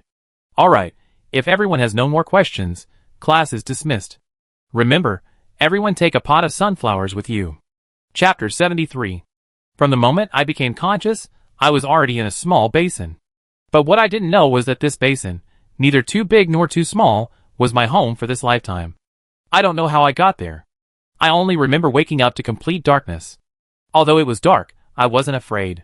The soil surrounding me provided me with enough warmth and nutrients, and initially, I spent most of my time in a deep sleep. Only occasionally could I hear voices outside. Barita, where should we put the sunflowers? Erlinda, put them on the bedside tables between the 2 beds. 2 pots on 1 bedside table. Professor Sprout said they need plenty of sunlight. Those are the 2 spots with the most sun. Perfect, we can put ours together. Wendy and Violet's together. Okay, by the way, should we water them? Just a little. I remember Professor Sprout said how much. Oh right, 500 milliliters. Okay, 500 milliliters. But how am I supposed to know how much 500 milliliters is without a scale? Oh my god, Erlinda. Can you please stop bothering me while I'm doing my homework? A little water is fine. A little more or a little less won't be a problem. Okay, I got it. By the way, should I water yours too? Yes, thank you. Sunflowers? What are sunflowers? Why do we need to water them? I didn't understand what the voices outside were saying, but soon I felt the moisture. I felt a coolness from the surrounding soil, but I knew it was comforting and would help me grow. I don't know how much time passed, but then I noticed I was starting to change. I discovered a green growth inside my body, and I could feel it slowly growing. This excited me. I had been in this dark soil for too long. I wanted to go out and see the world. It wasn't that staying in the soil was bad. I knew I couldn't live without it, but I wanted to see what the outside world was like through the growing growth. I first saw the outside world about a week after I woke up. I don't know how long a week is. That's what the two-legged creatures outside said. Burrito, have you finished your homework? Of course. Ah, when did you secretly finish it behind my back? It's due in tomorrow's charms class, but I only finished half. While you were playing wizard's chess and dominating the game, so you better hurry up and finish. What? Burrito, can I borrow your homework to look at? Fine, here you go. Hurry up and finish so we can go to bed early. Burrito, I knew you wouldn't leave me to die. You're the best. By the way, Burrito, do you think we killed these sunflowers? Why haven't we seen any signs of life for a week? Plants need time to grow. It doesn't happen that fast. Stop chatting and hurry up and do your homework. Oh, okay. Why are you being so mean? A few hours later, my body grew again. I noticed the soil pressing down on me was getting lighter and lighter, and finally I emerged from the soil and saw the outside world for the first time. It was early morning, and the sky outside was just beginning to lighten. I couldn't wait to observe the outside world. Through a transparent window, I could see rays of sunlight beginning to shine through the clouds onto the snow-white earth. In the distance, towering mountains, vast forests, and beyond that, a river seemed to flow. I stared blankly at the world outside the window, dreaming of one day being able to visit those distant mountains. Suddenly, a noise behind me startled me awake. I saw a female two-legged creature get out of bed and begin to wash and dress. I expected it to notice me quickly, but it didn't. It went about its business without even glancing at me. This left me slightly disappointed. As dawn broke, the first rays of sunlight warmed me, and I loved that feeling. The other two-legged creatures in the room gradually woke up too. Finally, my own two-legged companion spotted me. Oh my God, Beretta. Look, the sunflower has sprouted. Oh, really? Let me see. Look, it must have just sprouted. It finally sprouted. It's been a week, and I thought I killed it. Don't be silly, Erlinda. You only watered it once, and didn't do anything else. How could it have died? It's still so small, so tender and green. It needs. Let's call it seedling from now on. This sunflower is yours. You can call it whatever you want. Why isn't mine sprouting yet? How about we water them and see? Okay, that's the only way. I felt that coolness again. I like it too. I decided, when I grow up I water my own two-legged creature too. Let's go, Erlinda. We finished watering. We should go down for breakfast. We have to go to charms class later. Okay, goodbye seedling, grow up strong. I'm still waiting to collect sun crystals. Huh? The two-legged creature called me Xiao Miao? Is that my name? Great, I have a name now. From now on, I be called Xiao Miao, and Xiao Miao is me. The two-legged creature left, leaving me alone in the room. But I was still very happy because I could sunbathe. I don't know why, but sunbathing makes me very, very happy. The midday sun was very strong, and it felt very comfortable. My two-legged creature came back, carrying a lot of food. My two-legged creature can eat so much. After eating, it went to sleep, and in the afternoon, it went out with the other two-legged creatures. They probably went hunting, otherwise, how could they have so much food? The sun I love set, and the sky began to darken. The two-legged creatures came back too, and my two-legged creature brought back some fruit. I just quietly watched my two-legged creature eat fruit while doing its homework. It even got complaints from the other two-legged creatures. Erlinda, can you please concentrate on your homework? Stop eating all the time. Okay, Beretta. By the way, who invented that unlocking spell again? Good heavens, you got me cornered. The Alohomora spell wasn't invented by anyone. It came from Africa. It's on page 173 of the Standard Spells, Beginner textbook. Oh, okay, I looked for it. Found it. The unlocking spell first appeared in Africa, but it's unclear who originally invented it. This spell was brought to England by Eldon Icericker in the 17th century and subsequently spread throughout the world. Icericker began using this new spell to wreak havoc in London. He robbed every house, whether muggles or wizards, until Londoner Brigden Bly invented the anti-Alohomora spell. Yes, that's it. I have to warn you, Erlinda, you can't copy it into your homework. Professor Flitwick will scold you if he finds out. Chapter 74. Amidst all the noise and commotion, my two-legged companions finally finished their homework. It was already quite late, so they went to wash up and go to bed. Being a two-legged creature is such a hassle. They have to spend so much time washing up in the morning and again before bed. So troublesome. I'm much better off. I just need to bask in the sun and slowly grow. Good night, little seedling. Good night, two-legged creatures. That very night, I met another companion. I watched it slowly emerge from the soil, and I was so happy for it. It had successfully seen the outside world. Since it was the first time we met another of our kind, we chatted until very late before finally drifting off to sleep. The next morning, I was woken up by the two-legged creatures. They had discovered my new companion, and the one belonging to it named my new friend Little Flower. Windy Violet, haven't your sunflowers sprouted yet? Mine has. Not yet, but I believe they will soon. It should be in the next few days. Burita, give your first sunflower a name. Let's call it Little Flower. It is a sunflower after all. From then on, my new companion had a name, Little Flower. The two-legged creatures went out hunting again, leaving only Little Flower and me in the room. During the day, besides trying to absorb sunlight, we also spent our time gazing at the distant mountains. In the afternoon, we saw a group of two-legged creatures flying in the sky.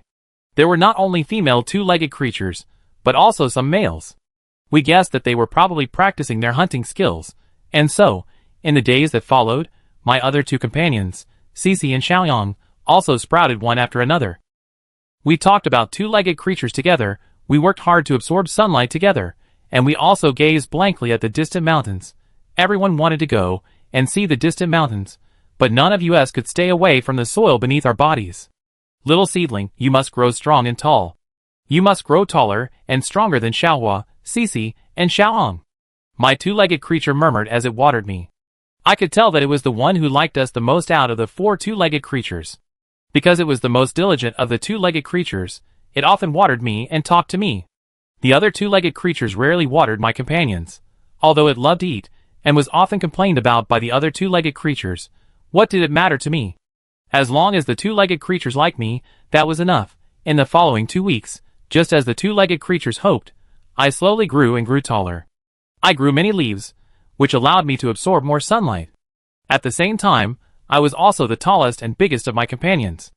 Erlinda, remember to open the window after you water the sunflowers to air out the dorm. Then come find us in the auditorium. Okay, I'd be right there. You guys go ahead. Erlinda watered her sunflowers, then opened the window and hurriedly left. Wow, it's so cold. Is the outside world this cold? It's so much better in the soil. It's warm down there. Don't talk, just try to soak up some sunshine. The more sunshine you get, the colder you feel. My companions fell silent as they absorbed the sunlight, but I couldn't calm down. For some reason, I felt waves of restlessness. Over the next few days, my spirits sank lower and lower.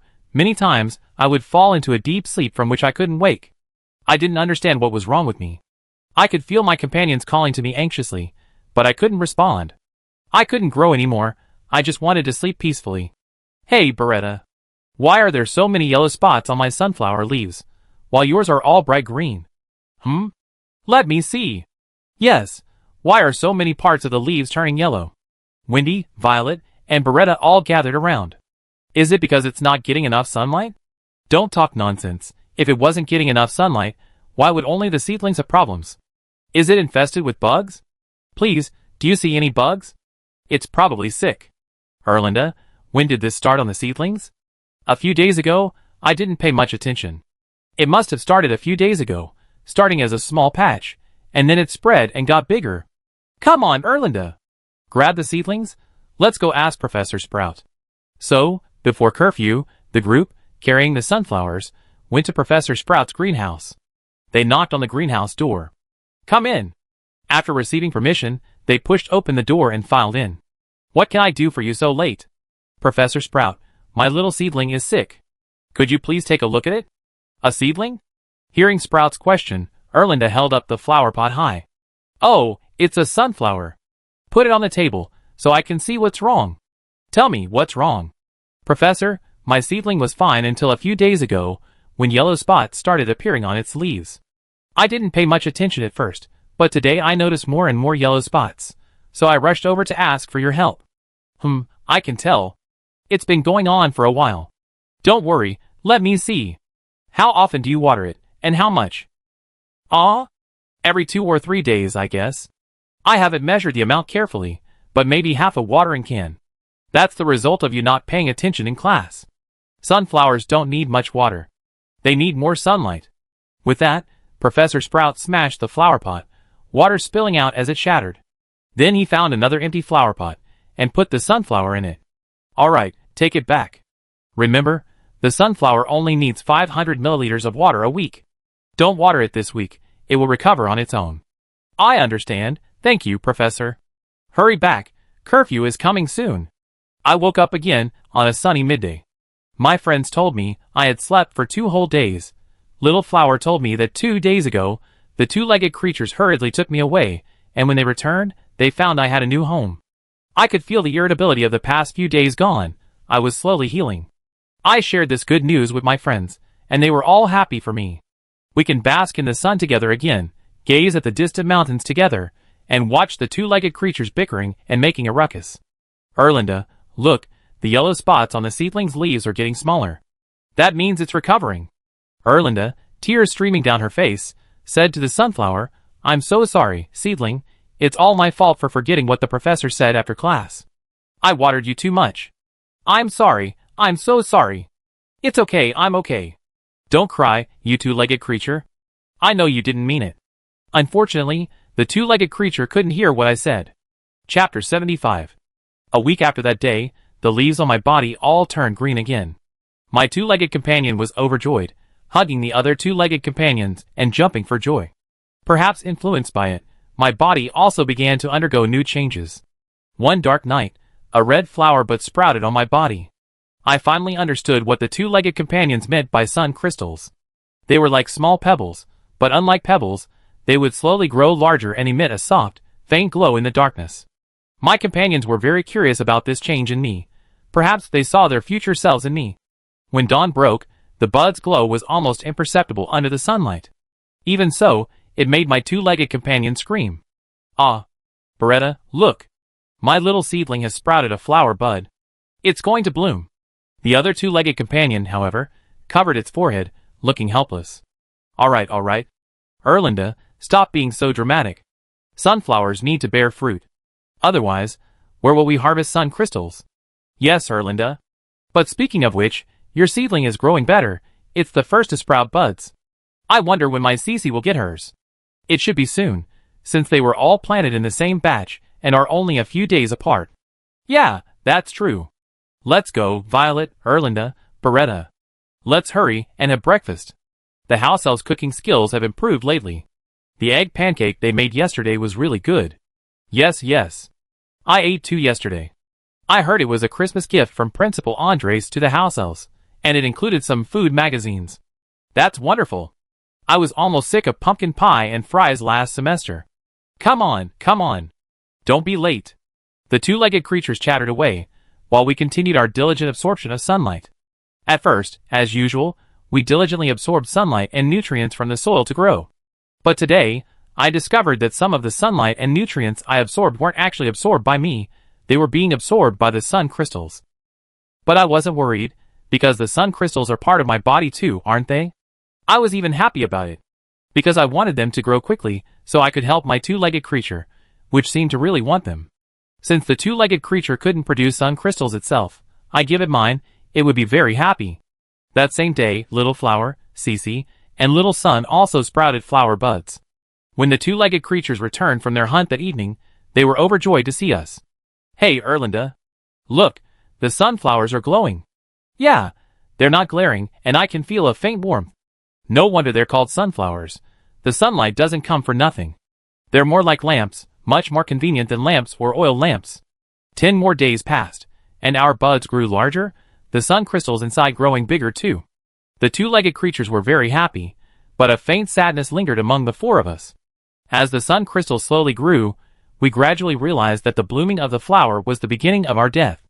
All the sunlight and nutrients we had absorbed these past few days were being sucked away by the sun crystals. Even at night, they would absorb the sunlight and nutrients already present in our bodies. Although everyone knew their days were numbered, no one spoke. We continued to do everything we could, absorbing sunlight, gazing silently at the distant mountains, watching the two-legged creatures frolic and live. The first to leave us was Cece. This frail little friend quietly bloomed one afternoon, without telling us, perhaps to spare us sadness.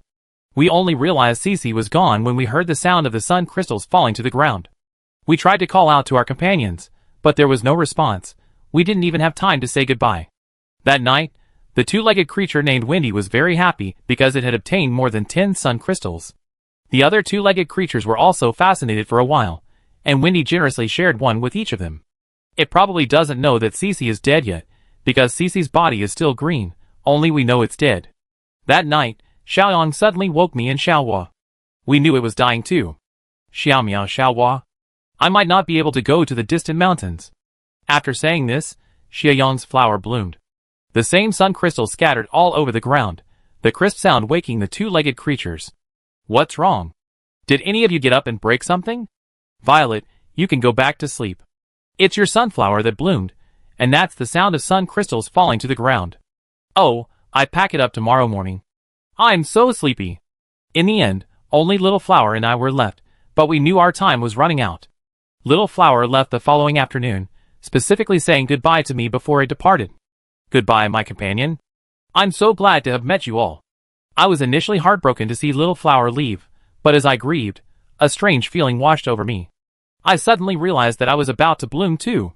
But I hadn't even seen my two-legged creature one last time. I hadn't even watered it. How could I die like this? I desperately tried to control the feeling, desperately absorbing sunlight, hoping to live a little longer. Finally, over an hour later, my two-legged creature returned. At that moment, I could no longer control myself, and the flower bloomed. I felt the sunlight for the last time, gazed at the distant mountains for the last time, and looked at my two-legged creature for the last time. Goodbye, two-legged creature. I hope you will be happy from now on. Hey, look! Beretta, the seedlings have bloomed. Wow, so many sun crystals. Erlinda went over and gathered up the scattered sun crystals, counting them, 23 in total. Alright, we have a herbalism class tomorrow, so we can return the flower pots to Professor Sprout. Why do we have to return the seedlings? Hey, can't you be a little more attentive? Didn't the professor say that when sunflowers bloom, their lives end? We can plant new sunflowers. What? You mean the seedlings are already dead? Yes. Why? I don't want the seedlings to die. Well, just like the sun sets, sunflowers die after they bloom. No one can change that. Will you still plant them? Of course. Then you don't need to return the flower pots. Just take the sun crystals to exchange for seeds. Chapter 76. The next morning, the Gryffindor lion cubs and the Ravenclaw hawks arrived at Sprout's greenhouse for their herbalism class. Alright, that concludes today's lesson. Remember to submit an assignment before the next class. There are no specific requirements for the assignment, just a reflection. Remember to write it carefully. Yes, Professor. Goodbye, Professor. Wait, Professor. Beretta and the others called out to Professor Sprout as he headed back to his office. Do you have any other questions? Professor, all the sunflowers we've been growing have bloomed and died. So we like to exchange sun crystals for new sunflower seeds. Oh, is that so? Then come to my office with me. Erlinda, did your sunflower have any problems afterward? No, Professor, it recovered quickly. But Professor, my seedling just died. Is there any way to revive it? Child, you must understand that birth, aging, sickness, and death are the laws of nature, which none of us can defy. But we can use a magic stone to prolong their lives, can't we? Even a magic stone can only delay, not completely escape, can it? Erlinda sadly lowered her head. She understood, but the kind-hearted girl just didn't want her flowers to die.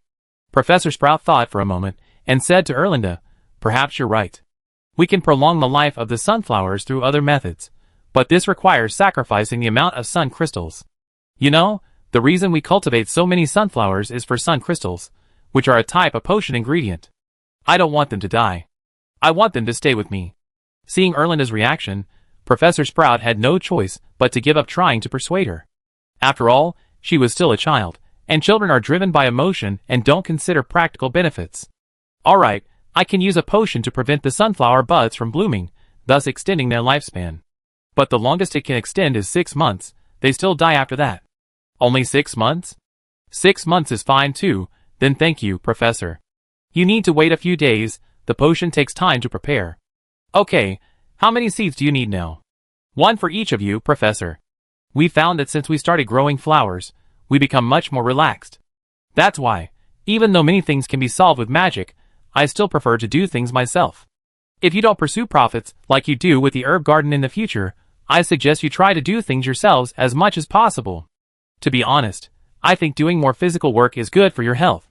We understand, Professor. Then, Professor, we head back now. After saying goodbye, the four little lions returned to their dormitory with the newly acquired seeds. They spent some time cleaning up the dead sunflowers, and then replanted the seeds in the pots. Over the next few days, Professor Sprout's office saw a steady stream of young wizards, all bringing sun crystals to exchange for seeds. Since sunflowers were easy to grow, no one managed to kill their plants. A few days later, Professor Sprout's potion was ready. She prepared 4 doses and exchanged them for 5 sun crystals each, as usual, for Erlinda and the others. Professor Sprout didn't need a large amount of solar crystals. Rather, he wanted to teach the young wizards that to gain something, you have to give something else in return. In the days that followed, Beretta and the others always kept some non-flowering sunflowers in their dormitories. They served as bedside lamps, emitting a soft glow at night. Later, due to casual conversations with other young wizards, these non-flowering sunflowers gradually became more common. Children love to follow trends. Some young wizards even sent seeds and potions home by owl. Beretta, for example, wrote a letter about it. Sister, the bag contains sunflower seeds and cultivation potion. You can buy a pot and grow it in your room. You need to water it with 500 milliliters of water every week and put it in a sunny spot. It will grow in a month. Once it's grown, you can take away your bedside lamp. Because the sunflowers glow on their own at night, they don't waste electricity. Isn't that convenient? Catherine looked at her sister's letter and couldn't help but shake her head with amusement. Beretta still didn't understand the situation. Did she really need to scrimp and save to make ends meet like before? However, it was her sister's kind intention, and she couldn't refuse, especially since it was a magical plant, something she never even seen before. So Catherine bought flower pots and started planting sunflowers in her room. The sunflower incident was just a minor episode. During this time, Headmaster Andres continued his leisurely lifestyle. Besides reading in his office, Andres persisted in practicing a great deal of magic every day, hoping to increase his proficiency and understanding of magic. As his level increased, he discovered his ability to learn new magic had improved. However, he still struggled with powerful spells due to insufficient magic power. Magic power needs to be accumulated, which can be done through the system, though it consumes points, which are then used to develop the school. Besides this, Andres also makes time each day to visit Thunderbird at Hagrid's. Thunderbird has been well fed and cared for during this time, and its size is gradually increasing. However, it is still in its juvenile stage. The juvenile stage for Thunderbirds lasts for 2 years. One evening in mid-March, the Hogwarts professors gathered in the headmaster's office. Dobby, get us some drinks and snacks. I have some things to discuss with the professors. It might take a while. Yes, headmaster. Coming right away. Soon, 2 tea sets, some fruit, and some desserts appeared on the headmaster's desk. All right, professors. I gathered you all here today to discuss the recent teaching situation and what we need to do in the coming months. Professor McGonagall, why don't you start? Principal Andres, you know. We don't have many students right now, so there won't be any problems. The children are all very obedient and studying very hard. Especially the prefects and student council presidents, their progress is very noticeable. I think this method is effective, but it's fine with a small number of students. We might not be able to manage them all when there are more. That's unavoidable. We're severely understaffed in the early stages. We can only develop our staff through this kind of accelerated growth. Chapter 77. Professor Flitwick, what are your thoughts? Andres looked at the Professor of Charms, who frowned slightly as he replied. I have no problems with teaching right now, but I'm worried about next semester. Next semester? Please continue. Yes, next semester. Principal Andres, as you know, our school has now upgraded to level 4, theoretically allowing us to accommodate 800 students simultaneously next year. The pressure on teaching isn't too great, but the pressure on other aspects is immense. Flitwick's words gave Andres a major headache. On one hand, there weren't enough points to support recruiting so many students. On the other hand, there was a severe shortage of manpower initially, requiring extensive training. I didn't even realize how serious the problem was until you mentioned it. Living supplies aren't a problem, but the pressure on magical items is huge. If we recruit over 700 new students, we need over 700 wands, which will require over 7,000 system points. Besides that, the supporting student dormitories, study rooms, and textbooks all require points to upgrade. We also need to open new courses, which also requires points. What a headache. We only have 9,180 system points right now. Students will contribute about 2,000 points each month, and with task rewards, we need to be very careful with our spending. Sigh, we're still so short on points. There are so many areas where we need to upgrade. We just have to tighten our belts and be extremely frugal. Professor Hodge, what are your thoughts? Principal Andres, you know I'm only in charge of the flying class. All I need are enough flying broomsticks to teach the children to fly. Also, if possible, I think we could organize a Quidditch tournament next year. Ah, that's great news. I think we can add another 160 flying brooms next semester, making a total of 200 with the existing 40. That should meet our teaching needs. Then I have no further questions. Alright, Professor Sprout, what ideas or suggestions do you have? Pomona Sprout considered for a moment before stating her request. Headmaster Andres, we need to cultivate some herbs on a large scale, otherwise we face a shortage of materials for the potions class next semester. That's fine. What do you need me to do? We need large-scale spring planting. I mean, I'd like to start preparing with the children next week, beginning with the herbology class. We can start planting next month. Organize the children? Are you manpower enough? Where do you plan to plant? Yes, this is also a good opportunity for the children to get some exercise. They need appropriate physical activity. We have enough manpower. I like to choose the Forbidden Forest as the location. The magical energy there is more concentrated than outside, making it more suitable for the growth of some magical plants. Okay, I understand. Also, what seeds do we need? Give me a list, and I find them in the system. Hagrid, could you please go to the Centaur tribe tomorrow and inform them about this? Also, please keep an eye on them during your patrols. No problem, Headmaster Andres. Can I offer a small suggestion? Go ahead. Well, I don't know when the headmaster plans to start the Magical Creatures Protection class, but I think we can start preparing now. After all, animals need time to grow. Another matter requiring points, Andres rubbed his temples, feeling immense pressure. Alright, you make a list too. But Hagrid, try to cultivate some common species first. We can cultivate the more advanced ones later when we have more points. Hagrid could only nod regretfully upon hearing this. Alright, everyone has finished speaking. Now, let me share some of my thoughts, and we can discuss them together. I plan to fill all these slots in the second half of the year, but considering the Great War 19 years from now, I think we can't just recruit young wizards from Great Britain. We can't rely solely on Great Britain to defeat our future enemies. So, for the next period of time, I may need to visit other countries to recruit students from other countries to cultivate future fighting forces. Professor McGonagall nodded upon hearing this, but soon had a new question. Principal Andres, which countries do you plan to visit, and under what pretext will you recruit students? This might face significant resistance, right? Are we going to have to conduct home visits to other countries? I plan to visit the countries of the 5 great powers first. Cough. The 5 great benevolent powers. After all, we need their support later. Andres thought to himself, that was close, I almost blurted out my true feelings. That's a good idea. After all, the 5 great powers call the shots on Earth now. With their support, the other countries won't have anything to say. The professors unanimously supported Andres' idea. They understood that the war 19 years from now would no longer be an internal human conflict between nations, but a cross-species war between humans and orcs. Therefore, securing the support of the 5 great powers was essential. Should we make our presence public to their governments? How many places are available, and how will they be allocated? Professor Fribby asked. It's not time to go public yet. I plan to do this in a private capacity. I already decided on the name. I am now an Earl of the British Empire, and have an obligation to contribute to enhancing the British Empire's international influence. I plan to establish an educational foundation to promote academic exchange among the 5 great powers. I plan to allocate 300 places. First, the Eastern Yin Kingdom has a large population and considerable economic and military strength. Yin Kingdom is an important country we will need to rely on in the future, so I plan to allocate 100 places to Yin Kingdom. In addition, the Lighthouse Kingdom is currently the most powerful country on Earth, so their place will also be 100. As for the Gallic and Bering Empires, each country will receive 50 places. I will do my best. We should recruit some talented children of important figures in these countries, so that when we appear before high-ranking officials in these countries in the future, someone will speak on our behalf. Headmaster Andres, we completely agree with what you said. So if there's anything we need, please don't hesitate to ask. My biggest headache is how to handle home visits.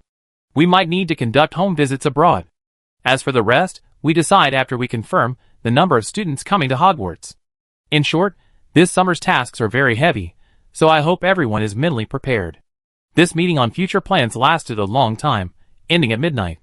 Fortunately, the next day was the weekend, so everyone didn't have to get up so early. After everyone dispersed, Andres himself pondered how to arrange these plans, so he decided to go to London the next day to talk to Catherine. After all, Catherine had more experience dealing with official figures. Chapter 78. The next morning, Andres informed Catherine through the two-way magic mirror that he would be visiting her at his company in London that afternoon to discuss some matters, and asked Catherine to make time for him. Upon receiving the notification, Catherine not only cancelled all her other engagements, but even spent her lunch break carefully dressing up in the lounge. While dressing, she told herself that this was merely a matter of courtesy required to meet the big boss, and she had absolutely no other intentions. In the afternoon, Andres apparat to his London apartment. He glanced around. It was quite clean. It seemed Catherine regularly hired someone to clean, but what Andres didn't know was that Catherine personally took time to do all this. She was afraid the housekeeper would be lazy or see something inappropriate, so she did it herself. Andres drove away from the apartment and arrived at the Magic Financial Investment Company building. Because he had appeared at the annual meeting, everyone in the company, except for the newly recruited employees, recognized Andres and knew he was the behind-the-scenes big boss. The kind of smug, backstabbing scene, unfortunately, is not here. What? Such a young and handsome man walked into the boss's office, and the boss even cancelled all his appointments for the day? Could he be? A new employee and a longtime colleague started gossiping.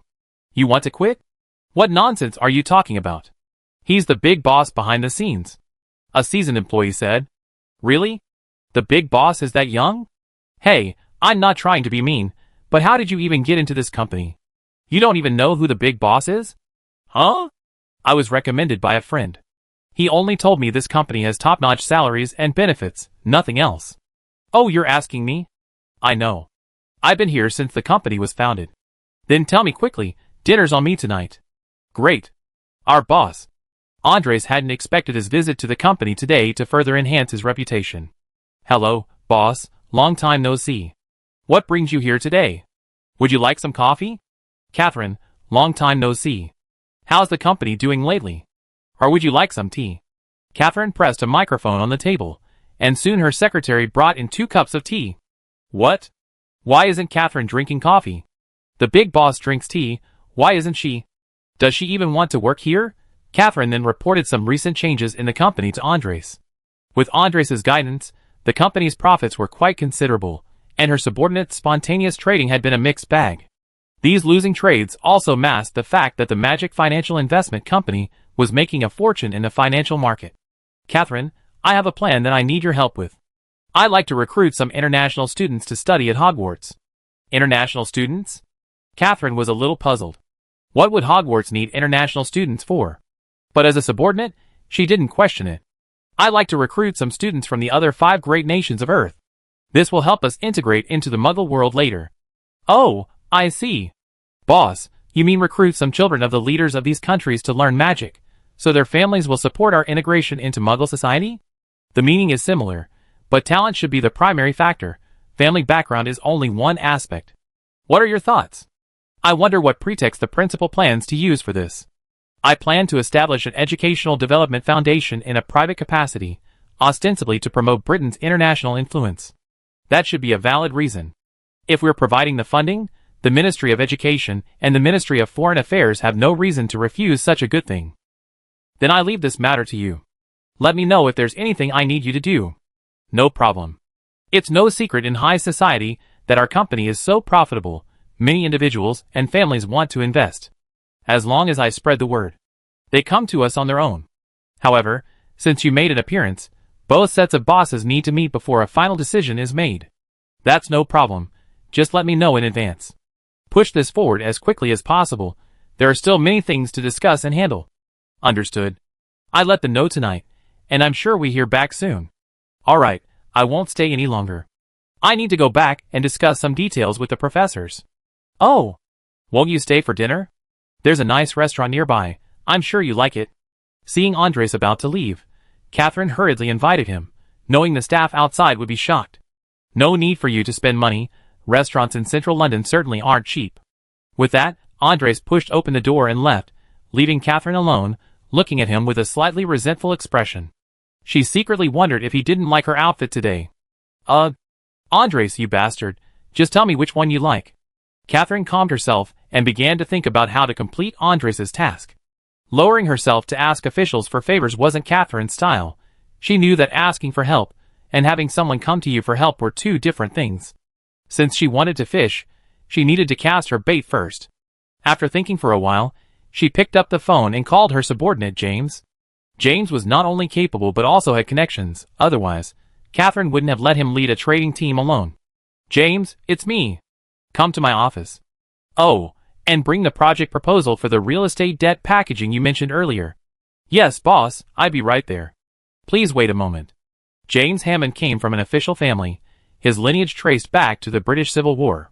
His family rose to prominence through military achievements, and after more than 300 years, they had become a member of the British upper class. Because of the family's deep-rooted foundation, there were no strict requirements for his collateral relatives. They were left to their own devices, as the family wouldn't let them starve. James's ability was one of the key factors that allowed him to land a job at Andres's company. His family's leader was the current foreign minister. These factors enabled him to break through the competition and join this well-paid company, leading a trading team. After the annual meeting, James realized that his boss, Andres, was not short-sighted. He was willing to share profits with his subordinates. Therefore, last month, after careful analysis, he concluded that the U.S. real estate market might face a crisis within the next 2 years. He then wrote a lengthy report, hoping to gain the company's support. After submitting the plan, he waited anxiously for over 10 days, thinking it would be forgotten. Unexpectedly, a phone call from Catherine brought a turning point. An opportunity had arrived. How could he let it slip away? So, he hung up the phone and immediately found the plan and headed to Catherine's office. Chapter 79. A short, firm knock sounded at the door. This interrupted Catherine's thoughts. The bait had arrived. Catherine adjusted her mindset and began fishing. Come in. Boss, I brought the plan you requested. Very good, James. I read your analysis report. It's very interesting. Could you explain it to me in detail? James' confidence grew even stronger upon hearing that Catherine indeed wanted to discuss the plan with him. Yes, after my efforts over this period, I discovered a huge crisis in the U.S. market. The Raytheon Brothers firm is at enormous risk, but this risk is being masked by the soaring housing prices in the U.S. Actually, they're not unaware of the risks, they're just blinded by the huge profits at hand. And if Raytheon Brothers, as the fourth largest investment bank in the U.S., encounters problems, it will be no small matter. It involves far too many interests. I even think it will drag down the entire Wall Street and the U.S., and there might be differing opinions among U.S. finance officials about whether they will intervene to save Raytheon Brothers. Oh, why do you say that? What's your basis? You know, as you said, that's the fourth largest investment bank in the U.S. Its fate affects many people. Would the Treasury officials just stand by? They did intervene to protect Merrill Lynch and Fannie Mae and Freddie Mac. That's right, boss. It's because they intervened to protect Merrill Lynch and Fannie Mae and Freddie Mac. The U.S. Treasury is no longer willing to let these greedy capitalists transfer the risks to the U.S. I received reliable information that the U.S. Treasury will not directly intervene in the financial market again. Catherine listened to these words and fell into thought. She noticed a striking similarity between James's account and some of the information Andres had given her, only the perspectives differed. Andres had simply told Catherine that a major economic crisis might occur in the United States next year, explicitly stating that the Thunder Shield Brothers company would go bankrupt, and advising her against investing too heavily in the U.S. market. James had also predicted this potential economic crisis, though he was unsure of the timing. He also saw enormous economic potential in it. This wasn't to say Andres was incompetent, but simply that their expertise differed. However, one thing was certain, this was profitable, making the whole affair more than just a trap. James waited quietly for Catherine's decision, not daring to interrupt her thoughts. After a moment of contemplation, Catherine looked up at James, her gaze seemingly trying to see through him. She asked, "Is your source reliable?" James replied decisively, "My source is absolutely reliable. My family has considerable influence in the British Foreign Office. From now on, your team will move out of the trading department and form its own department. You can name it yourself. If the department needs any staff, you can apply to HR. Feel free to make any requests. But I want you to provide the company with a more detailed analysis and operational report as quickly as possible. I will report this to the big boss. Catherine seemed to have made a very difficult decision. I'd like to know how much support the company will give me this time, and how much they're willing to allocate to us. If the company raises funds, can our team members participate? If the big boss agrees, the initial target is £1 billion. The company will contribute 60%, and the remaining 40% will be raised by the company itself. Your team members can certainly participate. As for you, after deducting all expenses, you receive 5% of the net profit. Great, boss. I go back and finalize the plan right away. James couldn't hide his joy upon hearing Catherine's decision. If they weren't still in the boss's office, he would have certainly celebrated loudly. James, I must remind you that all those who know about this must sign a strict confidentiality agreement. All right, you can go back now. Thank you, boss. James left Catherine's office with a beaming smile. Catherine was equally delighted. This was a rare opportunity. Not only could she help the boss fish, but she also had the potential to make a fortune. Now she just had to wait for the other party to take the bait. When James returned to his department, everyone saw the joy on his face. Someone teased James, "What's making you so happy? Did the boss promote you and give you a raise?" "That's right, you guessed it." "Okay, I have things to do, so I won't talk to you anymore." These words drew the attention of over 100 people in the department's dozen or so groups. Seeing everyone's surprised looks, James shouted to his group, "Everyone in Group E, you have half an hour to pack all your personal belongings. We're going upstairs to the new office." Hearing this, James's group cheered. They understood the significance of moving upstairs. It meant they had become a completely independent department, and they had a chance to rise to the top. Everyone packed their belongings as quickly as possible and left with James. As James left, he called out to the entire department again, "Afternoon tea is on me. Remember to bring me the bill." After settling his subordinates in the new office, James returned to his new office and settled in, savoring the feeling of having his own private space. No more crammed into a large office with so many people. It felt wonderful. After a moment of reflection, he took out his personal phone and dialed a number. A middle-aged man's voice came through after a few rings. "James, what's up? You should know this number isn't usually dialed casually." "Uncle, I know. I have something important to report to him. I believe this is a significant opportunity for the family. It will elevate the family to a higher level." There was a brief silence on the other end of the line. 7 o'clock tonight. Come to the family estate for dinner." Without waiting for James's reply, the other party hung up. However, he wasn't angry. He knew he had taken another step towards success. Seeing that it was almost time, James, who really wasn't in the mood for work today, left his office and headed to the family estate. He needed to get there early to wait. The journey took about an hour, and he arrived at the family estate. Although he was part of the family, he rarely came here. Those who came were there to discuss important matters. After resting in his room for a while, a middle-aged man walked in. "James, long time no see. How have you been?" Chapter 80. "Thank you, Uncle. I'm doing quite well. You know, the Magic Financial Investment Company is always very generous to its employees. As long as you work hard, you'll be richly rewarded. And now I started independently managing projects." "Is that so? Congratulations, James. Although you're not the most outstanding among the younger generation, the old man is very satisfied with your recent progress. Hurry up, don't keep the old man waiting too long." After saying this, the uncle and nephew quickly arrived at a magnificent dining room, where a servant opened the door and guided them to their seats. Soon afterward, a middle-aged man who looked like a butler helped an elderly man into the dining room, and everyone bowed to the old man. James and his uncle also stood up from their seats, and James's uncle even ran over to take over the butler's duties. "Sit down, everyone. And you, Alfred, don't always try to take over the butler's work. You make things difficult for him." Hearing this, Alfred realized he had been rash. Although he was his descendant, not everyone in such a large family was of one mind. Everyone had their own agenda.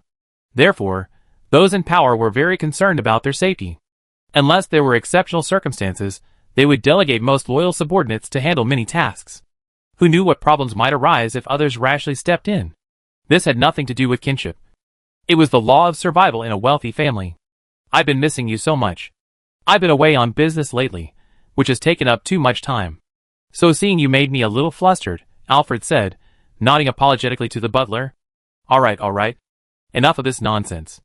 I called you back because of James. James said he has something very important to discuss with me, something that might even affect the future of the family, so I want you to be involved. After speaking, both men looked at James, but before James could speak, the old man spoke again. Sit down. He glanced back at the butler and said, have the servants bring all the dishes quickly, then everyone else can leave. You can stay here and oversee things. Soon, all the dishes were served. After the servants left, the butler personally closed the hall door and stood behind the old man again. All right, let's eat and talk. I'm so glad you two can come back to see this old man who's nearing his end. Great-grandfather, please don't say that. You're the pillar of this family. I came to see you today because I have something to ask you. As you know, the Magic Financial Investment Company I work for is currently the most profitable financial company in the British Empire. And just today, I successfully persuaded my boss to invest in one of my projects. This project will be led by me, and the company plans to invest $600 million, with the remainder raised from external funds. This project mainly involves blah blah blah. For the rest of the time, James did most of the talking. The old man occasionally interjected with questions, and after James finished explaining the entire plan, he looked at Alfred beside him. Alfred, what do you think of this? Is it feasible? And you manage the family's intelligence network. What's your opinion of this company and its owner? Grandfather, first of all, I think the success rate is very high. I heard similar rumors at the Ministry of Foreign Affairs some time ago. As for the company James joined, I'd done some research beforehand. This company is very interesting. First of all, the owner of this company is a self-made young man. He's not even as old as James, and he's an orphan with no formal education. My people even visited the orphanage where he grew up under the guise of a donation. It's absolutely certain he grew up there. You mean he's just a puppet someone else put on the show? No, we investigated. His background is clean. Interestingly, his initial capital accumulation came from betting on last year's World Cup. The exact amount is unknown, but it's definitely over £100 million. James, I'm too old to eat all this fancy food, but you're young, you should eat more. During the conversation, the old man pushed his steak towards James, a symbol of favor in Western table manners, because their concept is that what belongs to someone is theirs, and if I don't give it to you, you can't take it from me. After he finished speaking, he turned to Alfred and gestured for him to continue. However, our analysts told us that this person has great potential. Unlike ordinary people who suddenly become rich from humble beginnings and indulge in extravagance, his biggest personal expenditure after receiving the huge bonus was buying a car worth several $100,000. He invested the rest of the money. What we don't understand is that his first investment was buying Sky Island. That island has absolutely no investment value except for some tourist attractions, but he did gain the title of Earl of Sky Island and a seat in the Senate. Earl of Sky Island? The last heir of the Sky Island Earl family died on the battlefield of World War I. How did he obtain this title? It's said the royal family gained a lot from this deal. The British Empire has truly fallen. Even such high-ranking titles can be bought and sold with money. Perhaps I'm just getting old. The old man shook his head, sitting there looking dejected. Seeing the old man remain silent, Alfred continued. Next, he somehow found that woman named Catherine. Initially, they ran a supermarket, but a few months later, Catherine herself founded the Magic Financial Investment Company. At first, they weren't very famous, but last year's oil trade made them famous overnight. James knows more about the rest than we do. Yes, great-grandfather, this company is extremely successful in the financial market.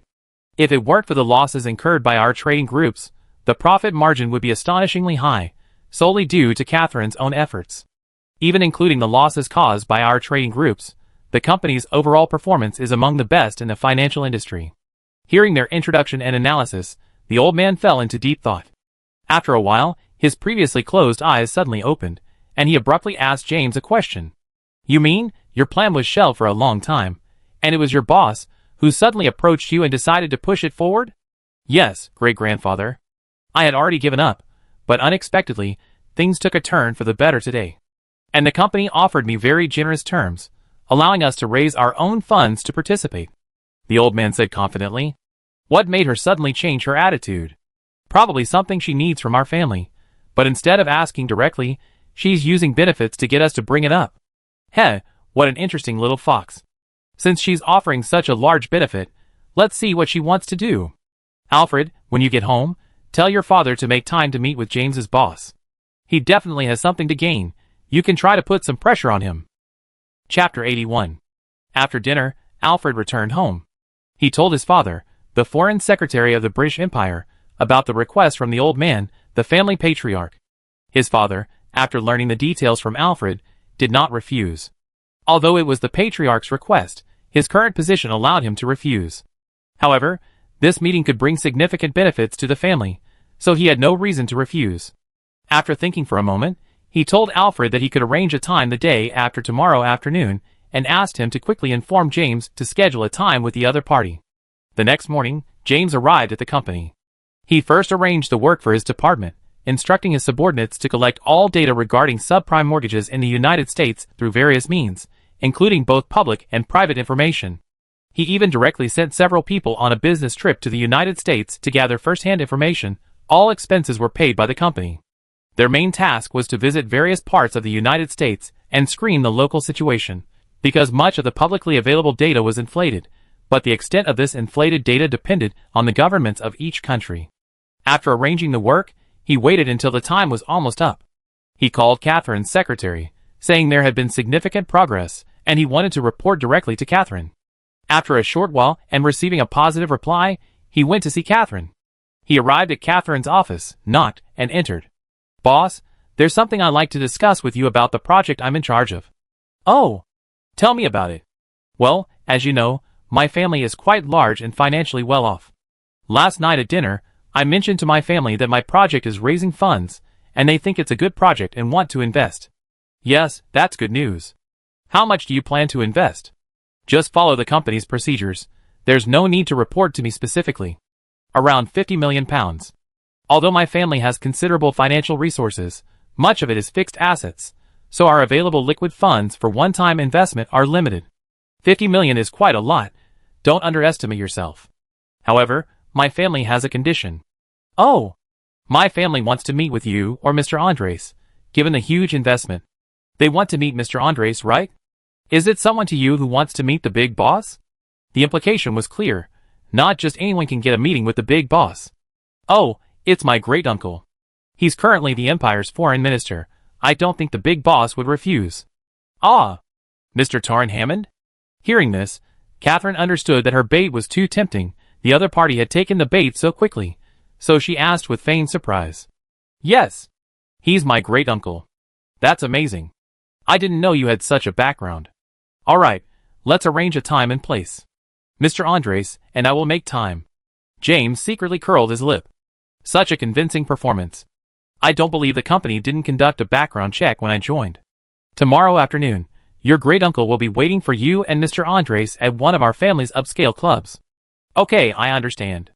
I contact the big boss right away and let you know when it's settled. Is there anything else?" "No, I head back now. I wait for your news." Watching James leave, Catherine smiled happily. It seemed things had gone smoothly. Now it was time to inform Headmaster Andres. So Catherine took out paper and pen from her drawer and wrote down the events in a letter, a brief summary. "Boss, I have a meeting with the Minister of Foreign Affairs tomorrow afternoon. If you have time, please reply as soon as possible." Then, glancing at the postman, who was dozing on the shelf, Catherine went over and woke him. She tied the letter to the postman's leg, opened the window, and let him fly away. The postman, initially annoyed at being woken from his deep sleep, became very happy upon seeing that it was delivering mail to Hogwarts. He hadn't been back in a long time, and missed his friends dearly. The journey was quite long, and it was almost noon when the postman finally found Andres eating lunch in the Great Hall. Andres opened the letter, glanced at it, and understood. He hadn't expected Catherine to act so quickly. She already had news. He gestured for the postman to rest, and returned to the headmaster's office to begin writing a reply. "In summary, it's all good. No problem. I'm very satisfied with your work. Let's have lunch together tomorrow. After the postman has eaten and drunk his fill, Dobby will deliver the letter to him, and that's it." Seeing Dobby, Andres suddenly thought about whether he should summon a few more house elves in the second half of the year. After all, with so many more people suddenly added, the 5 of them definitely wouldn't be enough. Thinking of this, oh well. Another thing that will cost points. Meanwhile, the postman was working very hard, flying back and forth from London to Hogwarts in a few hours. After handing the letter to Catherine, he unceremoniously sprawled on the shelf and fell asleep. Catherine was quite pleased to have the opportunity to have lunch with Andres. She pressed the pager, summoned her secretary to book a restaurant for the next day's lunch, and also called James. James quickly arrived at the office and discussed the specific time and address with Catherine, preparing for the meeting the next day. The next day at noon, Andres directly teleported to Catherine's office. Catherine was already dressed to the nines, awaiting the arrival of her boss. When the two walked out of the office together, Catherine's secretary was completely flustered. When did the boss arrive? How come she didn't know?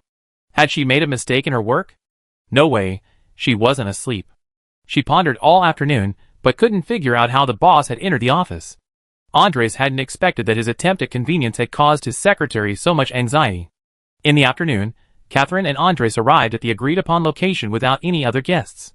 It was a high-end club in the suburbs of London, open only to members, so there was no need to worry about unrelated people disturbing them.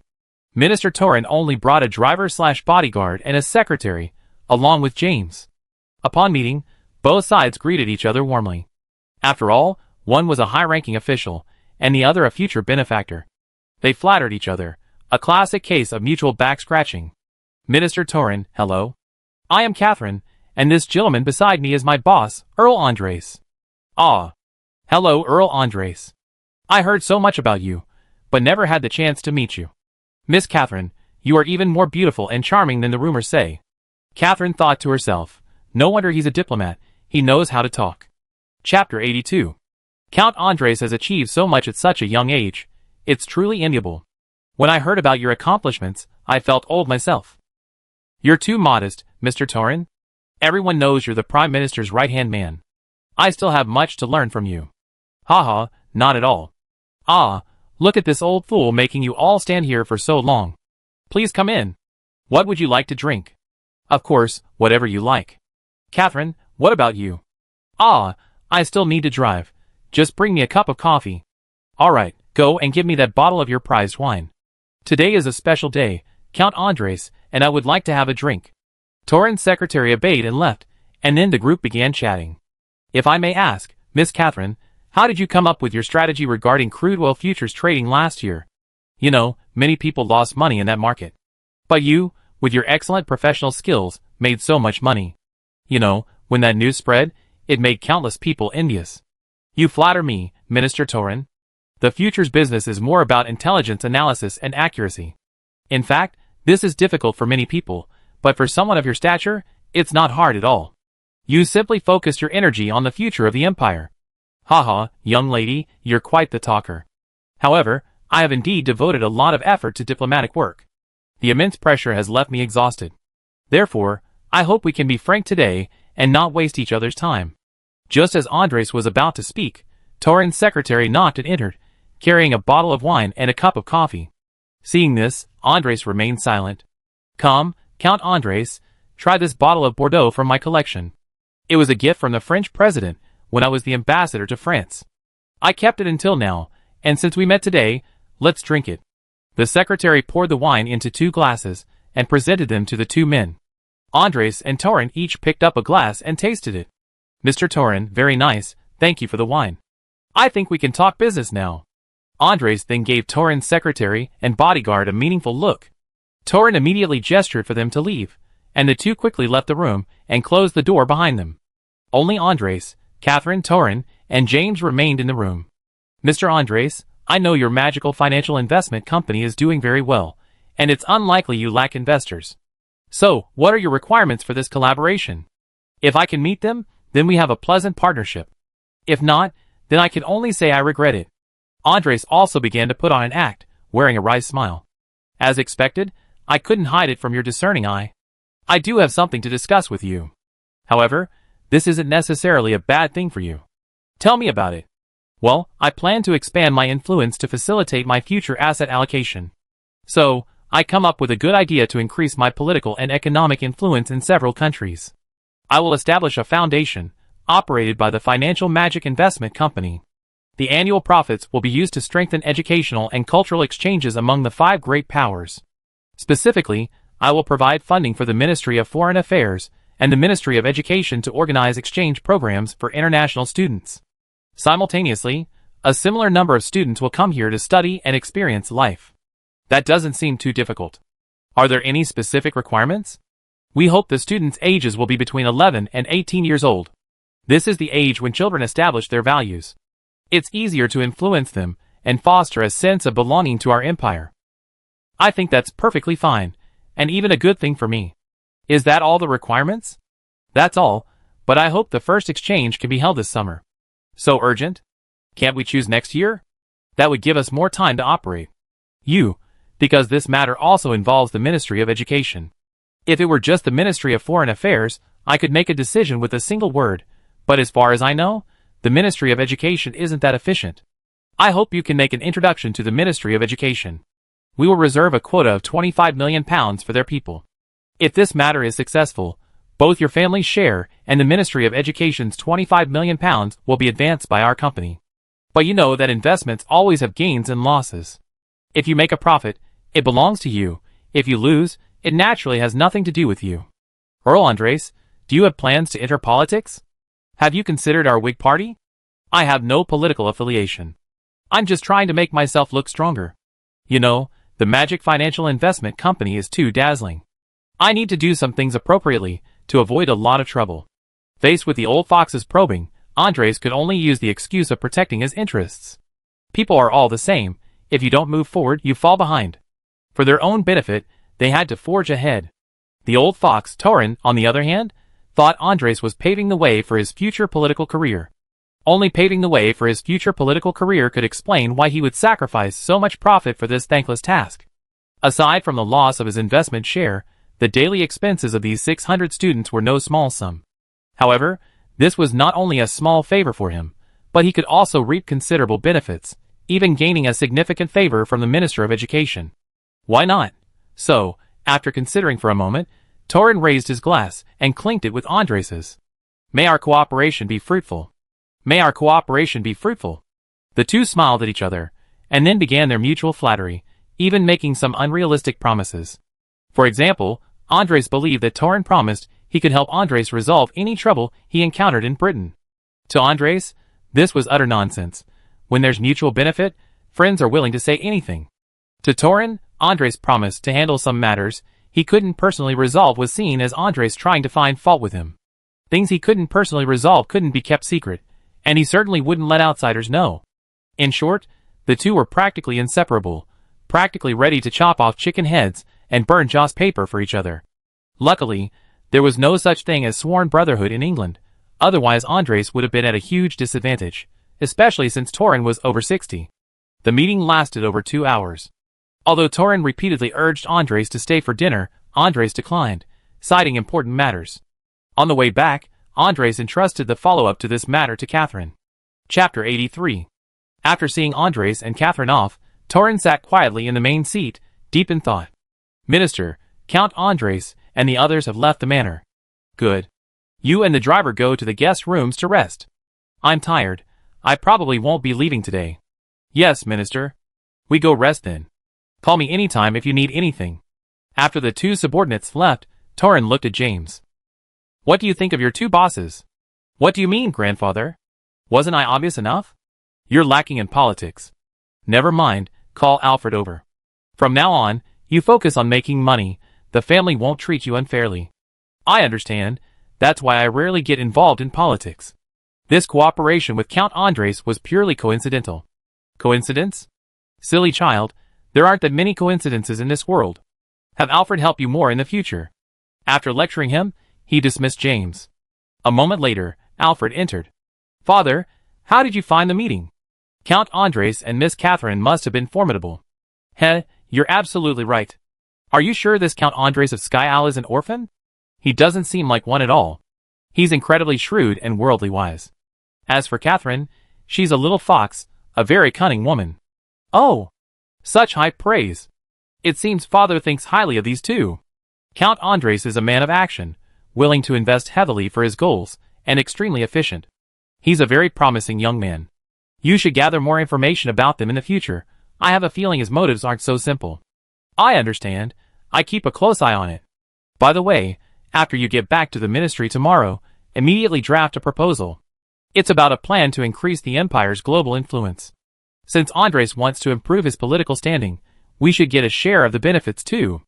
If his plan succeeds, You also gain some political capital. What about the Ministry of Education? It's alright, you bring it up first, and then communicate with them. That way, even if that old guy at the Ministry of Education is unhappy, he can't refuse. It's an open strategy. As for his quota, it's for exchanging benefits with him. Meanwhile, Andres had Catherine take him to his apartment in London. Before leaving, he specifically instructed Catherine on a few things. Catherine, I'm going to continue this exchange student program long term. So remember to communicate with Torin, and have their Ministry of Foreign Affairs send someone with us to visit the embassies of the other 4 countries in the empire. Understood, boss. Since it's a long-term plan, do we need to prepare personnel to send to these countries? We see. We can ask the Ministry of Foreign Affairs for a formality. Then send someone to set up an office at one of the embassies abroad. I think this shouldn't be a big deal for Torin. Okay, I go prepare right away. Is there anything else I need to pay special attention to? Nothing else to prepare. Just keep a close eye on things. By the way, I heard that Jatrid is going to auction a batch of Yen Kingdom artifacts recently. Go to the auction and bid on a couple of items, we might need them. Catherine nodded, understanding her boss's intention. After Catherine left, Andres operated back to Hogwarts. The very next day, an official from the European Department of the British Foreign Office submitted a proposal to the ministry. The proposal, a dozen pages long, boiled down to just a few sentences. Gentlemen, according to my recent research, our empire's prestige is far from what it used to be, and I'm extremely anxious. Now, the beacon of power calls the shots everywhere, and we lack international influence.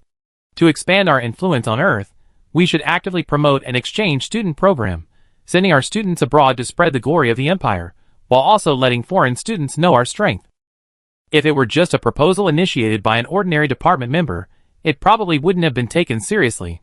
But the initiator was the minister's son, which made things interesting. Who would dare reject a proposal without even reading it? So the department's leaders, not daring to make the decision themselves, reported it layer by layer upwards, avoiding any potential conflicts of interest. Truly befitting the birthplace of modern football, they were adept at passing the buck. A few days later, when the document landed on Torin's desk, the old man put on a show. At a routine meeting, in front of the other high-ranking officials, the old man said to Alfred, the plan's initiator, "You see, we all think your plan is good, it really should enhance the empire's influence. It's not that we don't support you, it's just that the department is broke. We're poor." The other officials, seeing the minister speak, echoed, "Yes, yes, it's not that we don't support you, it's just that we don't have the money. As long as you can get the money, we won't stop you."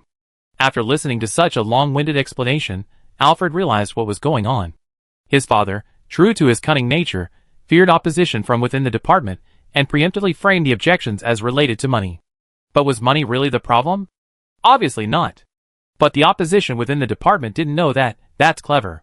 No wonder when Torin was drafting the plan, he had Alfred write a proposal that removed the part about Earl Andres providing funding, and then he prepared a complete proposal himself. That's where the problem lay.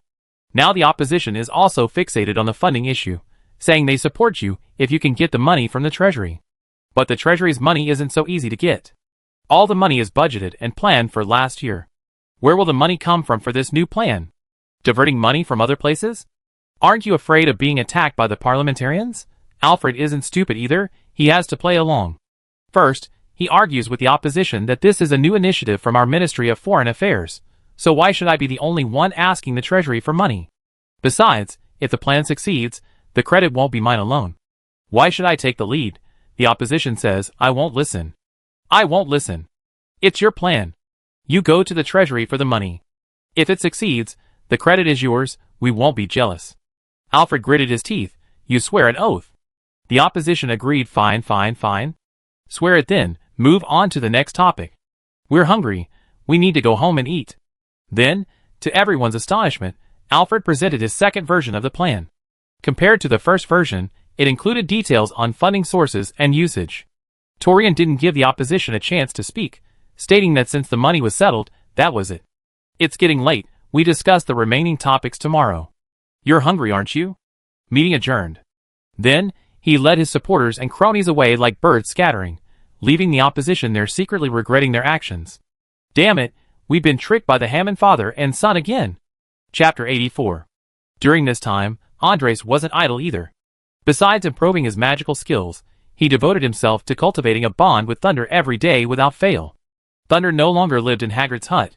It returned to the sloth's tent because it had grown larger, and Hagrid's hut was too small for it. It needed enough space to begin learning flying, hunting, and other skills. Therefore, it had to be placed back in the sloth's tent, which was also moved back to the owl tower. The main reason was to let it see how owls hunt. Although it was a bit strange, there was no other way. Now, Hogwarts only had these two types of flying creatures, so Stan's tasks increased. Stan and her not only had to transport supplies back every week but also bring back live animals, such as rabbits, chickens, and laboratory mice. Andres and Hagrid would often bring Snowflake and these small animals to the sloth's traveling tent to teach Thunder. At first, it was just about flying over the grasslands, which Thunder learned quickly. After all, it was a Thunderbird, and flying was instinctive for it. Later, the difficulty was increased. First, small animals were introduced, and Snowflake taught him how to catch them. Then, the terrain was changed to more challenging areas, like dense forests. However, this didn't stump Thunder. The little guy even gave his first catch to Andres, a poor rabbit. But Andres couldn't very well eat it raw, so he coaxed Thunder into giving the rabbit to Snowflake. Snowflake didn't refuse. In a very human way, Snowflake patted Thunder's head with its wing, and then lowered its head to eat it. The scene was a little bloody. Another thing that pleased Andres during this time was the rapid progress of his students. So much so that the system triggered a new change. Actually, it wasn't exactly a new change, but rather that the conditions for a change hadn't been met after the last upgrade. This new change was a more detailed system for the points awarded to students. In the original system, each student provided 1 point per day. Now, students who reached level 1 in magic would provide Andres with 2 points, meaning the number of points a student could provide doubled for each level up. The prerequisite for this detailed change was that half of the students' magic levels had reached level 1. In the past few days, several 12-year-old wizards had also leveled up, hence the new change. This was undoubtedly great news for Andres, who had been worried about not having enough points. That noon, while eating lunch in the Great Hall, Andres sat at the table watching the children come and go. Jordan Misraka, 12 years old. School time, 1 out of 7. Fatigue, 61/100. Hunger, 54/100. Charms level, 1. Transfiguration level, 1. Herbalism level, 0. Defense against the dark arts level, 0. Potions mastery level, 0. History of magic level, 0. Astronomy level, 0. Magical zoology level, 0. Ancient runes level, 0. Arithmetic divination level, 0. Divination level, 0. Alchemy level, 0. Muggle studies level, 0. His recent thoughts. He likes his sunflower, he's bothered by the pimples on his face, and he wants to join the Wizarding Chess Club. Andres looked at the little wizard's stats, and didn't understand. How did he already have a level 1 magic skill? He looked no different from the level 0 wizards. So Andres called out the system, and asked a question. System, what's going on?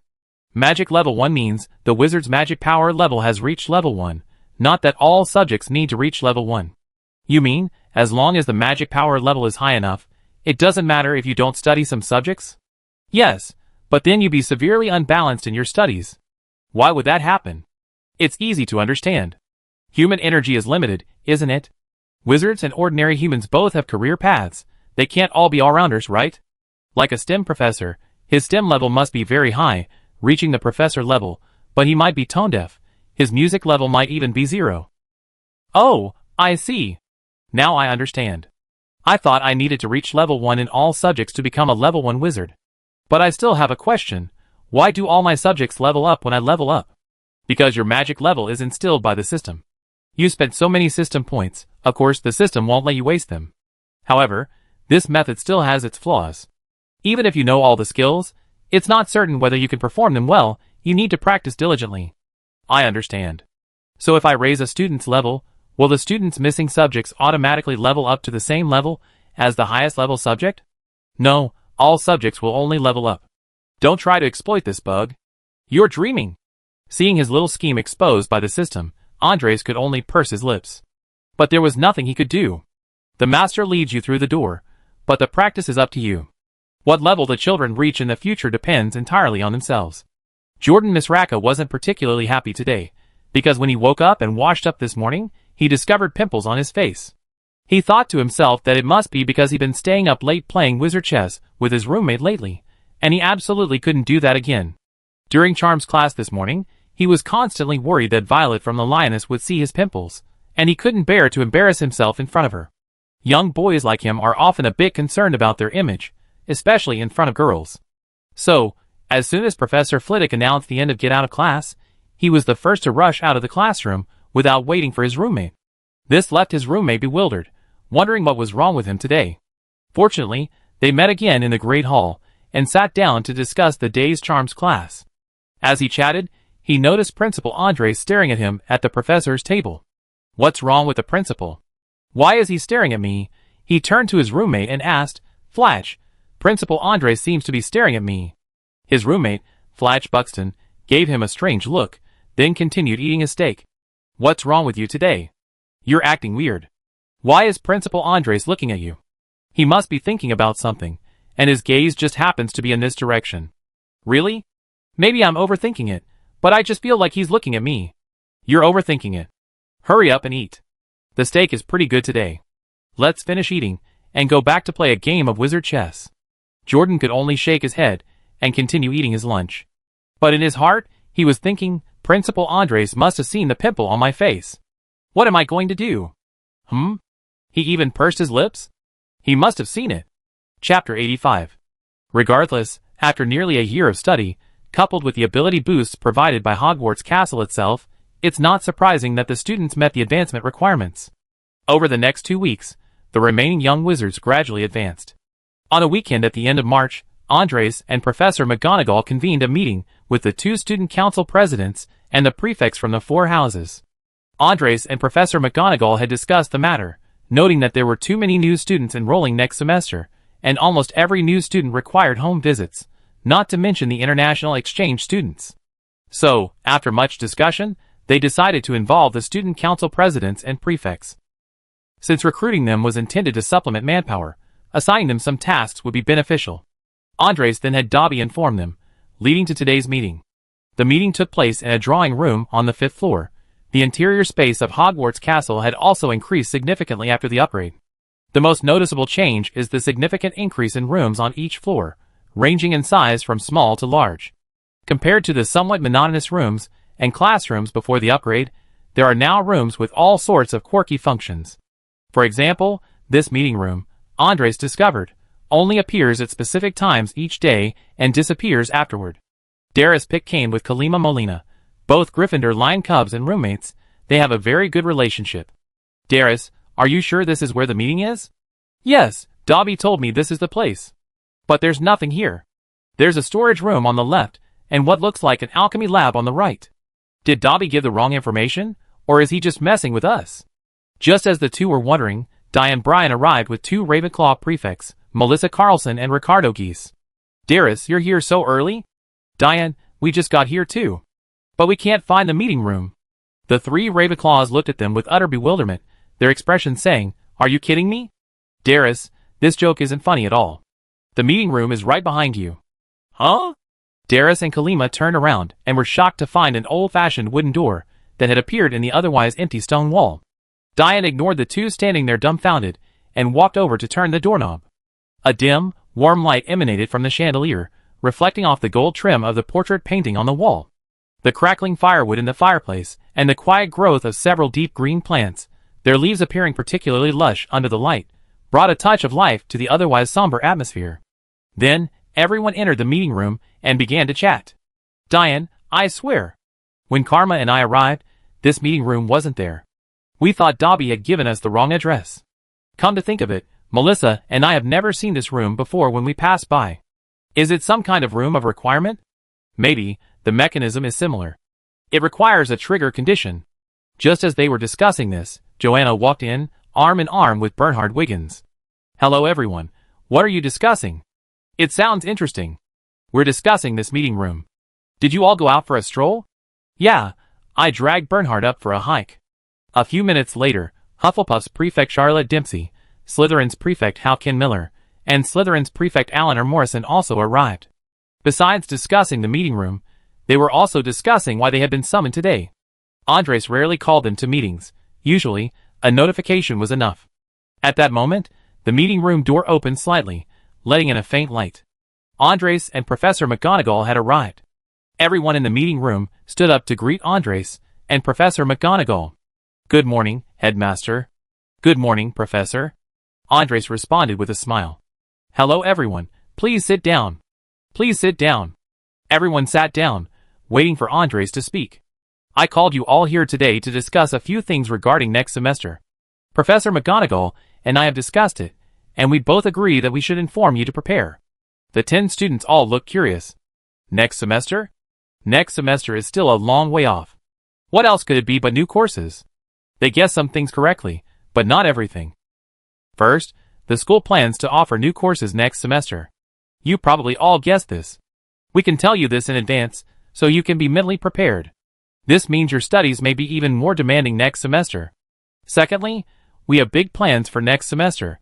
The school intends to expand enrollment to broaden Hogwarts' influence.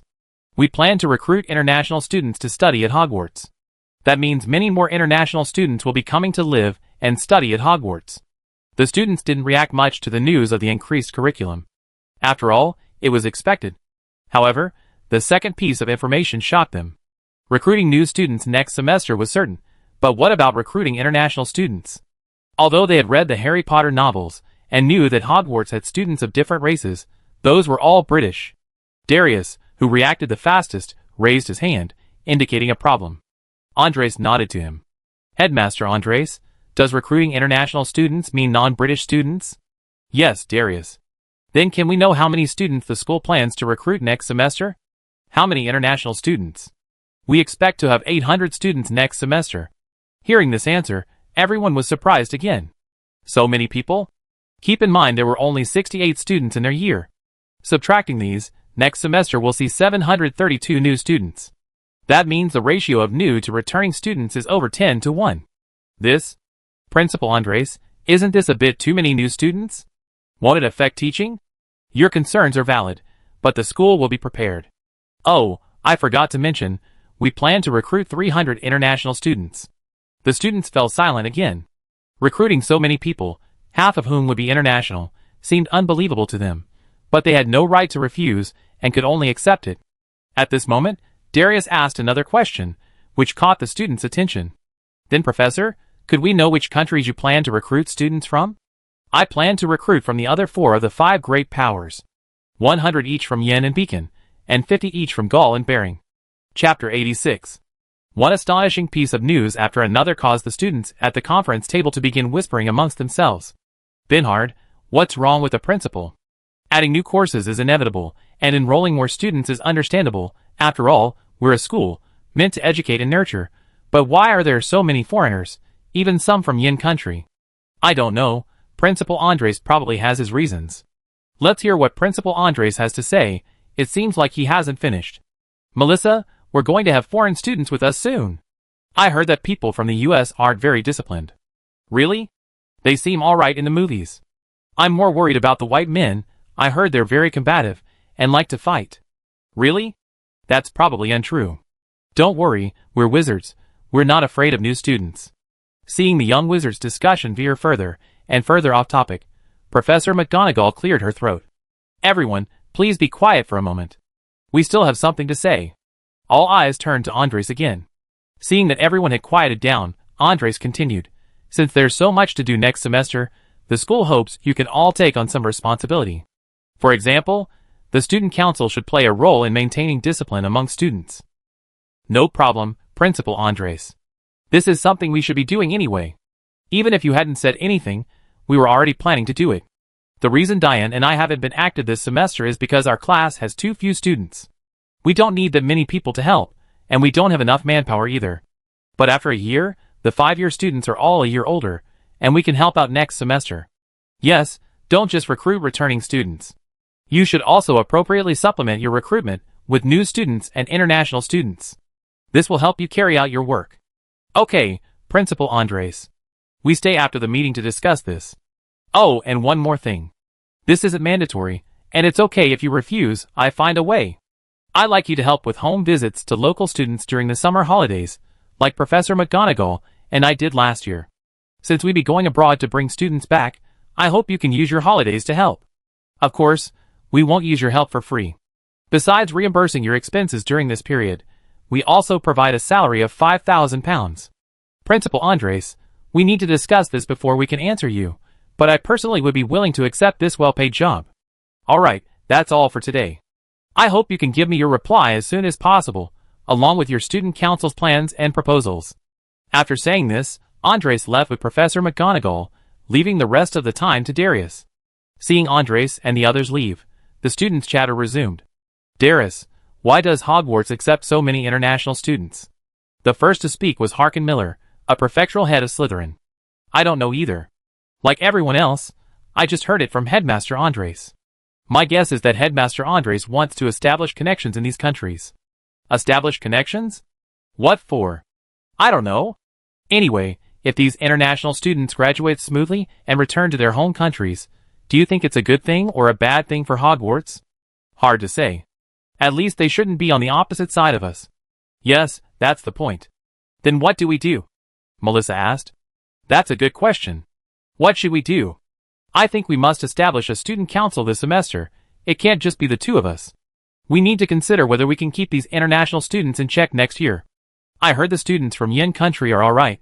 They don't seem to like participating in political groups. But those self-righteous beacon of light are a different story. The Slytherins, who valued honor highly, agreed with Darius's statement. Darius is right. We must maintain control over the student council. Although we can initially have the upper hand, it's inevitable that they band together and rebel once they gain strength. So, I suggest we recruit some to suppress others. Harkin is right, recruit some and suppress others. But who should we recruit, and who should we suppress? And isn't it too early for us to be saying this? Binhard asked, feeling that Darius and his group might be overreacting. Ricardo Geese, the Ravenclaw prefect, thought for a moment, and then stepped forward to offer his analysis. It's actually quite easy to understand. Planning ahead is a good thing, so we won't be scrambling in the second half of the year. Besides these things, our studies will also be very demanding. So while we have time now, let's plan ahead. For example, regarding the other 4 countries, the people of the US are of the same race and ethnicity as us, but they also possess a spirit of adventure and rebellion. If competition or confrontation arises, it will be them.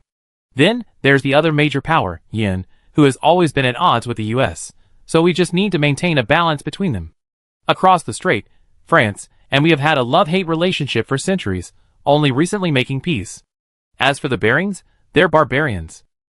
So Ricardo's idea is to win over students from Yin country to compete with students from the US, and even better, suppress Gaul and Baring to work for us.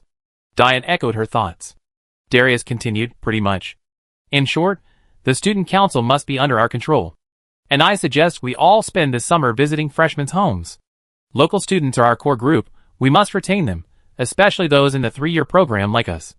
They graduate a year later, and they might become our colleagues or comrades. After saying this, Darius fell silent, giving the others time to discuss. Joanna, what do you think? I think Darius is overthinking things, but visiting new students' homes is much more meaningful. Not only is there a reward of £5,000, but it's also a good work experience. Perhaps we stay at Hogwarts to teach after graduation. Then this experience will be very beneficial. I think it's a good idea. I don't care much about politics or power struggles. I just want to enjoy my time at Hogwarts. It's only 3 years, and the first year is almost over. Then let's do the home visits, and we can also travel around the whole of Britain while we're at it. Okay. Darius, Joanna, and I agreed to do home visits to new students' homes this summer. As for student council matters, we don't plan to get involved. Just tell us what you planned. Chapter 87. With Bernhard and Joanna taking the lead, the others considered it and agreed to accept the job. Earning £5,000 a month was definitely a high salary. Even without the student council's little schemes, it was worth it. Then, they began discussing the formation of the student council. After much discussion, they couldn't reach a consensus. Seeing that too much time had been wasted, Darius announced the meeting was over. He told everyone to go back and write down their suggestions, then bring them up for a vote at the next meeting. It has to be said that Western democracy is all about arguing first, then seeing who has the most supporters. Then some bizarre policies are introduced, such as not allowing flushing toilets at night to prevent noise disturbance, and an unbelievable law prohibiting citizens from dying outside cemeteries. Ahem, back to the main point. They needed to come up with a plan for Andres as soon as possible. If that didn't work, they could just copy existing university structures. After the meeting, everyone returned to their respective colleges to consider the student council structure. Unbeknownst to them, the meeting room door vanished from the wall after they left. Upon exiting, Darius called out to Diane. Diane, what do you think about these things at school next year? I think it's a good thing. After all, the more wizards who can use magic, the more beneficial it is for us. I think so too. If we don't want to be the minority of outcasts, then we become the majority by making everyone outcast. We are, after all, extraordinary, and governments of various countries won't let us off the hook if they find out. But if this group has enough people, then even governments can only try to win us over. So, you think Principal Andres' intention is this? What else could it be? The point of recruiting international students is to expand influence from the British Empire to the whole world, isn't it? Perhaps. Anyway, let's deal with the immediate matter first. The two then went to the principal's office on the 8th floor, and gave the command to the water droplet-like creature at the door. Storm. Command correct. The water droplet-like creature split in two, clearing a path to reveal a large door. They knocked on the door, and Andres' voice came from inside. Come in. Andres was sitting at the principal's desk, opposite Professor Sprout and Professor Hagrid. Good morning, Principal Andres, Professor Sprout, Professor Hagrid. We hope we haven't disturbed you. Come in, children. We were just discussing herb cultivation. It wasn't an intrusion. How about a pumpkin juice? No, Principal Andres. We just came to report that we decided to accept the school's offer to conduct home visits to new students during the summer. Oh, that's wonderful. It's a great decision then. We arranged for a professor to lead the team. How about the student council? Well, the discussion didn't go very smoothly. We need some time. But I'm sure it won't be too long. All right then, do it as soon as possible. Well then, Principal Andres, we won't bother you any longer. Farewell, professors. Goodbye. See you in class next week, Professor Sprout said, watching the two students leave. These two children are very talented. It's just a pity they enrolled too late, and their time at school is too short. It's all right. I plan to have them all stay at the school. All of them? Yes, there were only 10 of them to begin with. By the time they graduate, the school will have even more students. I'm worried whether the professors can handle it all. If they stay as teaching assistants, they can continue to learn useful things at school and also relieve some of the pressure on the professors. I believe Professor McGonagall will be very happy to hear this. She's been worried about the school's future lately. I will communicate more with Professor McGonagall. So, regarding the issue of cultivating herbs, is there anything else you two would like to say? No, since Hagrid has already communicated with the centaurs, I plan to take the children to the Forbidden Forest to plant. Then I talked to Professor McGonagall. I know the herbalism course for graduating wizards this semester will be changed to a group class, with you and Hagrid leading them to the Forbidden Forest. I'm fine with that, but it will be a bit of a hassle for Hagrid, having to accompany us to the Forbidden Forest twice a week. Oh, you're too kind, Professor Sprout. Patrolling the Forbidden Forest is my job, it's nothing. The centaurs will also come to help. It was Anduin's idea. That's good. I think the results will be even better with their help. Alright, that's all for today. We be leaving now. If there are any changes to the plan, Headmaster Andres can let us know. With that, the two professors left, leaving Andres alone in the headmaster's office. After thinking for a moment, Andres took out a piece of parchment and began writing a letter, summarizing his thoughts. Catherine, how are your preparations going? What's that old fox Tauren from the Foreign Ministry up to? And how's the artifact you were asked to buy coming along? Let me know when it's done, we're short on time. He called Dobby over and handed him the letter. Dobby, give this letter to Catherine. Yes, Headmaster Andres. Just as Dobby was about to leave, Andres called him back again.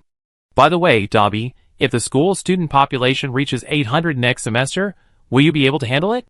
800? That's not a lot, but with only 5 of us, taking care of the entire castle will be a bit difficult. Hearing this, Andres frowned again. This meant spending points again. Seeing Andres frown, Dobby thought he was angry and immediately explained.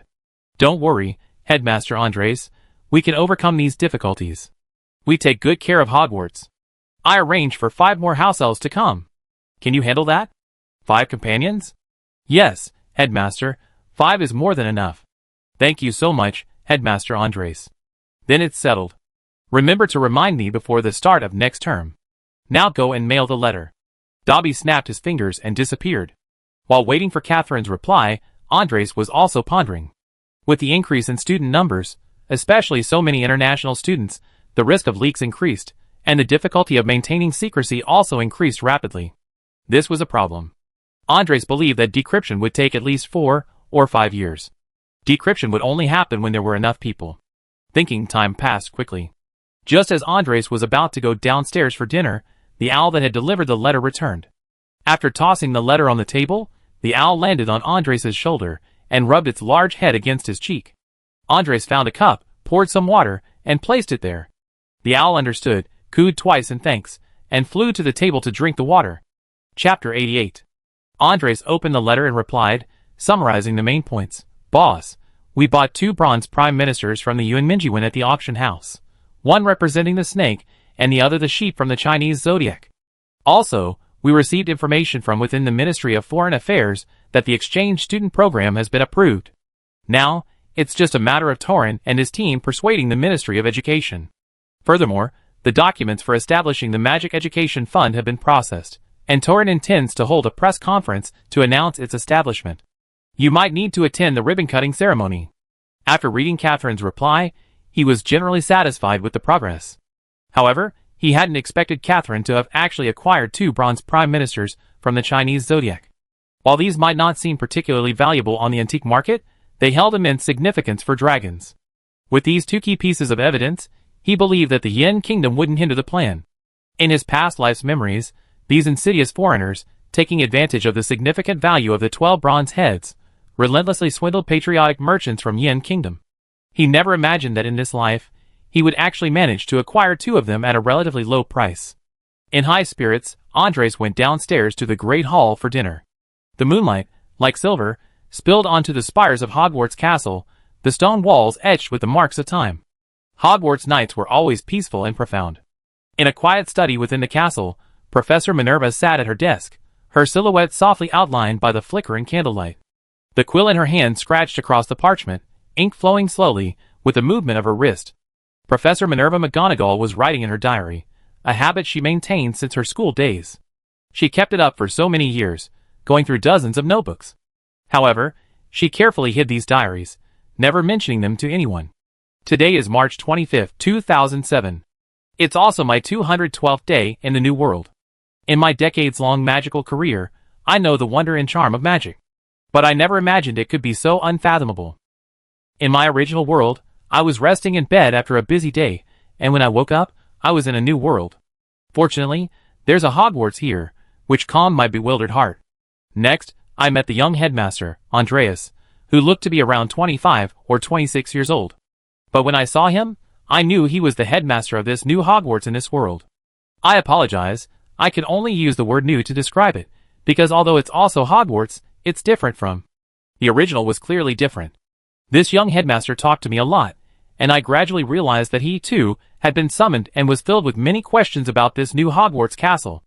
I didn't understand what had summoned us, but I was certain that he wanted us to establish a new school in this world. However, I was already the headmaster of Hogwarts in my original world. Shouldn't this new headmaster's position be mine? Although I had many questions, I knew that the young headmaster opposite me had no answers either. Fortunately, my new job kept me busy, leaving no time to think about these things. I resumed my familiar work process, visiting Muggle families to explain the situation of young wizards to parents, convincing them that a magical school existed in this world. The results were surprisingly good.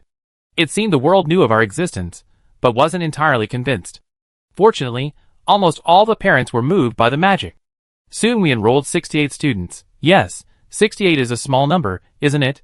At least, I never had so few students since I started teaching. A few days later, Andres told me some good news. My colleague, Professor Flitwick, had arrived. This was truly fantastic news. Although Headmaster Andres was there, I always felt a little lonely. Flitwick's arrival delighted me. When I privately asked him about the original world, I discovered we might come from different timelines.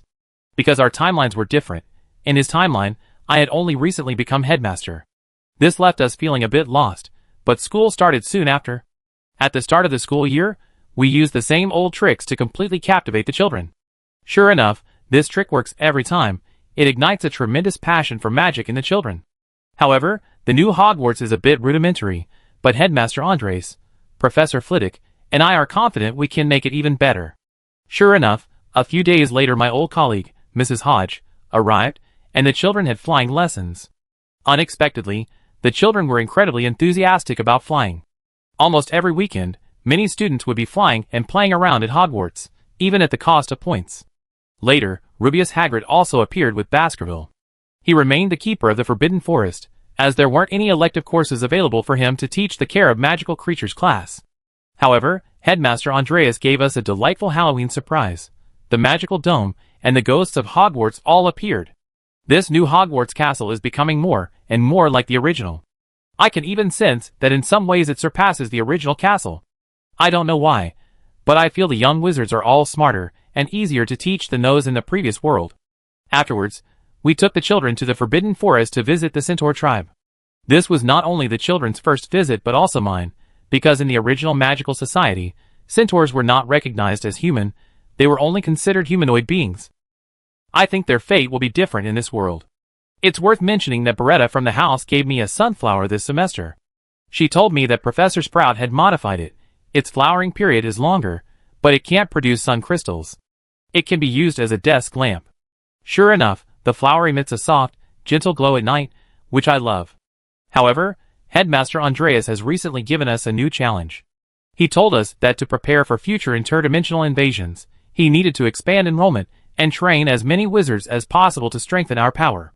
I understood his concerns. He was worried about the future. However, I felt he was taking too big a step, too hastily. Enrolling so many people at once, including many foreigners, wouldn't that significantly impact the school's teaching?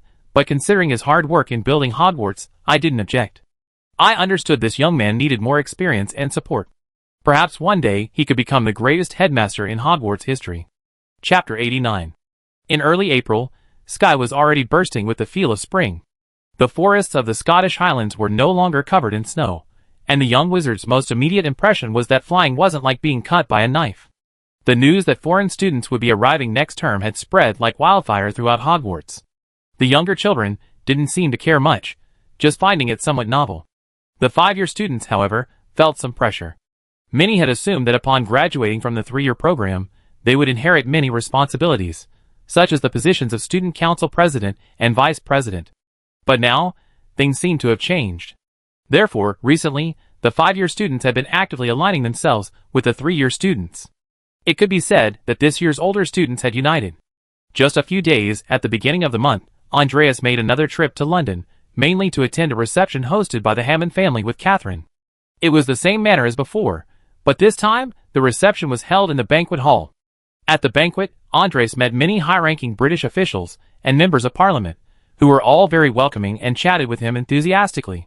Andres understood that it wasn't so much that he had particularly good connections, but rather his status and wealth that played a role. In modern terms, it's like saying, when you're successful, everyone around you is a good person.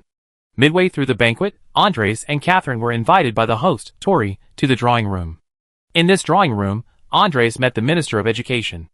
After some discussion, the Minister of Education agreed to Andres' request. The Minister of Education saw no downside to this matter. Like Torin before him, he even saw an opportunity to gain merit and personal benefits. This was because Andres promised him that in addition to the $25 million investment, he would also reserve 50 spots for the Ministry of Education. This meant the ministry could choose which country these students would be sent to for study, and Andres would cover all their expenses. This was excellent news for the Minister of Education. There were countless opportunities to manipulate these 50 individuals. Therefore, the minister was very satisfied with the meeting and indicated he would push forward the proposal upon his return. Sure enough, a few days later, someone within the Ministry of Education modified the external proposal and submitted it. Due to the lack of internal conflicts of interest, the ministry quickly approved it. Now, they were just waiting for the foundation's ribbon-cutting ceremony, a golden opportunity they wouldn't miss. In mid-April, both the Ministry of Foreign Affairs and the Ministry of Education sent an official to the Magical Financial Investment Company. They were to accompany Andres and Catherine on a visit to the embassies of the other 4 countries. The official sent by the Ministry of Foreign Affairs was, of course, Alfred. He wouldn't let anyone else claim this credit, and the Ministry of Education sent a middle-aged woman whose background was clearly not bad either. Just a few days ago, inside the Chinese embassy in the UK, Ambassador Fu was in her second year in Britain, and as plenipotentiary ambassador, she carried a heavy responsibility. A knock on the door woke her from her work. "Come in." An embassy secretary entered and handed Ambassador Fu a document. "Ambassador, this is a diplomatic letter from the British Foreign Office." "Oh. Has anything unusual happened between China and Britain recently?" "No, everything is normal." Ambassador Fu opened the folder with curiosity, wanting to see what strange thing Britain was up to this time. However, she quickly discovered that the document only requested a meeting, stating that it was initiated by the British Foreign Office, with the Ministry of Education involved, along with 2 representatives from the Magic Education Foundation. Although she found it strange, since they had issued a formal document, she had no reason to refuse. As for what they wanted to do, she would find out later. So she signed the document and returned it to her secretary, instructing him to inform the secretariat to reply to the other party and arrange a time. Then, Ambassador Fu called the military attaché's office and summoned a military attaché. "Ambassador Fu, what brings you here?" "Officer Wang, I received a meeting invitation today from the British Foreign Office. 2 people appeared on it. They're from a foundation called the Magic Education Foundation. I need to investigate who they are and what this foundation does. I want to have a better understanding." "Yes, Ambassador Fu. Anything else?" "No, you may leave. Handle this matter as quickly as possible." "Yes, sir." Officer Wang saluted and left. The day before the formal meeting, Officer Wang arrived at Ambassador Fu's office with a stack of documents. Ambassador Fu spent some time reviewing the files of Andres and Catherine, and also asked some questions about the magic group. "Officer Wang, what are your thoughts on these 2 people after your investigation?" "Personally, I think it's a bit fake, but the investigation results seem fine. Perhaps they represent some high-ranking British interest groups. I also find it very interesting. An orphan undergoing such a dramatic transformation in just 1 or 2 years. Unless there's some extraordinary encounter, something's fishy. Ambassador Fu, as an intelligence officer, I don't believe in miracles. I believe it's just that we haven't had enough time to uncover his deeper identity." "You're right. Here's what we do. At tomorrow's meeting, you wear casual clothes and attend. Go ahead and do your work."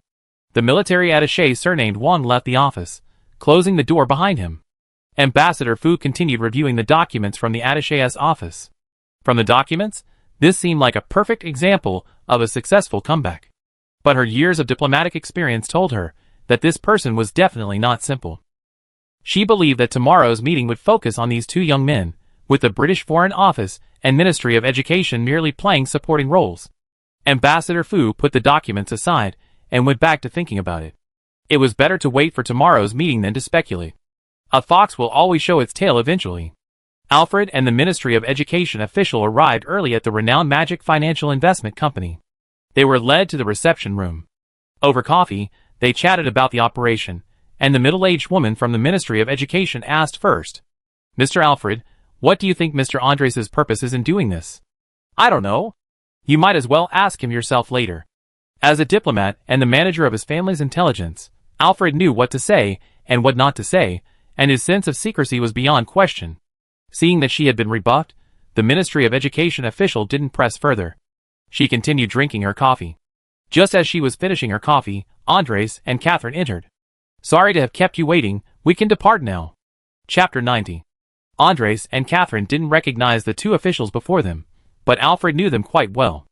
Alfred stepped forward first, extending his hands. "Greetings, Earl Andres. I am Alfred Hammond from the European Department of the Ministry of Foreign Affairs. This gentleman beside me is a colleague from the Ministry of Education." Upon hearing the surname Hammond, Andres realized this was a member of that old fox, Torrens family. It had to be said, the old man had even sent his nephew to ensure the smooth execution of the plan. He had gone to great lengths. After a brief exchange, Catherine led everyone downstairs. The company had prepared a convoy, and the 4 of them rode in 2 cars.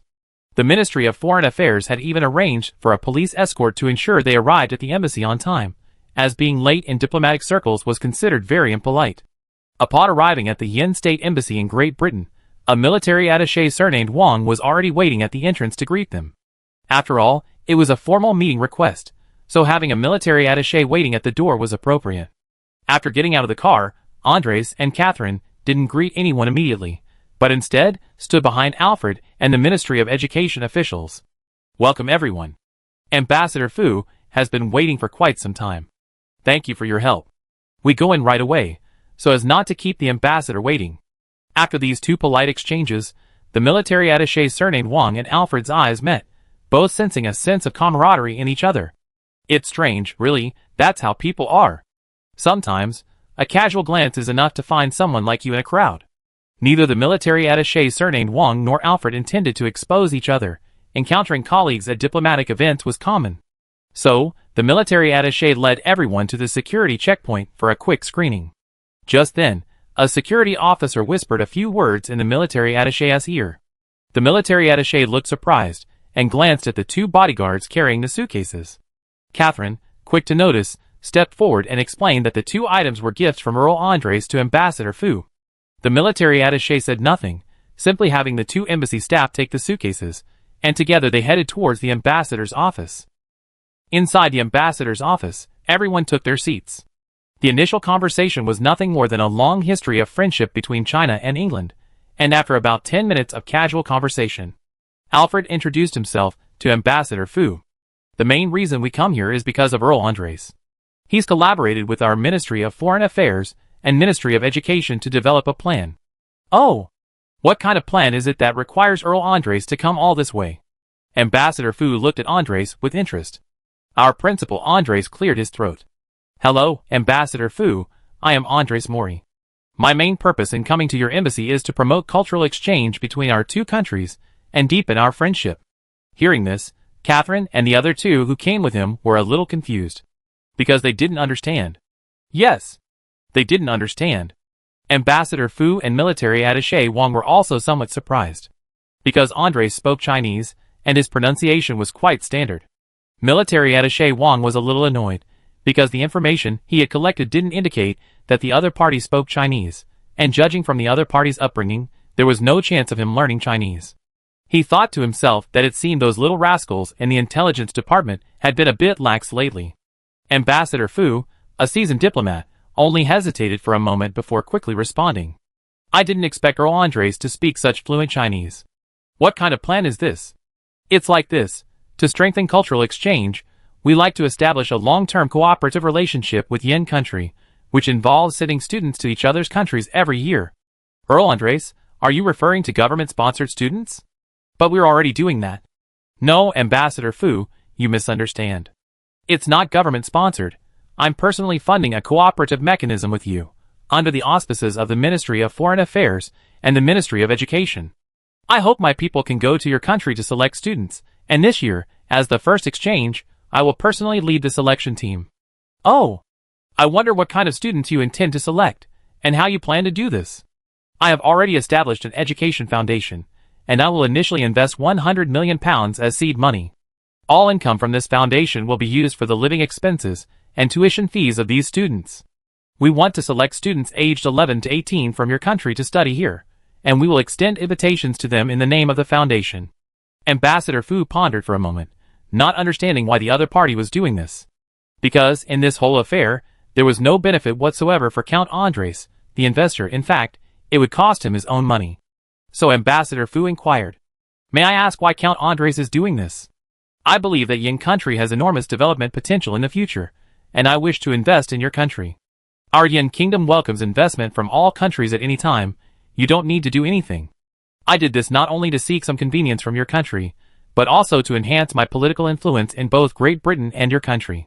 To facilitate this cooperation, I prepared 2 gifts for your country. After saying this, Andres gestured to the embassy staff to open 2 boxes. Inside the boxes were 2 animal heads covered in patina. Ambassador Fu stood up, looked at the bronze heads, and said, these are 2 of the 12 zodiac animal heads? That's right, 2 from the Yuan Mingyuan. Thank you so much, Mr. Andres. These 2 artifacts are of great significance to us. I deeply regret the fate of your Yuan Mingyuan. Mr. Andres, I personally believe your proposed plan is feasible, but I need to report back to my country. Specific details may take a few days. I understand. Do your best. Seeing that the 2 had finished discussing business, the personnel from both sides resumed their pointless mutual flattery. During this time, military attaché Wang and Alfred clashed several times, each trying to probe the other's intentions. However, being professionals, neither achieved any results. Seeing that too much time had been wasted, both sides got up to say goodbye and left. Outside the embassy, they got into the car. Catherine looked at her boss with a gossipy expression. Andres, feeling uncomfortable under her gaze, asked, "Catherine, what's wrong? I only found out today that you can speak Chinese, and so fluently. Have you forgotten that I'm a wizard?" "Ah? You wizards have methods to quickly learn other languages?" "Of course." Chapter 91. At the Yin Kingdom Embassy, after seeing Andres and his entourage off, the military attaché surnamed Wang returned to the ambassador's office. When he returned, he saw Ambassador Fu carefully examining the two bronze statues of prime ministers that had been delivered. "The people are gone?" "Yes, they've been sent away. What should we do with these two artifacts?" "Take them away, and have our people keep them safe. Then, send them back to China as quickly as possible for domestic processing. By the way, Wang, what do you think of this matter?" "Ambassador, are you referring to the people or the matter?" "Tell me both." The military attaché surnamed Wang understood that Ambassador Fu was intentionally testing him. So he thought carefully, and then answered. "Let's talk about the people first. On the surface, it seems like the official from the Ministry of Foreign Affairs is in charge, but actually, Count Andres is the real core." Ambassador Fu nodded slightly, and the military attaché continued his analysis. "That middle-aged female official from the Ministry of Education, she's just there for show. The Ministry of Education is probably only sending her to cooperate with the Foreign Office and Earl Andres. And Catherine, as the CEO of the Magic Financial Investment Company, seems to follow Earl Andres' lead, so it's clear she's just a capable broker standing in the limelight. As for that Foreign Office official, Alfred Hammond, he's the son of the British Foreign Secretary, but I sense a professional motive in him." Ambassador Fu looked up and asked, "You mean he's an intelligence agent? How can there be intelligence agents involved? Are they trying to plant spies among those sent to study abroad?" "That can't be confirmed right now.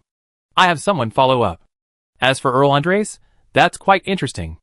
According to my intelligence, he shouldn't know Chinese, or at least he hasn't had the opportunity to be exposed to it before. I believe he must have paid a heavy price to gain control in this plan. He paid such a high price, I'm sure he had ulterior motives. Like he said, he probably wanted both fame and fortune." Ambassador Fu nodded in satisfaction after listening to military attaché Wang's words. "You write the report for this meeting. I'm getting old, you young people are more comprehensive than I thought. Then submit it to the country. And whatever Andres' motives may be, he's a beneficiary for us, so he can be listed as a pro-China figure, someone we can win over. Create a special file for him. I have a feeling it will come in handy later." "Yes, I will definitely complete the task. You go ahead and get busy. I need to make a call to the country." "Yes, Ambassador, I go now." After the military attaché surnamed Wang left with the two artifacts, he closed the door, a surge of joy filling his heart. He understood that Ambassador Fu valued him and wanted to promote him. This matter was inherently easy to excel at, and assigning him to draft the report clearly meant he was put in charge.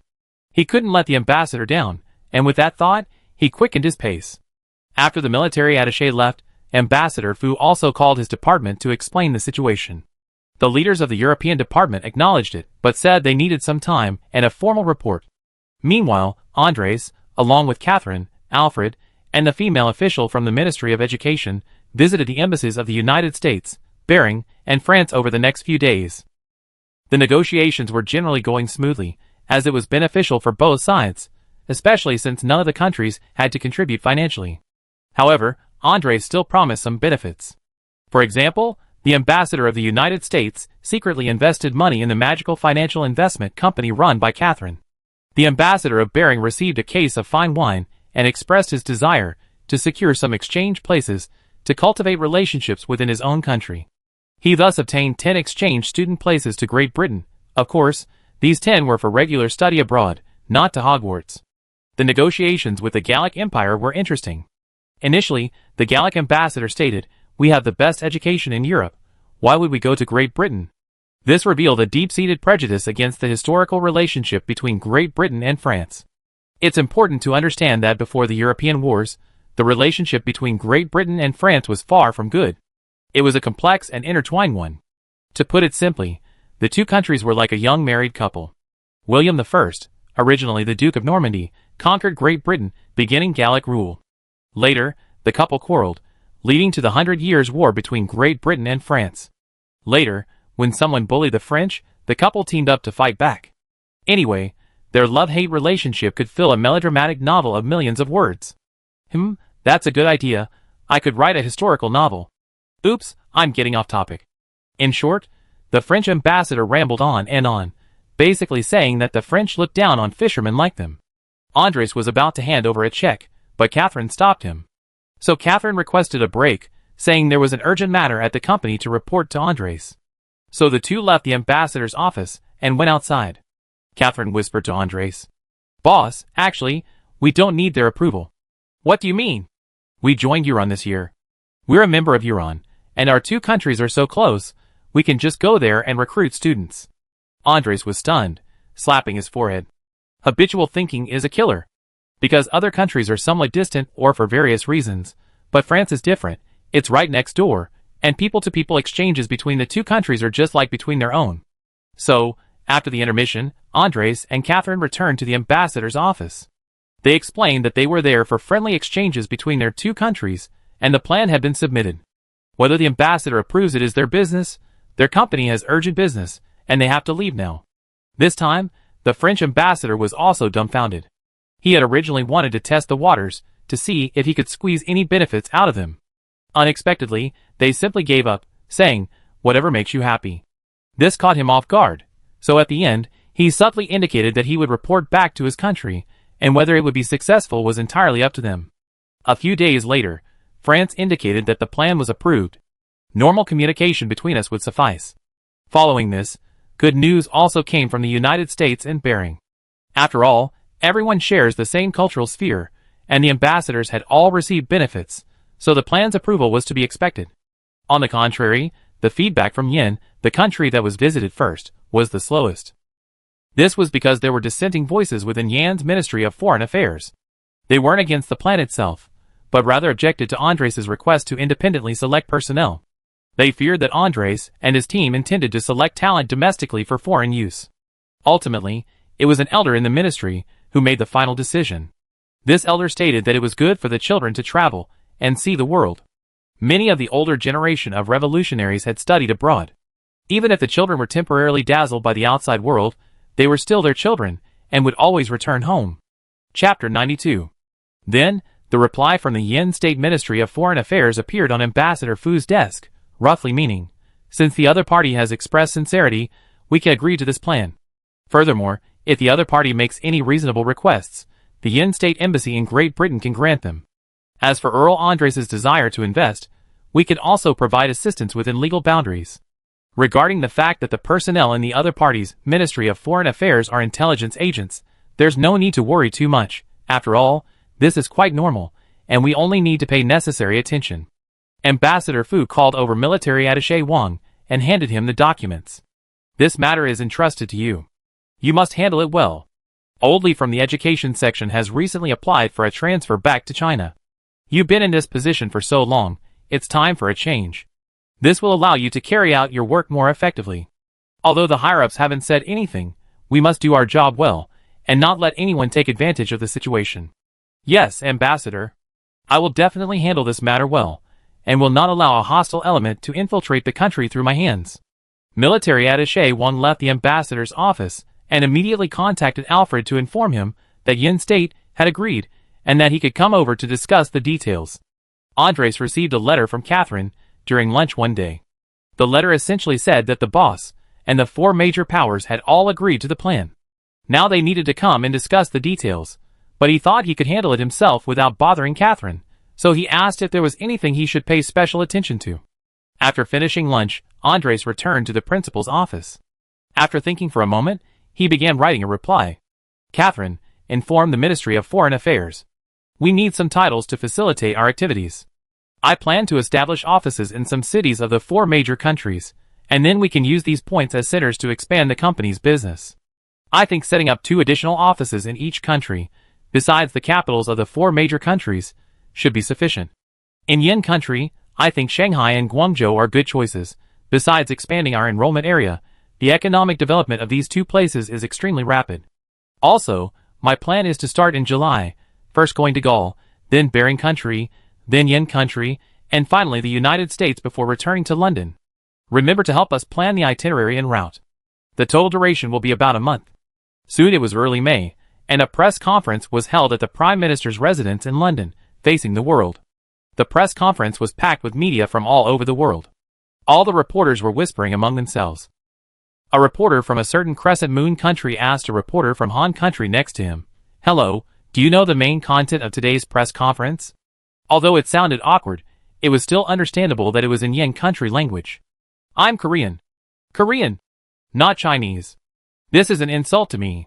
The Korean reporter protested loudly in English. "Oh, is that so? I always thought you were part of China. They finally allowed you to be independent?" Hearing this, the Korean reporter's face turned red with anger, and he was about to explode. A reporter standing nearby chimed in. "Don't joke around. China wouldn't even look down on their wretched place."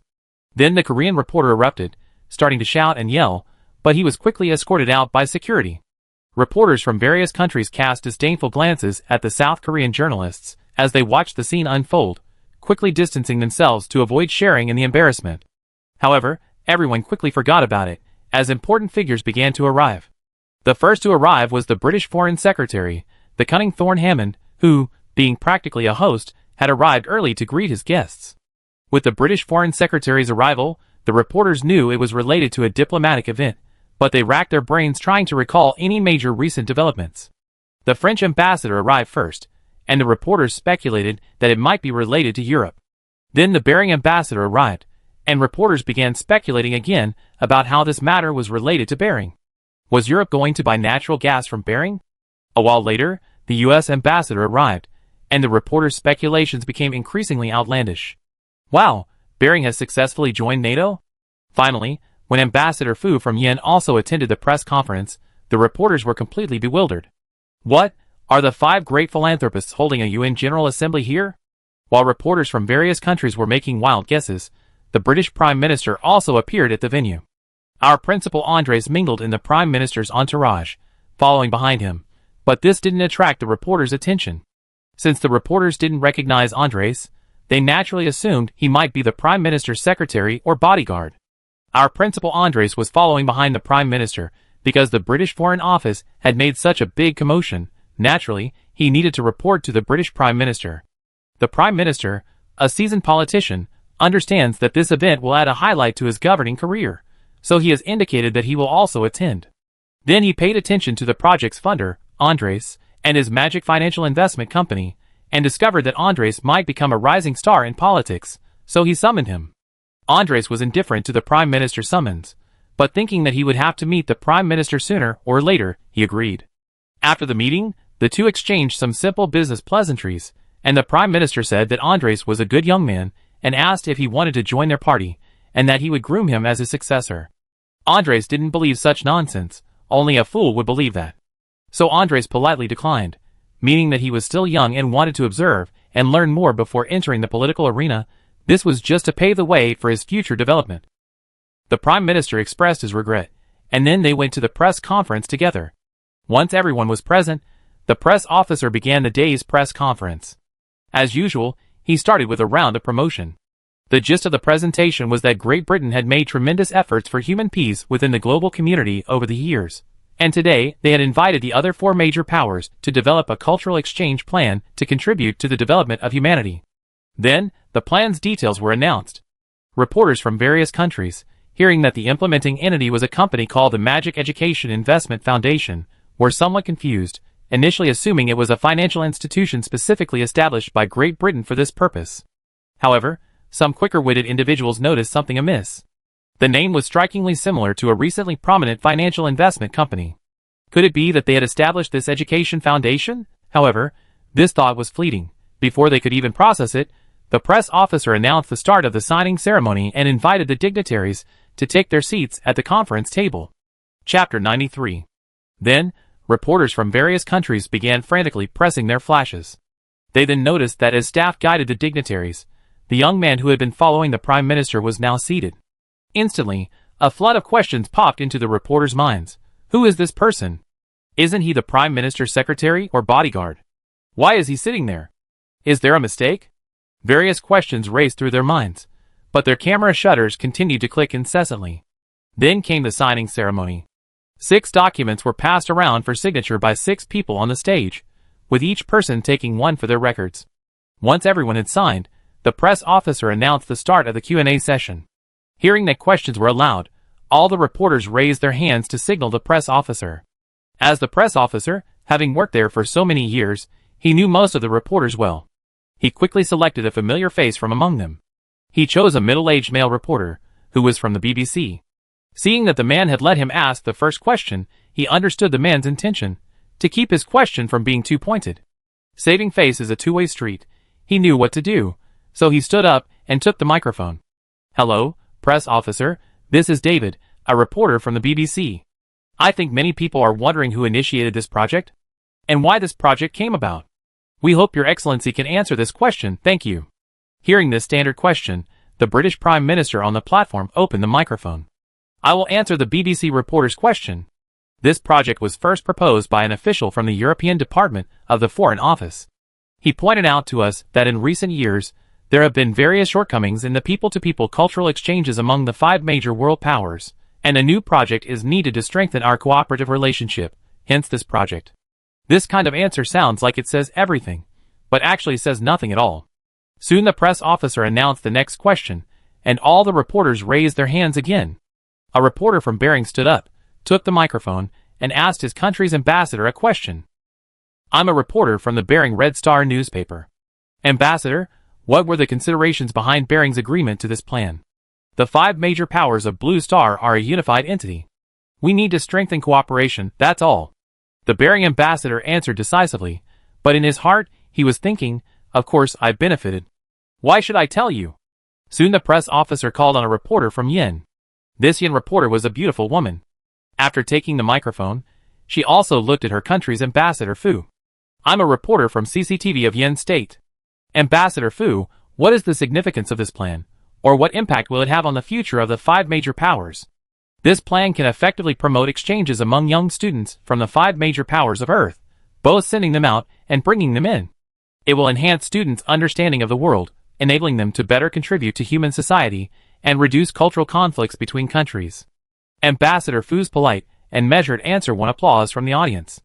After the reporters from the United States and France finished asking their questions, when the press officer announced the last question, reporters from other countries, who hadn't been scheduled to ask questions, began to ask questions loudly and somewhat unruly. Finally, the press officer chose a reporter from the front row. "Hello, press officer, I'm a reporter from the British newspaper The Sun. I'd like to ask, everyone else is an ambassador to the UK, but who is this gentleman? What is his role in this plan? Could you please let him speak?" This question was undeniably appealing to journalists from other countries. They had wanted to ask it for a long time, but hadn't had the opportunity. The press officer glanced at the stage behind him, hesitant. He hadn't met Andres before and worried that as a newcomer, he lacked experience answering questions in this setting and might make a mistake. Torin noticed this, and quickly gave the press officer a subtle nod. So the press officer didn't step in to smooth things over, and Andres had no choice but to turn on the microphone. "Good morning, everyone. I am Andres Mori. I am the Earl of Sky Isle, a member of the Senate, and the funder of this project." Andres then turned off the microphone. Seeing this, the press officer understood that Andres didn't want to say more on this issue, so he announced the end of the press conference. The VIPs on the stage left backstage under the escort of their staff. While the journalists below were dissatisfied with Andres' answer, he hadn't said anything at all. Therefore, many journalists continued to ask questions loudly, hoping to attract attention and be interviewed. Andres quickly left the scene, getting into a car with Catherine. He really wouldn't have wanted to attend the signing ceremony press conference if he hadn't been forced to. In the car, Andres asked Catherine about the upcoming arrangements. "Catherine, how's our recruitment trip going?" "Boss, almost done. We arranged a private jet for you and the Hogwarts professors. I've spoken with Minister of Foreign Affairs Tori. They send a secretary to each embassy to accompany us, but we need to provide some financial support to the cooperating embassies. Now all that's left is to provide me with a list of professors traveling with us. By the way, do all the professors have passports?" "Passports? You don't need to worry about that. I provide you with a list before we depart." While Andres and Catherine were chatting, the press was indeed in an uproar. Besides the content of the press conference, the most attention-grabbing person was Andres. Foreign journalists were relatively calm, only mentioning that Andres was a funding provider in their news reports, and assuming he was just a rich kid trying to gain fame because of his earldom. However, things were different in Britain. They had never heard of an Earl of Sky Isle before, and Andres represented the Magical Education Foundation, the funding source. Foreigners might not know, but the British were very familiar with him. Wasn't this the Magical Financial Investment Company, the financial investment company that had made a name for itself in the financial world in just 1 year? So, on their way to publish their articles, they all sent people to inquire about Earl Andres's background. And the commentators broadcasting live news could only first introduce the miracles the Magical Financial Investment Company had achieved that year, mentioning Andres only briefly. Soon, the next day, Andres was the headline news in every major media outlet. Chapter 94. The Times of London's headline read, "Who is he?" Accompanied by a photo of Andres, it appeared on the front page. The content was fairly standard, briefly introducing yesterday's press conference and focusing on Andres's life story. The gist was that Andres started as an orphan, working his way up to wealth during the World Cup. After that, he bought Sky Island and became its Earl. Then he met Catherine and together they founded the Magical Financial Investment Company. This company's assets multiplied several dozen times in just 1 year. This astonished readers. An orphan rising so quickly was like something out of a fairy tale. Tabloids like The Sun, known for their sensationalist stories, offered even more entertainment. Their headline was, "The Man Behind the Prime Minister." These tabloids, fond of making fun of the Prime Minister, didn't hesitate to garner attention. The Sun's report claimed that Andres, ostensibly an orphan, was actually the Prime Minister's illegitimate son from years ago, with his former lover. The two only recognized each other a year ago, leading to Andres's current rise to power. The report even claimed that the Prime Minister personally attended to support Andres's future. This entertaining story, which amused many readers, was widely believed. Catherine, upon seeing the report, was furious. She filed a lawsuit against the Magic Financial Investment Company in the local court, citing inaccuracies and other reasons. The Sun, always eager for such stories, simultaneously fought the lawsuit with Catherine and extensively reported that Andres was enraged. Several months later, the district court finally penalized the Sun for false news reporting, ordering a public apology and a monetary settlement with Andres. However, Andres was too busy to deal with it, so Catherine handled the matter. While the outside world was in an uproar, Principal Andres was still busy, mainly preparing for the arrival of new students in the next semester. Andres tallied his assets. He had accumulated 20,400 system points since last year. Of these, 9,180 were from the previous semester plus points earned in January and February. After the rule change in mid-March, he gained 3,060 points in March and 9,160 points in April and May. After checking his points, Andres opened the system interface. Using the 3D castle model, Andres first noticed the common rooms of each college. Currently, the common rooms of the 4 colleges were only at level 1, with each college only able to accommodate 50 students. This is clearly not enough. There are 800 students in the second half of the year, averaging 200 per college. And that's just an average. It's impossible for every college to have exactly that many. Therefore, the student's common room needs to be upgraded from level 1 to level 4. This means each college needs 14 common room cards, for a total of 56 cards across the 4 colleges. Subtracting the 4 cards from the previous main quest reward, 52 more cards need to be purchased. 5,200 system points. Andres felt a pang of pain just thinking about it. But there was no other way, he had to grit his teeth and buy them. Purchase of 52 common room cards successful, deducting 5,200 system points. Facing the 3D model of the castle, Andres upgraded the common room levels of the 4 academies, raising all levels to level 4. Each academy could now accommodate 400 students simultaneously, and fatigue recovery speed increased by 20%. This meant students would spend less time sleeping in the common rooms, allowing more time for studying. Having promised Dobby 5 more companions, Andres spent another 500 points in the system to buy 5 house pocket cards. Andres called out Dobby into the void above the headmaster's office. Soon, a house pocket appeared in the headmaster's office, bowing and greeting Andres. "Dobby is at your service, Headmaster Andres. What can I do for you?" "Nothing special, just that I promised you 5 companions last time. That's what I do today." With that, Andres used the 5 house Pokemon cards, and 5 house Pokemon appeared beside Dobby. They bowed in greeting, saying, "It's my pleasure to serve you, Headmaster Andres." Dobby stood to the side, sobbing uncontrollably. Dobby is so moved, I don't know how to thank you enough. Great Headmaster Andres, Dobby would die for you. Seeing Dobby about to go into a frenzy, Andres quickly stopped him. Alright, Dobby, take them to familiarize themselves with their work environment. I have other things to do. Oh, and bring me a glass of iced watermelon juice. Yes, Headmaster Andres, I take care of it right away. Dobby then disappeared with the other 5 house elves. Andres had initially planned to summon 10 more owls and upgrade the owl tower, but then thought it wasn't urgent and put it aside. He then sipped the watermelon juice Dobby had brought him and began reviewing the Transfiguration Charms notes Professor McGonagall had given him. He had been diligently studying the Animagus section recently. Animagus was a spell that Andres had always longed to learn. He hoped to master it soon. While Andres was studying, the young wizards at Hogwarts had just finished class. They walked in groups towards their respective common rooms. Nora quickly pulled Jerome along towards the Slytherin common room. Hurry up, Jerome. I have to get revenge for yesterday. I refuse to believe I can't beat you at wizard chess. Fabio and Anil, the other 2 friends beside Jean, shook their heads and sighed, repeatedly urging him on. Jerome, let's go to the Great Hall for lunch. Dobby said lunch is plentiful today. Besides, it's just chess, no need to rush. What do you know? Wizard chess has been really popular lately, okay? Yesterday, Jerome and I waited a long time for a table. We can eat later, or you can bring some back for us. Jerome felt he shouldn't have agreed to play chess with Jean yesterday.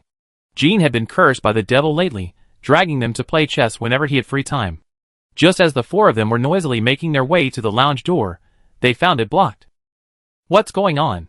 1 or 2 people forgetting the password might be possible, but surely so many people couldn't have forgotten it all. So they squeezed in, and they found the Slytherin common room completely transformed. They finally understood why the other young wizards had been standing in the doorway, lost in thought. Hurry up and get in. Don't just stand there blocking the doorway. Chapter 95. It was Harkin Miller, the Slytherin prefect, who spoke. He didn't understand why the students were blocking the entrance to the common room, so he loudly ordered them to enter. The other young wizards, seeing their prefect arrive, all went into the common room. Then everyone exclaimed in amazement. It's magnificent. Yes, it feels like the common room has grown so much. Look, there are so many more murals on the walls, and so many more scepters. Hey, our house flag seems to be moving. Look at that snake, it's moving.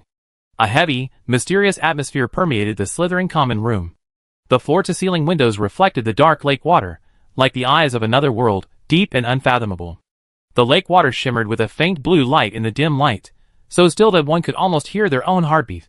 The interior was decorated in cool colors, the stone walls and floors gleaming softly, and every piece of furniture appeared dignified and refined.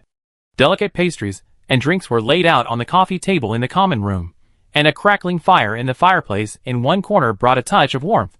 The previously bustling crowd quieted down after entering, as if this was how Slytherin's Slytherin house was supposed to be. So everyone quietly dispersed. Jean, who had initially wanted to play wizard's chess with Jerome, didn't insist on continuing, instead joining the others in returning their books to their dormitories before going to the Great Hall for dinner. Meanwhile, students from the other 3 houses noticed the differences in their common rooms after the upgrade. Hufflepuff's common room was filled with more and more unidentified plants, and the walls were covered with many incomprehensible symbols. The Ravenclaw common room appeared even more profound and mysterious.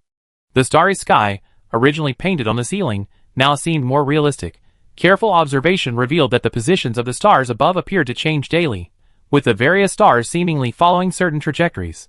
The cloud patterns underfoot also seemed to move forward, making the students appear to be walking among the clouds. Of course, Ravenclaw students were more concerned with their house's library, which seemed to have expanded in number of books. The changes in the Gryffindor common room were less noticeable. Their common room already contained various strange and unusual decorations and ornaments. Besides the addition of numerous murals, there were even more weapons, shields, and armor. There were also various maps and globes marking the places where ancient sages had ventured.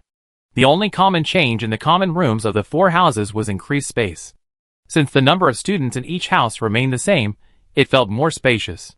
The many new student dormitories that should have appeared were not yet revealed, as Hogwarts Castle would only reveal the new dormitories each year based on the number of students in each house. As time passed, the atmosphere of study at Hogwarts Castle grew increasingly intense, for May was drawing to a close, and June, the month of exams, was fast approaching. None of the students wanted to fail their first year's final exams. After all, there were 68 students in this cohort. They believed that once the exam results were released, practically the entire Hogwarts would know. And what would happen if they failed? Wouldn't that be incredibly embarrassing? The study rooms are now often packed with young wizards studying hard, simply because they don't want to fail. Besides, the competition for the House Cup between Ravenclaw and Slytherin is becoming increasingly fierce, as their house scores are very close. Currently, both houses are around 490 points, with their scores slowly rising. Because it's final exams, professors aren't awarding extra points in class anymore. And at this point, no one dares to cause trouble and lose points for their house. That would make them public enemy number one. This is the first House Cup, a historically significant event. Just imagine, winning the first House Cup would be something they could brag about for a lifetime. What a wonderful memory it would be when they're old and telling stories to their grandchildren.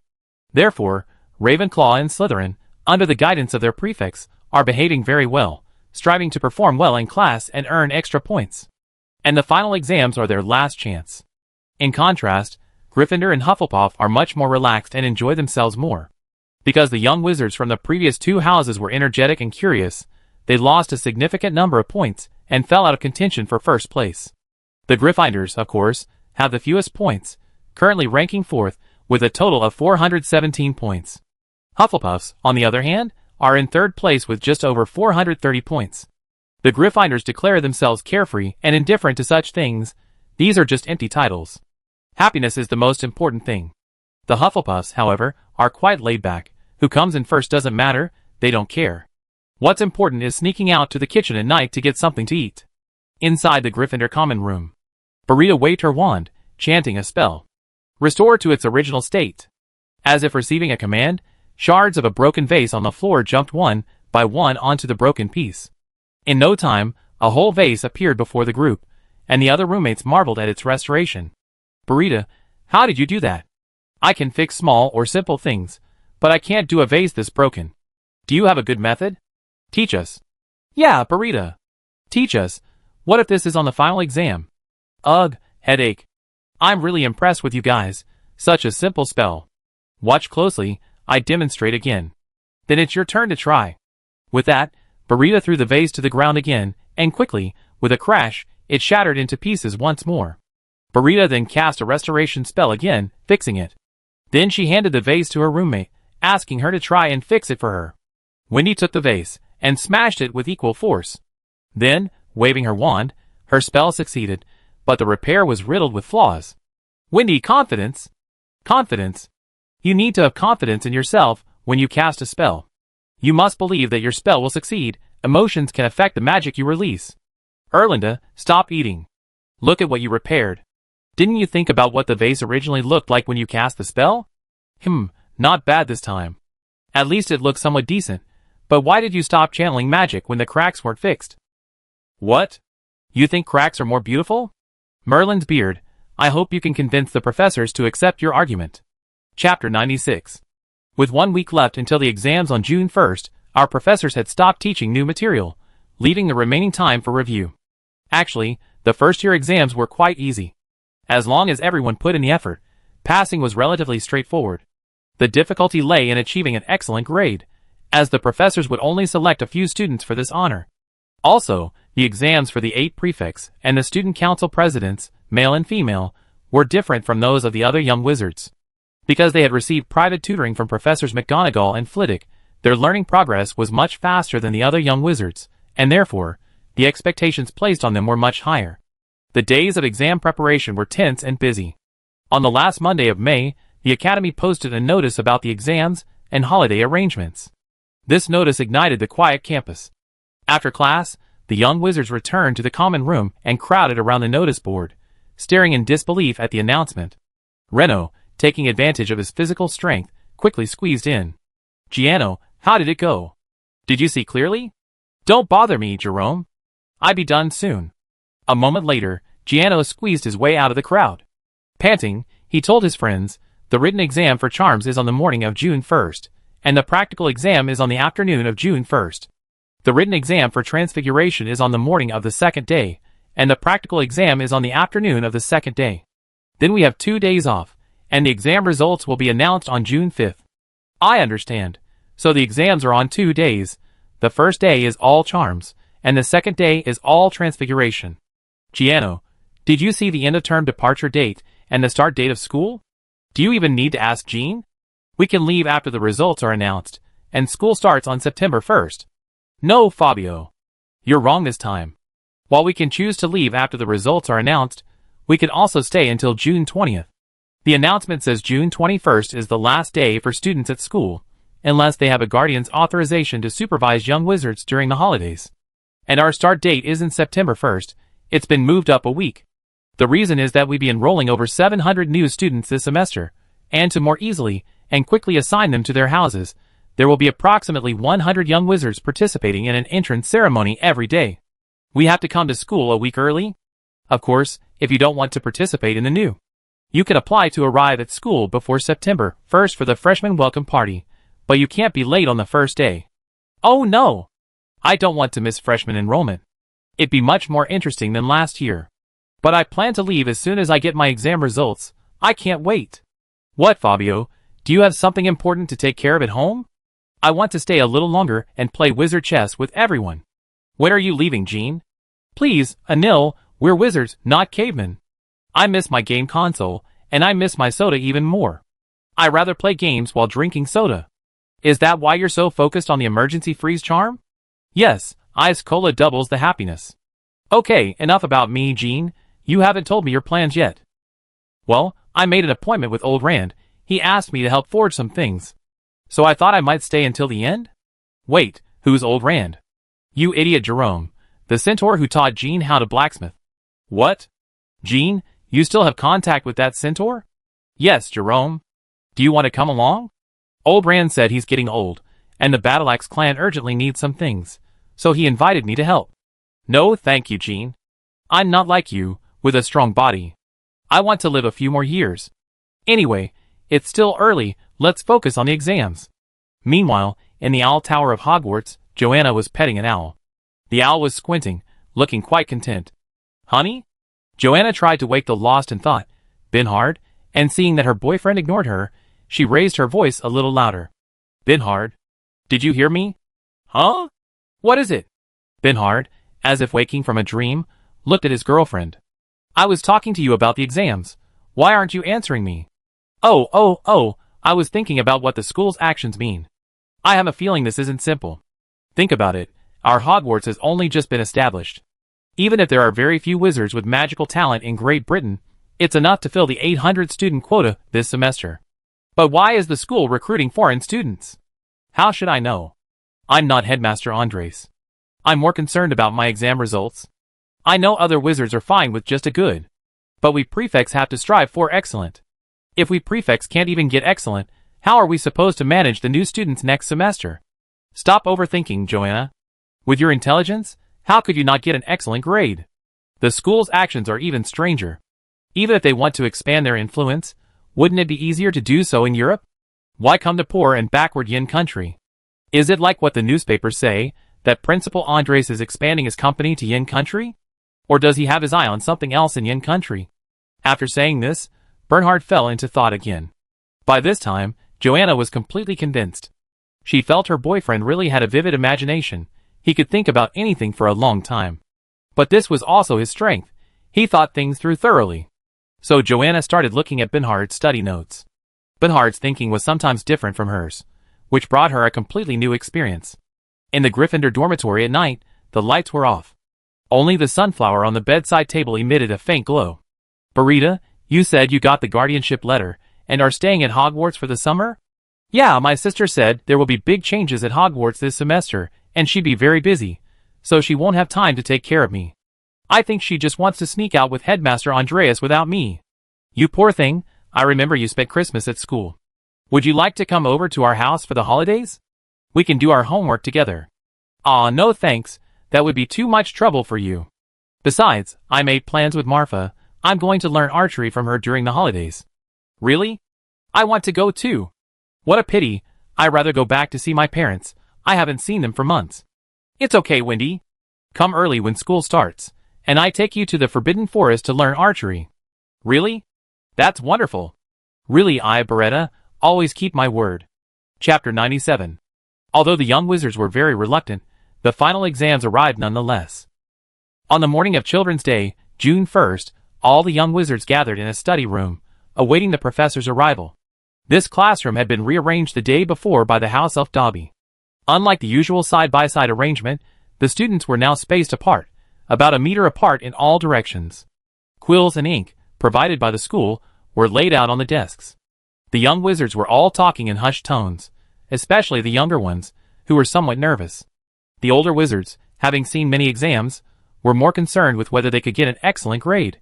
As the young wizards waited nervously, the bell rang at 9 o'clock in the morning. With a bang, the exam room doors opened. A small figure carrying 3 rolls of parchment walked in, and all the students' eyes followed this small figure to the teacher's platform. Darius, is everyone here? Yes, Professor Flitwick. Everyone is here. Good. Before the exam, let me briefly say a few words. The exam is just to check your learning outcomes. Whether you do well or poorly isn't the most important thing. What matters is whether your character is up to standard. Cheating is not allowed in the school. If someone is caught cheating, they will receive AT, meaning they fail and need to retake the exam next year. If they still can't pass the retake and get an A, then they will have to repeat the course. If the number of courses requiring retakes exceeds half of the courses taken that year, then unfortunately, you will have to repeat the year. I hope none of you will have to repeat a year. Of course, if your cheating skills are good enough to fool me, that's fine too. The school is democratic, and will respect everyone's opinions. As soon as he finished speaking, the young wizards below began to whisper among themselves. Damn it, if I could fool Professor Flitwick, would I need to be sitting here taking the exam? I should be up here proctoring.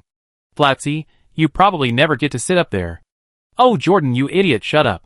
Seeing that the whispers below showed no sign of stopping, Professor Flitwick could only cough twice. Now, everyone, please be quiet and prepare for the exam. Professor Flitwick then picked up his wand and chanted a spell over the 3 parchment exam papers on the table. Duplicate.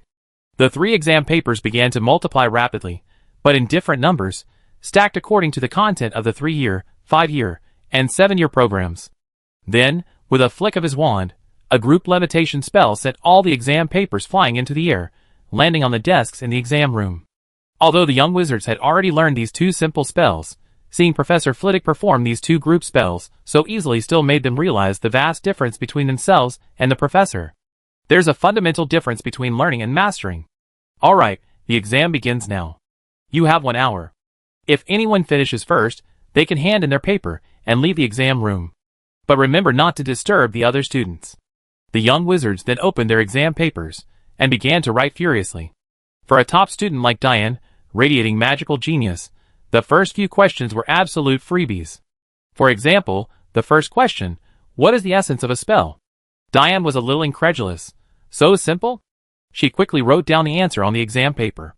The essence of a spell refers to the magical act of mobilizing magical power in the magical world to achieve a certain effect. Then she began writing the following questions. Actually, in Professor Flitwick's 3 exam papers, the easy questions at the beginning were the same, because these were all basic. The main difference lay in the subjective questions at the end. The last subjective question tested the 7-year student's familiarity with a particular spell, requiring them to write down the casting process, the hand gestures, and the incantation. The 5th-year student's last subjective question, building on their 7th-year knowledge, required them to clearly explain the origin and historical evolution of the spell. The 3-year program is the most difficult, requiring students to build upon the 5-year program by adding their own understanding of the curse, or spell, providing examples of similar or related curses, and sharing their insights on that type of curse. But this is no problem for top students, as they already memorized the knowledge. As the professor said before reviewing, the final exam is a summary of the semester's material. As long as they studied diligently in class and taken notes, they generally pass. However, for some food-loving underachievers, answering questions involves furrowing their brows and constantly glancing at other students. Fortunately, they wisely refrain from cheating. Not cheating might still result in passing, but cheating guarantees failure. About 40 minutes passed, and Diane glanced at her exam paper with satisfaction. She felt it was about right. Getting an O shouldn't be a problem. So Diane was the first to stand up, picked up her paper, and placed it on Professor Flitwick's desk. Professor Flitwick nodded with satisfaction at his student. He knew Diane's usual magical level and performance, so he didn't say anything and let her leave. After leaving, Diane went back to the Ravenclaw common room to rest. She still needed to prepare for the upcoming exams. She still hoped to get O's in all 4 exams to add more points for Ravenclaw. Thinking of this, she felt regretful that there were no final exams for herbology and flying. Professor Sprout of herbology believed that this semester wasn't a complete academic year, so she didn't organize a final exam. Instead, she graded everyone's performance when planting herbs together. As for flying, it was just a skill. Once you learned it, there was no need for an exam. In the exam hall, Darius and the prefects from the various houses saw Diane hand in her paper and leave. Their quills flew off at an even faster pace. They were all vying for an O, especially the 2 Slytherin prefects. They had no idea whether the time taken to submit their papers was a factor in the exam evaluation. Soon, the student council president, Darius, also handed in his paper and left. Then came the prefects from the various houses. If the other prefects handed in their papers early, wouldn't it seem incompetent to sit there for a full hour? So where did the papers come from? That's how they came to be. The other young wizards didn't write as many papers as the 10 of them. Most only handed them in when Professor Flitwick announced that time was up. All right, children, time's up. Put down your pens and get up to leave the classroom. I collect the papers. Then the young wizards put down their pens and left the exam hall with their companions. Outside, one could still faintly hear some complaints.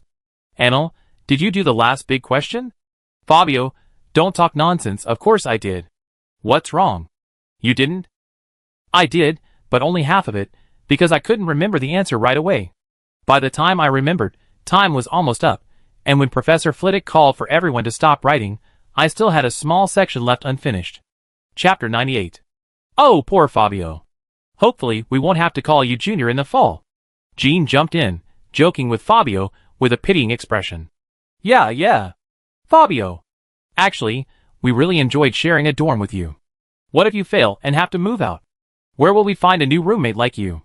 Anil wore the same expression, adding insult to injury for Fabio. Jerome, however, offered words of comfort. Don't listen to them, Fabio, you be fine. Believe in yourself. But if you really fail, I help you move dorms. Fabio was somewhat relieved by the first part. At least not everyone was a jerk, and someone was comforting him. But the second part was off-putting. What did he mean by helping him move dorms? Wasn't that just cursing him to fail? So Fabio shouted at the 3 who had already run off. Don't run away, you 3 bastards. Behold my righteous iron fist. The happy times of youth always seem too short. Compared to the theoretical exam in the morning, the practical exam in the afternoon spell class was much longer. This was because the afternoon's practical exam required everyone to take turns casting spells. To ensure fairness, all the young wizards had to wait outside the examination hall. The student council presidents, Darius and Diane, stood guard outside to prevent any young wizards from peeking or preparing in advance. The exam format was that one young wizard entered at a time, and each person only had 3 chances to try. So, it didn't matter if the first spell failed, as long as one of the 3 spells succeeded. Those who finished the exam could not leave the examination hall, but had to sit in the classroom and watch the others take their exams to prevent anyone from leaking the exam questions. However, the order of the exams was carefully considered. Younger wizards went in first, and older wizards went in later. This was mainly because there were fewer people watching the exams at the beginning, reducing psychological pressure and making spellcasting easier. But as the exams progressed, more people appeared, causing younger wizards to become nervous, thus lowering their success rate. Therefore, the older wizards were scheduled to take the exams last. Yes, the older ones being Darius and Diane. At 3 o'clock in the afternoon, all the young wizards waited outside the exam hall. Darius and Diane organized them into a line, waiting for the professors inside to begin the exams. Then Professor Flitwick's voice came from inside the classroom. All right, Darius. Let the first wizard in. Let me check the list. First up is Beretta Morley from Gryffindor. Beretta quickly stepped out of the line, and Diane escorted her into the exam hall before closing the black door. Beretta took a deep breath as she entered the exam hall, silently encouraging herself. Beretta, you can do it. Exams aren't scary, just act like usual. Then the little girl approached Professor Flitwick with an expression as if she were going to her execution. All right, Beretta. Don't be so tense, relax. See that box on the table? Yes, Professor. Open it with the unlocking charm, and you get a small reward. Ah, the exam question is an unlocking charm? Yes, so are you ready? I'm ready, Professor Flitwick. Then let's begin. Alohomora. Beretta chanted a spell, and a blue light emanated from her wand, striking the lock on the box. The lock clicked open, falling onto the table. Very good, Beretta. You can open the box now, Professor Flitwick said, writing something on a piece of parchment. Beretta skipped over and opened the box, her eyes quickly brightening with delight. Inside was a chocolate frog candy. All right, Beretta, take your reward and find a seat over there. Don't disturb the students behind you during their exams. After Beretta sat down, Professor Flitwick placed another piece of candy in the box and locked it again. Next candidate, Violet Branch of Gryffindor. Then the young wizards began entering the examination hall one after another. Everyone in the 7-year junior wizarding program went smoothly. Most succeeded on their first or second attempt, with only a few gluttonous underachievers being different. Erlinda succeeded on her third attempt, nearly bursting into tears after her second failure. Her roommates in the audience were secretly worried for her, but Professor Flitwick patiently comforted her. After resting for a while, Erlinda succeeded on her third attempt. After all the 7-year program students had finished their exams, it was the 5-year program's turn. Unlike the 7-year exams, which only required successful spellcasting with few other requirements, the 5-year exams demanded not only successful spellcasting but also precise control over the young wizard's magical output. Next, Cindy Richardson of Gryffindor. Professor Flitwick led Cindy to the fireplace in the classroom and said to her, "Cindy, do you see the 3 small piles of firewood in the fireplace?" "Yes, Professor. I need you to light them one by one with the blazing flame charm, trying to control your spell on a single target." "Ah? Professor, I think using the spell is fine, but controlling it precisely is a bit difficult. Can I practice the spell before the exam?" "Of course, dear." So Cindy began practicing her spell in the open space, while the 7th-year wizards sat in their seats whispering amongst themselves. "Ugh, was the 5-year exam too hard, Beretta?" "Erlinda, finish your candy before you speak." "Beretta's right, Erlinda. But the 5-year wizards are older than us, more mature and emotionally stable, so while the exam questions are difficult, they're not enough to stump everyone." "Look, Cindy's ready. She's been trying to control her magic output." "I'm ready, Professor Flitwick." Cindy took a deep breath to calm herself. "Then let's begin." Cindy began casting spells, lighting 3 piles of firewood. "Very good, Cindy. You can rest now." Professor Flitwick cast a spell to extinguish the flames, and then rearranged the 3 piles of firewood. Next, Ferret Apu of Slytherin. The 5-year wizards finished their exams one after another. Although there were fewer of them, they had more preparation time, so their exam time wasn't much shorter than the 7-year students. Soon, only the student council presidents and the prefects of the 4 houses remained. This time, the 5-year wizards were in full swing, eagerly anticipating their prefect's performance. Chapter 99. Next, Bernhard Wiggins of Hufflepuff. Professor Flitwick began to let the 3-year students in. Bernhard was initially relaxed, but upon entering the examination room and noticing the other students' amused expressions, his heart skipped a beat. He wondered if he had washed his face before leaving home at noon.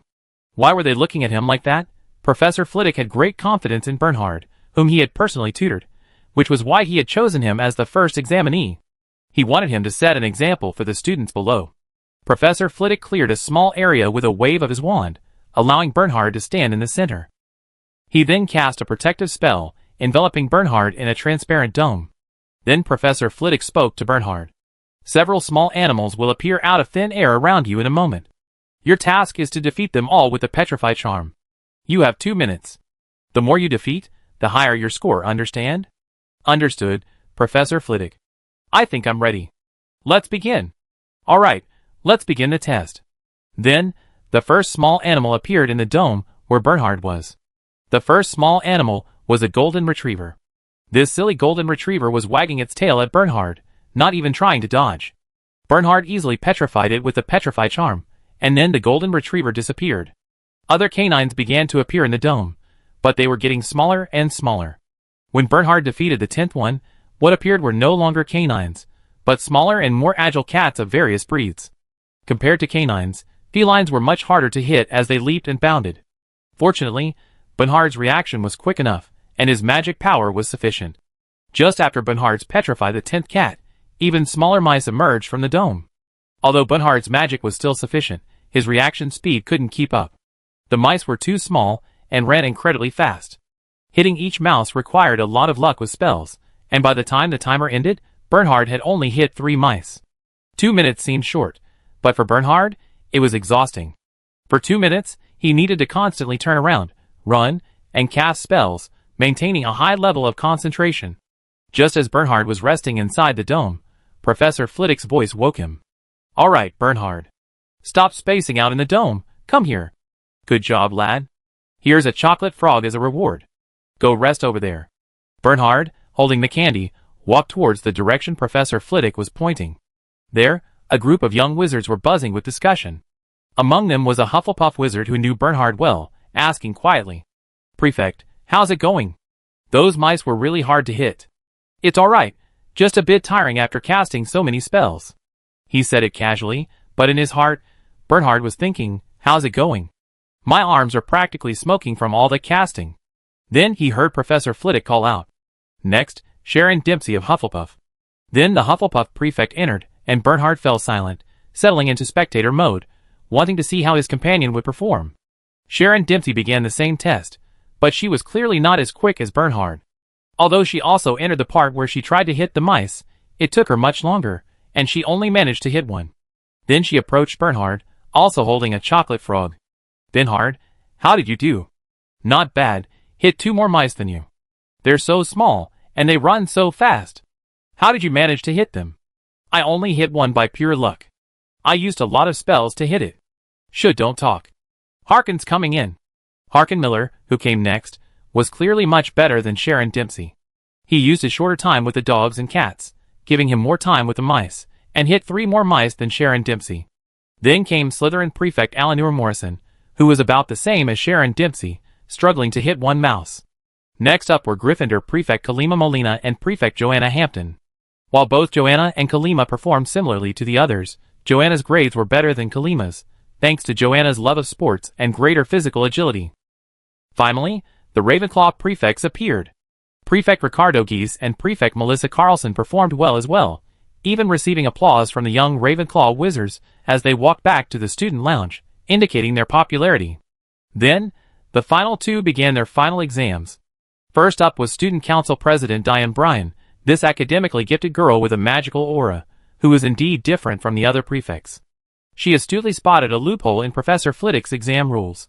Professor Flitwick only stated that the spell used to hit the target was the Petrify Charm, without mentioning that other spells were forbidden during the exam.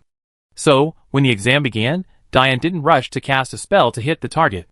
Instead, she released 2 spells within the enclosure, dividing the space inside into 4 sections with fire, and standing in one of those sections. Her actions caught the attention of the other students in the rest area. Whispers erupted. "Wow, the student council president is amazing. How did she think of that? She compressed the small animal's movement space, making it easier to hit the target. Yeah, no wonder she's the student council president, her brain works." The prefects from the 4 houses were also dumbfounded, realizing they'd been misled by their conventional thinking. The professor had said to use Petrify to hit the target, and they assumed that was the only spell they could use. Now it seemed they were inflexible. Joanna muttered to herself, "Damn it, why didn't I think of that? I always think I'm the smartest person. How could I be so clueless during an exam?" While fuming, she subtly pinched Bernhard to vent her anger. Bernhard, caught in the crossfire, was in pain but dared not utter a sound due to the presence of so many people, silently enduring his girlfriend's violence. Soon, in less than 2 minutes, Diane finished the exam, hitting all 30 small animals. This was something Professor Flitwick hadn't anticipated. He hadn't considered using this method to improve efficiency. However, since it hadn't been mentioned before the exam, he could only accept the result. This is a classic case of what is not prohibited is permitted. Chapter 100. Excellent, Diane. Your idea is brilliant. I think no one will object to giving you an O. Now go and rest over there. Darius, you can come in now. Diane appeared calm on the surface upon hearing Professor Flitwick's words, but inwardly she was overjoyed. If she weren't the student council president and needed to maintain her composure, she would have jumped for joy. The competition for the college cup is fierce, and the only way to gain points now is through exams. Her performance could affect the outcome of the Academy Cup. Just as she stepped into the rest area, her roommate and best friend pulled her over. "Aw, you're amazing, Diane. How did you think of that? None of us thought of that. We were just waving our wands like idiots and barely hit any." "It's nothing. You guys were too focused on exam scores and didn't think it through. What? Is this the world of academic geniuses? How could a slacker like me have thought of that? No way, you have to treat me to a big meal during the holidays. Alright, Melissa. Stop fooling around. Darius is coming in. Let's see what he does. Amidst the lively chatter, Darius was the last to enter the exam room. The young wizards in the rest area all fell silent, waiting to see what Darius would do. As Darius entered the exam room, he sensed a strong aura of fire magic. Seeing the 2 charred marks on the floor, he realized someone had just cast 2 fire-type spells. When Professor Flitwick said he would use the Petrify charm on the small animals inside the enclosure, he understood the purpose of the 2 fire-type spells. It seemed Diane had divided the area into smaller sections, restricting the small animals' movement. Darius's mind raced. Since Diane had used a fire charm to complete the exam, he couldn't use the same spell. That would make him look like he was just copying others, a sign of incompetence. He quickly thought of another spell to restrict movement, then confidently stepped into the dome, signaling to Professor Flitwick that he was ready. Professor Flitwick, seeing this, announced the start of the exam. All the students focused their attention on Darius, eager to see how he would handle the test. However, they were quickly disappointed, as Darius had made the exam incredibly boring. Darius used a swamp charm inside the dome, turning the ground into a swamp. The small animals that emerged were immediately trapped in the swamp, unable to move quickly, especially the rats. They emerged with half their bodies submerged in the mud, making even movement difficult, let alone running. Thus, the moving targets became stationary. Darius didn't even need to waste any extra magic. He simply used 30 petrifying spells to take away all 30 of the exam animals. A truly excellent exam. Congratulations, Darius. I can tell you right now, your grade is an O. Professor Flitwick praised Darius while wielding his wand to clean up the exam room, restoring it to its original state. Alright, children, the charms exam is over. I believe you all learned a lot from this exam. Now, the exam is finished, and you can all go have dinner. The results will be announced in a couple of days. Just keep an eye on the notice board in the common room. And so, today's charms exam ended, and the young wizards left the classroom in small groups, each in their dormitory, heading towards the Great Hall. On the way to the Great Hall, the students were still discussing the exam. Jerome, how come the prefects and the 2 student council presidents are so much better than us? It's alright, Jerome. I believe you'll be just as excellent when you reach their age. What you need to do now is prepare for tomorrow's exam. Jerome's right, Jerome. Besides the exam, the performance of the 2 student council presidents just now taught us that problem-solving skills are more important than ability. That's right, Fabio, you're right. Let's go eat first, then hurry back to study. So that evening, most of the young wizards spent their time reviewing their notes for tomorrow's exam and thinking about which spells they knew that could help them improve their scores. Soon, the Transfiguration exam began the next morning. It was also an hour-long written exam, and the content wasn't too difficult. The young wizards were generally able to answer the questions accurately. The only question that differentiated them was the last one. The theoretical questions were entirely based on each young wizard's own knowledge. The afternoon's practical exam was much more interesting. The 7-year program wizards had to transform a common stone into a goblet, the more exquisite the better. And so the fun began, because, just like in Charms class, everyone could see what the people behind them were doing. So, all sorts of strange things appeared before them. Some simply produced a stone goblet, a dark gray one. Others conjured something that looked more like a bowl than a goblet. In short, they conjured many things, but no goblet whatsoever. However, our little girl Beretta still managed to surprise Professor McGonagall in the end. She conjured a silver goblet adorned with the Gryffindor crest. For this, Beretta received praise from Professor McGonagall. The 5th-year students faced a more challenging task. They were required to transform a button into a flying beetle. However, the 5th-year students clearly performed much better. They almost all managed to turn the button into a beetle, the only question being whether it could actually fly. Some beetles could fly for a long time, while others could only hop around on the tabletop. But overall, Professor McGonagall was satisfied. Finally, it was the prefect's turn to perform, and their task was much more difficult. Professor McGonagall's requirement was to transform a table into a vertebrate, leaving the prefects free to improvise. So the exam room began to resemble a zoo, the simplest being a small cat. Sharona Dempsey transformed the table into a beautiful ragdoll cat, which could even charm and be cute. So it earned a compliment from Professor McGonagall. Binhard chose a slightly more challenging option, a dog. He conjured a border collie. After Binhard threw the ball, The border collie quickly retrieved it and placed it at his feet. The others conjured other animals according to their preferences. Darius Pick, as the student council president, raised his difficulty to the highest level.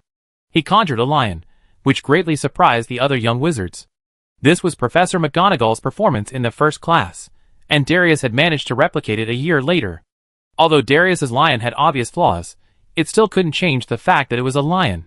Diane's eagle, on the other hand, was truly close to perfection.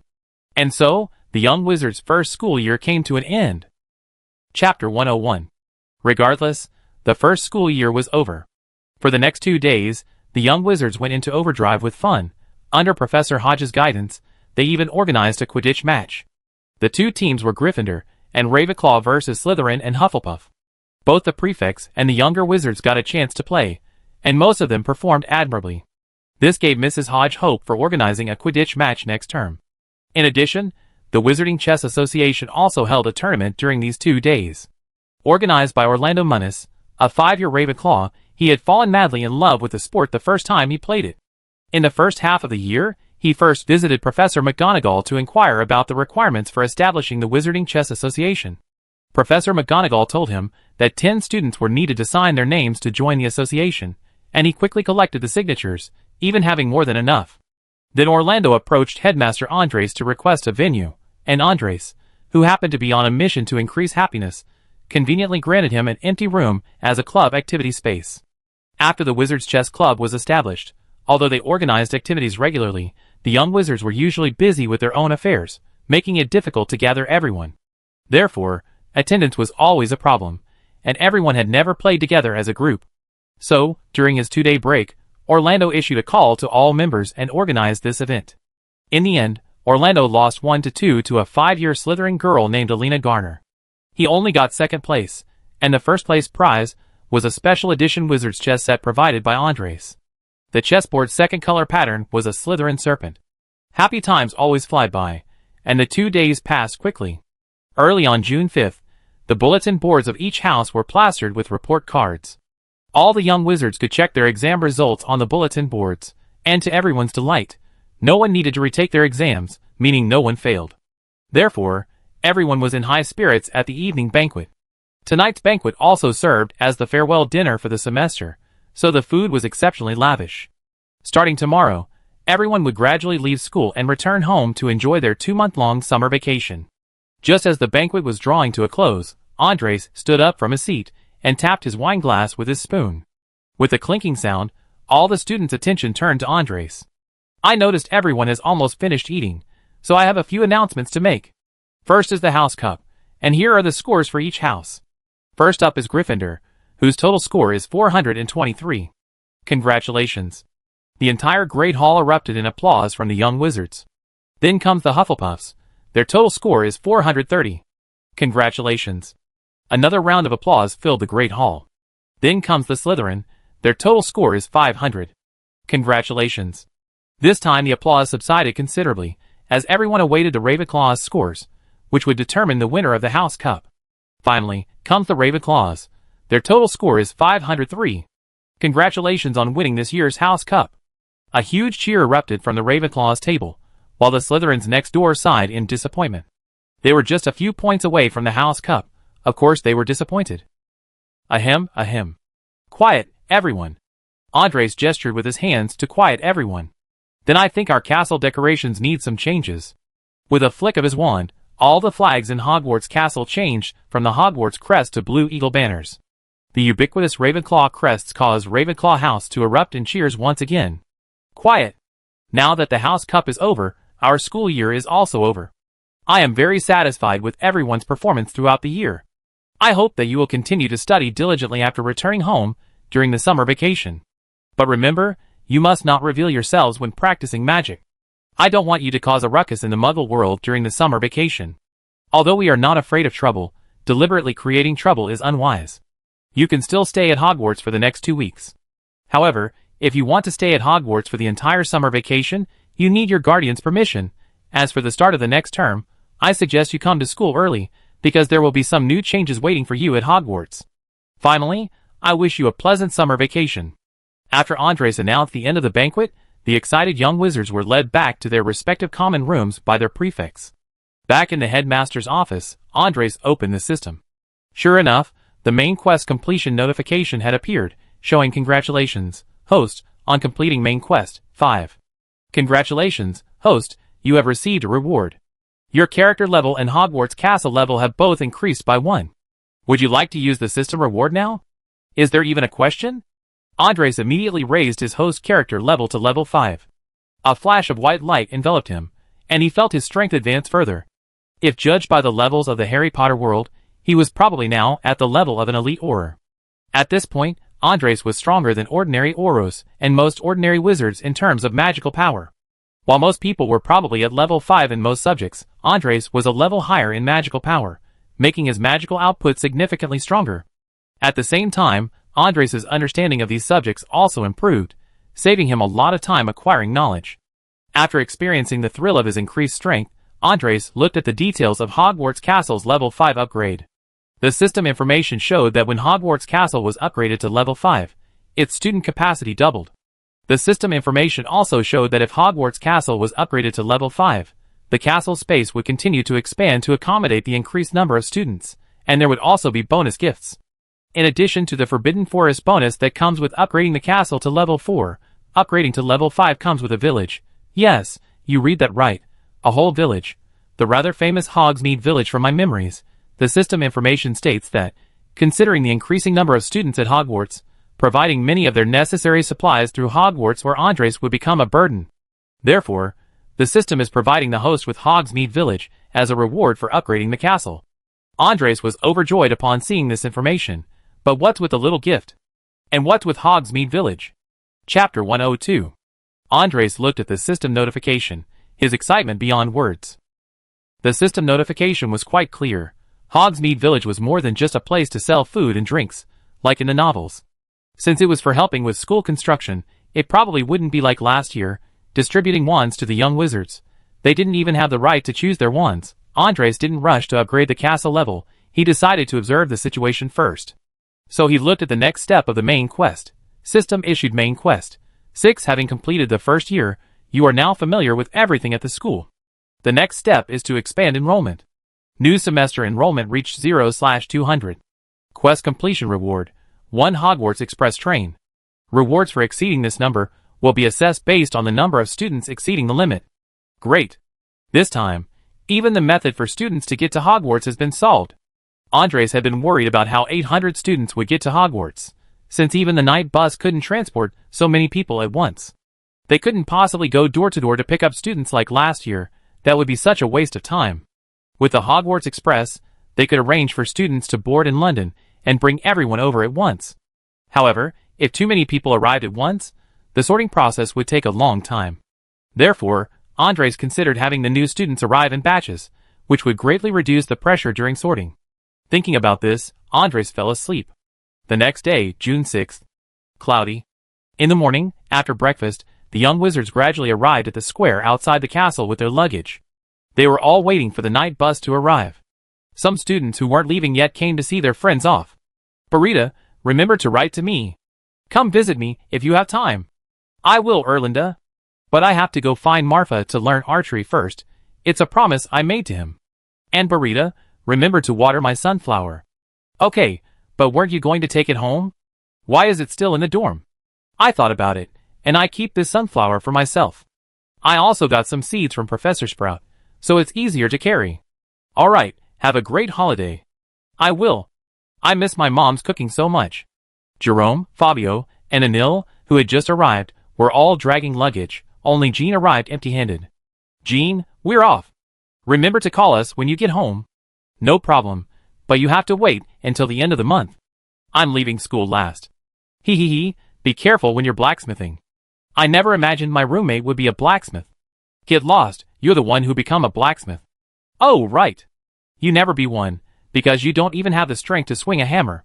Damn it, you're just jealous I can go home, drink Coke, and play games. What's so enviable about that stuff? I never even had it. The coach said it's no good, and will only ruin our bodies. Amidst the noise, they waited for the night bus. Those leaving, and those seeing them off waved goodbye to their companions. The last remaining wizards all went back to their dormitories, and it wasn't until dinner time that everyone ate together at one table.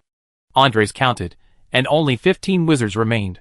In the days that followed, Beretta and Jean would travel together to the Forbidden Forest, where an adult centaur would ferry them there each day.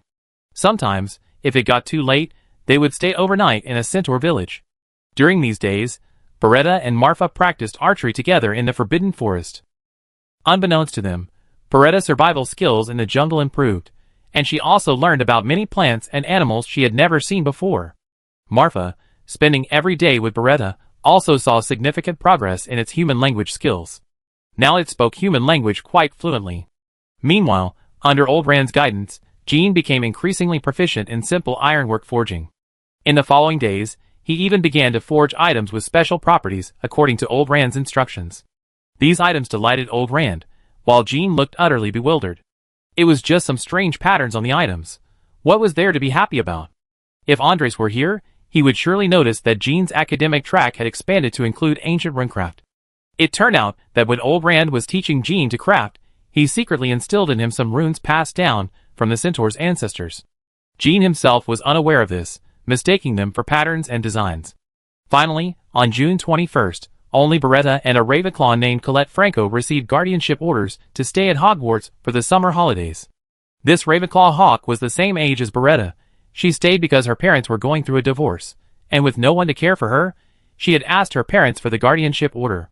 Since there were only the two of them left during the holidays, Colette moved to Gryffindor to temporarily become Beretta's roommate. Just after all the students had left, leaving only the two of them, Andres officially upgraded Hogwarts Castle to level 5 on June 22nd. The first change Andres noticed was the so-called little gift. A tabby cat had suddenly appeared in his headmaster's office, sleeping on Andres' desk. Andres paused for a moment, then picked up the tabby cat. The little guy was clearly unhappy about waking Andres, purring threateningly at him. Andres didn't care. Petting cats was fun, so Andres carried the tabby cat towards the Great Hall, and along the way he discovered 3 cats of various breeds. There hadn't been any cats in Hogwarts Castle before, and now he finally understood that the so-called little gift was these cats. Andres called Dobby over, pointing to the tabby cat in his arms. "Dobby, have the house elves go and see how many cats have appeared at our school." "Yes, Headmaster Andres." A few minutes later, Dobby returned with his report. "Headmaster Andres, we searched the entire castle, and there are 16 cats in total." "Very good. Take good care of them. Make sure they don't go hungry, and if they seem sick, ask Hagrid." So, during dinner in the Great Hall, Beretta and Colette couldn't take their eyes off the tabby cat. Unable to resist their gazes, Andres had no choice but to obediently hand the tabby cat over to the two girls. Chapter 103. After dinner, Professor McGonagall, Professor Flitwick, Professor Sprout, Mrs. Hodge, Hagrid, and others stayed behind. They went together to Principal Andres' office, where Andres had Dobby serve them tea and some snacks. "Professors, this semester is over. We need to prepare for next semester. Principal Andres, offering new courses is necessary. With over 700 new students admitted at once, it's difficult to have them attend classes together in both houses. I suggest we spread them out." "Spread them out?"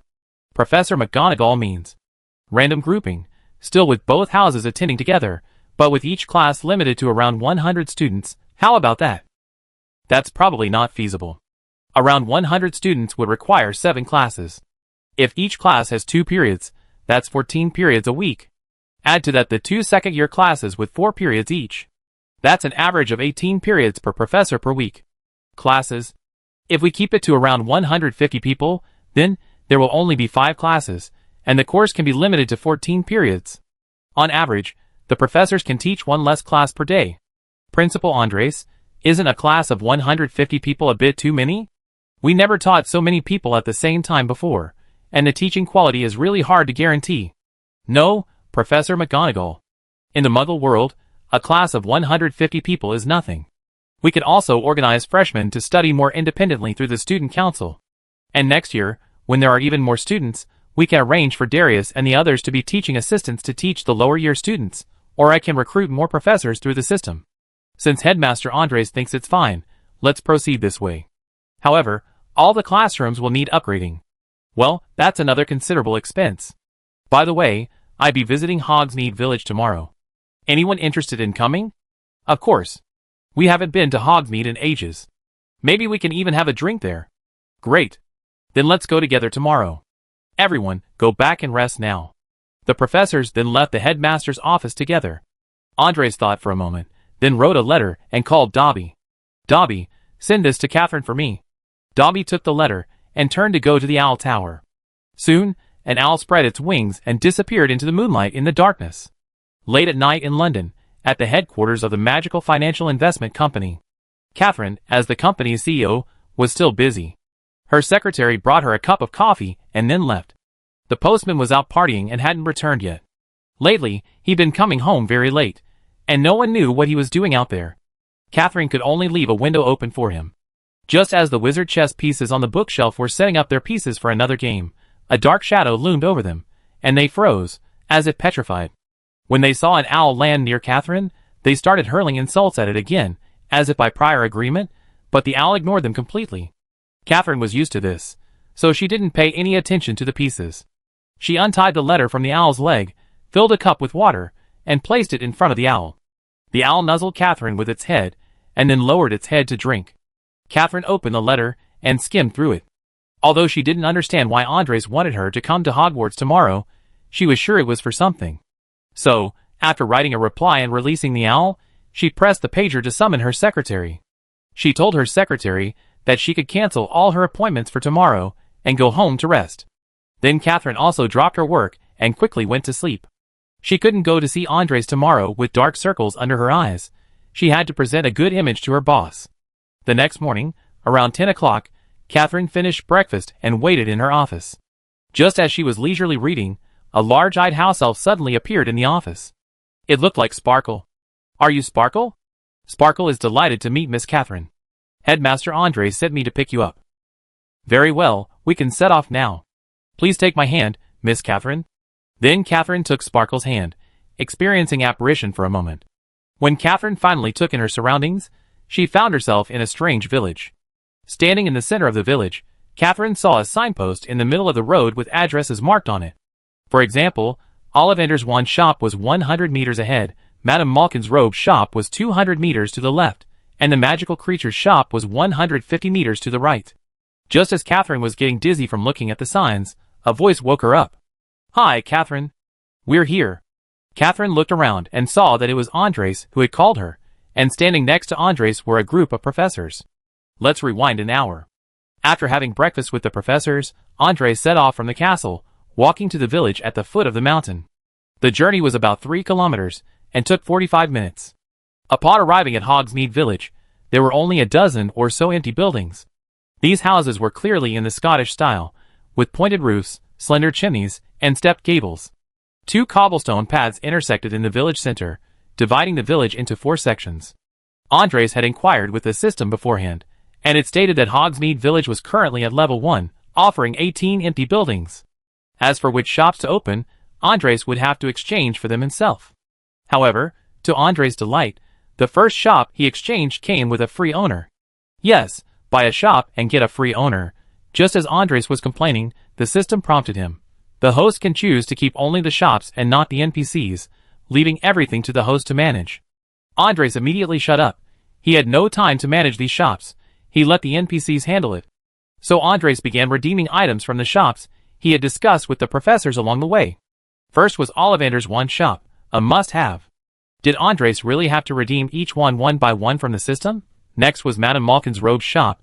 The school wouldn't need to provide uniforms to new wizards anymore. They could buy their own. With robes, it was time to buy textbooks, so Flourish and Blots was essential, further expanding their sources of magical books. Davies and Bance's shop was a magical equipment shop, also selling repair tools. It offered all sorts of magical items and equipment, like Quidditch props, goggles, and memory balls, basically, a general store in the Muggle world. While Andres was redeeming items from these shops, he noticed Hagrid pacing back and forth in front of him several times, looking hesitant. Hagrid, what's wrong? Chapter 104. Such a large man, with a hesitant expression, was hard not to catch Andres' attention. Headmaster Andres. You promised, I need some magical creatures to prepare for future conservation classes. Andres suddenly realized, oh, that's what it was. He almost forgotten about it. Don't worry, Hagrid, I kept that in mind. Andres glanced at the system without batting an eye, then redeemed another magical zoo shop card. Hermione's Crookshanks came from there. Then Andres continued redeeming the shops he needed. The quill shop was essential for the children's schooling, providing quills, ink, parchment, and other small school supplies. There was also the popular Honeyduke's candy shop, which offered a wide variety of candies, homemade fudge, and huge chunks of chocolate. It was good to provide students with some treats between studies. Then, there was the Quidditch Boutique, a shop that regularly sold all sorts of Quidditch-related items, including the latest flying broomsticks.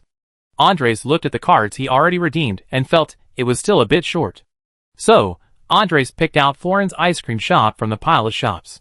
Why not Lady Partridge's tea house? Andres could only apologize.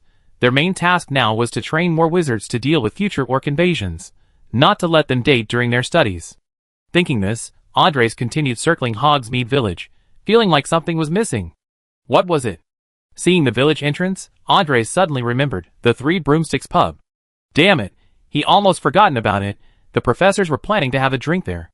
So Andres redeemed 3 more broomstick bar cards in the system, now having collected 10 cards for various shops.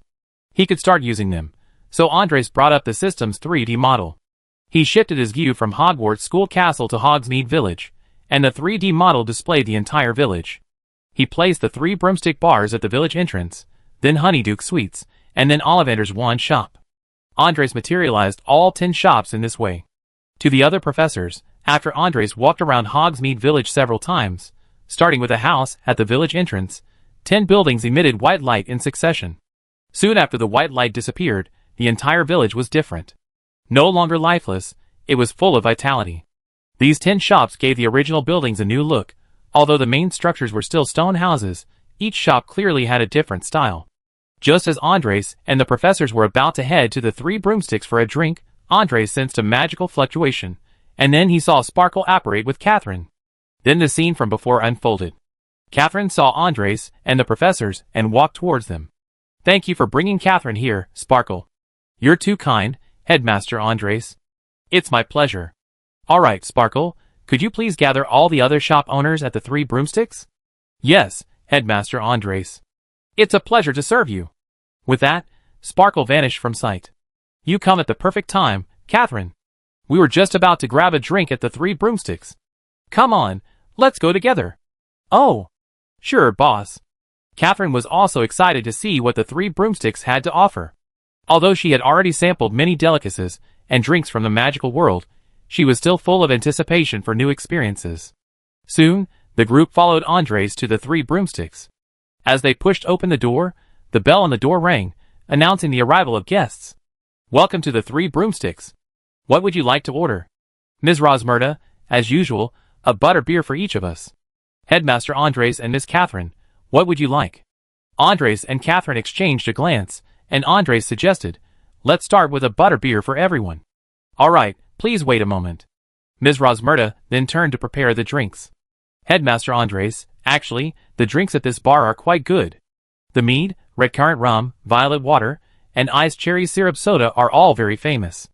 You and Miss Catherine can try them at lunch later. Yes, Professor Flitwick.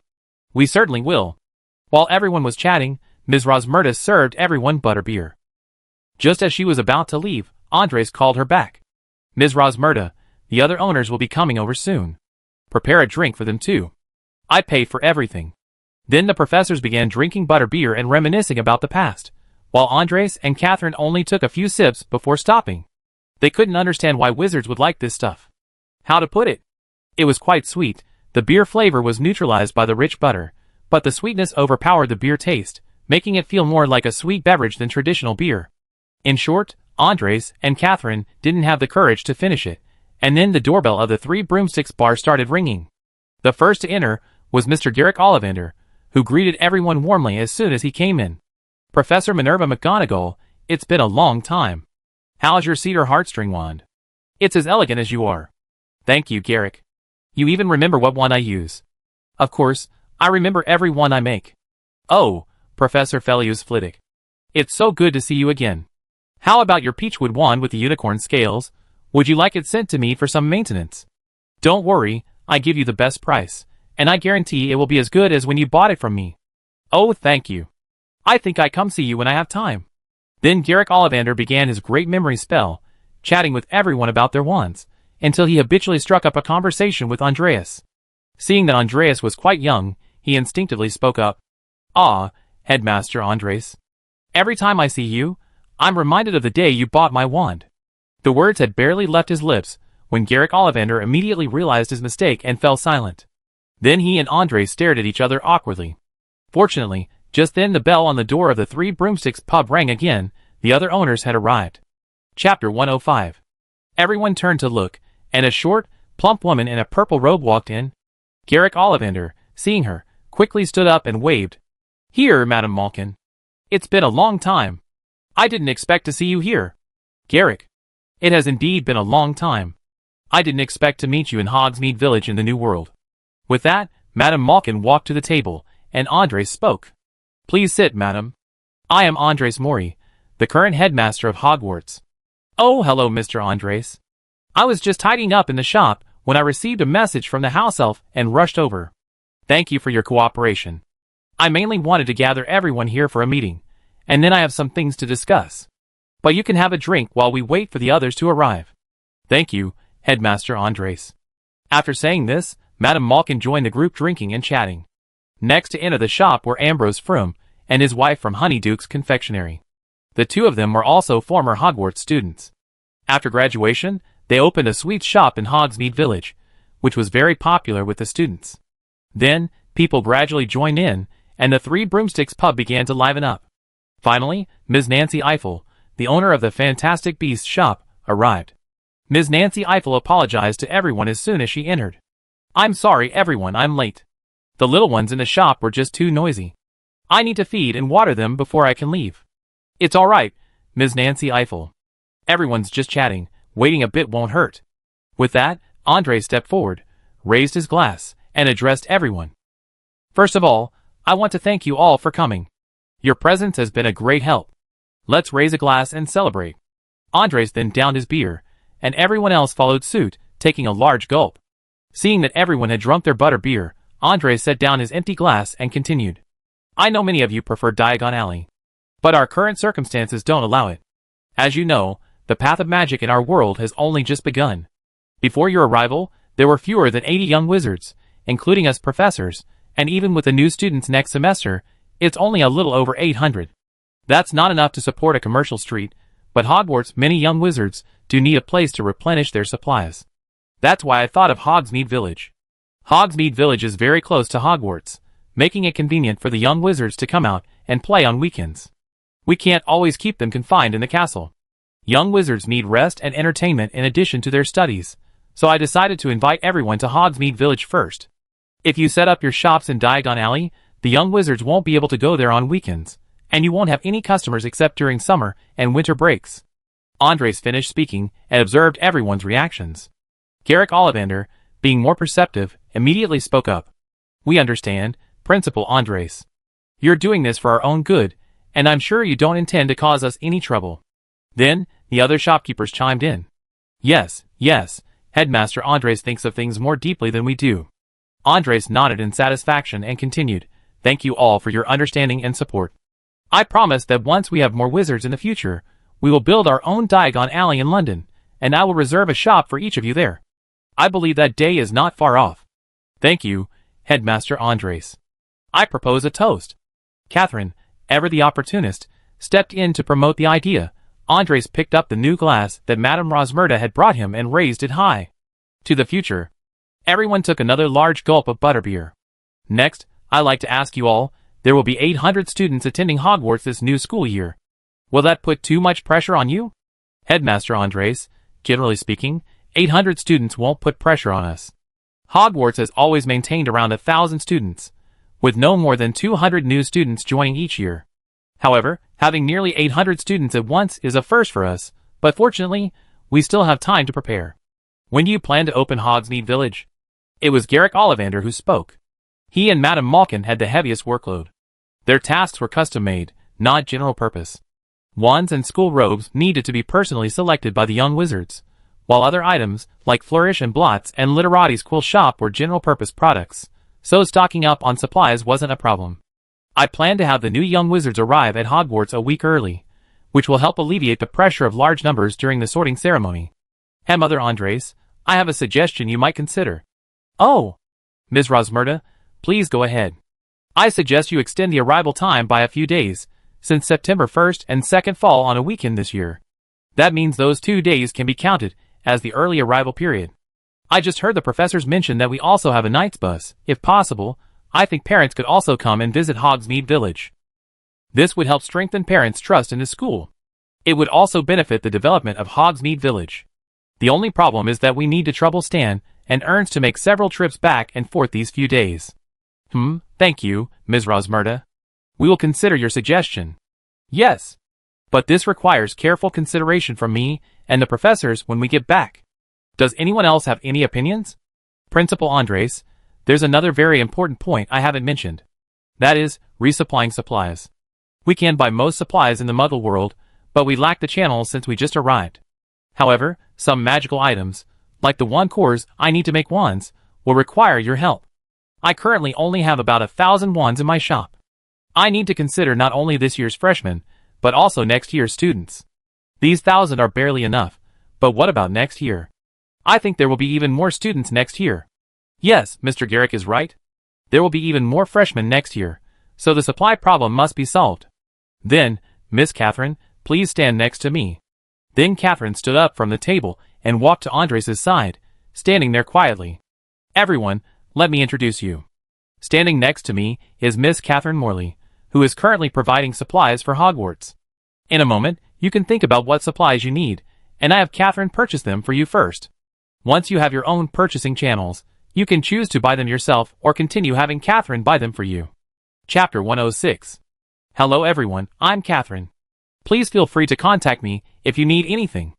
I provide material support according to your needs. After speaking, Catherine returned to Andres' side. Alright everyone, let's not rush to talk to Catherine about supplies. We have plenty of time. Mr. Garrick Ollivander mentioned earlier that we need some magical materials, which I figure out myself. You can also write down what you need for me. Once we establish our own supply system, we won't need to go through this trouble anymore. By the way, speaking of our own supply system, if you feel overwhelmed, I suggest you recruit some Hogwarts students as apprentices. While they're unlikely to work full-time, I think part-time apprenticeships are possible, allowing the children to learn more. That's wonderful, Headmaster Andres. You know, making wands is very time-consuming. I definitely need 1 or 2 apprentices to help me with some simple but tedious tasks, which will improve my efficiency. Garrick Ollivander readily agreed with Andres' suggestion, and Nancy Eiffel chimed in with the same sentiment. That's a great suggestion. I wonder if I could book 2 apprentices to help me handle the influx of new students. If I'm the only one in the shop, I might not be able to manage. Several other shops followed suit, making the same request. After all, most of them came alone, except for the Honey Duke candy shop, which was visited by a husband and wife. Upon hearing the requests from the shopkeepers, Andres immediately nodded in agreement. Here's what we do. You can write a simple job posting with the requirements and compensation. I write to the young wizards, who meet the age requirements to see if they'd be willing to work part-time.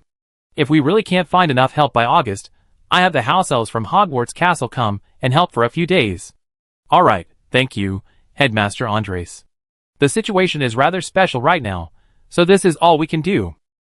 Thank you all for your understanding. Since everyone is okay with it, I think we can let Madame Rosmerta serve dinner. I'm sure everyone is hungry. Hearing Andres' words, Madame Rosmerta waved her wand, and plates of prepared food floated out from the kitchen. I haven't eaten out for over a year, and to be honest, I'm getting a little tired of the food at Hogwarts. Of course, I'm not saying the house elves cooking is bad, I'm just not really into it. Hagrid spoke, sipping his butterbeer. Hagrid, don't think we don't know. You have a habit of hunting in the Forbidden Forest. Several times we smelled the aroma of roasting meat when we passed your hut, Professor Sprout joked from the side. Hagrid didn't reply, just chuckled. Andres had no objection. Hunting was one of the Forbidden Forest keeper's rights, and the keeper's job was to maintain the ecological balance of the Forbidden Forest. During lunch, the professors and the shopkeepers chatted happily. After all, before it was just their colleagues from Hogwarts Castle, now with so many old friends, everyone was naturally willing to chat for a while longer. During this time, Garrick Oliver and Professor Felix Flitwick discussed which wands would offer advantages in wizarding duels, and how different types of wands would affect different types of magic. Rupert Hagrid sidled up to Nancy Eiffel. Don't get me wrong. Hagrid was more concerned about the animals, including discussing with Nancy how to treat Two's toothache, which had been bothering him for days, and all Hagrid could give it was painkillers. Mrs. Hodge chatted with Mrs. Malkin about which fabrics were best for Quidditch uniforms, as the players needed to wear something warm, windproof, and lightweight. Andres sat with Catherine, eating steak and discussing what was to come. Catherine, how's the supermarket in Historic County doing? As a hands-off manager, Andres had completely forgotten about his supermarket. If he hadn't remembered he needed to restock supplies for the stores today, he would have continued to forget. Everything's normal, boss, just not making much money, but of course, it's not losing money either. That's good. We can just have the supermarket find an excuse to buy the materials from the lists provided by the store managers. Boss, are you sure the supermarket will have something as strange as wood? Catherine, I thought you were very clever. Now why can't you be more flexible? You can buy the wood for the wand under the guise of chopsticks or charcoal. Catherine was speechless. Charcoal was understandable, but why would Andres think of chopsticks? However, considering Andres seemed to speak Chinese, it made sense. Seeing Catherine's silence, Andres then asked about the trip next month.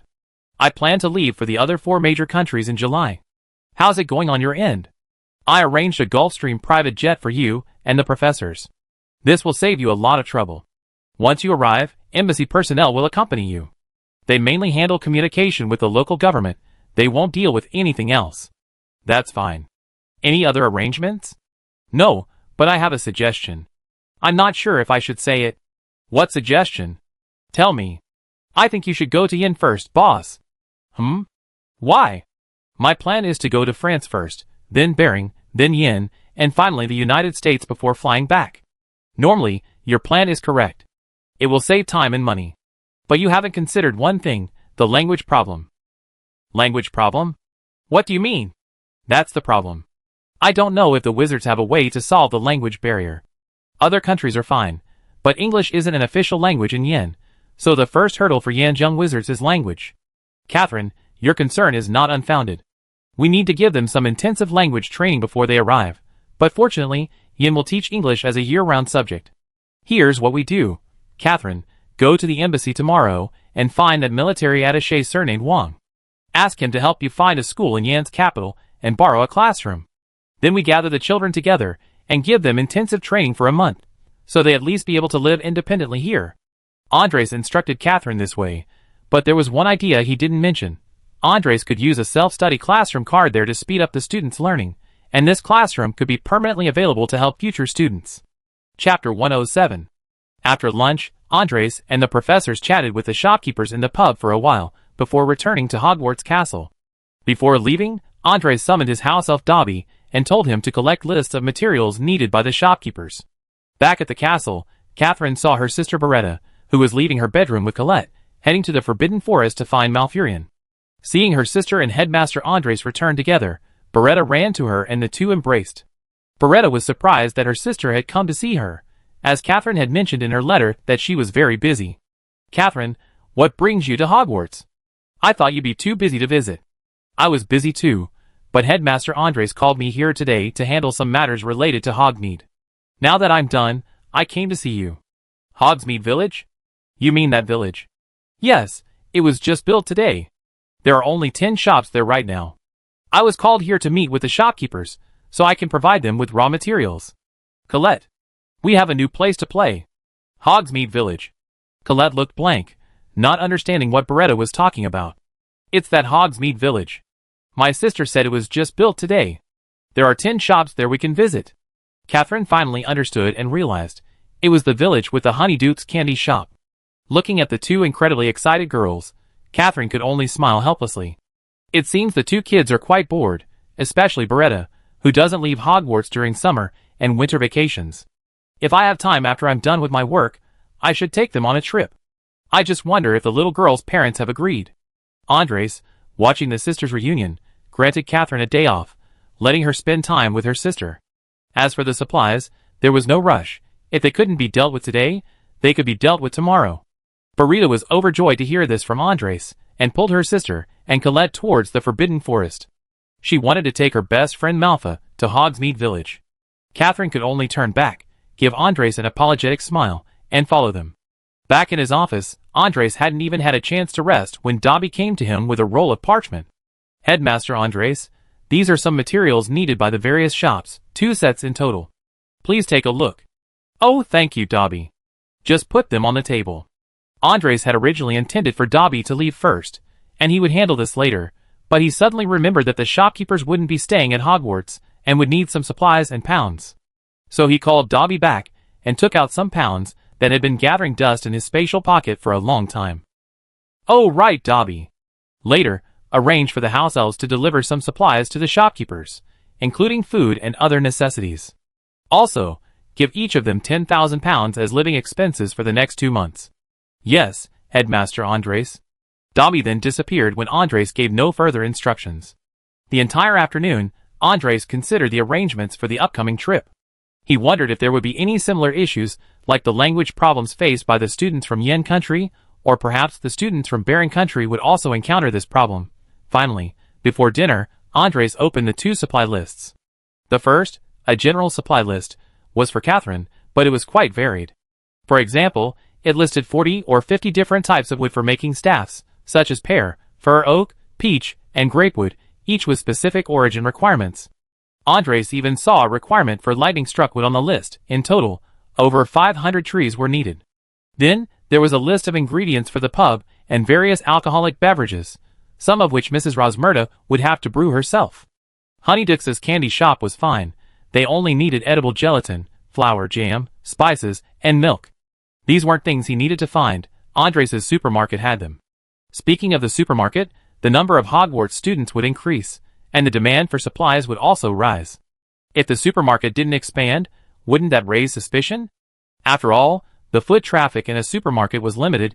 How could it consume so many supplies? Yes, this needs to be written into the plan. I give it to Catherine later, and have her arrange the supermarket expansion. Our company's sphere of influence can't be entirely focused on the financial industry. The real economy is also very necessary. Then Andres continued looking. Purchasing various feathers? That's a niche industry, but it's not unheard of. It seems Winrange's products aren't anything special. Looking at Flourish and Blots, they also need printing equipment and support from Davies and Band stores. This way, they can print some books themselves, mainly relying on the technical support from Davies and Band stores.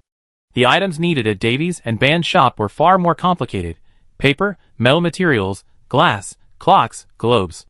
Andres's head ached from looking at the miscellaneous items. What was absurd was that many of the items were niche and completely unknown to Andres. Bezoar, deer antlers, deer velvet, bear bile, fox claws, tiger claws, rhinoceros horns, wolf fangs, scorpion tails. Weren't these things only used in potions? This general store sells these? Fine, they're a general store, so Andres could tolerate it. But what about these bronze ore, brass ore, placer gold ore, or platinum ore? Are you doing mineral refining as well? And then, there's silica ore, blackstone ore, jade ore, green jade ore, topaz ore, white jade ore, pig iron, and steel. Andres glanced at them. He left these to Catherine to figure out. Madame Malkin's requirements were more reliable, though perhaps a bit difficult to obtain. Fabric and wool were fine. But what was veneer for? Andres had never heard of veneer being used in clothing before, but it didn't matter, it was available for purchase. Wolf, bear, fox, and rhinoceros hides, however, were a bit tricky. Andres wasn't sure if these were legal to trade. Fortunately, Andres had money. These things should be easy to handle, and he didn't need to worry about them.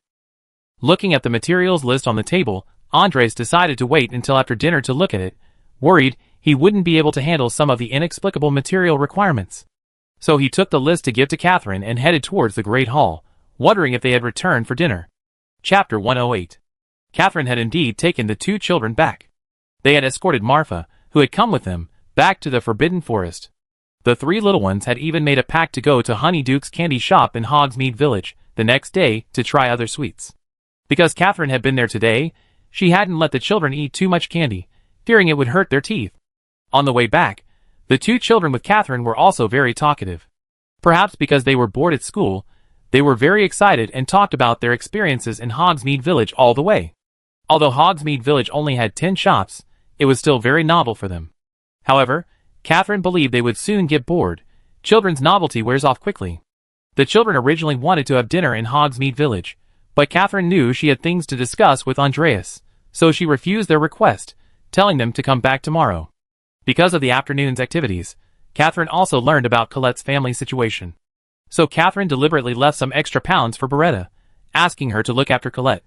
Beretta, however, patted her chest and said that Colette was her good friend, and good things should be shared with friends. When Catherine returned with the children, Andres and the professors had just finished eating. Because there were fewer people in the castle now, mealtimes weren't as long as before. Breakfast, lunch, and dinner were all about an hour long, and if they missed a meal, it didn't matter. The house elves would bring a portion of their food to their quarters or offices in case anyone went hungry. Although the children ate a lot of candy and desserts in the afternoon, they ate ravenously because they had been quite active that day. Catherine, on the other hand, was much more refined, wanting to make a good impression on Andres. Andres and Catherine returned to Andres's principal's office first, while the children were still enjoying their meal and chatting happily in the auditorium. On their way back, Andres had already given Catherine the supplies list, which she glanced at and said was fine. After all, Catherine didn't need to buy them herself, her subordinates would handle it. Upon arriving at the office, Dobby brought 2 glasses of juice. The two chatted while drinking their juice. Catherine, there are a few things you need to do when you get back. First, I think you should expand the supermarket's operations. After all, the supplies needed by Hogwarts and Hogsmeade Village will only increase next semester and beyond. If the supermarket doesn't expand, the unknown whereabouts of so many supplies will arouse suspicion. I understand, boss.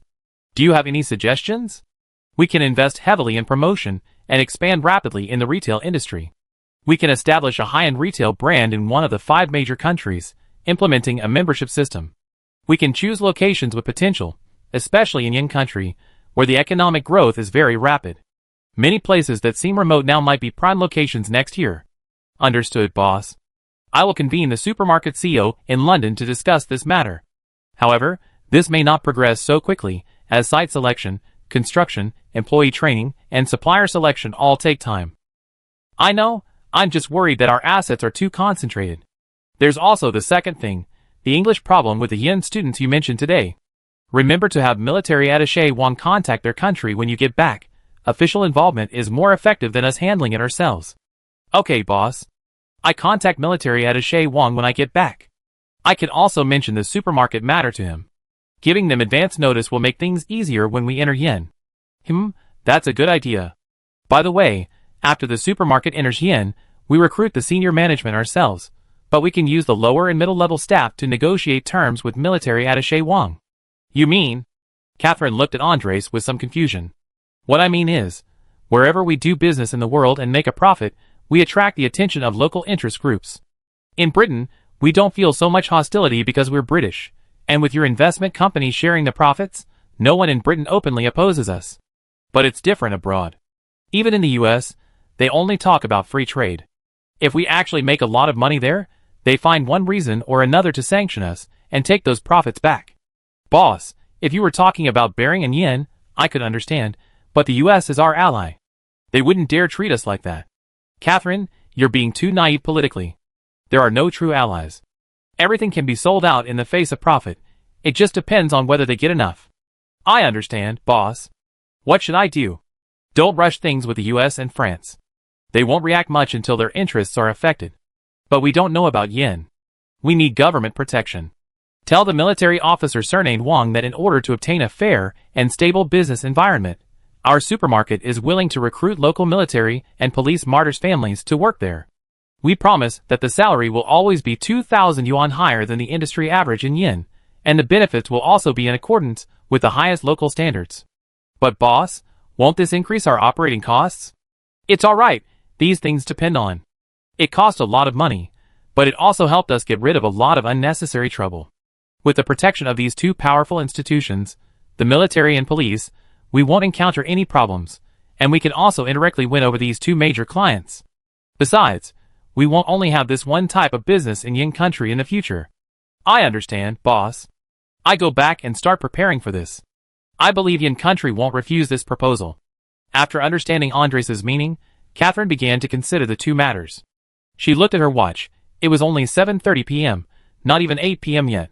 If she rushed back now, and gathered the company's staff overnight, she should be able to come up with a plan by tomorrow morning.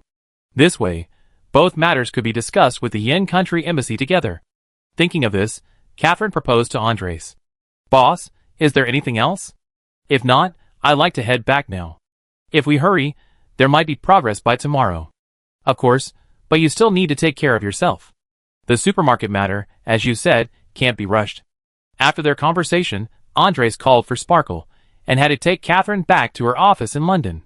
Back in her London office, Catherine pressed the call button in the secretary's office. Chapter 109. A moment later, the secretary rushed in, completely bewildered. "When did the boss get back? I didn't know. Have I lost my memory?" Catherine didn't care about the secretary's state, and directly told her to notify all senior executives to hold an emergency online meeting. Oh, and notify the CEO of the supermarket division that he also needed to attend on time. This meeting was also very important to them. Then the secretary took her orders and left. After the secretary left, Catherine quickly and unceremoniously sprawled on the sofa. Not only were the kids exhausted today, but she was too. But she didn't dare show it in front of the boss, and had been holding back until now. 10 minutes later, everyone received the notification and immediately went online. Catherine chaired the meeting. The CEO of the supermarket division was initially confused. He had been playing football with his son in the yard. His wife told him that he had received a call from London asking him to attend an online meeting. Although he was from the London subsidiary, they rarely invited him to meetings due to their different business scope. He figured that if he was included in the meeting, it meant the group company was making some big moves. Sure enough, he heard exciting news at the meeting. The company decided to expand its supermarket division and go global, which meant he was getting promoted too. He finished the meeting excitedly. He had no complaints about Catherine asking him to prepare a plan overnight. He joked that he was going to be the CEO of a global company, and might even become a Fortune 500 member. It was just working overtime. What was there to complain about? So after the meeting, he quickly notified the supermarket management that if they were going to work all night, they should all work together. This couldn't be done by him alone, right? Meanwhile, Andres picked up another list of magical materials, and started looking at it. First up were the wand cores needed by Ollivander's wand shop: unicorn tail hair, dragon heartstrings, phoenix feathers, vela hair, thestral tail hair, troll whiskers, horse mane, thunderbird tail feathers, cat leopard fur, and cat raccoon whiskers. Seeing these items, Andres opened the system. After searching for a long time, he finally found them in the miscellaneous inventory. Andres complained to the system about how hard it was to find these items. The system thoughtfully provided him with a wand core gift pack, containing 100 of each known wand core, also worth 100 points. This was undoubtedly good news for Andres.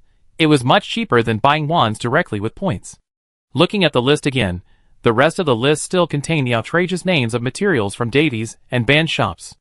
Vampire tree roots, 1,000-year-old mushrooms, lava rocks, 1,000-year-old pure gold ore, moonstone ore, radiant sunstone ore, 1,000-year-old diamond ore, and 1,000-year-old crystal ore. Andres stared at the numerous 1,000-year markings on the screen, listlessly complaining to the system. "System, I want to know if there really are so many 1,000-year-old things in my world." "Yes, there are. It's just that the host hasn't discovered them yet. This item can also be made into a gift pack for the host, but these things are quite valuable. One gift pack requires 200 system points." "Alright, exchange one of each type of gift pack for me." 300 system points deducted, 2 resource gift packs obtained. After Andres used 2 gift packs, his headmaster's office was filled with 2 large piles of items. There were quite a few, as Andres had only seen pictures of these things. Seeing them in person was still quite novel. He spent a long time looking at them, touching this and examining that. Finally, he called Dobby. "Dobby, call a few more house elves over, sort these things, and then deliver them to the shopkeepers who need them." Over the next few days, everything went smoothly. First, the supplies needed by the shopkeepers in Hogsmeade Village were successfully delivered to Catherine's side. Then, contact was made with the military attaché surnamed Wang, and Catherine personally went to the embassy. This time, the main purpose was to deliver the supermarket's business plan to the military attaché, and incidentally, to mention the classroom matter. Because Ambassador Fu intended to promote the military attaché, these matters were entirely entrusted to him. The military attaché indicated that the classroom matter was no problem at all. He could coordinate it with the schools under the Ministry of Foreign Affairs in China. The business plan was in principle sound, it just needed to be discussed with the leadership. Catherine understood, and said there was no rush. As for the passport issues for Andres and his delegation's upcoming trip, that was a matter for the British Foreign Office to handle. Soon, the business plan appeared on Ambassador Fu's desk. Ambassador Fu glanced at it and, finding no obvious problems, reported it to the Chinese authorities. The European Affairs Department of the Chinese government convened a meeting with officials from the Ministry of Commerce, the Ministry of Public Security, and the military to discuss the plan, and they unanimously agreed that it was without fault. Meanwhile, the Ministry of Public Security and the military of Yin were overjoyed, even hoping that Catherine and her team would be bolder and open more such shopping malls in Yin. They too faced difficulties, lacking funds, but having too many people to care for. Which city's subordinate units didn't have a few martyrs? How many people sacrificed their lives for Yin every year? So, within a few days, Officer Wang received a reply, officially informing Catherine that everything was fine, and they were just waiting for her team to begin implementing the plan. Andres was also making final preparations for the trip. First, Andres spent some points to upgrade the book of entry. The original book of entry was only level 1, and it could only search for talented young wizards in the British Isles and Clover Country. To expand its search range, Andres had to upgrade it. A total of 600 system points were used to upgrade the book of entry to level 3. After the upgrade, the book of entry search range increased. It could now search for France and Barren Country. Then, for easier differentiation, Andres exchanged 2 more books of entry from the system. Andres designated the 2 admission books as the American and Asian versions, respectively, to distinguish the student's origins.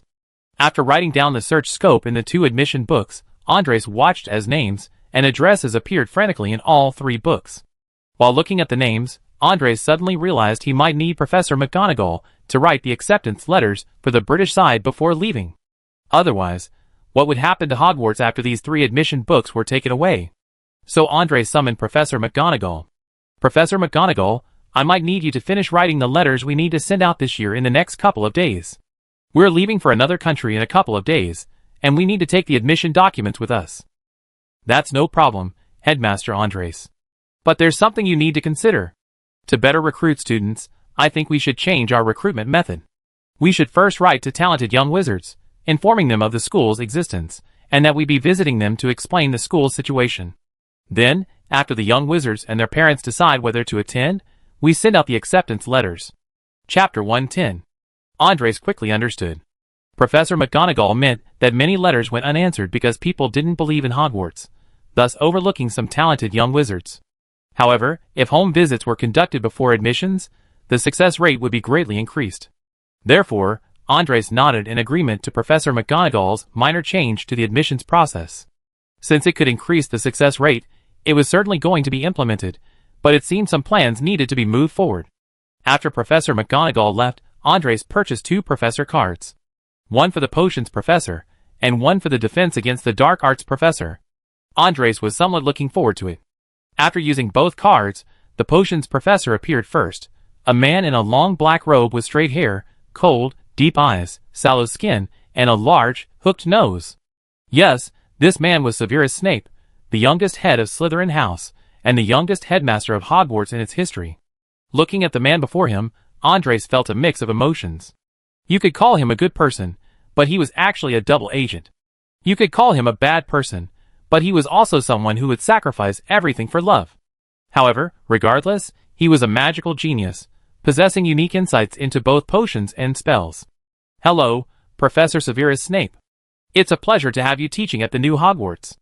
Hello, Headmaster Andres. Professor Snape didn't say much, remaining as cold as ever. Incidentally, the word Snape itself means severe in Latin. So it's not so hard to understand why he would frighten young wizards in his classes.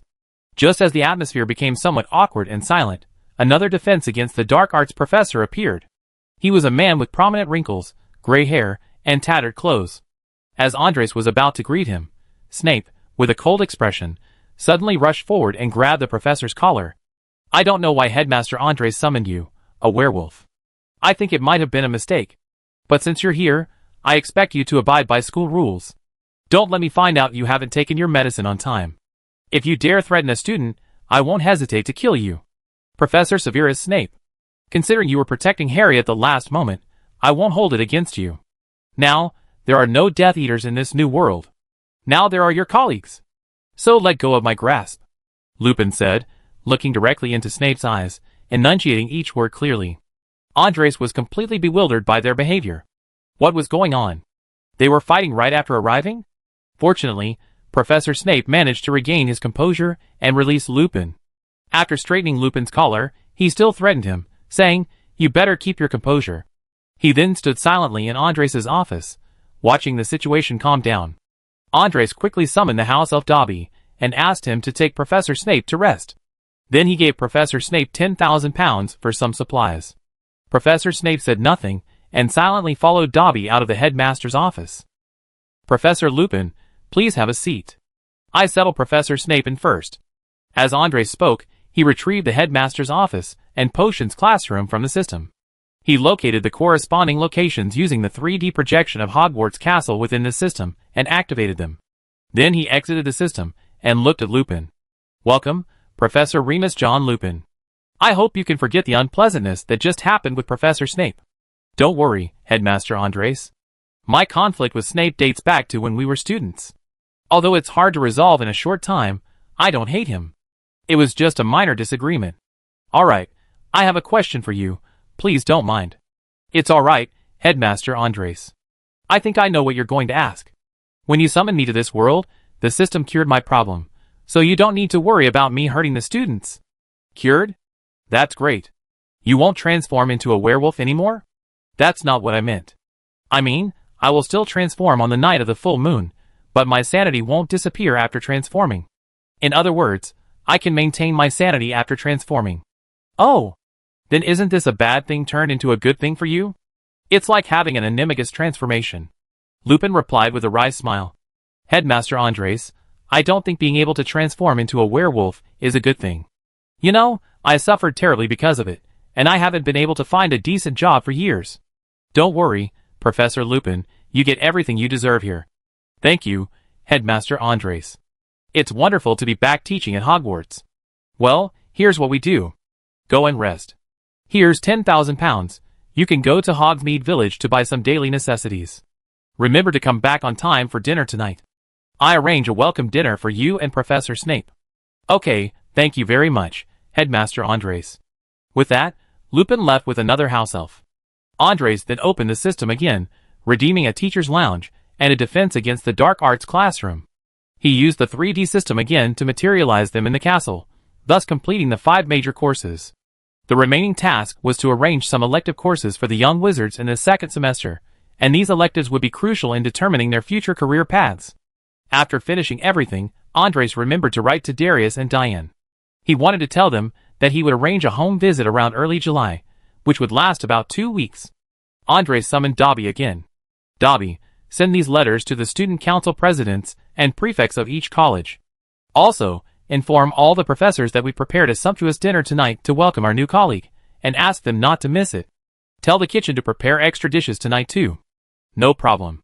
Is there anything else you need, Principal Andres?" "Nothing, you can go now." After Dobby left, Andres began to think, checking if he had forgotten anything. Thinking, he suddenly remembered that he should perhaps go to the Owl Tower. Since the number of students had increased this year, the demand for mail delivery would also increase, so he should give the little guys some more companions. So Andres went to the Owl Tower. When he arrived, Dobby was feeding the owls water and tying up the mail. Dobby looked at Andres curiously, wondering why the principal had come in person.